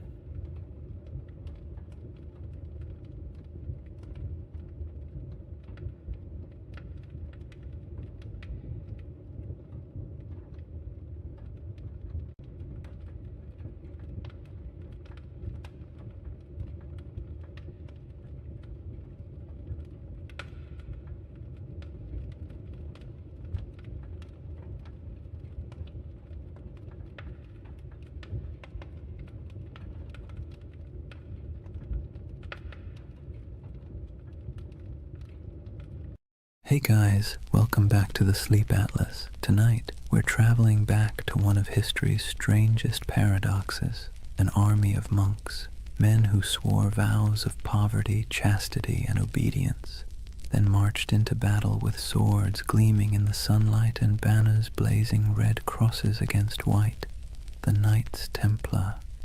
For the next 2 hours, you're not in the 21st century anymore. You're in the age of cathedrals and crusades, relics and rumors, faith and fear. And as always, if you enjoy these journeys through history that help you fall asleep, please subscribe for more nights like this one. It helps the channel, and it helps you find your way back when you need another story to drift away to. Now tell me in the comments, what's keeping you up tonight? Because tonight, we're going to talk about a brotherhood that was born in faith, drenched in blood, and consumed by legend. A story that begins not in a palace, but in silence. Imagine, a torch flickers in an underground chamber beneath Jerusalem. The year is 1119. The city still smells faintly of conquest, burned wood, incense, and the metallic tang of drying blood. 9 knights kneel in a circle. Their armor creaks as they bow their heads. One of them, Hugh de Payens, a French nobleman with eyes like chipped flint, swears an oath before God to live without wealth, without women, without fear, to protect the pilgrims traveling these deadly roads to the Holy Sepulchre. No music, no witnesses, just men and stone and the echo of words they can never unsay. That's how the Knights Templar began. Or at least how history thinks they did. But as with most things that begin in the dark, the truth is more complicated. Chapter 1. The Secret Birth of a Holy Army. Jerusalem in 1119 was not a place of peace. The First Crusade had ended 20 years earlier, and what the Crusaders left behind wasn't holiness, it was chaos. The Holy City was technically Christian, ruled by a Latin king, but the streets were still littered with ghosts. Mosques had been turned into churches. Pilgrims from Europe wandered through the desert, barefoot and dazed, believing they were walking through the Bible itself. And everywhere, the tension between faiths hung thick as incense. The roads between the coast and the city were a nightmare. Bandits, raiders, and desert tribes preyed on travelers like wolves. Every year, hundreds of unarmed pilgrims set out from the ports of Jaffa or Acre to see the place where Christ had died, and many never arrived. It was a land where faith could get you killed faster than sin. Enter those 9 knights, poor, devout, and possibly bored noblemen from northern France. Their leader, Hugh de Payens, had fought in the Crusades and stayed behind when most went home. He and 8 companions approached King Baldwin II of Jerusalem with a strange request. They wanted permission to form a new order of knights, not to conquer, not to rule, but to guard. The king said yes. The church hesitated. Nobody quite knew what to do with these men. They were knights, yes, but they claimed to be monks too. The idea didn't fit into any box the medieval world understood. A soldier was supposed to fight, a monk was supposed to pray, and these men wanted to do both. Baldwin gave them quarters in a building that stood on the ruins of the Temple of Solomon, the most sacred and controversial ground in the world. And that's where their name came from. The poor fellow soldiers of Christ and of the Temple of Solomon, or more simply, the Knights Templar. Now here's where things start to shimmer with myth, because for nearly a decade, nobody heard much from them. No glorious battles, no public presence, just 9 knights living quietly in a half-ruined temple, claiming to protect pilgrims. And that's when the whispers began. What were they doing under the temple? Some said they were excavating. Others said they were searching for something buried deep beneath the stones, relics perhaps, or knowledge long hidden since the days of Solomon himself. Modern archaeologists will tell you this is nonsense, of course, but even they admit the Templars had access to the Temple Mount, a privilege almost no one else in Christendom enjoyed, and for years they dug there with the Church's blessing. When they finally emerged into public life, they were different, organized, wealthy, confident, almost as if they'd found something that changed everything. But let's step back for a moment. The early 11th century was an age of improvisation. The Crusader states were young, messy, and barely hanging on. Every kingdom was a patchwork of loyalties, half knights, half pilgrims, and a lot of wishful thinking. The Church was desperate for order, and the Templars offered exactly that, a blend of zeal and discipline that looked like divine intervention in armor. It was a brilliant pitch, and they sold it well. When Hugh de Payens traveled back to Europe in 1127 to seek official recognition, he met with kings, nobles, and eventually the Pope himself. The Church loved them, a holy army that required no payment, asked for no land, and swore absolute loyalty to God. It was a bureaucrat's dream. Pope Honorius II granted them official status, and a few years later, in 1139, another pope, Innocent II, took it even further. He declared that the Templars answered to no king, no bishop, and no law except the popes. They were untouchable, exempt from taxes, allowed to cross borders freely, and permitted to collect donations directly from the faithful. In other words, the Knights Templar became a multinational corporation, centuries before such a thing should have existed. And that's where their story stops being quaint and starts getting strange. Because remember, these were men who began with nothing. Their symbol was two knights riding a single horse, a visual metaphor for poverty. Within a generation, that same order owned castles, fleets, and entire banking networks. They were the world's first financial institution that operated across borders. But we're getting ahead of ourselves. Right now, there's still just 9 men under the ruins of Solomon's temple, holding candles against the dark. Picture it. The smell of wax and oil smoke, the faint hum of wind through broken columns, the distant cries of muezzins echoing from the city below. The world is shifting. Faith, power, greed, all swirling together into something entirely new. Somewhere between prayer and politics, the Templars had found a formula that worked. A soldier's discipline, a monk's devotion, and a businessman's pragmatism, all wrapped in one dazzling symbol, a red cross on white. And as their power grew, so did the myth. People whispered that the knights never truly slept, that their prayers could call down miracles, that their swords glowed in battle like divine fire. In an age starved for heroes, the Templars became living icons.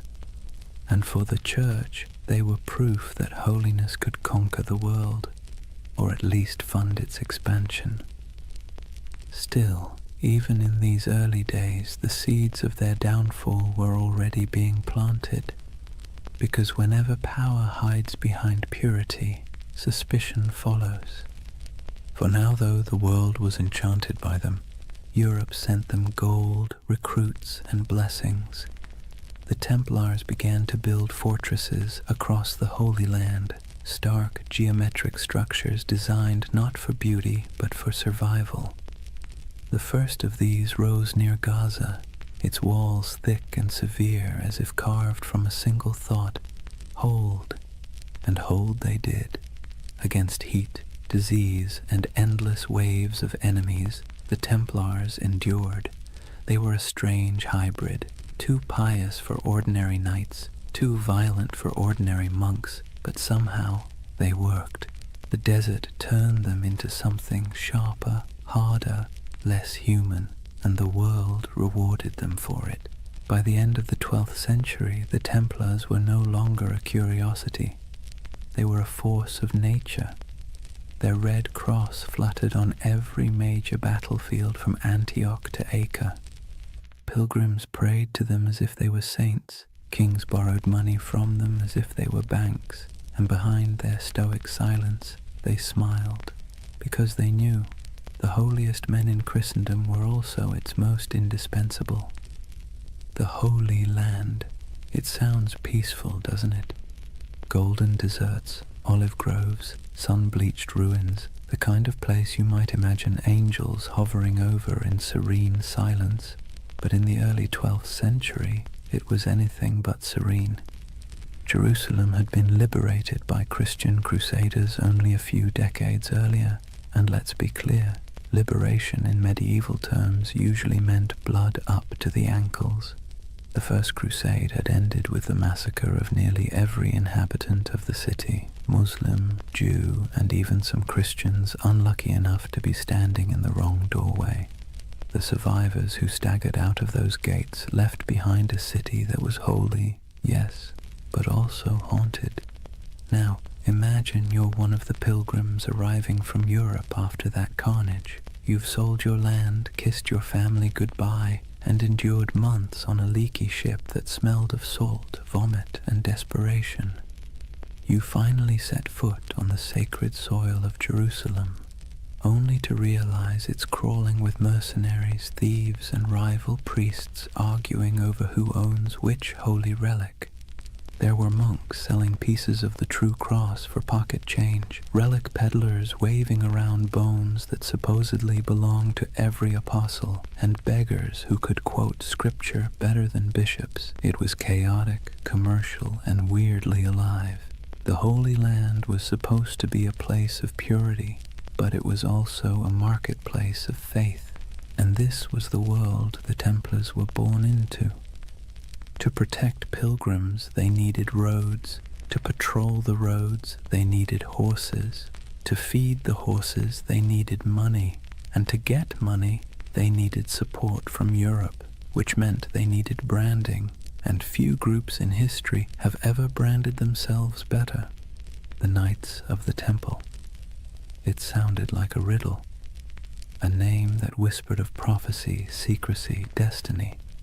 In an age addicted to relics and miracles, the idea of an army living on sacred ground was irresistible. Still, their mission was grimly practical. The routes from the ports to Jerusalem, Jaffa, Acre, Tyre, were treacherous. Travelers were robbed, murdered, or sold into slavery. The Templars became the bodyguards of faith itself, escorting caravans of believers through the desert, fighting off raiders who saw pilgrims as walking coin purses. Picture it, a long line of weary travelers trudging beneath a white-hot sun, sandals kicking up dust, and ahead of them a small band of armored men on horseback, faces hidden behind helms, silent except for the creak of leather and the dull thud of hooves. To see that Red Cross approaching must have felt like salvation made visible. But Jerusalem wasn't the only concern. Beyond the city walls, the Crusader states were fracturing. Christian lords squabbled like children over territory they barely controlled. The Kingdom of Jerusalem, the County of Tripoli, the Principality of Antioch, all were fragile, stitched together by ambition and distrust. The Muslim world, meanwhile, was far from united but infinitely more patient. Leaders like Zengi, Nur ad-Din, and later Saladin understood that the Crusaders were temporary. Empires built on zeal tend to burn bright and burn out. The Templars didn't know it yet, but they were living on borrowed time. For now, though, their world was still expanding. They built their first fortresses across the Holy Land, massive, angular structures that looked more like stone mathematics than architecture. No decoration, no vanity, just geometry and faith. These weren't castles meant to impress. They were meant to survive. Thick walls, narrow gates, cisterns for water, hidden staircases for escape. If you were a Templar stationed in one, your days were predictable. Prayer, patrol, repair, repeat. The heat was relentless. Armor became ovens. Horses collapsed from thirst. And yet, they endured. They believed every drop of sweat was a prayer, every scar a kind of devotion. The Templar life was monastic but also militarized. They rose before dawn, prayed, trained, rode, and ate simple meals in silence. Even at the table they sat in pairs, sharing food from a single bowl, just as they once shared horses when they were poor. That duality, poverty and power, humility and dominance, defined them. To outsiders it made the Templars look almost supernatural. They were disciplined in a world that thrived on chaos. They didn't drink, gamble, or chase women. They didn't hoard gold for themselves, but for the order. Compared to the average Crusader knight, who often behaved like a drunk tourist with a sword, the Templars seemed godlike. But discipline has its price. Their strictness made them feared, but it also made them cold. And in a land that worshipped stories, coldness was suspicious. Rumors spread that they worshipped strange idols, that their prayers were not quite Christian, that beneath their white mantles they bore symbols not approved by Rome. None of it was true, yet, but you can see why people started to talk. The Templars were always apart.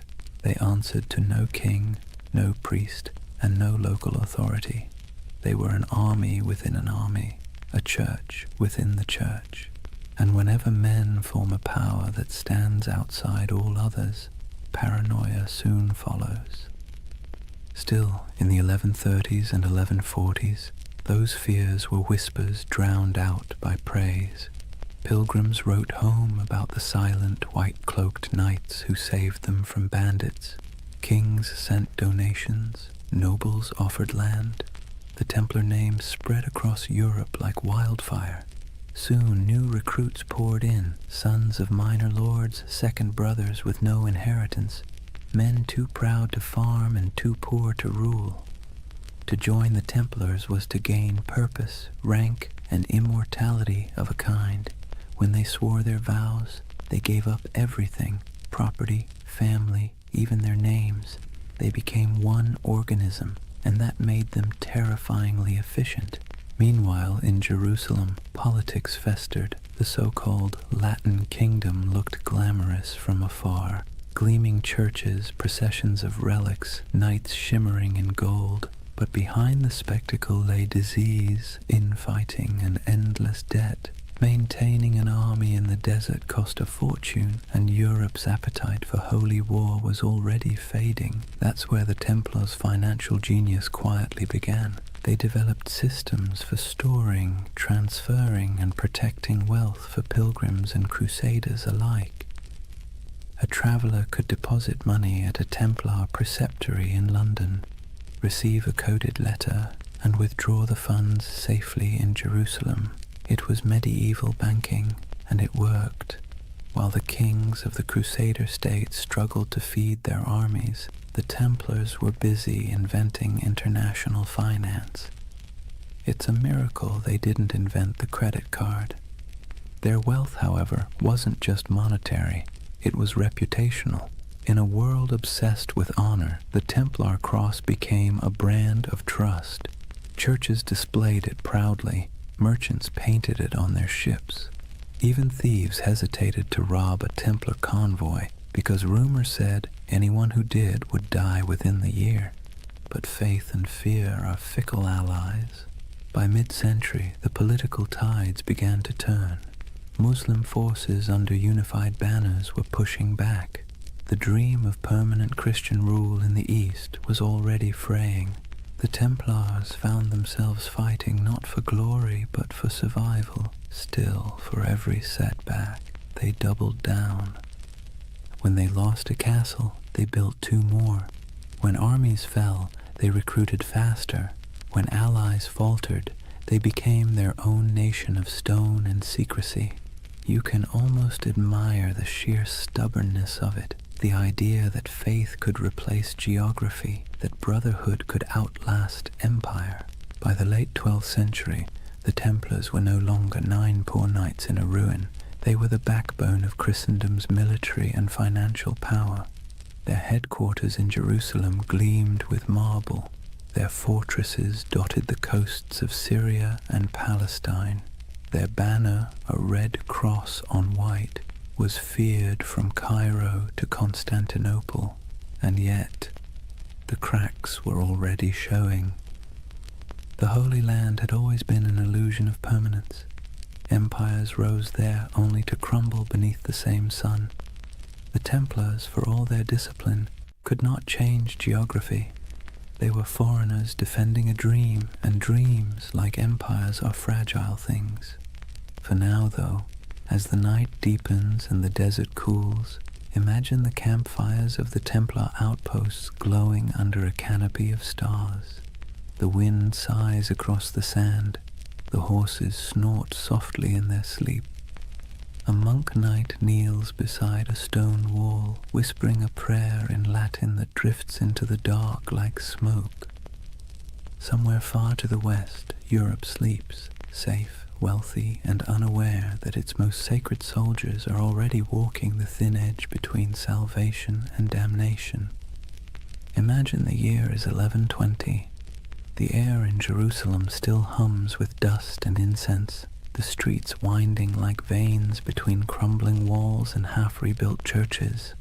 The Crusaders hold the city now, but barely. Pilgrims shuffle past soldiers, merchants haggle beside priests. Somewhere, a choir is singing in Latin while a camel coughs nearby. It's the kind of world where the sacred and the absurd coexist perfectly comfortably, and beneath all that noise something else is stirring. 9 men, that's all. 9 poor French knights, led by a man named Hugues de Payon. They arrive in Jerusalem without fanfare. No army, no banner, no gold. They make a simple request to King Baldwin II, the use of a few rooms on the Temple Mount. The king agrees, perhaps amused by their humility. He gives them quarters in the old Al-Aqsa Mosque, which the Crusaders believed sat atop the ruins of Solomon's Temple. That's where the story becomes hazy. Officially, these knights called themselves the poor fellow soldiers of Christ and of the Temple of Solomon. Their stated mission: to protect pilgrims traveling to and from the Holy Land. A noble enough cause and one desperately needed. But here's the question. Historians still whisper over their coffee. If their job was guarding roads, why did they spend the next 9 years living almost entirely underground? According to later accounts, the Templars rarely left the Temple Mount during that first decade. They dug tunnels, moved stones, and kept their activities secret. When questioned, they gave vague answers about renovations and holy works, which, let's be honest, is exactly what you say when you don't want people to ask more questions. So what were they doing? The truth is, no one knows for certain. But speculation has filled that silence for centuries. Some believe they were excavating ancient ruins, searching for relics buried since the days of Solomon. Others suggest they were hunting for texts, scrolls containing forgotten wisdom, early Gnostic writings, alchemical treatises, even architectural blueprints said to hold divine secrets. And then, of course, there's the most enduring rumor of all, the Holy Grail. It's easy to roll your eyes now, but picture it from their perspective. You're in the 12th century, sleeping on the ruins of the most mythic temple in history. You're a warrior who believes God speaks through symbols, and beneath your feet are thousands of years of rubble, Babylonian, Persian, Roman, Byzantine. If faith ever had a basement full of mysteries, this was it. The Templars' time under the Temple Mount became the seed of every legend that followed. Later chroniclers claimed they discovered something extraordinary, but were maddeningly vague about what that was. Some said they found the Ark of the Covenant. Others insisted they unearthed gold from Solomon's treasury. More imaginative souls suggested they uncovered proof of bloodlines, records linking Christ's family to European royalty. And then, of course, there were the occult theorists who decided the knights had learned sacred geometry, secret knowledge about the structure of the universe itself. Whatever the truth, one thing is certain. When the Templars finally emerged, they were not the same men who went in. They returned to Europe transformed, quietly powerful, almost unnervingly composed. Hugues de Payen travelled to France and sought an audience with Bernard of Clairvaux, one of the most influential churchmen of the age. Bernard was a Cistercian monk, a man so ascetic he considered sleep an indulgence and food a distraction. Yet he was also a brilliant strategist, the closest thing the medieval church had to a public relations genius. Hugues explained the mission, a brotherhood of knights bound by poverty, chastity, and obedience, dedicated to God but armed for war. Bernard immediately saw the potential. It was a paradox so perfect it had to be divine. Monks who killed, soldiers who prayed, holy poverty funded by the wealth of nations. In 1129, at the Council of Troyes, the Templars received official papal approval. They were no longer just a handful of wanderers. They were an order of the Church. Bernard even wrote a sermon for them, in praise of the new knighthood, describing the Templar as a man who fears neither demons nor men, because he bears Christ in his heart and steel in his hand. It was marketing genius. Overnight, the Templars went from mysterious diggers under a ruin to God's chosen army. Donations poured in, nobles offered land, peasants offered sons. The Templar banner, white for purity, red for martyrdom, became one of the most recognized symbols in Christendom. But still, the whispers persisted. Even as they rose, people kept asking, what did they find beneath that temple? Why did they never speak of those 9 silent years? The truth, if there is one, is probably less cinematic and more bureaucratic. Archaeology as we know it didn't exist. Digging beneath ancient ruins wasn't about science. It was about faith and superstition. Maybe they really did find something sacred. Maybe they found nothing but stones. But it almost didn't matter. The mystery itself was more powerful than any treasure, and the Templars knew how to use that. You see, medieval Europe adored relics because relics made the invisible visible. A saint's bone could turn a dusty chapel into a pilgrimage site. A scrap of cloth from Christ's robe could transform a forgotten village into a holy destination. The Templars, deliberately or not, became a living relic. They didn't need to show proof of miracles. Their very existence was the miracle.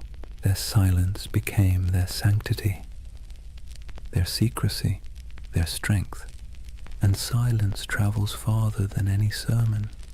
When you think of the early Templars, don't picture roaring armies. Picture candlelight flickering in a stone corridor, the faint echo of Latin prayers, the sound of picks striking stone somewhere deep beneath the earth. 9 men convinced that God had chosen them for something they didn't fully understand, but could feel like a heartbeat in the dark. The idea of the hidden runs through everything they did afterward. Their architecture, simple, geometric, full of hidden passages. Their symbols, crosses, circles, dual riders on one horse. Even their banking system, which relied on coded letters and secret ledgers, carried that same shadowy precision.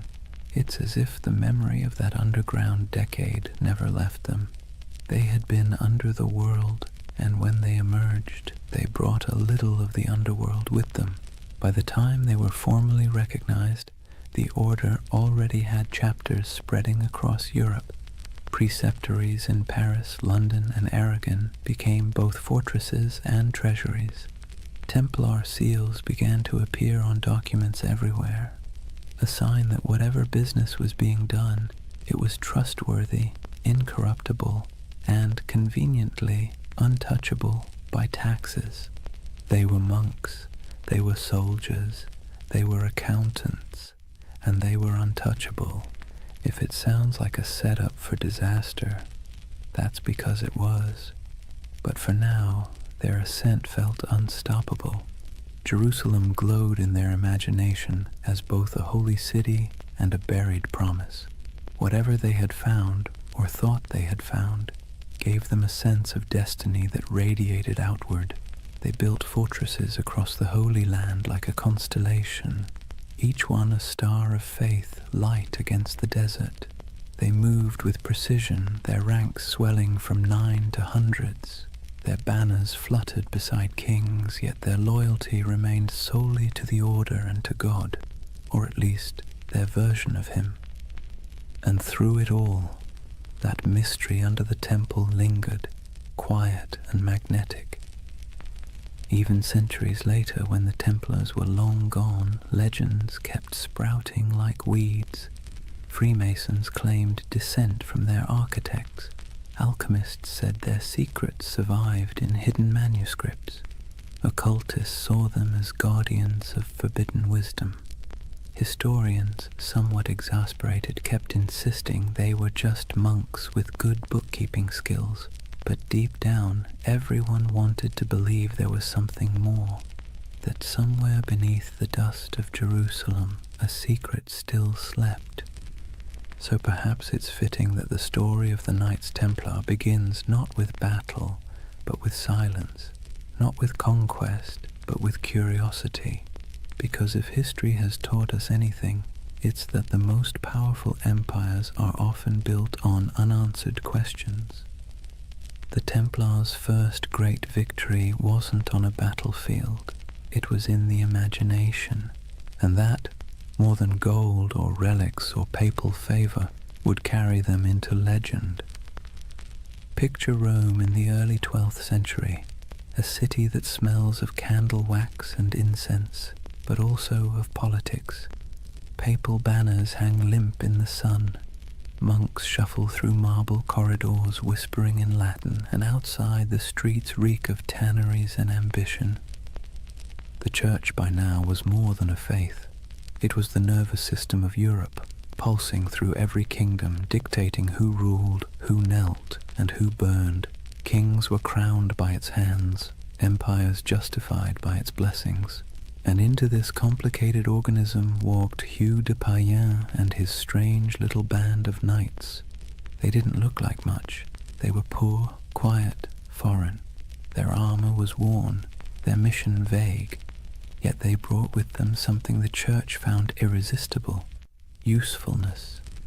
You see, the Holy Land was chaos. The Crusader kingdoms had been carved from blood and miracle, and now they were crumbling just as quickly. Pilgrims were still being robbed, caravans ambushed, relics stolen, and cities changed hands faster than anyone could update the maps. The church needed protectors, reliable ones, faithful ones, and the Templars, well, they were perfect. No wives, no children, no debts, no distractions, just pure obedience. The kind of men who'd ride into battle without pay, die without complaint, and most importantly, funnel everything they owned directly into the hands of the church. But they needed legitimacy first. The Pope's blessing wasn't just a stamp of approval, it was armor. It turned obscure men into an institution. So Hugues de Payens travelled to meet with the powerful Abbot Bernard of Clairvaux, a man both saintly and strategic. Bernard was the face of the Cistercian reform movement, which prized simplicity, purity, and obedience. He lived on bread, wore plain robes, and wrote letters that could humble kings. He was also, conveniently, the Pope's favorite monk. When Hugues explained the idea of warrior monks, men who prayed like monks but fought like crusaders, Bernard saw opportunity gleaming like gold leaf in a gospel. Think of it. Europe was overflowing with restless knights, violent men with nothing to do once the Crusades ended. They roamed the countryside, looting villages, feuding over puddles of land, and repenting on Sundays. The church couldn't stop them, but what if it could redirect them? The Templars were the perfect solution. Channel the chaos of knighthood into a holy purpose. Sanctify violence, wrap war in prayer. Bernard became their champion. He wrote, in praise of the new knighthood, a sermon that would become their manifesto. In it, he drew a sharp line between ordinary knights and these new holy warriors. The Knight of Christ, he wrote, fights the battles of the Lord without fear, for he bears Christ in his heart and steel in his hand. It was genius, simple, poetic, dangerous. With those words, the Templars became the Church's favorite paradox. Men who could kill for peace, who could die for salvation, who could hold a sword and a rosary in the same hand and never feel the contradiction. At the Council of Troyes in 1129, the Templars were officially recognized as a religious order. Pope Honorius II approved their rule, a strict code of conduct modeled after monastic life but adapted for war. They took vows of poverty, chastity, and obedience. They ate in silence. They wore plain white mantles to symbolize purity, later marked by a red cross, the color of martyrdom. They slept in communal dormitories, their armor near at hand. They prayed 8 times a day. And yet they were also soldiers, men who trained for battle, guarded caravans, and fought with terrifying precision. It was an impossible combination, but that was the point. The contradiction itself was their mystique. The Church, always hungry for spectacle, adored it. Sermons across Europe began praising these poor knights of Christ as living saints. Relics were touched to their swords. Songs were written about their devotion. Donors poured gold into their coffers. Within a decade, they owned lands across France, England, and Iberia. Within 2, they controlled a network that stretched from London to Jerusalem, all under the cross, all under God. The irony, of course, was that their vow of poverty made them one of the richest organizations in Europe. Nobles who couldn't join gave donations instead. Merchants stored money in Templar houses for safekeeping, the world's first reliable banking network. Pilgrims could deposit coins in Paris and withdraw them in Acre. It was faith-based finance, centuries before anyone invented the word finance, and all of it tax-free. The papal bulls that followed granted them extraordinary privileges. Templars answered only to the Pope himself. They could cross borders freely, build their own churches, even collect tithes. Kings couldn't touch them. Bishops couldn't question them. They were a country within a country, a kingdom without a king. And perhaps most importantly, they believed their mission was divine. Every Templar fortress was built like a sermon in stone, simple, geometric, symmetrical. Their architecture rejected ornamentation, favoring clean lines and silent strength. Every chapel pointed east toward Jerusalem. Every wall was both defense and devotion. They didn't just build structures, they consecrated the landscape. Travelers who saw them described the order as unnervingly calm. They marched without shouting. They fought without looting. They prayed without hesitation. To their enemies they were terrifying. To their allies, indispensable. And to themselves, they were chosen. You can almost hear it in the rhythm of their days, the steady tolling of bells, the scraping of armor on stone floors, the murmured prayers before dawn, each man believing he was part of something eternal. But let's be clear, beneath the holiness there was also bureaucracy. For every knight who swung a sword, A dozen servants and scribes managed logistics, accounts, and correspondence. Templar commanderies became administrative hubs full of ledgers, seals, and shipments. They dealt in contracts as often as crusades. Still, their image remained pure. To medieval Europe, the Knights Templar were walking proof that heaven and earth could coexist, that spiritual discipline could be forged into literal steel. But to the cynical eye, they were something even more interesting, the Church's experiment in privatized holiness. They were what happens when faith becomes an organization, efficient, obedient, and profitable. By the mid-12th century, the Templars had become indispensable. Crusader kings relied on them for defense. Merchants trusted them with their fortunes. Popes used them as envoys and bankers. If you wanted something done quickly, quietly, and absolutely, you called the Templars. But with power came something more dangerous than sin, perception.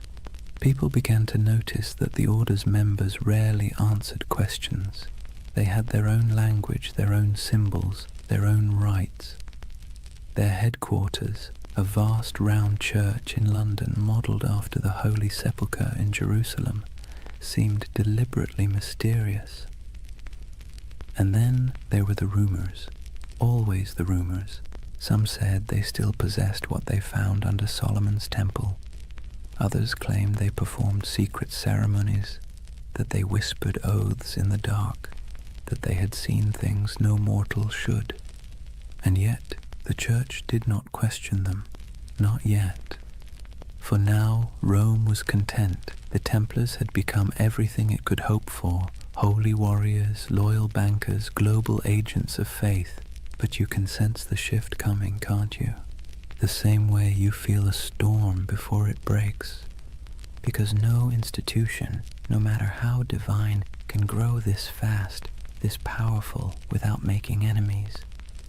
Kings who owed them money began to resent them. Clergy jealous of their wealth began to whisper, and the pilgrims they once protected began to wonder if these poor knights might be serving something other than God. But that part of the story comes later.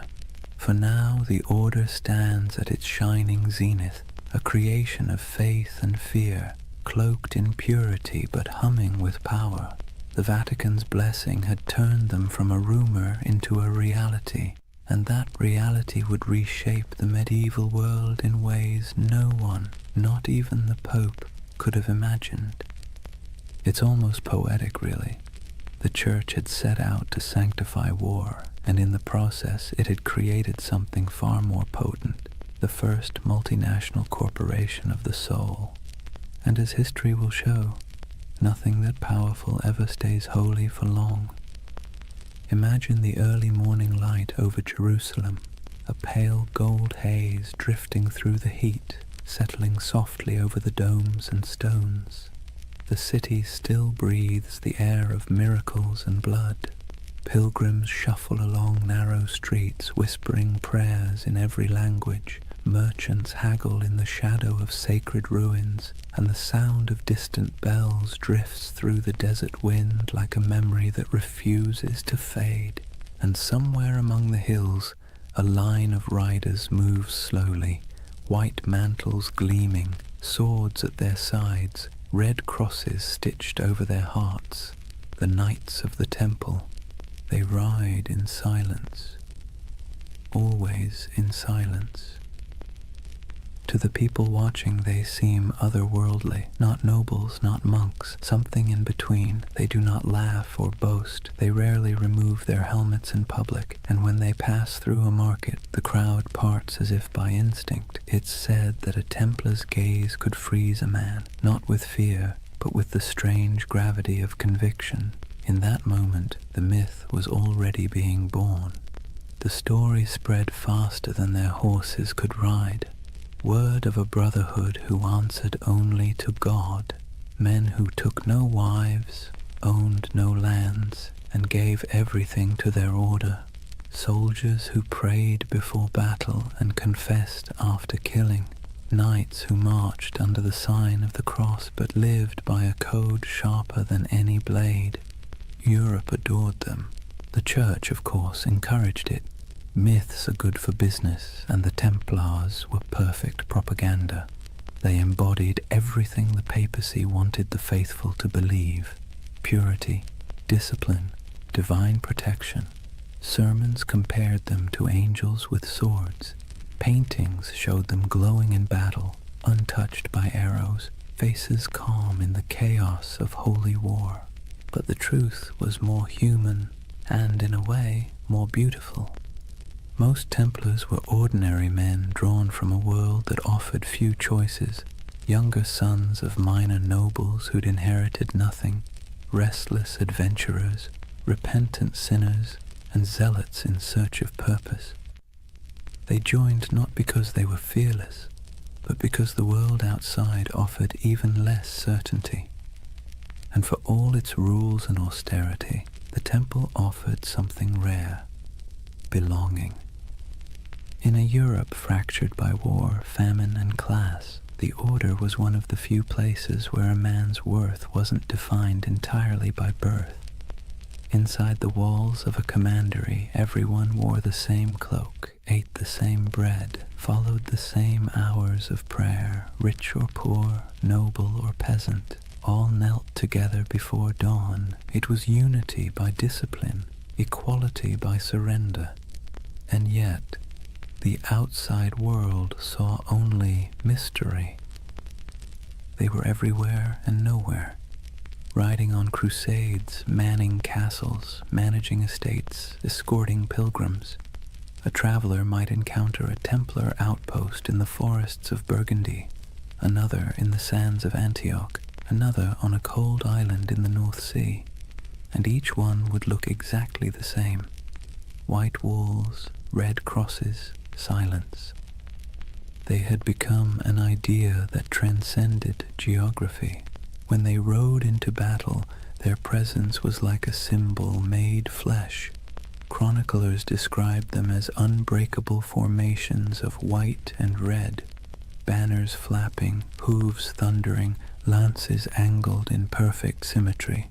They rode in pairs, one knight, one sergeant, their discipline tighter than any army before them, and they didn't retreat, ever.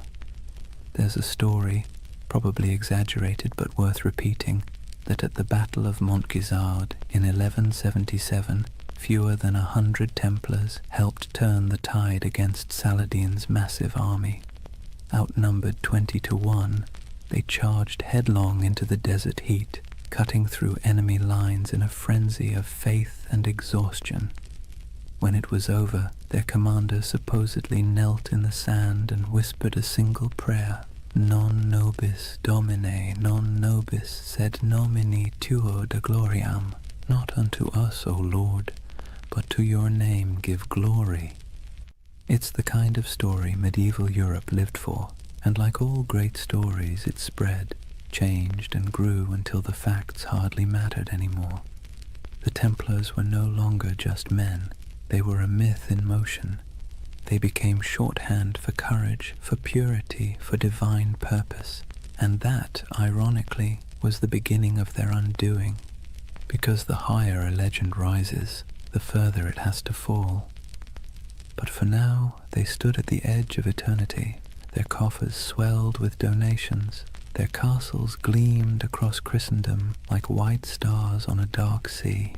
Their red cross was the most recognized symbol in Europe. Kings sought their loans. Bishops sought their blessing. Pilgrims sought their protection. It must have felt like destiny, a divine reward for faith and sacrifice. And yet, beneath the surface, something subtle was changing. The order that began with 9 men and a dream was turning into a machine. Their vows of poverty persisted, but their treasuries overflowed. Their humility was genuine, but their power was growing beyond measure. Their lands stretched across thousands of miles. Their archives held contracts and secrets that kings would have killed to read. And because they answered only to the Pope, no monarch, no bishop, no secular court could touch them. They were untouchable, the Church's holy weapon, sharpened to perfection. But history, like the sea, is always shifting. The Crusader states were beginning to crumble. The Muslim world had learned from its defeats and was uniting under stronger leaders. Supply lines were long, morale was short, and faith, that delicate fuel, was flickering.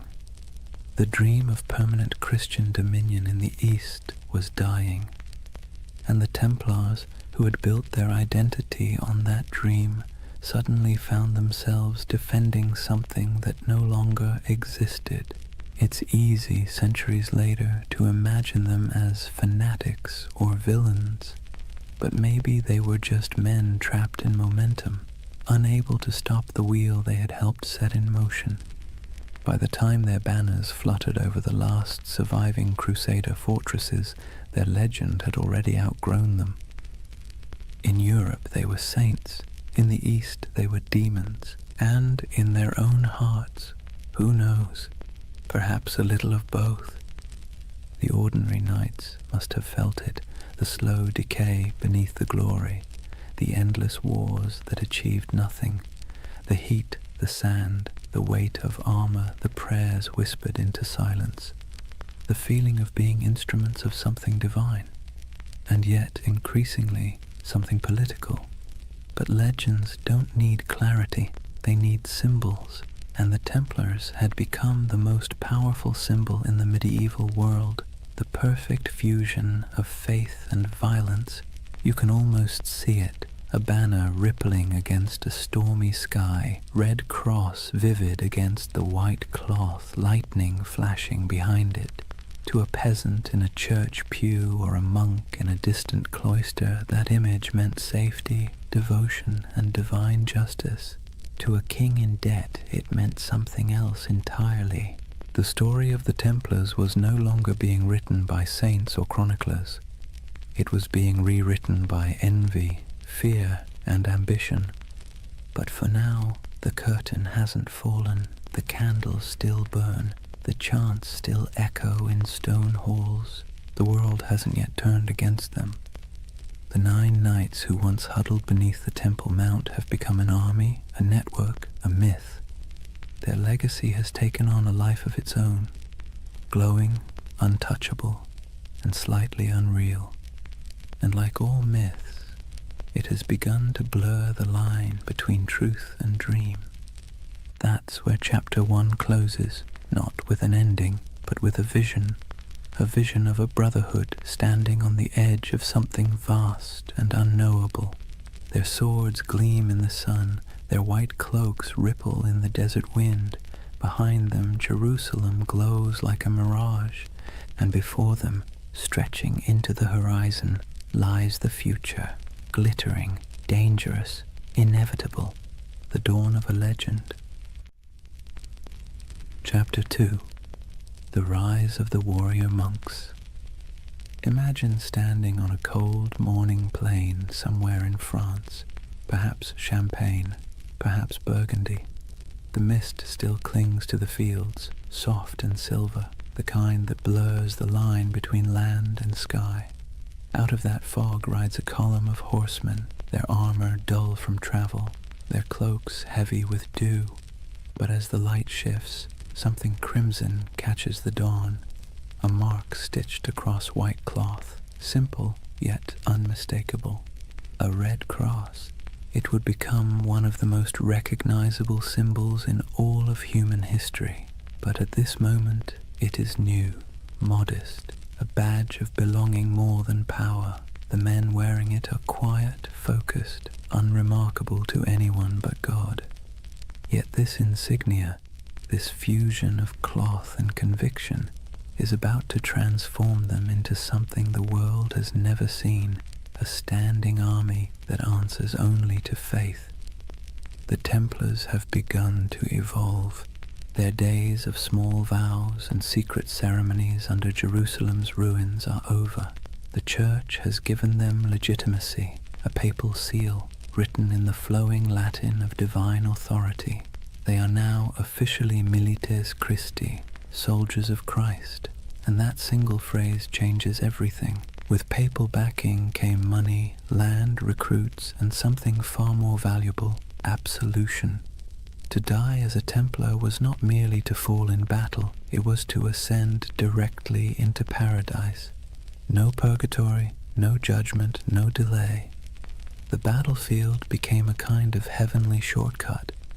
It's hard to overstate how revolutionary that idea was in the 12th century. Medieval Europe was steeped in guilt. Sin was currency. Salvation was a negotiation. And suddenly, here was an order that offered redemption through action, through blood, dust, and obedience. For a restless noble, a wayward knight, or a sinner looking for cosmic forgiveness, the temple was irresistible. The Red Cross symbolized that promise. It wasn't just a banner of war. It was a visible reminder of invisible faith. When a knight knelt before the master of the temple and took his vows, poverty, chastity, obedience, the cross was placed on his cloak as both burden and blessing. From that moment, his life was no longer his own. He would own nothing. He would question nothing. He would fear nothing. And that paradox, total surrender creating total power, became the Templars' greatest strength. Their rules were strict, even monastic. No personal possessions beyond a few garments, no private letters, no hunting, no swearing, no unnecessary conversation. Meals eaten in silence, broken only by the sound of a reader reciting scripture. Even the horses were treated with dignity. No knight was allowed to beat his steed. To the outside world, this was alien. Most knights of the age were brash, boastful, and loud. They wore bright colors, hunted for sport, gambled, bragged about their kills. The Templars, by contrast, moved like shadows, a silent order of disciplined zealots. It's little wonder people began to fear them as much as they admired them. But discipline has a strange beauty to it. Imagine the symmetry of their camp at dawn. White tents in perfect rows, banners hanging still in the air. Each man waking at the same hour, dressing in the same garments, praying the same words. The clang of armor, the rasp of whetstones on steel, the steady rhythm of order in a world of chaos. They were becoming a living embodiment of the medieval dream, unity, faith, and control in a time when everything else seemed to crumble. And when they rode into battle, that unity was terrifying. Templars did not scatter, did not break rank, did not retreat unless ordered.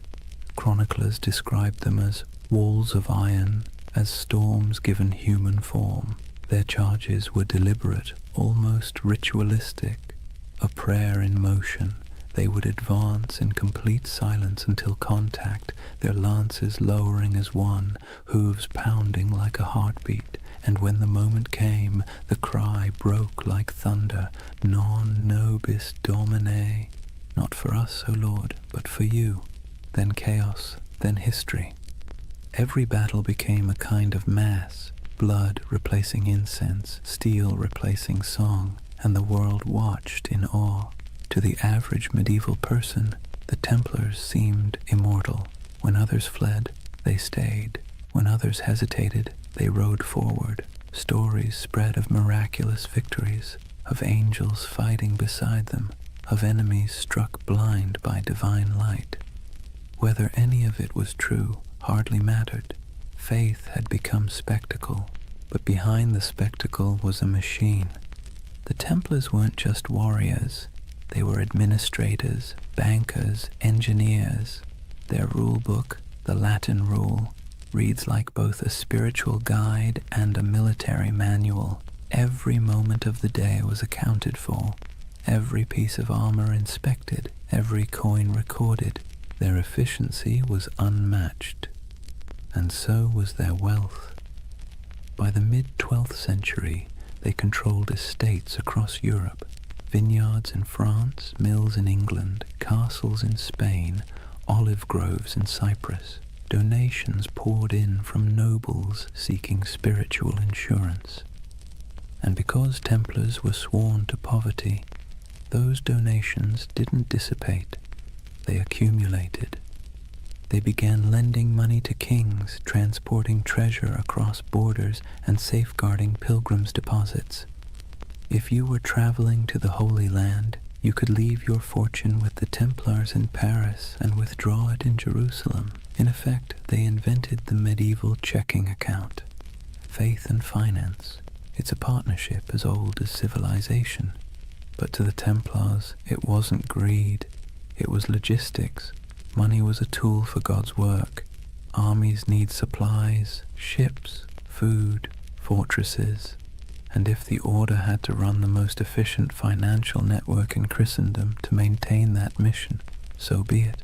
They became, paradoxically, both the humblest and richest men in Europe. Their castles were built like sermons, austere, geometric, designed for endurance, not comfort. No stained glass, no gold leaf, just stone, purpose, and symmetry. Inside, their halls echoed with the quiet rhythm of devotion, the scrape of boots, the murmur of prayers, the metallic whisper of chainmail. To walk into a Templar commandery was to step into another world, a world where faith was function and order was sacred. And yet, for all their restraint, there was grandeur in their simplicity. Their red cross became more than fabric. It became an idea. When people saw it, they saw authority, salvation, and something close to fear. The same emblem that comforted pilgrims terrified heretics. It's strange how power works. The more humble they appeared, the more unstoppable they became. In a way, that red cross marked the beginning of a new era, not just for the Templars, but for the medieval imagination itself. It was the age of symbols, when meaning outweighed truth. A knight's banner could terrify more effectively than his sword. A relic could justify a war. A prayer could bend kings. And no symbol was stronger than that cross. Bold, clean, impossible to ignore. It was faith simplified into geometry. When the sun hit it, it glowed like blood. Some chroniclers wrote that it frightened the enemy before the fighting even began. Others said it calmed the men who bore it. Maybe both were true. Maybe that's the real magic of symbols. They shape both sides of the story. Over the next century, that cross would ride on countless banners across the Holy Land, through dust storms, over dunes, across shattered city gates. It would gleam under the desert sun and soak in the rain of 1,000 sieges. It would be seen by kings, slaves, monks, and merchants alike. And every time it appeared, it carried the same quiet message: obedience, faith, inevitability. From 9 nights came hundreds, then thousands. From humble vows came armies. From silence came history. And still, they prayed before battle, as they always had. Still, they whispered the same words. Still, they believed that death, if it came in service of God, was not an end, but a homecoming. It's easy, centuries later, to romanticize them, to picture gleaming armor, sacred banners, holy purpose. But beneath the poetry was exhaustion. They marched through deserts where the air shimmered like glass. They fought for cities that would fall again within a decade. They believed themselves instruments of divine will. Yet the wars they waged often felt endless, abstract, and hollow. And that contradiction, devotion mixed with futility, is what makes their story so human. By the time the Red Cross became synonymous with power, its wearers had already begun to wonder what it meant. But for now, in this chapter of the story, there is still clarity, still unity, still purpose. The order of the temple stands at its peak, pure, confident, and unstoppable. 1,000 banners ripple in the wind, the sun gleams on polished armor, and the red cross burns like a brand upon the world. The world belongs for a moment to the knights of the temple. Imagine waking before dawn, not to an alarm or the gentle hum of a phone, but to a bell, deep, resonant, and unrelenting. The sound rolls through the dark halls of a stone dormitory, pulling a dozen men from sleep at once. There are no complaints, no yawns, no hesitation. This is a Templar commandery, and the day begins with obedience. Before the first light touches the horizon, the knights are already kneeling, heads bowed, the chill of the flagstones creeping through their woolen tunics. The air smells faintly of oil lamps and damp stone. Someone chants softly from a small book, Latin verses murmured and rhythmic, the sound of faith wrapped in discipline. The Templars did not live like ordinary knights. They lived by the rule of the temple, a sprawling manual written in the 12th century that governed everything from how they prayed to how they chewed. It wasn't just a list of rules, it was a blueprint for turning men into instruments of divine will. The rule began with a simple premise. A knight's soul is weak when his body is indulgent. Every comfort is a temptation, every freedom is a test. So, comfort was eliminated. Templars slept fully clothed, tunic, belt, even their boots close by, ready to ride at a moment's notice. They owned no personal possessions, not even a coin or a comb. Their cloaks and armor belonged to the order, and if something broke, it was repaired or replaced, never personalized. They were forbidden to hunt, to falcon, to gamble, to swear, forbidden from kissing women, even their own mothers or sisters, forbidden from eating meat more than 3 times a week, forbidden from laughter that wasn't humble or restrained. Templar joy was not the joy of feasting or music or wine. It was the quiet satisfaction of obedience, and obedience to them was the purest form of freedom. Every knight took a vow of poverty, chastity, and obedience, the holy trinity of control. But unlike monks who lived behind monastery walls, Templars carried their vows into the world. They were soldiers, but their battlefield was also their monastery. Every act, from sharpening a sword to cleaning a saddle, was a kind of prayer. At dawn, they gathered in the chapel. The service was brief. They were not contemplatives, but men of action. Each prayer was followed by ritual silence. They listened for commands, received their orders, and dispersed without argument. Theirs was a faith built on motion, not meditation. After prayers came breakfast, bread, sometimes cheese, and a cup of watered wine. Meals were eaten in near silence. As they ate, one brother stood at a lectern and read aloud from scripture or from the rule itself, reminding everyone that even the act of eating was a sacred task. The sound of chewing, the scrape of spoons, the droning Latin, it all blended into a rhythm of humility. When they weren't fighting, they worked. Some tended horses, rubbing down the flanks of massive destriers, checking hooves, repairing tack. Others mended chainmail, inspected swords, or organized provisions for long campaigns. A Templar's world was practical, full of physical labor, repetition, and readiness. And yet, beneath all this discipline, there was a strange comfort. The rule removed choice, and with it, uncertainty. A Templar didn't have to wonder what his purpose was. It was written in the rule, enforced by his brothers, and sanctified by God. Every decision had already been made for him. In a world where chaos was normal, where famine, war, and plague struck without warning, that kind of certainty was a luxury few could afford. But of course, it came at a cost. There were moments when the silence must have felt oppressive, when the sameness of days blurred together into a single endless prayer. Imagine years of this life, the same bread, the same rules, the same faces under the same white cloaks, no family, no possessions, no indulgence beyond the thin comfort of faith. And yet, the Templars endured it, perhaps because the alternative, a world without order, without divine meaning, felt far worse. There's something haunting about their discipline.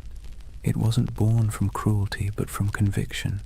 They believed that to serve God they had to strip away everything that made them individual. Ego, desire, even identity itself, all burned away, leaving only function. They became pieces in a sacred machine, and when the machine moved, it moved with terrifying precision. Templars trained relentlessly. Their battle formations were geometric, mathematical, rows of cavalry timed to strike in perfect waves. Each knight knew his place. If one fell, the next filled the gap instantly. Their charges were coordinated like choreography, their retreats executed like clockwork. Their enemies called them demons in white. They didn't scream or taunt or show mercy. They advanced silently until the moment of impact, when they cried out only one phrase: Non nobis Domine, non nobis sed nomini tuo de gloriam. Not to us, O Lord, but to your name be the glory. It was their mantra, their battle hymn, their surrender to something larger than themselves. And yet, despite all this spiritual rigor, the Templars weren't monks lost in abstraction. They were engineers, architects, accountants. They ran farms, managed estates, built fortresses, and oversaw trade routes. Their castles were marvels of design, squat, symmetrical, designed to deflect siege engines and channel attackers into kill zones. But even in architecture, their aesthetic was austere. No ornamentation, no murals, no stained glass, just stone, perfectly aligned, perfectly useful. Templar castles didn't preach beauty, they preached order. Their lives mirrored that architecture. Functional, fortified, minimal. To outsiders, it looked like joyless fanaticism. To the Templars, it was discipline incarnate. Every stone placed, every word spoken, every moment endured was an offering to God. And yet, as centuries passed, cracks began to form. Subtle at first, then spreading. Because discipline without question breeds power, and power, even sacred power, invites suspicion. The Templars' strict hierarchy made them efficient, but it also made them secretive. Their rituals were closed to outsiders. Their vows of silence protected not only their faith, but their operations. Kings and bishops began to whisper, "What did these warrior monks do behind closed doors? Did their oaths hide something darker?" The rule of the temple, written to sanctify obedience, began to look like a veil. And the more power the order gained, the more castles, the more treasure, the more influence, the more that veil began to draw attention. It's a pattern as old as history. Purity breeds envy, secrecy breeds rumor, and strength breeds fear. But that comes later. For now, imagine one of those long Templar days near its end, the sun dipping low behind battlements, armor hung to dry, the smell of horse sweat and oil in the air. The chapel bells toll again, soft and steady. The knights gather one final time, kneeling in rows, their white cloaks ghost-like in the flickering candlelight. They pray not for victory, not for wealth, not even for peace. They pray for endurance, for the strength to obey again tomorrow and the day after until the end of their lives. Outside, the wind carries the smell of dust and salt. Somewhere beyond the horizon, enemies are gathering, empires are shifting, and history is already writing its next betrayal. But inside the chapel there is only the rhythm of prayer, the faint creak of chainmail, the murmur of Latin words fading into the night. And above them, carved into the stone arch of the temple wall, the red cross catches the last trace of sunlight, still, unchanging, eternal. For now, imagine the first thing that hits you isn't the sight, but the heat. The air itself feels alive, sharp with salt from the sea, heavy with dust from the desert, and tinged with the scent of oil, incense, and sweat. You've just stepped into the Holy Land sometime around the year 1140, and you're walking through a world where heaven and earth have been fighting for custody of the same patch of ground for generations. The Crusader kingdoms were born from blood and disbelief. After the First Crusade captured Jerusalem in 1099, waves of settlers, soldiers, and zealots streamed eastward, knights chasing absolution, merchants chasing profit, peasants chasing a miracle. What they found was a land older and more complicated than anything they'd been promised. Picture Jerusalem then, not the golden city of postcards, but a dense, sun-bleached labyrinth of limestone walls, narrow streets, and markets bursting with languages: Arabic, Greek, Latin, Armenian, Hebrew, all colliding in the same dusty air. Bells rang from churches while the call to prayer echoed from minarets. Frankish knights and Muslim merchants haggled over silk. Pilgrims shuffled barefoot past relics too sacred to question. The Holy Land was less a battlefield than a mosaic, fragile, shimmering, and always on the verge of breaking. For the Templars, this was both home and battleground. They arrived as guardians of faith but quickly became administrators of empire. They built massive fortresses to anchor the Crusader presence, stone giants rising from the desert like mirages made real. One of their most famous was Crac des Chevaliers, the castle of the knights. If you've ever stood on a cliff and felt the wind try to push you backward, you'll know the feeling of that place. Perched high above the Homs Gap in modern Syria, it was less a castle and more a declaration. Double walls, circular towers, arrow slits that could whisper death at 100 yards. The stones gleamed pale under the sun, and from its ramparts you could see for miles the mountains, the valleys, and the endless horizon of sand and sky. Inside, it was strangely orderly. Kitchens, chapels, barracks, even a bathhouse.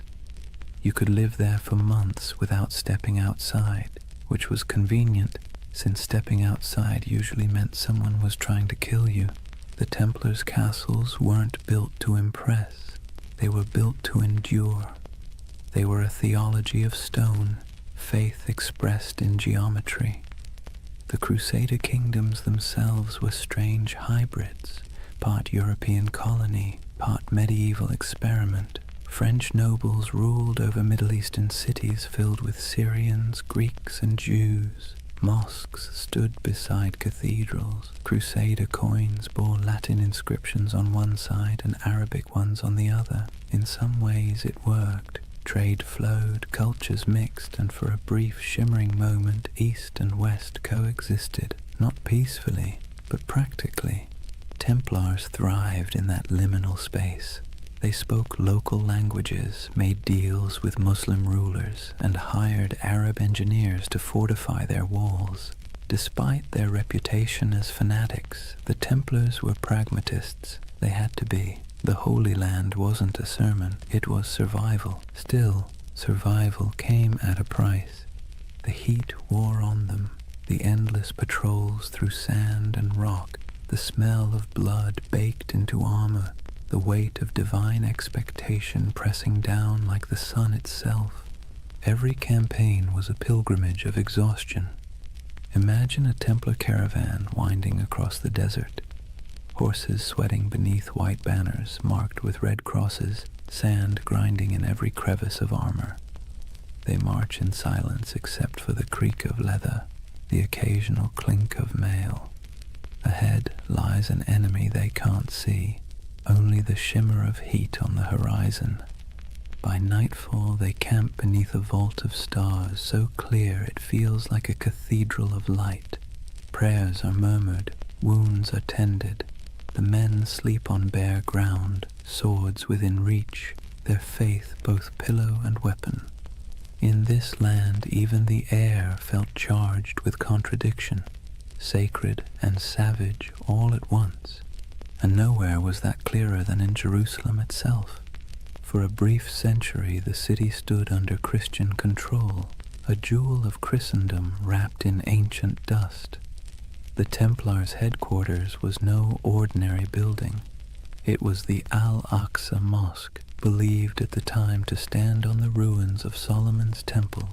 To the Muslim world it was one of Islam's holiest sites. To the Templars it was the very foundation of their identity, the Temple of Solomon, the birthplace of their name. They turned its halls into barracks, its courtyards into stables, its shadowed corners into places of prayer and secrecy. There, in the dim glow of oil lamps, the Templars trained, planned, and perhaps, as rumors later claimed, uncovered something ancient. Some said they found relics buried beneath the Temple Mount, the Ark of the Covenant, the Holy Grail, scrolls of forgotten wisdom. Others said they simply found nothing and invented mystery to fill the void. Whatever the truth, their presence in Jerusalem became mythic. The sight of their white mantles moving through the streets, calm, silent, immaculate, inspired awe and unease in equal measure. They were soldiers of God, but they moved like ghosts. Their faith was practical, but their reputation became supernatural. Pilgrims whispered that Templars could not be killed by ordinary men. Enemies swore they saw them fight after being struck down, and perhaps that was the point. In a land where death was daily and miracles were currency, a little fear was useful. Templar strategy was as psychological as it was martial. They fought not just with swords but with image, the cross on their chest, the silence in their ranks, the absolute certainty in their purpose. Their presence in battle could shift morale before a single blade was drawn.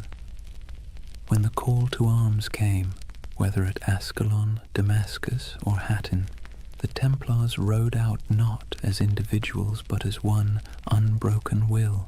Their discipline was terrifying. They charged in perfect formation, shields tight, lances lowered, red crosses blazing against white. They were often the first to enter and the last to retreat. In moments when other armies broke, the Templars held, and when they died where they stood. But for all their valor, their victories were temporary. The Crusader kingdoms were built on sand, politically, literally, and theologically. They could conquer cities, but they could never conquer geography. The further they stretched their lines, the thinner their strength became. And while Templars built walls of stone, their enemies built alliances. Muslim leaders like Zengi, Nur ad-Din, and eventually the great Saladin began to unify what had once been divided. The dream of Christian dominion over the East began to falter as reality, relentless and strategic, pressed back. Still, for nearly 2 centuries, the Templars endured. They were the spine of the Crusader world, a constant presence whether guarding pilgrims on dusty roads, escorting kings, or defending castles that seemed impossible to hold. And through it all they believed, or at least tried to, that their struggle was holy, that every drop of sweat, every wound, every brother lost was part of a cosmic design. But in quieter moments, as the wars dragged on and the Holy Land slipped further from their grasp, doubt must have crept in. What happens when a holy mission stops feeling holy? When obedience begins to feel like futility? When you've spent your life serving God with sword and blood, and still the world refuses to be saved? History doesn't record their private thoughts, but you can imagine the silence inside those massive stone fortresses. the kind of silence that comes after years of praying into a void. The Templars' castles still stand in ruins across the Middle East, in Syria, in Israel, in Turkey, their stones sun-bleached, their halls open to the wind. Stand in one, and you can almost hear the echoes, hooves on cobblestone, the whisper of chainmail, the low murmur of prayer. Those walls remember. They remember a time when faith and empire shared the same heartbeat, when men rode into battle convinced they were defending heaven itself. And maybe, in their own way, they were. Because for all its contradictions, the Crusader dream wasn't just about conquest, it was about belief so strong it reshaped landscapes, rewrote maps, and built fortresses that still defy time. The Templars were both its architects and its prisoners, bound by duty, by faith, by the unbearable beauty of purpose. And even as the Crusader kingdoms began to crumble, they didn't loosen their grip, they just prayed harder, fought longer, and built higher, until the day came when the walls themselves began to crack. But that's a story for the next night. For now, picture that world one last time. The desert glowing gold under the last light of day, the red cross fluttering above a fortress wall, and somewhere inside, a group of knights kneeling in silence, their faces half-shadowed, their faith still unbroken. The wind moves through the stones like a sigh. The candles flicker, and the Holy Land sleeps, as it always has, torn between heaven and earth. Imagine standing in a candle-lit chamber somewhere in Paris in the early 1200s. The air smells of beeswax and damp stone. At a table sits a man in white robes marked with a red cross, quill poised above parchment. Before him, a merchant lays down a pouch heavy with coins, silver deniers, gold florins, copper dirhams from faraway ports. The knight nods, seals the parchment with wax, and hands the merchant a folded document stamped with the sigil of the temple. "Show this in Jerusalem," he says, "and you'll receive the same sum." The merchant bows, the pouch stays, the man leaves. And just like that, without a single coin crossing a sea, the Knights Templar have just performed one of the earliest forms of international banking. You see, the Templars weren't just warriors, they were administrators, financiers and logisticians of staggering sophistication. While kings still measured their treasuries in piles of glittering metal, the Templars had already learned that information, records, signatures, trust was worth more than gold. Their network stretched from the windswept shores of England to the sun-scorched walls of Jerusalem, a chain of commanderies that functioned as safe-houses, training centers, warehouses, and financial hubs all at once. Each of these commanderies was like a small universe, self-sufficient and meticulously organized. They had their own chapels, fields, mills, and workshops. Some raised horses, others produced wool, wine, or grain. Every coin earned was logged, weighed, and sent up the chain, an unbroken current flowing toward the heart of the order. And through this system, the Templars quietly became one of the richest organizations in the medieval world. The irony, of course, is that they began with vows of poverty, but vows are tricky things. The Templars themselves owned nothing. The order owned everything, and that subtle distinction let them accumulate wealth without technically breaking faith.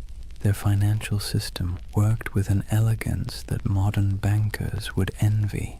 A pilgrim traveling from London to Jerusalem could deposit money at a temple house in England and receive a coded letter of credit.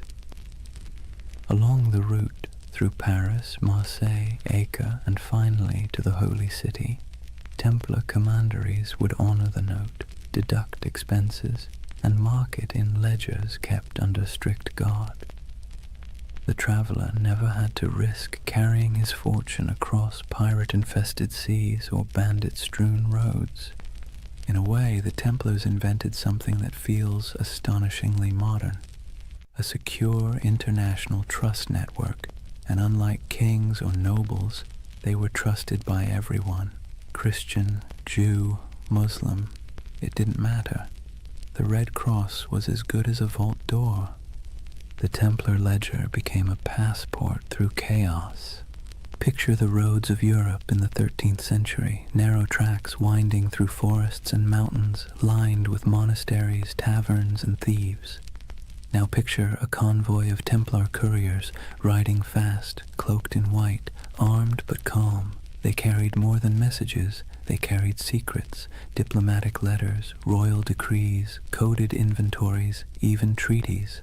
A letter stamped with the seal of the temple traveled like lightning compared to anything else in the medieval world. And where there were secrets, there were suspicions. People whispered that the Templars had mastered cryptography, that their ledgers contained hidden symbols, that their archives were guarded by curses.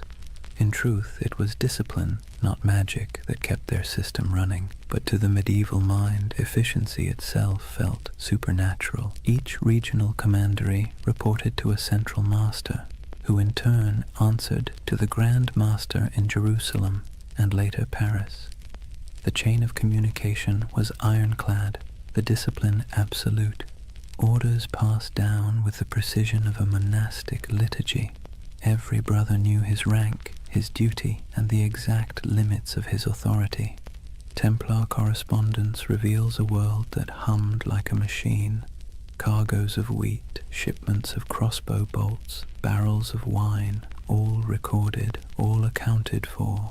Even the smallest commandery in rural France or Scotland was part of a vast, synchronized network. A medieval multinational that existed centuries before the word corporation would be invented. And yet, for all this order, there was mystery. The Templar headquarters in Paris, known simply as La Maison du Temple, was a fortress of stone walls and tall towers surrounded by gardens and workshops. Inside lay one of the greatest treasuries in Europe, a glittering hoard of gold, silver, jewels, and documents so valuable that kings themselves stored their wealth there. King Louis VII did. So did Henry III of England. Even the Pope trusted the Templars to manage funds for crusades. When monarchs needed loans, it was often the temple that provided them. When nobles needed to transfer land, the temple served as intermediary. They were accountants of God, and for a time it seemed even heaven owed them interest. But power has a way of creating shadows. As their influence spread, so did envy. Clergy whispered that the Templars had grown too rich, too independent. Kings resented being indebted to monks with swords. Rumors began to drift through Europe like incense, that the Templars worshipped idols, that their rituals were secret and profane, that the cross they bore was not a sign of purity, but of blasphemy. Still, in their heyday, those whispers were little more than background noise. Outwardly, the Templars thrived. Their fortresses dotted Europe and the Levant, solid, silent, identical in style, as if each had been built from the same blueprint. Stone geometry repeating across continents. They didn't just build castles, they built infrastructure, bridges, ports, farms. They managed trade routes that linked the Mediterranean to northern Europe. They established supply lines for crusading armies that stretched across thousands of miles. Without them, the very logistics of holy war might have collapsed. It's easy to forget that behind every knight charging into battle was a chain of bakers, blacksmiths, and scribes keeping the machine running. The Order's power didn't come from miracles. It came from ledgers. But not all their wealth was material. The Templars also held something far more dangerous: information. Through their far-flung network, they gathered intelligence about politics, trade, and warfare from every corner of Christendom. They knew which kings were broke, which roads were unsafe, which alliances were shifting. In an age before newspapers, that knowledge was gold. Their reach was so vast that you could travel from Scotland to Syria and never truly leave their shadow. Every few days' journey, you'd find another Templar house, white walls, red cross, the same rhythm of prayer and order. Their presence was both reassuring and unnerving, like a vast skeleton under the skin of medieval Europe. To ordinary people, they must have seemed immortal. Their discipline never wavered, their symbols never changed. Generations rose and fell, and still the Templars endured, unmoved, unstoppable. Even their dress added to the myth.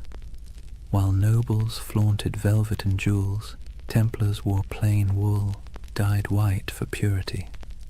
Their only ornament was the red cross, a reminder of both sacrifice and authority.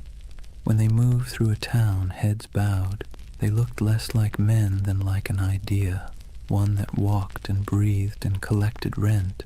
And it wasn't only men. Though the order itself was male, its network included women, nuns, widows, and lay sisters who worked in the commanderies, managing estates, caring for pilgrims, brewing ale, and keeping the wheels turning. History rarely mentions them, but without them, the Temple's empire of faith would have faltered. By the mid-13th century, the Templars had reached their zenith. Their ships carried goods across the Mediterranean. Their estates covered vast tracts of Europe. Their influence seeped into every court, every treasury, every crusade, and yet, like all empires, they had already sown the seeds of their own decline. The Holy Land, their reason for existing, was slipping away. Muslim forces were reclaiming city after city. The Crusader states were shrinking, and with them the spiritual justification for the Temple's existence. But the Templars adapted. They shifted their focus westward, becoming less of a crusading order and more of a financial and political one. Their castles became banks, their swords gathered dust, their prayers became ledgers, and with each ledger their power grew. But so did resentment. Imagine being a king and realizing that the most efficient, trustworthy, and wealthy organization in your realm doesn't answer to you. It answers to no one but God, and maybe the Pope. That unease was the first tremor before the fall.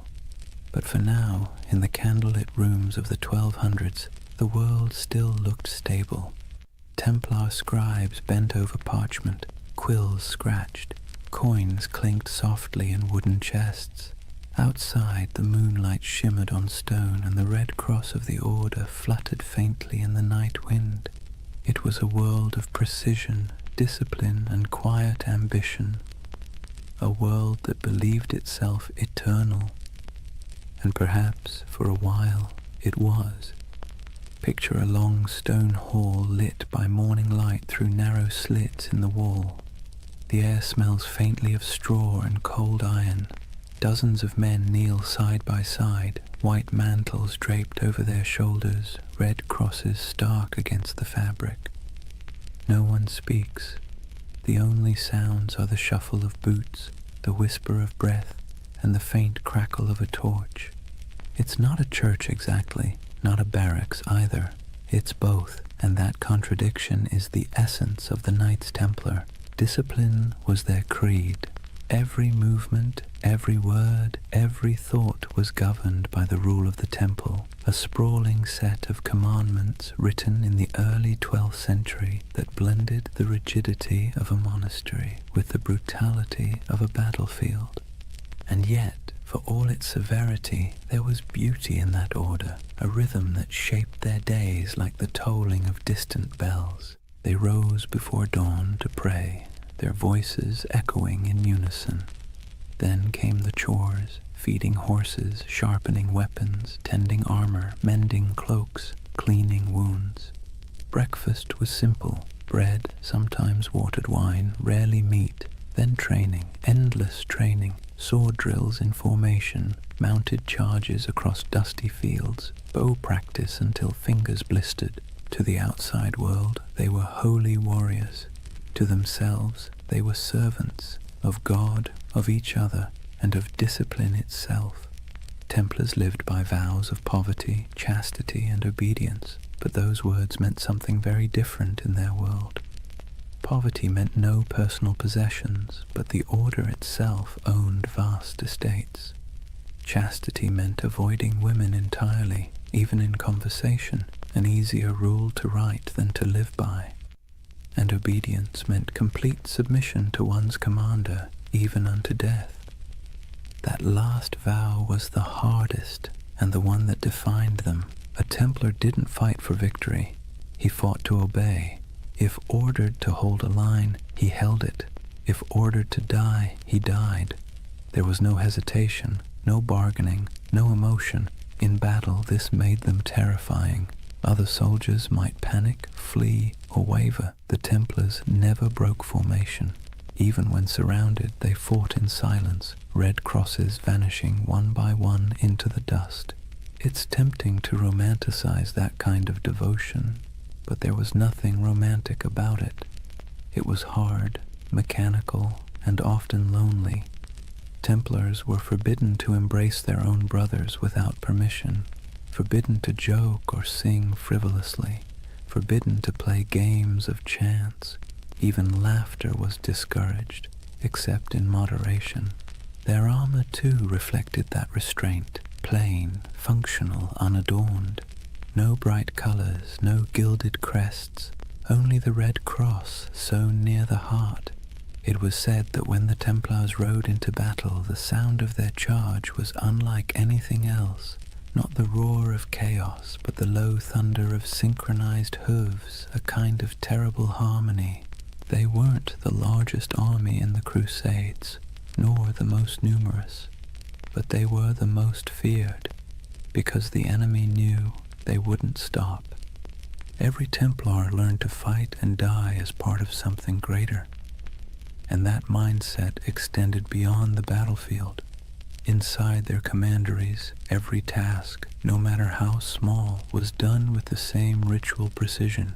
From the folding of cloaks to the cleaning of armor, everything had its method. The order saw chaos as the devil's playground, and order as divine.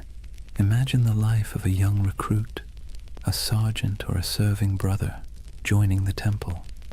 He would begin as an associate, working the stables, tending the fields, carrying water. He'd sleep on straw, wake before dawn, pray, eat little, speak less. The nights might seem distant, stoic men of few words, but in truth everyone shared the same weight of silence. Templar silence wasn't emptiness, it was control. They believed words carried danger, pride, gossip, temptation. So they learned to communicate through gestures and glances, through efficiency rather than expression. Meals were eaten in near silence, a monk reading scripture aloud while others chewed. If you wanted salt, you didn't ask, you pointed. If you needed bread, you waited your turn. Over time, that silence became a kind of language, a pulse that connected them more deeply than speech ever could. And perhaps that's why their discipline bordered on the sacred. Their punishments were severe but predictable. A brother who broke his vows, who stole, lied, or behaved pridefully, might be stripped of his cloak, forced to eat on the floor, or made to lie face down during Mass while others stepped over him. For grave offenses he could be expelled entirely, his red cross torn away like a soul in exile. But for most, it never came to that. The Templar mind was trained like a blade, sharp, steady, and resigned. Even their daily routines reinforced obedience. The day was divided by bells, prayer, labor, rest. Each moment accounted for. They prayed before battle, after battle, before eating, before sleeping. Every act was sanctified, every breath a form of worship. And yet, for all their austerity, there was a quiet humanity beneath it. The rule allowed small comforts, wine on holy days, the company of brothers during feasts, laughter when earned. They kept dogs and falcons. They played music sometimes, though always solemnly. Their lives weren't joyless, just measured. To outsiders, that restraint looked inhuman. To insiders, it was peace. Because here's the thing, medieval life was unpredictable, dangerous, and filthy. Plague, famine, war, it was all chaos. The Templars built a life where everything made sense, a world of routine, duty, and clear purpose. That order was their sanctuary. And yet, there's a strange irony in that. For all their vows of humility, the Templars radiated pride. Not arrogance exactly, but a certainty that they were different, chosen. While other knights fought for lords, women, or glory, the Templars fought for eternity. Their enemy wasn't just flesh and blood, it was sin itself. That certainty gave them strength, but it also made them untouchable. When they marched through cities, people stepped aside. Their white mantles glowed in the sun. Children watched them pass in awe. Priests blessed them. Merchants envied them. Kings tolerated them. And slowly, without realizing it, they became what they were sworn to resist: powerful, privileged, and proud. Their discipline, once spiritual armor, became something colder, a mask. By the late 13th century, the Templar ideal had begun to crack. The Holy Land was lost, the Crusades had soured, and yet the Order still trained, still prayed, still obeyed, as if nothing had changed. It's almost haunting, that image. An army without a war, marching in perfect silence toward a future that no longer needed them. They kept their rituals alive even as their purpose faded.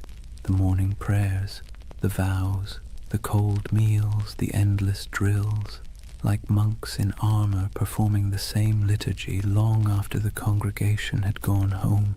If you had visited a Templar stronghold, then, say, Tomar in Portugal, or the great fortress of Crac de Chevalier, you'd have seen perfection on the surface, polished discipline, unbroken ranks, but beneath it, something else was stirring: uncertainty. What happens to an order built for holy war when holiness itself goes out of fashion? The Templars didn't have an answer. They just kept obeying. And maybe that's the tragedy. They were so trained to follow command that when the commands themselves became corrupt, when kings and popes turned against them, they couldn't adapt. Their discipline, once their shield, would soon become their downfall. But that's later. For now, in the twilight of their golden age, they still looked unshakable. Picture them one last time, a column of knights riding through the gates of Acre, the last stronghold of Christendom in the east. Sunlight glints on their helmets. The sea wind carries the smell of salt and steel. Their banner ripples, a red cross against white. They move as one body, one will, one faith. And somewhere in the back of the formation, a young knight whispers a prayer he has said 1,000 times before. He doesn't know that in a few short decades, his order will be ashes and rumor. But in this moment, he is calm, because obedience is peace. And for the Knights Templar, peace, however fleeting, was always worth dying for. Chapter 3: Secrets, Shadows, and Heresy. Imagine the stillness beneath Jerusalem. The air is cool, dry, and old, older than the Crusaders who came here with dreams of salvation and plunder. Torches flicker against ancient stone, illuminating tunnels carved centuries before the birth of Christ. The sound of footsteps echoes faintly, rhythmic and deliberate. These men wear no crowns, no jewels, only white mantles marked with a red cross. 9 knights, poor, pious, exhausted, descending under the ruins of Solomon's temple. At least that's the story. The first whisper in a legend that would stretch across continents and centuries. According to chroniclers, when the Knights Templar were founded around 1119, their official mission was humble: to protect Christian pilgrims traveling the dangerous road from Jaffa to Jerusalem. In reality, there were only 9 of them, hardly enough to guard a single caravan. And yet King Baldwin II of Jerusalem gave them quarters in one of the holiest sites on earth, the Temple Mount, believed to be the ruins of Solomon's temple itself. That's where the name came from, the poor fellow soldiers of Christ and of the Temple of Solomon. But for a group of destitute knights, their address was suspiciously prestigious. The Temple Mount was not just another ruin, it was a sacred puzzle layered in myth. Jews believed it was where the Ark of the Covenant had once rested. Muslims revered it as the site of the Prophet's ascent to heaven. Christians saw it as the home of God's wisdom and wrath alike. And somehow these 9 knights, without royal blood, without political clout, were allowed to live directly atop it, and for nearly 9 years no one quite knew what they were doing down there. There are no surviving records, no letters, no official reports, just silence, the kind that history fills with imagination. And centuries later, that silence became the perfect soil for mystery. Some say the Templars were digging, not guarding, that they searched the ruins for hidden relics, ancient scrolls, or lost knowledge buried deep beneath Jerusalem. According to certain accounts, the knights conducted excavations under the temple itself, tunneling through ancient chambers that had lain untouched since biblical times. Archaeologists in the 19th century actually found evidence of Templar tunnels beneath the site. Narrow shafts and corridors leading nowhere, carved by human hands during the Crusader period. That's when the myth took root, that the Templars had uncovered something extraordinary, something that transformed them from a handful of ragged knights into one of the most powerful organizations in the medieval world. What was it? The Ark of the Covenant? The Holy Grail? Secret knowledge from King Solomon himself? Or perhaps something less tangible? A myth so potent it didn't need to exist to be believed. It's easy to see why the story stuck. The Templars' rise defied logic. They appeared out of nowhere, impoverished, under-equipped and obscure. Then, almost overnight, they became legends. Their fame spread through Europe like wildfire. Popes blessed them. Kings donated land. The church gave them privileges no other order had ever held. They could collect tithes, build fortresses, even run their own banks. Within decades, they were richer and more influential than most monarchies. How does that happen unless you've found something powerful? Of course, the historian in us can explain it rationally. Europe was full of eager donors. The Crusades were romanticized as a holy cause. The Church wanted soldiers who could fight without being corrupted by greed, and the Templars fit that image perfectly. Their vows of poverty made them trustworthy. Their discipline made them effective. Their myth was self-reinforcing, but reason rarely wins the imagination. And so the legend persisted that beneath the stones of the Temple Mount, they discovered secrets the Church itself feared, hidden teachings, forbidden wisdom, proof that faith was not as simple as it seemed. You can almost hear the whispers, a flicker of torchlight in the dark, the scrape of metal against stone, the muttered Latin of a prayer or a spell. It's nonsense, of course, probably, but beautiful nonsense. That's the curious power of the Templar myth. It lives in the gap between faith and doubt, between the seen and the unseen, Take the idea of the Grail, for instance. In medieval Europe, the word didn't mean a chalice at first. It meant a vessel of divine mystery, something that contained the essence of truth. The connection between the Templars and the Grail only appeared centuries later, in 12th and 13th century romances, when poets like Chrétien de Troyes began weaving stories of knights, purity, and hidden relics. Those tales weren't history. They were dreams, but dreams with staying power. To the medieval mind, it made perfect sense that the holiest warriors would be the keepers of the holiest object. And to the modern mind, still restless in the dark, it makes perfect sense that an empire's rise must hide a secret. Maybe that's why the Templars continue to haunt us, because we can't resist the idea that someone, somewhere, found the truth and kept it to themselves. But beneath the mystique, there's something more mundane and more fascinating. The real secret of the Templars wasn't gold or relics. It was organization. While other Crusader groups floundered in chaos, the Templars built a system. They turned faith into logistics.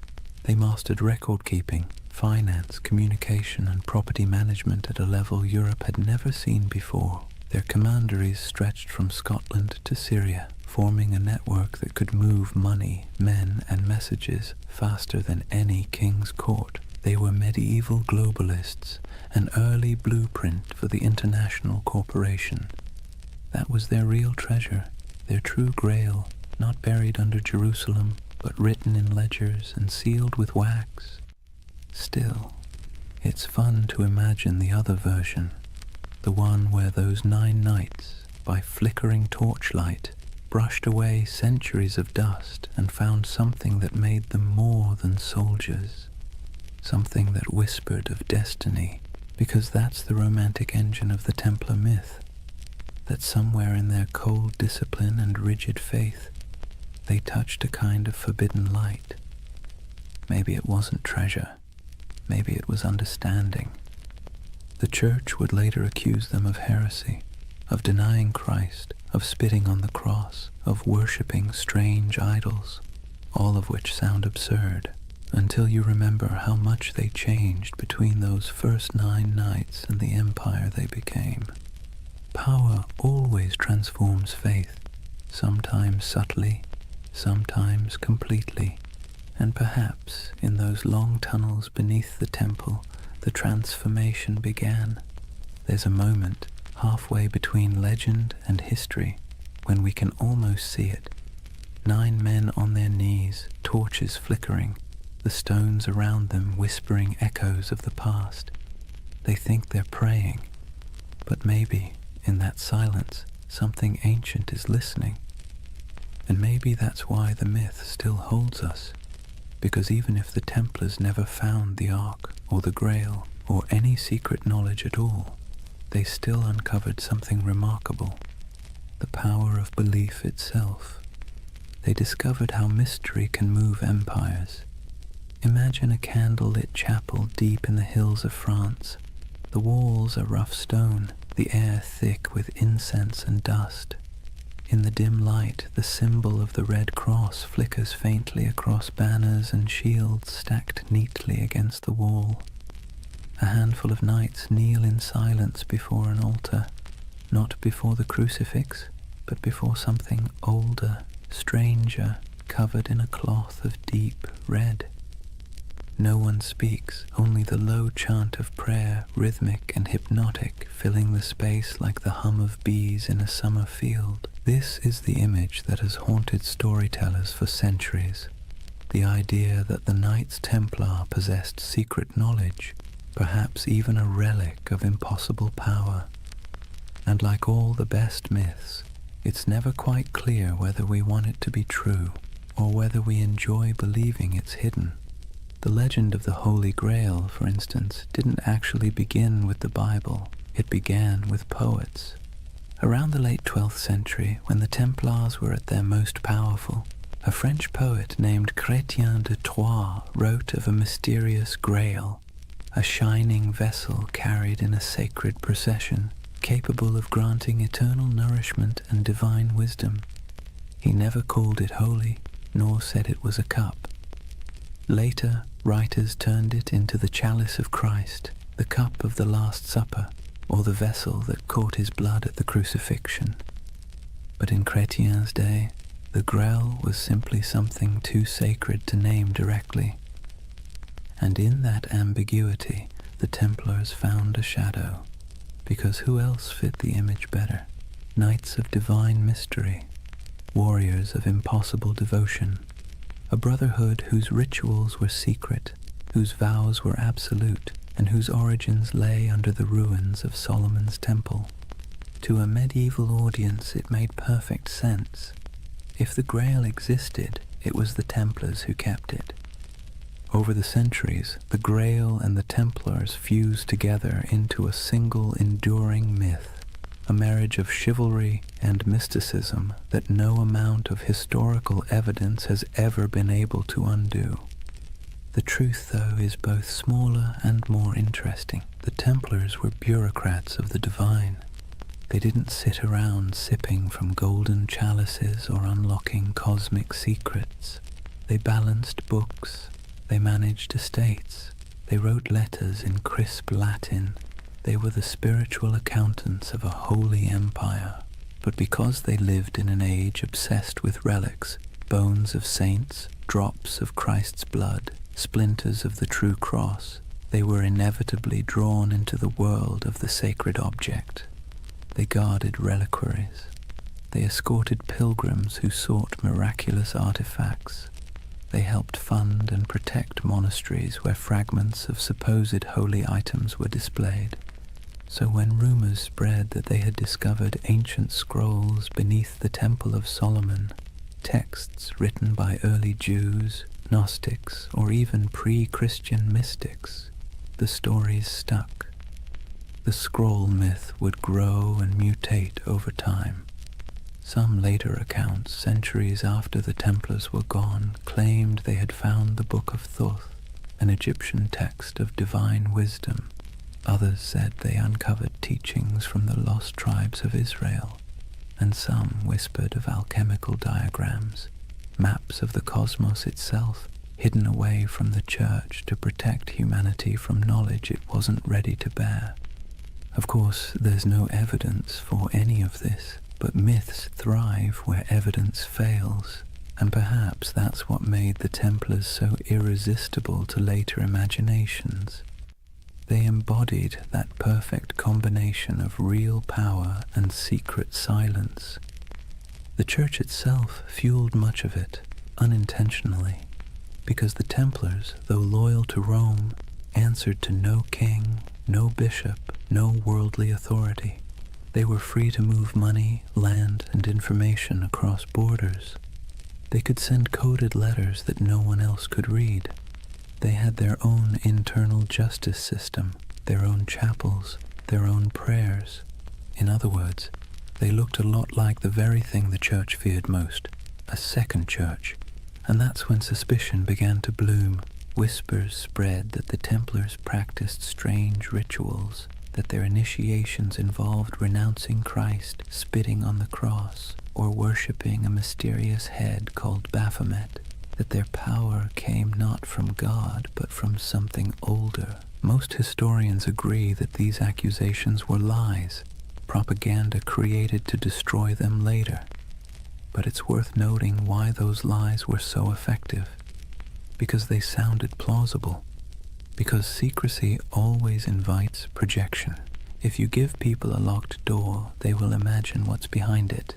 And for medieval Europe, already steeped in apocalyptic fear and superstition, the Templars became the perfect vessel for that imagination. Their very success became suspicious, their discipline unnatural, their wealth sinful, their silence heretical. And yet, maybe there was something beneath all the rumor. Not magic, not relics, but an attitude. See, the Templars didn't pray like other monks. Their spirituality wasn't cloistered, it was militant. Their daily life was about control, obedience, and the annihilation of the self. Every moment of pleasure, every trace of comfort was stripped away to make room for purpose. In a sense, that was a kind of secret knowledge, the knowledge that faith and suffering could be fused into a single weapon. And that's what made them so dangerous. Not to the Muslims they fought in the Holy Land, but to the church that eventually feared them, because the Templars didn't seem to need intermediaries. Their faith was too direct, too efficient, too pure. When you can talk to God through action, you make priests nervous. By the time the Crusader kingdoms began to crumble, the Templars' mystique had already surpassed their usefulness. Europe no longer needed warrior monks. It needed bankers, diplomats, and obedient clergy. And so the Templars' mysticism, once admired, became suspect. It's strange, isn't it? How quickly a symbol of holiness can become a symbol of heresy.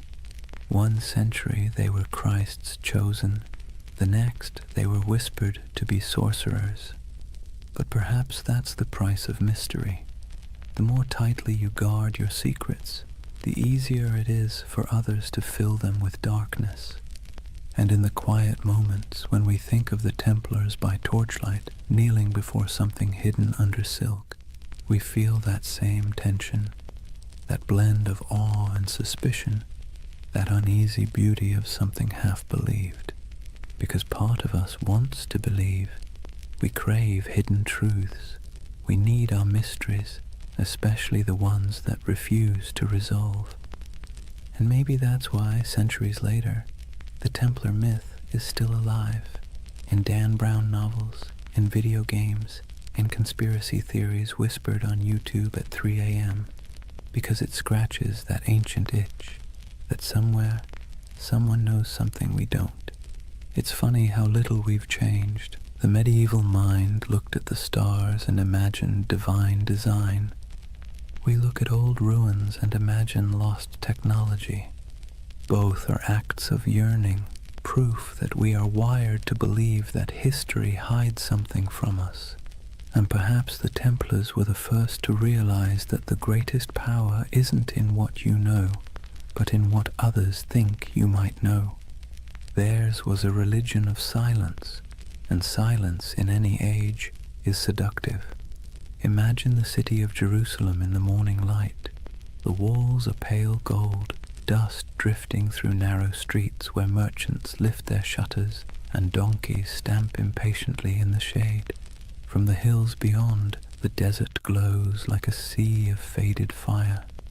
Bells ring from the Church of the Holy Sepulchre, and somewhere a muezzin's call answers softly from across the valley. This was the city the Templars swore to defend, the heart of their purpose, the reason for their existence. But by the late 12th century, Jerusalem was no longer the eternal prize they once imagined. It had become a coin tossed endlessly between empires, each claiming divine right, none able to hold it for long. The cracks began, as they so often do, with pride. The Crusader kingdoms, those fragile Latin states carved out after the First Crusade, had grown decadent and divided. The descendants of knights who once marched barefoot to holy war now lived like minor kings, drinking imported wine, bickering over titles, and marrying into local dynasties to secure land and dowries. The Templars, meanwhile, had become something very different from their humble beginnings. They were no longer 9 men kneeling in the dust. They were a multinational corporation of the Middle Ages, thousands strong, with property stretching from Scotland to Syria. They operated fleets, fortresses, and treasuries. They could lend money to kings and fund crusades outright. And that kind of power, while impressive, makes enemies quickly. By the mid-11th century, the balance of the Holy Land had shifted. Muslim forces, long divided, were now uniting under a single banner, led by a man who seemed born for the role, Salah ad-Din Yusuf ibn Ayyub, known in the West as Saladin. If the Crusaders were a tangle of arrogance and infighting, Saladin was the opposite, disciplined, patient, and devout. His armies were not the wild hordes described in European rumor. They were organized, loyal, and most importantly, fighting for home. The Templars met them on countless fields, Hattin, Ascalon, Arsuf, and though they fought with ferocious resolve, they were outmatched by unity and strategy. The Battle of Hattin in 1187 was the breaking point. It began with a cruel trick of the sun. Saladin's army lured the Crusaders away from their water supplies, dragging them across the dry Galilean plains under a blazing July sky. By the time the Templars reached the horns of Hattin, they were half mad with thirst, their chainmail burning against their skin, their banners wilting in the heat. The Muslim forces surrounded them. Archers darkened the sky with arrows, smoke from burning grass choked the air, and when the fighting finally stopped, almost the entire Crusader army was dead or captured. The True Cross, a relic carried into battle like a talisman, was seized by Saladin's men. It was never seen again. The Templar Grand Master Gerard de Riedefort was taken alive. Saladin spared him, though many of his brothers were executed. He would live long enough to watch the walls of Jerusalem fall later that same year. When word reached Europe that the Holy City was gone, it was as if the world itself had cracked open. Sermons thundered across cathedrals, blaming sin, pride, and divine wrath. Monarchs trembled, pilgrims wept. The Pope called for another crusade, and through it all, the Templars stood in the ruins of their purpose. You can almost imagine the silence that followed. The once sacred city, its streets littered with the detritus of war, now echoed with the sounds of new rulers. The Templar headquarters on the Temple Mount was emptied, their altars dismantled, their treasures seized. What began as a holy mission now looked suspiciously like a failure of faith. For the first time, the Templars were without their holy ground, and without Jerusalem. They were forced to confront an uncomfortable truth. If the temple was gone, what exactly were they the knights of anymore? But endings have a way of becoming beginnings. Driven from the holy city, the Templars retreated to the coast, to Acre, Tyre, and Cyprus, where they rebuilt themselves as the guardians of ports and pilgrims rather than of the temple itself. Their castles became symbols of endurance. Crac des Chevaliers in Syria rose like a stone crown over the hills, its walls layered and massive, designed to resist even the most determined siege. Safed Tortosa, Athlit, each fortress a defiant miracle of engineering, built with geometry, patience, and faith in stone. In those high towers, the Templars kept the flame of their order alive. But it was different now, less about holy destiny, more about survival. Their discipline hardened into something colder. Their prayers became shorter, their eyes sharper. They trained recruits not to imagine glory, but to endure isolation, hunger, and the dull ache of endless duty. And yet, despite all this loss, their legend somehow grew. Europe romanticized them even as the Holy Land slipped away. Chroniclers back home painted the Templars as holy martyrs, holding back the tide of heathens. Donations poured in. New recruits arrived from noble families eager for redemption. It's one of history's great ironies. The worse they failed in the East, the more powerful they became in the West. But under the surface, something had changed. Their order was no longer about the sacred geography of Jerusalem. It was about the machinery of power. And in that subtle shift from spiritual to financial, the seeds of their downfall were already being sown. When the Crusades began, the Templars fought for the soul of Christendom. By the 13th century, they were its bankers. They lent to kings and nobles, secured transport for crusading armies, and managed estates that rivaled monasteries in wealth. Their temples in Paris, London, and Aragon became repositories for gold and secrets. Some said their vaults held the lost relics of the East. Others whispered that beneath their churches, tunnels led to rooms where initiates swore oaths in candlelight, swearing not to crown or cross, but to something older. In truth, those basements probably held nothing more exotic than ledgers and coin chests, but perception, as always, was more dangerous than reality. To kings in debt, the Templars' wealth was an insult. To the Church, their independence was heresy. And so, while the Templars rebuilt their fortresses and continued their crusading vows, the world around them quietly changed. New powers rose, old faiths fractured. Europe began to turn inward, to trade, to politics, to profit. The dream of Jerusalem faded like smoke on the horizon.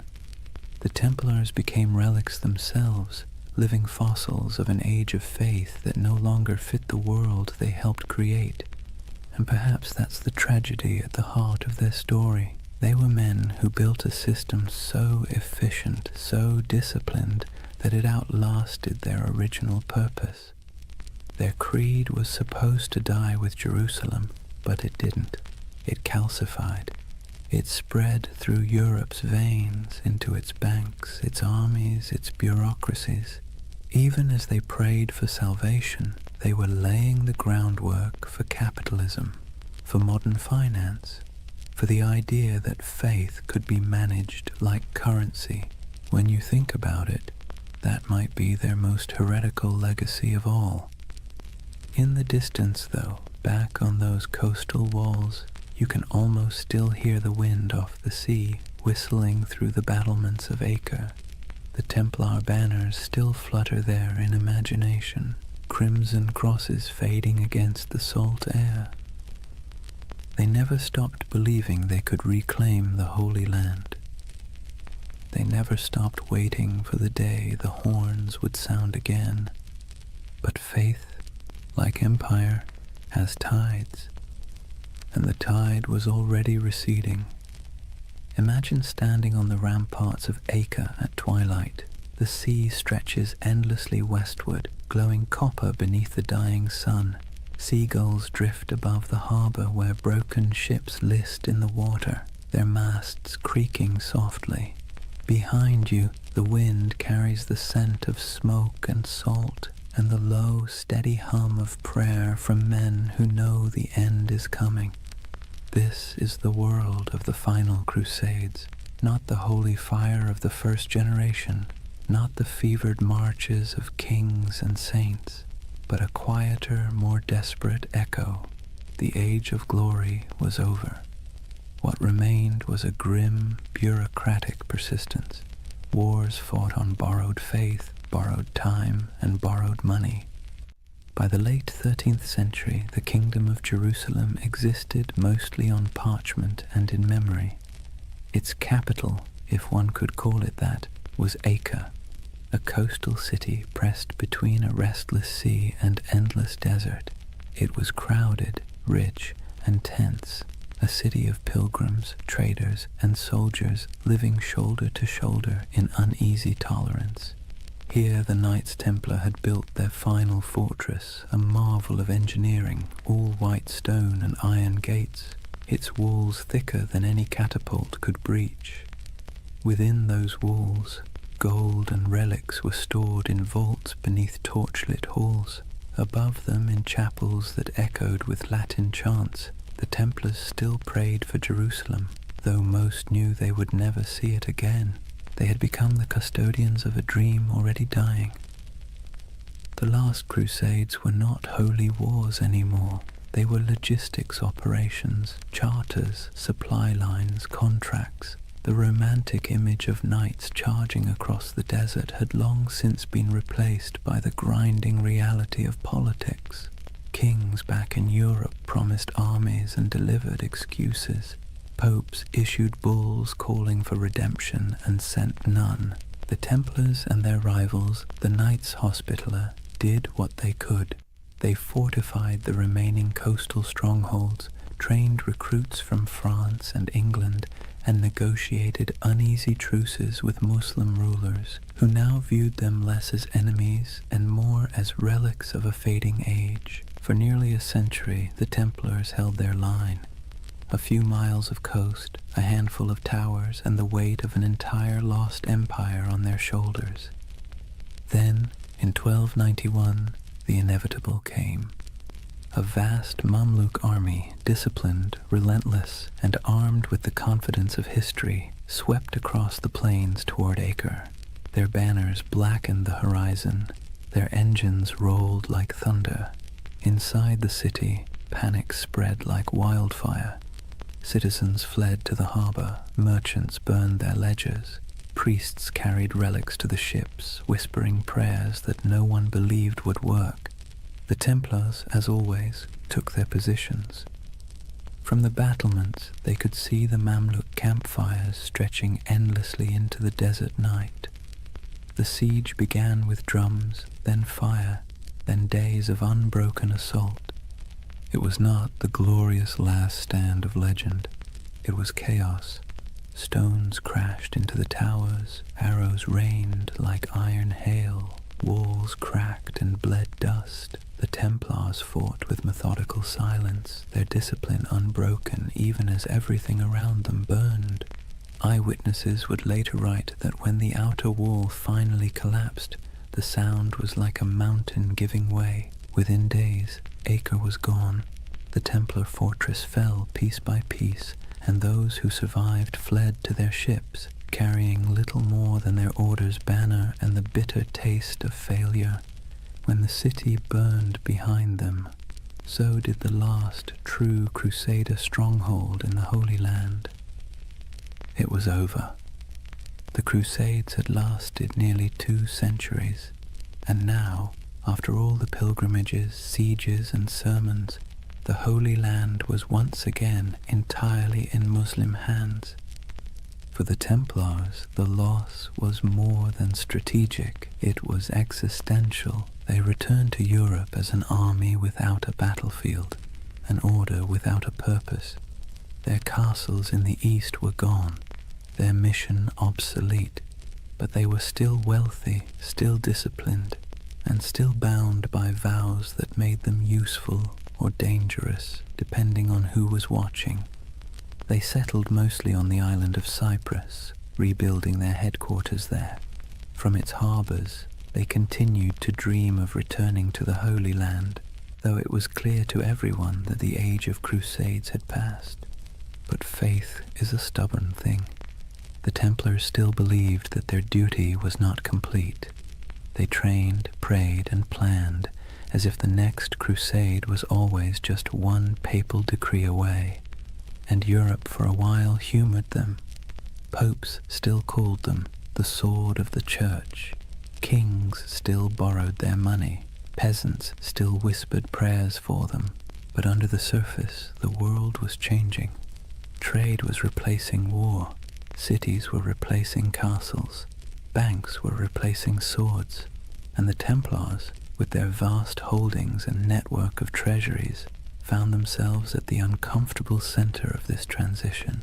They had invented the closest thing to modern finance, a system where a pilgrim could deposit gold in Paris and withdraw it in Acre using coded letters of credit. It was genius, practical, and efficient, and in hindsight, catastrophic. Because when the wars ended and the debts came due, kings looked at the Templars' wealth and saw temptation, not salvation. Especially one king in particular, Philip IV of France. Philip was a man both pious and paranoid. He owed the Templars enormous sums of money, loans for his wars, his court, his vanity. But he also saw their independence as an affront. They answered not to him, but to the Pope. Their fortresses in France were like miniature states, their archives sealed and secret, and the more Philip learned about them, the more their silence unnerved him. Rumors spread of strange initiation rites, of heretical symbols, of men kissing the cross in reverse. Nonsense, most likely, but for a monarch looking to erase his debts and consolidate power, nonsense can be weaponized. In the years after Acre, Philip began to scheme. He courted the Pope, then bullied him. He planted spies among the Templars. He listened to gossip and invented the rest. The Templars, perhaps naively, continued to operate as they always had, holding mass, training knights, managing estates. They trusted in their reputation, in their service, in their holy mission. They never realized that while they were guarding against heathens abroad, the real danger had been quietly gathering at home. In the fall of 1307, France was restless. Taxes were high, the treasury was strained, and the king's legitimacy was fragile. Philip needed an enemy. And what better villain than a secretive, wealthy brotherhood whose glory had long since faded into rumor? The Templars were about to learn a lesson the Romans once taught long ago, that power without narrative is just a target. Their story had begun with oaths whispered beneath the Temple of Solomon. It was about to end in the flicker of torches and the hiss of sealed orders. History, like the sea, has its own rhythm, rising, falling, devouring. The Templars, once masters of both faith and war, had finally drifted too far from shore. Their banners would not fall on the battlefield, but in the courts of kings. Their last enemy would not wield a sword, but a quill. The Crusades had ended, but the Inquisition was just beginning. Imagine Paris in the early morning of October 13th, 1307. The air is cold, the mist heavy. Bells toll softly from the towers of Notre Dame, their echo rolling over the Seine. Most Parisians are still asleep, unaware that within the hour history itself is about to shift. Across the city, a quiet army stirs. Royal messengers slip through fog-damp alleys, carrying sealed orders bearing the king's personal wax seal. Soldiers, sworn to secrecy, assemble at street corners and bridges. They don't yet know who they're hunting, only that the order comes directly from Philip IV, and that disobedience would mean ruin. When the sun finally breaks the horizon, the trap is sprung. Every Templar house in France, every fortress, every commandery, every quiet estate hidden among vineyards and fields is surrounded. Gates splinter, iron boots echo down stone halls. The knights of the temple, warriors who once faced Saracen armies in the blazing deserts of Palestine, are dragged from their beds half-dressed, bewildered, accused of crimes so grotesque they can barely comprehend them. Blasphemy, idolatry, heresy. The list reads like something pulled from a fever dream, but this was no dream. It was politics, dressed in the robes of faith. Let's be clear, Philip IV was not a fool. He was something more dangerous, clever, desperate, and convinced of his divine right to do whatever was necessary to hold his kingdom together. He had bled France dry with wars against England, then with his campaigns to tax the clergy. When the church resisted, he struck back, exiling the Pope from Rome, installing his own candidate, and essentially turning the papacy into a branch office of the French crown. That Pope was Clement V, a man whose spine was as soft as the velvet cushions he sat on. Officially, he ruled from Rome. In practice, he lived under the shadow of Philip's will, a papal puppet relocated to Avignon. And so, when the King of France whispered that the Templars were dangerous, heretics, maybe even satanic, Clement listened. But the real accusation wasn't spiritual, it was financial. The Templars held vast wealth, not in piles of coins, but in something far more threatening: records, ledgers, IOUs. They were Europe's most sophisticated bankers, managing royal treasuries, facilitating trade, and holding deposits from nobles who trusted their vaults more than their own castles. That included Philip himself, who now owed them so much that, if they called in their debts, France might collapse. And so, with one order, Philip did what every indebted man has dreamed of doing since time began. He erased the balance sheet. The raids were coordinated with surgical precision. Templars across France were seized simultaneously, their archives confiscated, their leaders imprisoned. Jacques de Molay, the Grand Master, was arrested in Paris, along with his top commanders. He had been a guest of honor at the king's court just days before, attending the funeral of Philip's sister. Now his hospitality was rewarded with chains. The interrogations began almost immediately. The king's agents, men of ink and iron, demanded confessions to every sin imaginable. They accused the Templars of denying Christ, of spitting on the cross during initiation, of worshipping a mysterious idol called Baphomet. They spoke of obscene rituals, secret kisses, and dark oaths taken by candlelight. And under torture, men will say anything. By the week's end, confessions poured in, broken, contradictory, desperate. Some swore they had been tricked, others simply wept and signed whatever parchment was placed before them. The king had his proof. But outside the dungeons, the world was less convinced. The charges made no sense. The Templars were fanatically religious, sworn to poverty, chastity, and obedience. Their prayers structured their lives so tightly that even eating and sleeping were acts of devotion. To accuse them of heresy felt like accusing monks of witchcraft. But logic was irrelevant. The spectacle was the point. Philip had turned the trial into theatre. He invited clergy, nobles, and the public to hear the confessions. He displayed the trembling knights as examples of corruption and divine justice. He presented himself as the defender of Christendom, cleansing it of hidden rot. And for a public weary of taxes, famine, and failed wars, it worked. People love a villain, especially one that used to be untouchable. Meanwhile, Clement V hesitated. As head of the church, the Templars were technically under his jurisdiction, not Philip's, and he knew, deep down, that the charges were absurd. He issued cautious letters demanding the Templars be handed over to papal investigators, but Philip ignored him. France was already playing judge, jury, and executioner. When the Pope finally summoned his courage to intervene, the damage was done. Across Europe, the accusations had spread like wildfire. Other kings, seeing opportunity, followed Philip's lead. Why not confiscate a few Templar estates?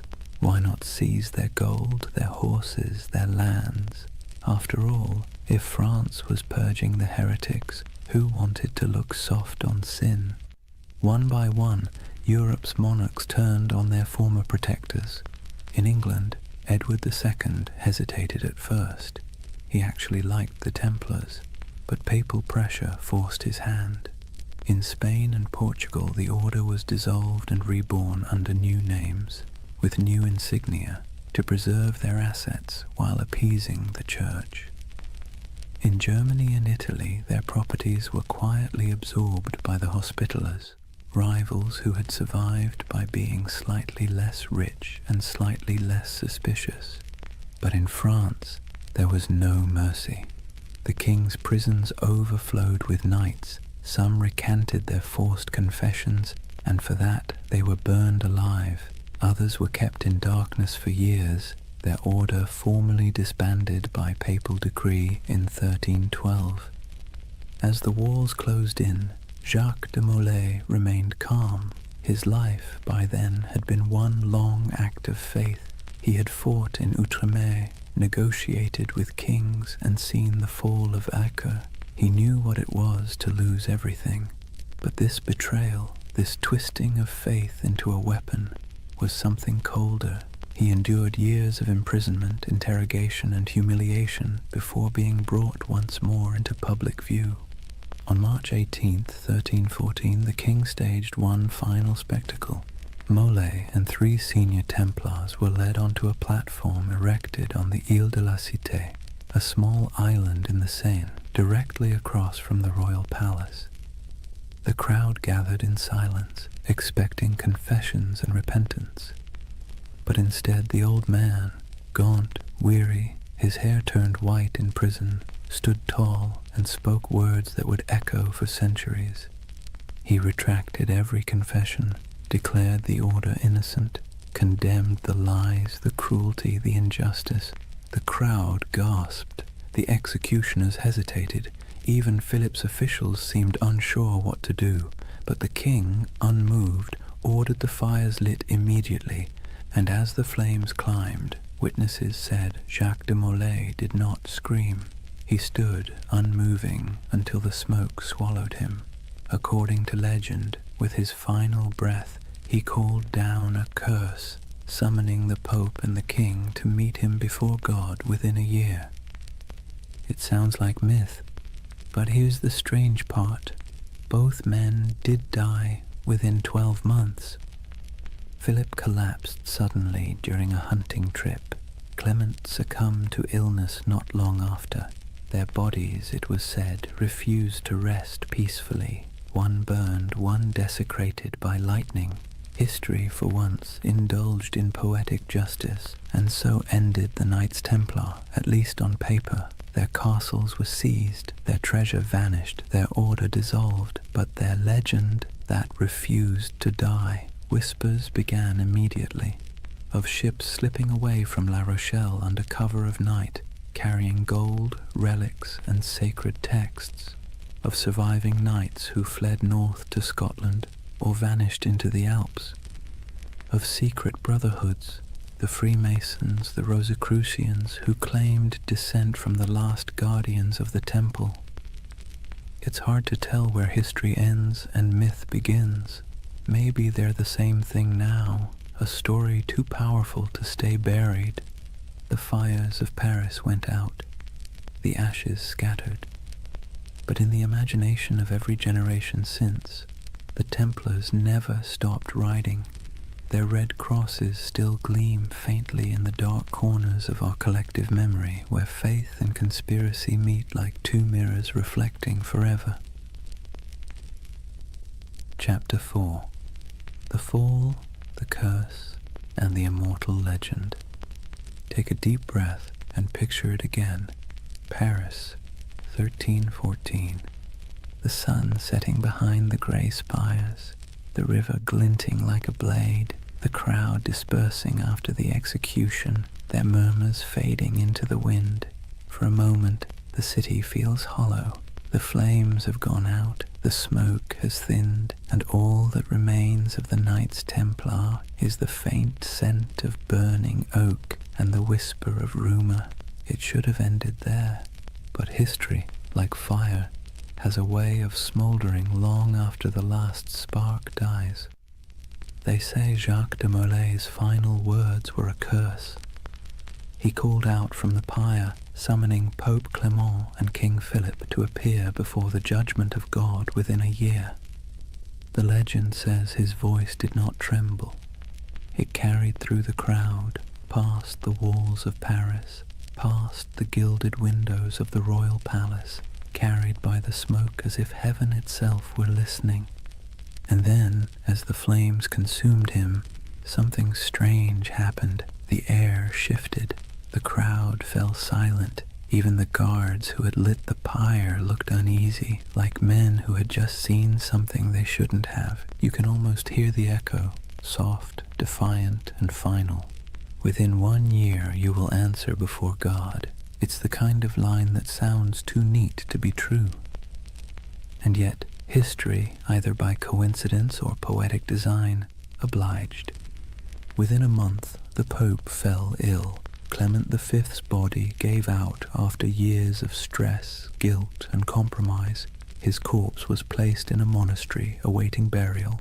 but as if on cue, the monastery caught fire. The flames consumed the chamber, and the papal body, already lifeless, was said to have sat upright in the coffin, engulfed in flames, as though the curse had come to collect. Not long after, King Philip went hunting in the forest of Fontainebleau. A strong, healthy man, still in his 40s, he rode out in the crisp autumn air and never returned alive. Accounts differ. Some say he fell from his horse, struck his head, and lingered for days in agony. Others say he was seized by a sudden paralysis. Either way, the most powerful man in Europe died slowly, staring into nothing, as if haunted by something he couldn't see, and with their deaths, the curse of the Templars was born. It was a simple story. 2 men destroyed by the vengeance of a martyred knight, but it grew quickly. People whispered that France itself was doomed, that Philip's descendants, the Capetian line, would die out within generations, and, strangely enough, that too came true. Within less than 2 decades, all 3 of Philip's sons, each having worn the crown, were dead without heirs. The dynasty that had ruled France for centuries was snuffed out like a candle in a storm. The people of the time called it La Malédiction des Templiers, the Templar curse. To later generations, it became a parable, a warning about greed, corruption, and the strange persistence of divine justice. Of course, historians will tell you it was all coincidence, and maybe they're right. But that's the beautiful thing about history. It leaves just enough cracks for the imagination to pour through. When you close your eyes and think of those final days, it's not hard to believe that something larger was at work, a kind of cosmic balancing act, subtle and cruel. The Templars, who had built their order on discipline, loyalty, and faith, had been betrayed by those who claimed to uphold the same virtues. And perhaps, just perhaps, the universe took notice. Yet even as their bodies turned to ash, their legend began to breathe again. Within a generation, stories of the hidden treasure of the temple began to surface. Gold, relics, and ancient knowledge spirited away from France before the arrests. Ships loaded in secret at the port of La Rochelle, sailing west into the mist. Some claimed they vanished into Scotland, others into Portugal, and some said they crossed the ocean itself, centuries before Columbus, to lands unknown. The myth of the lost Templar fleet became the fuel for countless tales. Sailors swore that on stormy nights they'd seen ghost ships bearing red crosses on their sails, gliding silently across the waves.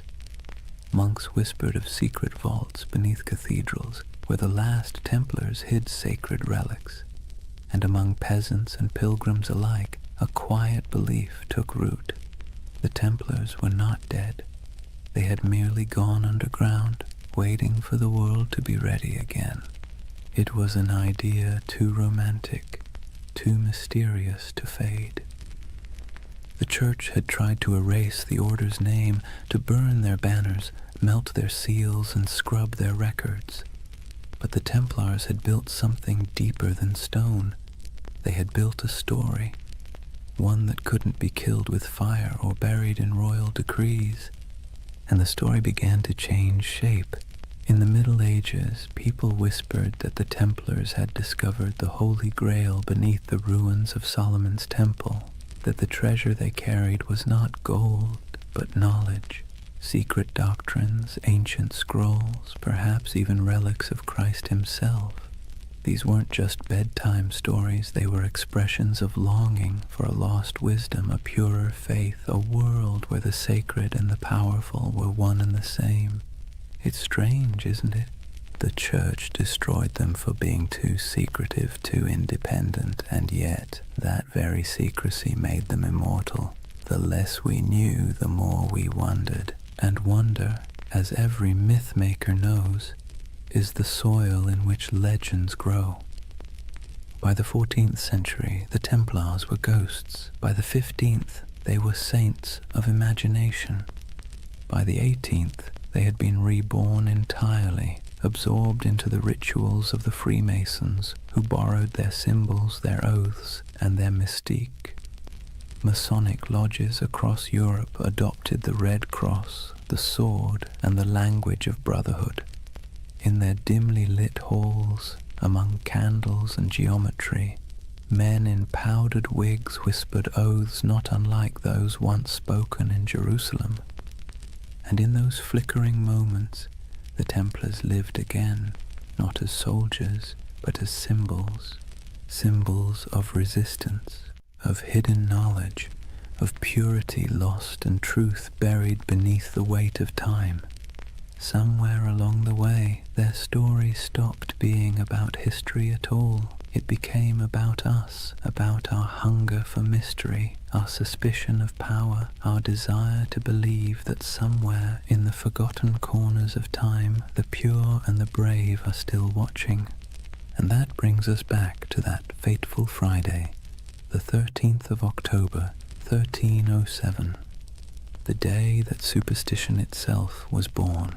Before that morning, Friday the 13th meant nothing. It was just a date. But after the Templars were seized, tried, and condemned, it became a symbol of betrayal and bad luck. The day the innocent were destroyed by the powerful. The day faith was tested and justice mocked. The day one of the most disciplined brotherhoods in human history was wiped out in a single breath. Centuries later, we still flinch at that date without remembering why. Maybe that's the real curse, not divine vengeance, but cultural memory, a faint echo of injustice that hums quietly beneath the surface of modern life. Every time the calendar aligns and Friday falls on the 13th, we pass through that echo. Most of us shrug it off, but somewhere deep in the collective mind, a voice whispers, "Be careful." It's the whisper of a fire crackling on an island in the Seine. The whisper of 9 knights kneeling in the dark, taking oaths no one else would ever hear.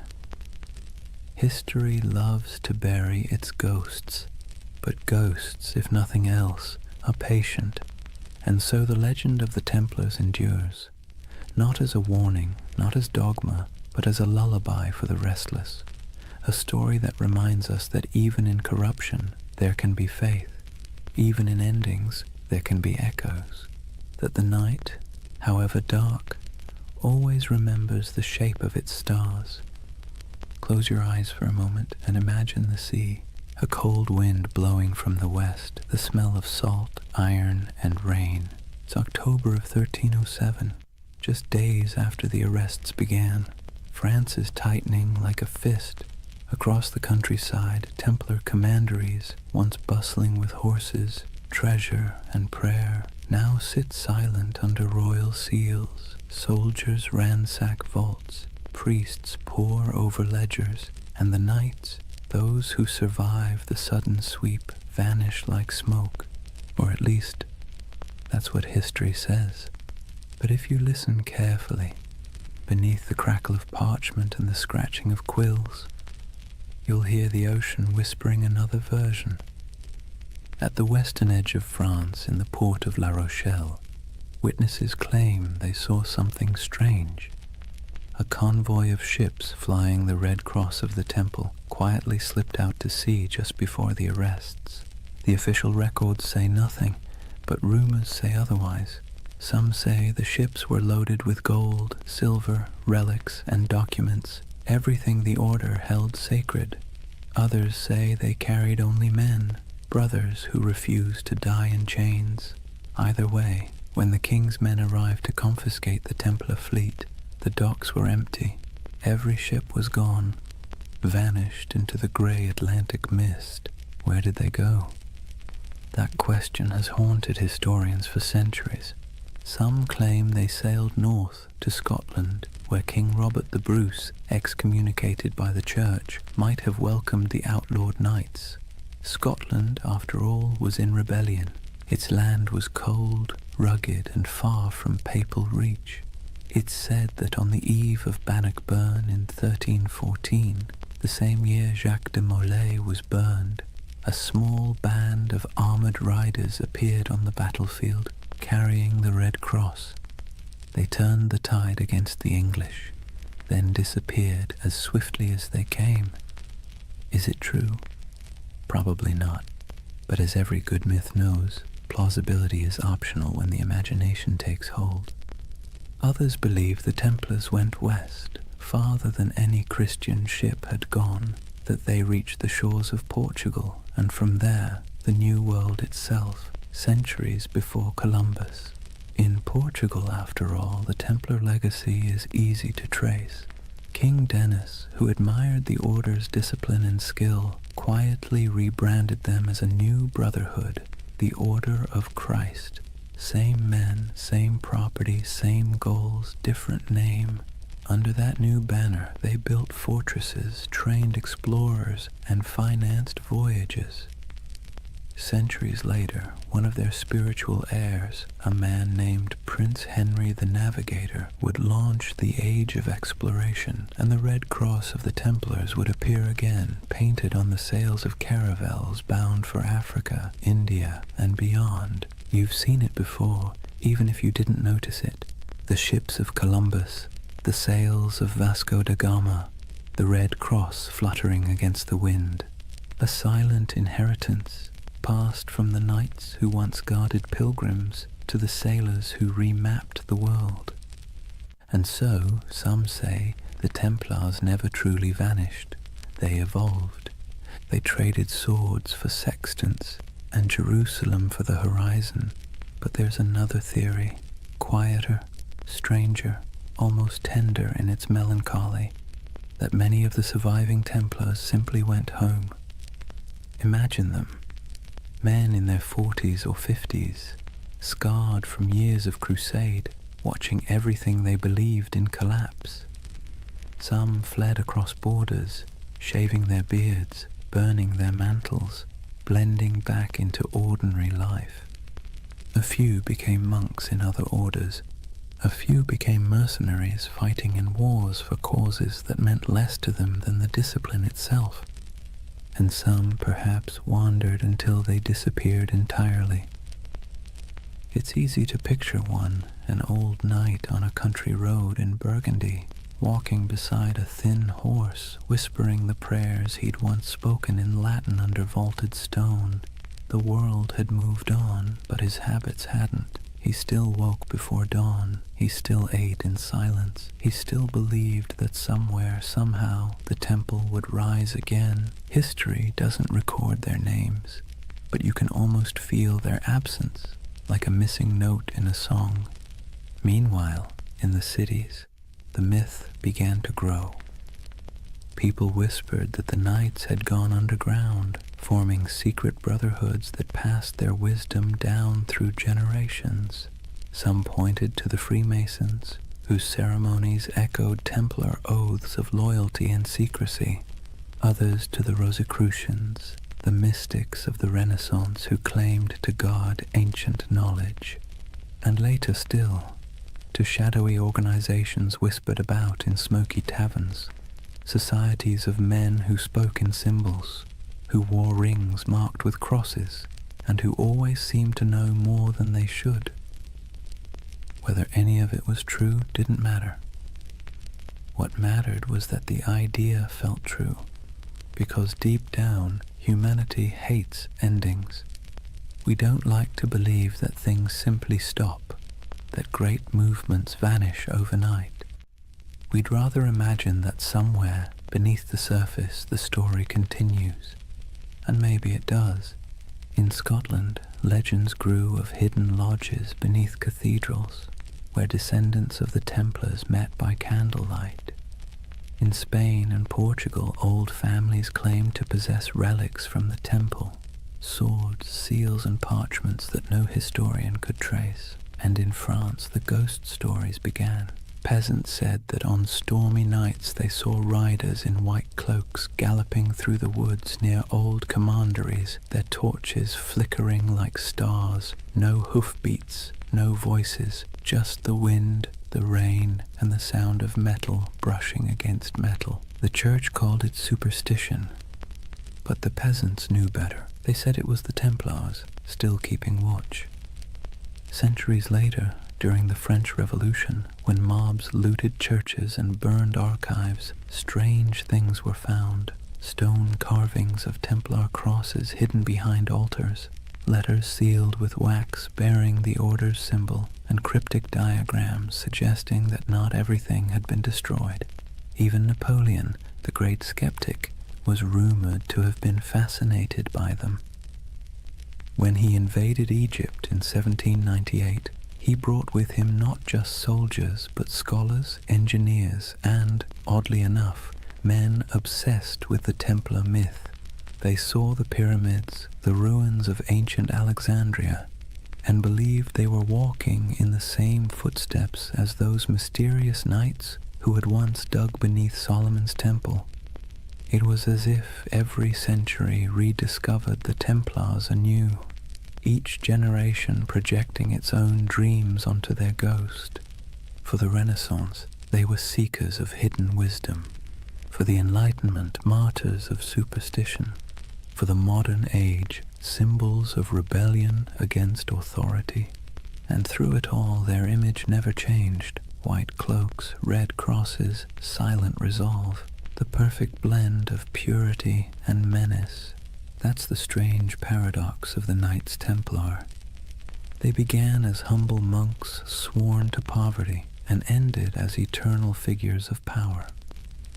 They were meant to defend faith but became symbols of doubt. They were destroyed for secrecy, and yet secrecy is what keeps them alive. When you trace their story from the ruins of Jerusalem to the myths of modernity, you realize that the Templars have become less a chapter of history and more a kind of mirror. Every age sees itself in them. Every conspiracy, every spiritual revival, every lost cause finds its reflection in their legend. Even today, their name is everywhere. Video games, novels, films, coffee brands, even insurance companies. The irony would probably amuse them. Men who once vowed to own nothing now sell everything. But perhaps that's fitting. The Templars were never just about religion or war. They were about the human need to believe in something that endures. And maybe that's why we can't stop imagining where they went. Not because we need the facts, but because we need the comfort of knowing that ideals, courage, loyalty, sacrifice, don't just die with men. They drift, they adapt, they survive. So when you think of those ships sailing out of La Rochelle into the fog, try not to see them as fugitives. See them as dreamers, as the embodiment of a simple, quiet truth. That faith and mystery always find a way to escape the fire. Maybe they reached Scotland, maybe they reached the New World, or maybe they're still out there somewhere, beyond the horizon, sailing a sea that never ends. Imagine a cold dawn in Paris, 1307. The streets smell of smoke and fear. Bells toll somewhere in the distance, slow, heavy, deliberate. The king's guards march through the mist, their armor clattering like a death knell. Inside the stone halls of the royal fortress, a handful of exhausted men kneel before a tribunal. Their white mantles, once symbols of divine purpose, are now stained with dirt and tears. The red cross across their chests looks almost like a wound.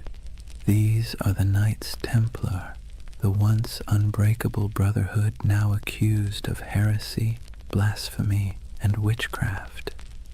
Their Grand Master, Jacques de Molay, stands among them. His face is gaunt, his hands tremble, but not from fear, from disbelief. Only a few years earlier, kings had begged for the Templars' loans, popes had blessed their missions, and merchants had trusted their vaults with fortunes. And now, the same powers that exalted them call them servants of the devil. Let's be clear, the charges were absurd. The Templars were accused of spitting on the cross during secret initiations, of worshipping a mysterious idol named Baphomet, a bearded head that supposedly whispered prophecies, of kissing each other's backsides as oaths of loyalty. It sounds like something invented by a drunk gossip trying to impress a tavern full of bored clerks. But in medieval Europe, rumor and heresy were as lethal as swords. Under torture, men confessed to anything. And King Philip IV of France, buried in debt to the Templars, knew that pain was cheaper than repayment. He wanted their treasure and their silence. So he ordered confession after confession until even the strongest broke. It's strange to imagine these were men trained to endure battle, to ride through sieges, to fight without sleep. And yet here they were, chained in dungeons, whispering prayers that turned into pleas. Some recanted immediately, others held firm until their bodies gave out. But through it all, one question pulsed beneath the surface like a heartbeat. Where is the treasure? Because according to legend, the Templars had amassed unimaginable wealth. Gold from Jerusalem, silver from Europe, relics from the Holy Land. They were bankers to kings, landlords to half of France, and custodians of secrets no one dared write down. When their order collapsed, that treasure simply disappeared. The official records show nothing. The king found empty vaults, the church seized estates, but no gold. And so the myth began. The missing Templar treasure has been called the most enduring unsolved mystery in medieval history. Over the centuries it's been found 1,000 times, in hidden tunnels under Paris, buried beneath Rosslyn Chapel in Scotland, locked inside the catacombs of Malta, even frozen beneath Nova Scotia's Oak Island, where fortune hunters have been digging for 200 years and still haven't hit bottom. Each theory begins the same way, with the night of October 13th, 1307, when those ships at La Rochelle sailed off into the mist. And each theory ends the same way, with an empty map and more questions. But maybe the treasure wasn't gold at all. Maybe what they protected wasn't wealth, but knowledge. There's a quiet rumor, older than the Freemasons, older than most conspiracy theories, that the Templars discovered something beneath the ruins of Solomon's temple during their early years in Jerusalem. What it was, no one agrees on. Some say it was the Holy Grail, not a cup, but a secret bloodline. Others claim it was the Ark of the Covenant, still humming with divine energy. And a few whisper that it was something far less biblical, ancient texts from before recorded history, knowledge so profound it could rewrite theology itself. Whatever it was, the rumor insists that the Templars hid it, not in one place, but in many. Fragments scattered like seeds across Europe, buried under chapels, sealed in crypts, or disguised as relics. You can almost imagine it. Stone corridors lit by flickering torches, brothers moving in silence, passing relics wrapped in linen. No words spoken, no records written, only vows that what was found in the Holy Land must never be lost again. It's beautiful, isn't it? The idea that knowledge can be smuggled through time, that truth, like treasure, can survive corruption, fire, and forgetfulness. But let's pause, because the historian's mind has a way of ruining poetry. The truth is, most of what the Templars had was painfully ordinary. Farms, mills, vineyards, warehouses. Their treasure was bookkeeping. Still, the legend persists, because it speaks to something deeper, a yearning for meaning behind mystery. We want to believe that somewhere beneath the dust, something sacred still waits to be uncovered, and maybe, in a way, it does. Because even stripped of myth, The story of the Templar trials is a perfect reflection of how power consumes its own creation. King Philip's campaign wasn't just about greed, it was about fear, the kind that festers when kings realize faith answers to no one.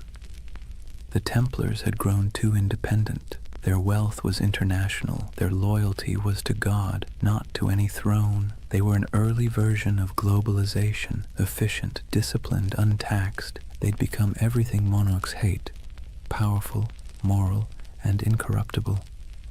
And so Philip did what tyrants always do when faced with something they can't control. He called it evil. By 1310, the trials had become theater. Dozens of knights were paraded through Paris to confess and repent before crowds. Some, desperate for mercy, repeated the false confessions they'd made under torture. Others refused, and for that they were burned. The flames were said to burn clean. No black smoke, only white. People whispered it was the Holy Spirit taking their souls. Others said it was the wind carrying away the last truth the church dared not hear. But one man's death would outlive them all, Jacques de Molay, the Grand Master. In 1314, after 7 years of imprisonment, he was led to a small island on the Seine. The executioner tied him to the stake as the king's men watched. When asked for a final confession, de Molay refused. He looked at the crowd and spoke instead to the heavens. He declared that both the king and the pope, Philip and Clement, would soon answer before God for what they had done. It was less a curse than a statement of cosmic bookkeeping, but it landed like a thunderclap. Within a year, both men were dead, and so legend turned to prophecy. The curse of Jacques de Molay was born. In taverns, people whispered that the Templars had struck back from beyond the grave, that the king's line was doomed, and when Philip's dynasty collapsed within a few generations, the myth grew stronger. History remembers it as coincidence, but myth doesn't care for coincidence. It prefers poetry, and in that poetry, the Templars became immortal. Their treasure, whatever it was, became eternal. Their curse became their revenge. You can see echoes of it everywhere, in novels about secret codes and grail quests, in stories of lost bloodlines and hidden orders, in the fascination that still surrounds their name. Because deep down, the story of the Templars isn't just about power or faith. It's about loss. The loss of certainty, of purity, of something once believed to be incorruptible. And perhaps that's why it still hums beneath our collective imagination, because when we stare into history long enough, we start to see ourselves. The way faith becomes ambition, ambition becomes greed, and greed becomes legend. So maybe the real Templar treasure isn't buried in stone or sealed in vaults. Maybe it's the myth itself, the part of human nature that refuses to stop believing, even when reason tells it to.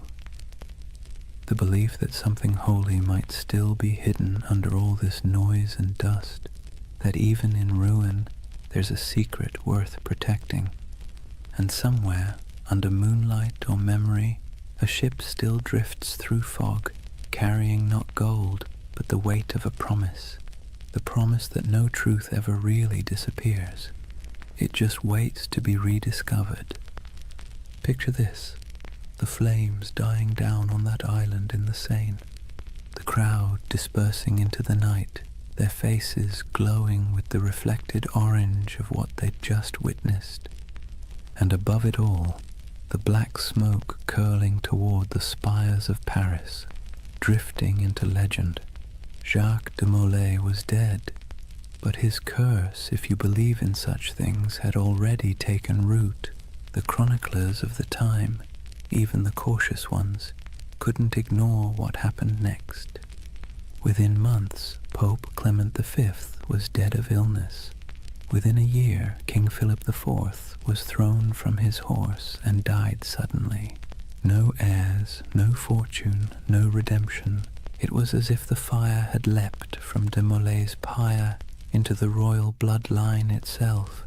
Whispered superstition turned to conviction. The Templars had called down divine justice. And that's where history ends and myth truly begins, because after that day the Knights Templar ceased to exist in the record. Their castles were seized, their lands divided, their members absorbed into other orders or driven into hiding. But their name, their symbol, only grew stronger.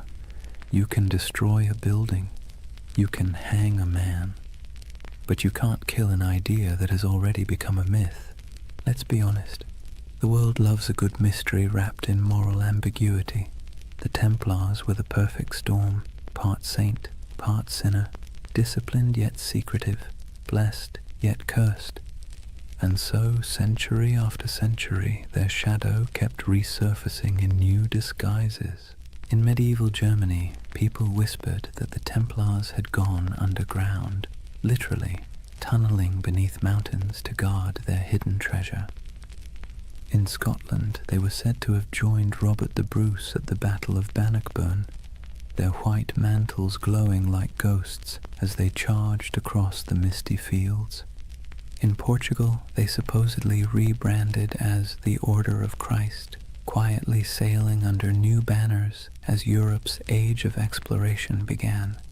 Everywhere they vanished, stories bloomed like ivy over old stone. By the Renaissance, artists painted them into allegories. By the Enlightenment, philosophers invoked them as symbols of reason suppressed by superstition. By the 18th century, they'd re-emerged again, this time whispered to be the ancestors of the Freemasons, the supposed keepers of ancient wisdom and architects of secret societies that shaped revolutions and empires alike. No proof, of course. But when has lack of proof ever stopped a good story? And then came the 19th century, a perfect breeding ground for myth. Romantics were obsessed with lost causes, fallen knights, and tragic purity. The Templars became literary gold. Poets wrote of their courage, novelists embroidered their rituals, and painters gave them halos of melancholy light. They became a mirror for every generation's anxieties. The pure few against the corrupt many, the dream of spiritual order in a chaotic world. And that's the secret ingredient to their immortality. Each age reshapes them to fit its own fears and fantasies. For the Victorians, they were noble martyrs. For the mystics, guardians of sacred geometry and alchemical truth. For the modern internet, they're either ancient aliens or early bankers. The spectrum runs from the sublime to the ridiculous, and somehow the Knights Templar fit perfectly into both. But why? Why them and not some other crusading order lost to time? Maybe it's because they sit right on the fault line between faith and doubt. They were monks with swords, believers who killed, poor men who became rich, holy men who served kings. Their contradictions make them endlessly recyclable, adaptable to whatever mystery you want them to represent. And let's be clear, people love contradictions. They feel human, they feel possible. The Templars are not gods or demons. They're a reflection of how ambition twists faith, how purity curdles into power, and how power always inevitably invites its own destruction. It's almost poetic that they were accused of worshipping a severed head, because in a way, that's what their legend became, a body without a leader, kept alive by imagination, headless but somehow still breathing. Let's drift for a moment to one of those places still whispered about, Rosslyn Chapel, Scotland. Built in the 1400s, long after the Templars' supposed end, it's a riot of stone carvings, angels, vines, strange geometric knots, and figures that seem oddly ancient. In the quiet of that chapel, with dust in the sunlight and the faint echo of distant hymns, you can almost believe the stories, that beneath its floor lies a vault, and in that vault lies a secret, one so profound it could change everything we know about history. But then again, maybe it's just a crypt, maybe it's just stone and shadow, and maybe that's the point, that the real magic of the Templars isn't what they left behind, but what we keep searching for. Even their curse, that famous curse of de Molay, wasn't a curse at all until later writers made it one. It was a final speech, a cry for divine justice, but humans can't resist dramatizing justice into vengeance. We want the universe to mean something, to balance the scales, so we turn dying words into cosmic verdicts, and over time, that became the mythology we know today. Friday the 13th, the day of the arrests, turned into a symbol of bad luck. Their crosses became icons of mystery. Their disappearance became proof of survival. It's all absurd, and yet strangely comforting, because buried within the fantasy is a wish that truth survives corruption, that goodness hides rather than dies, that somewhere there's still a secret order of noble souls keeping the flame alive in a world that's long gone dark.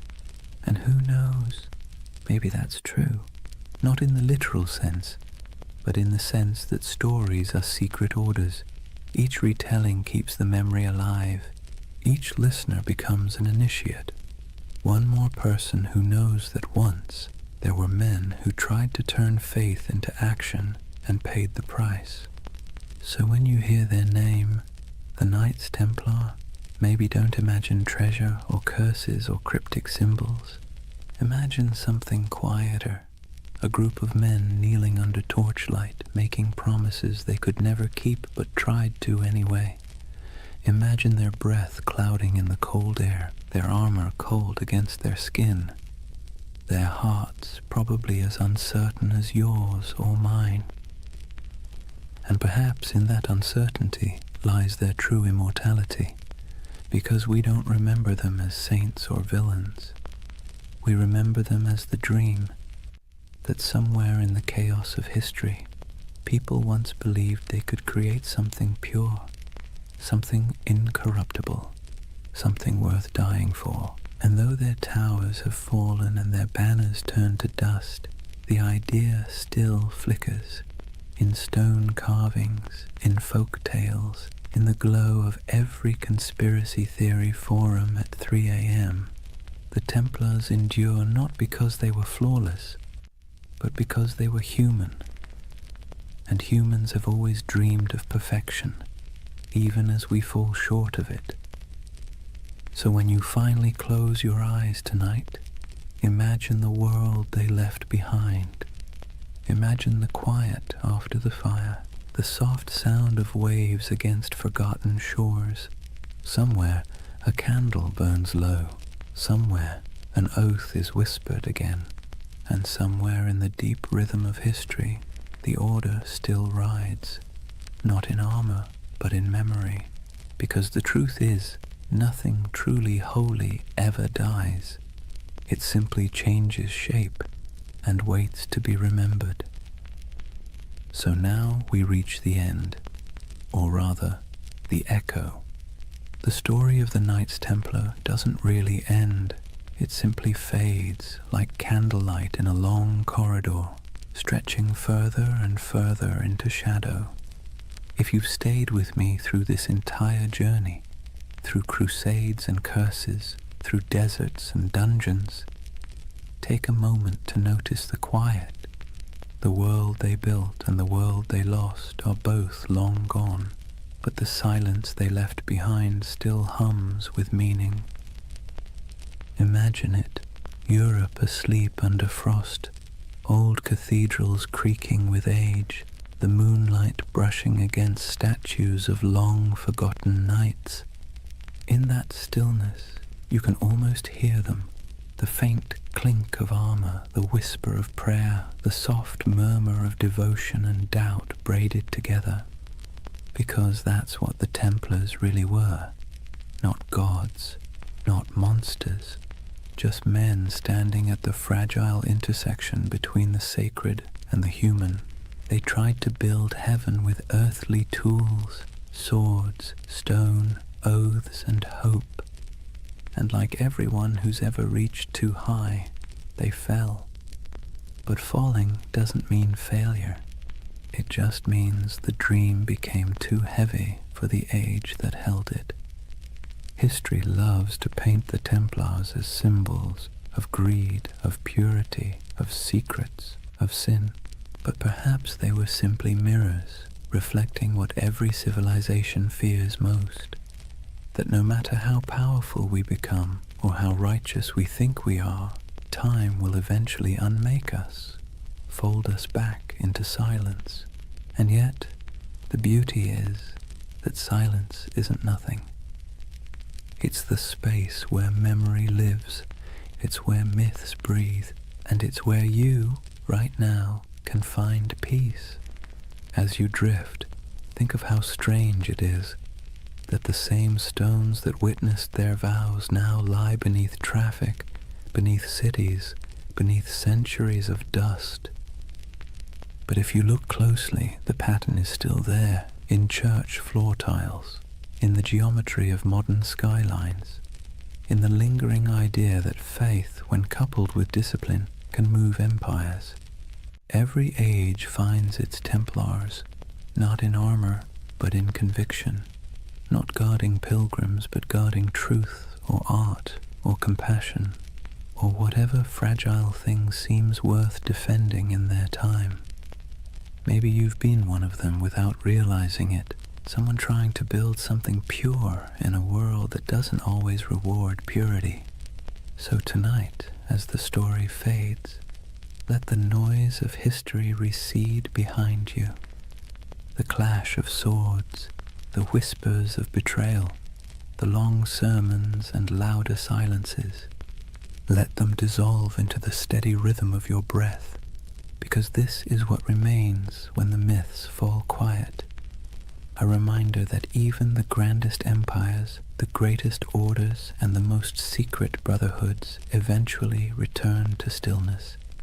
And in that stillness, something eternal stirs, not banners, not blood, but the simple, persistent urge to remember that once humans dreamed of divine perfection, that they believed in sacred duty, that they tried, however imperfectly, to bridge the distance between heaven and earth.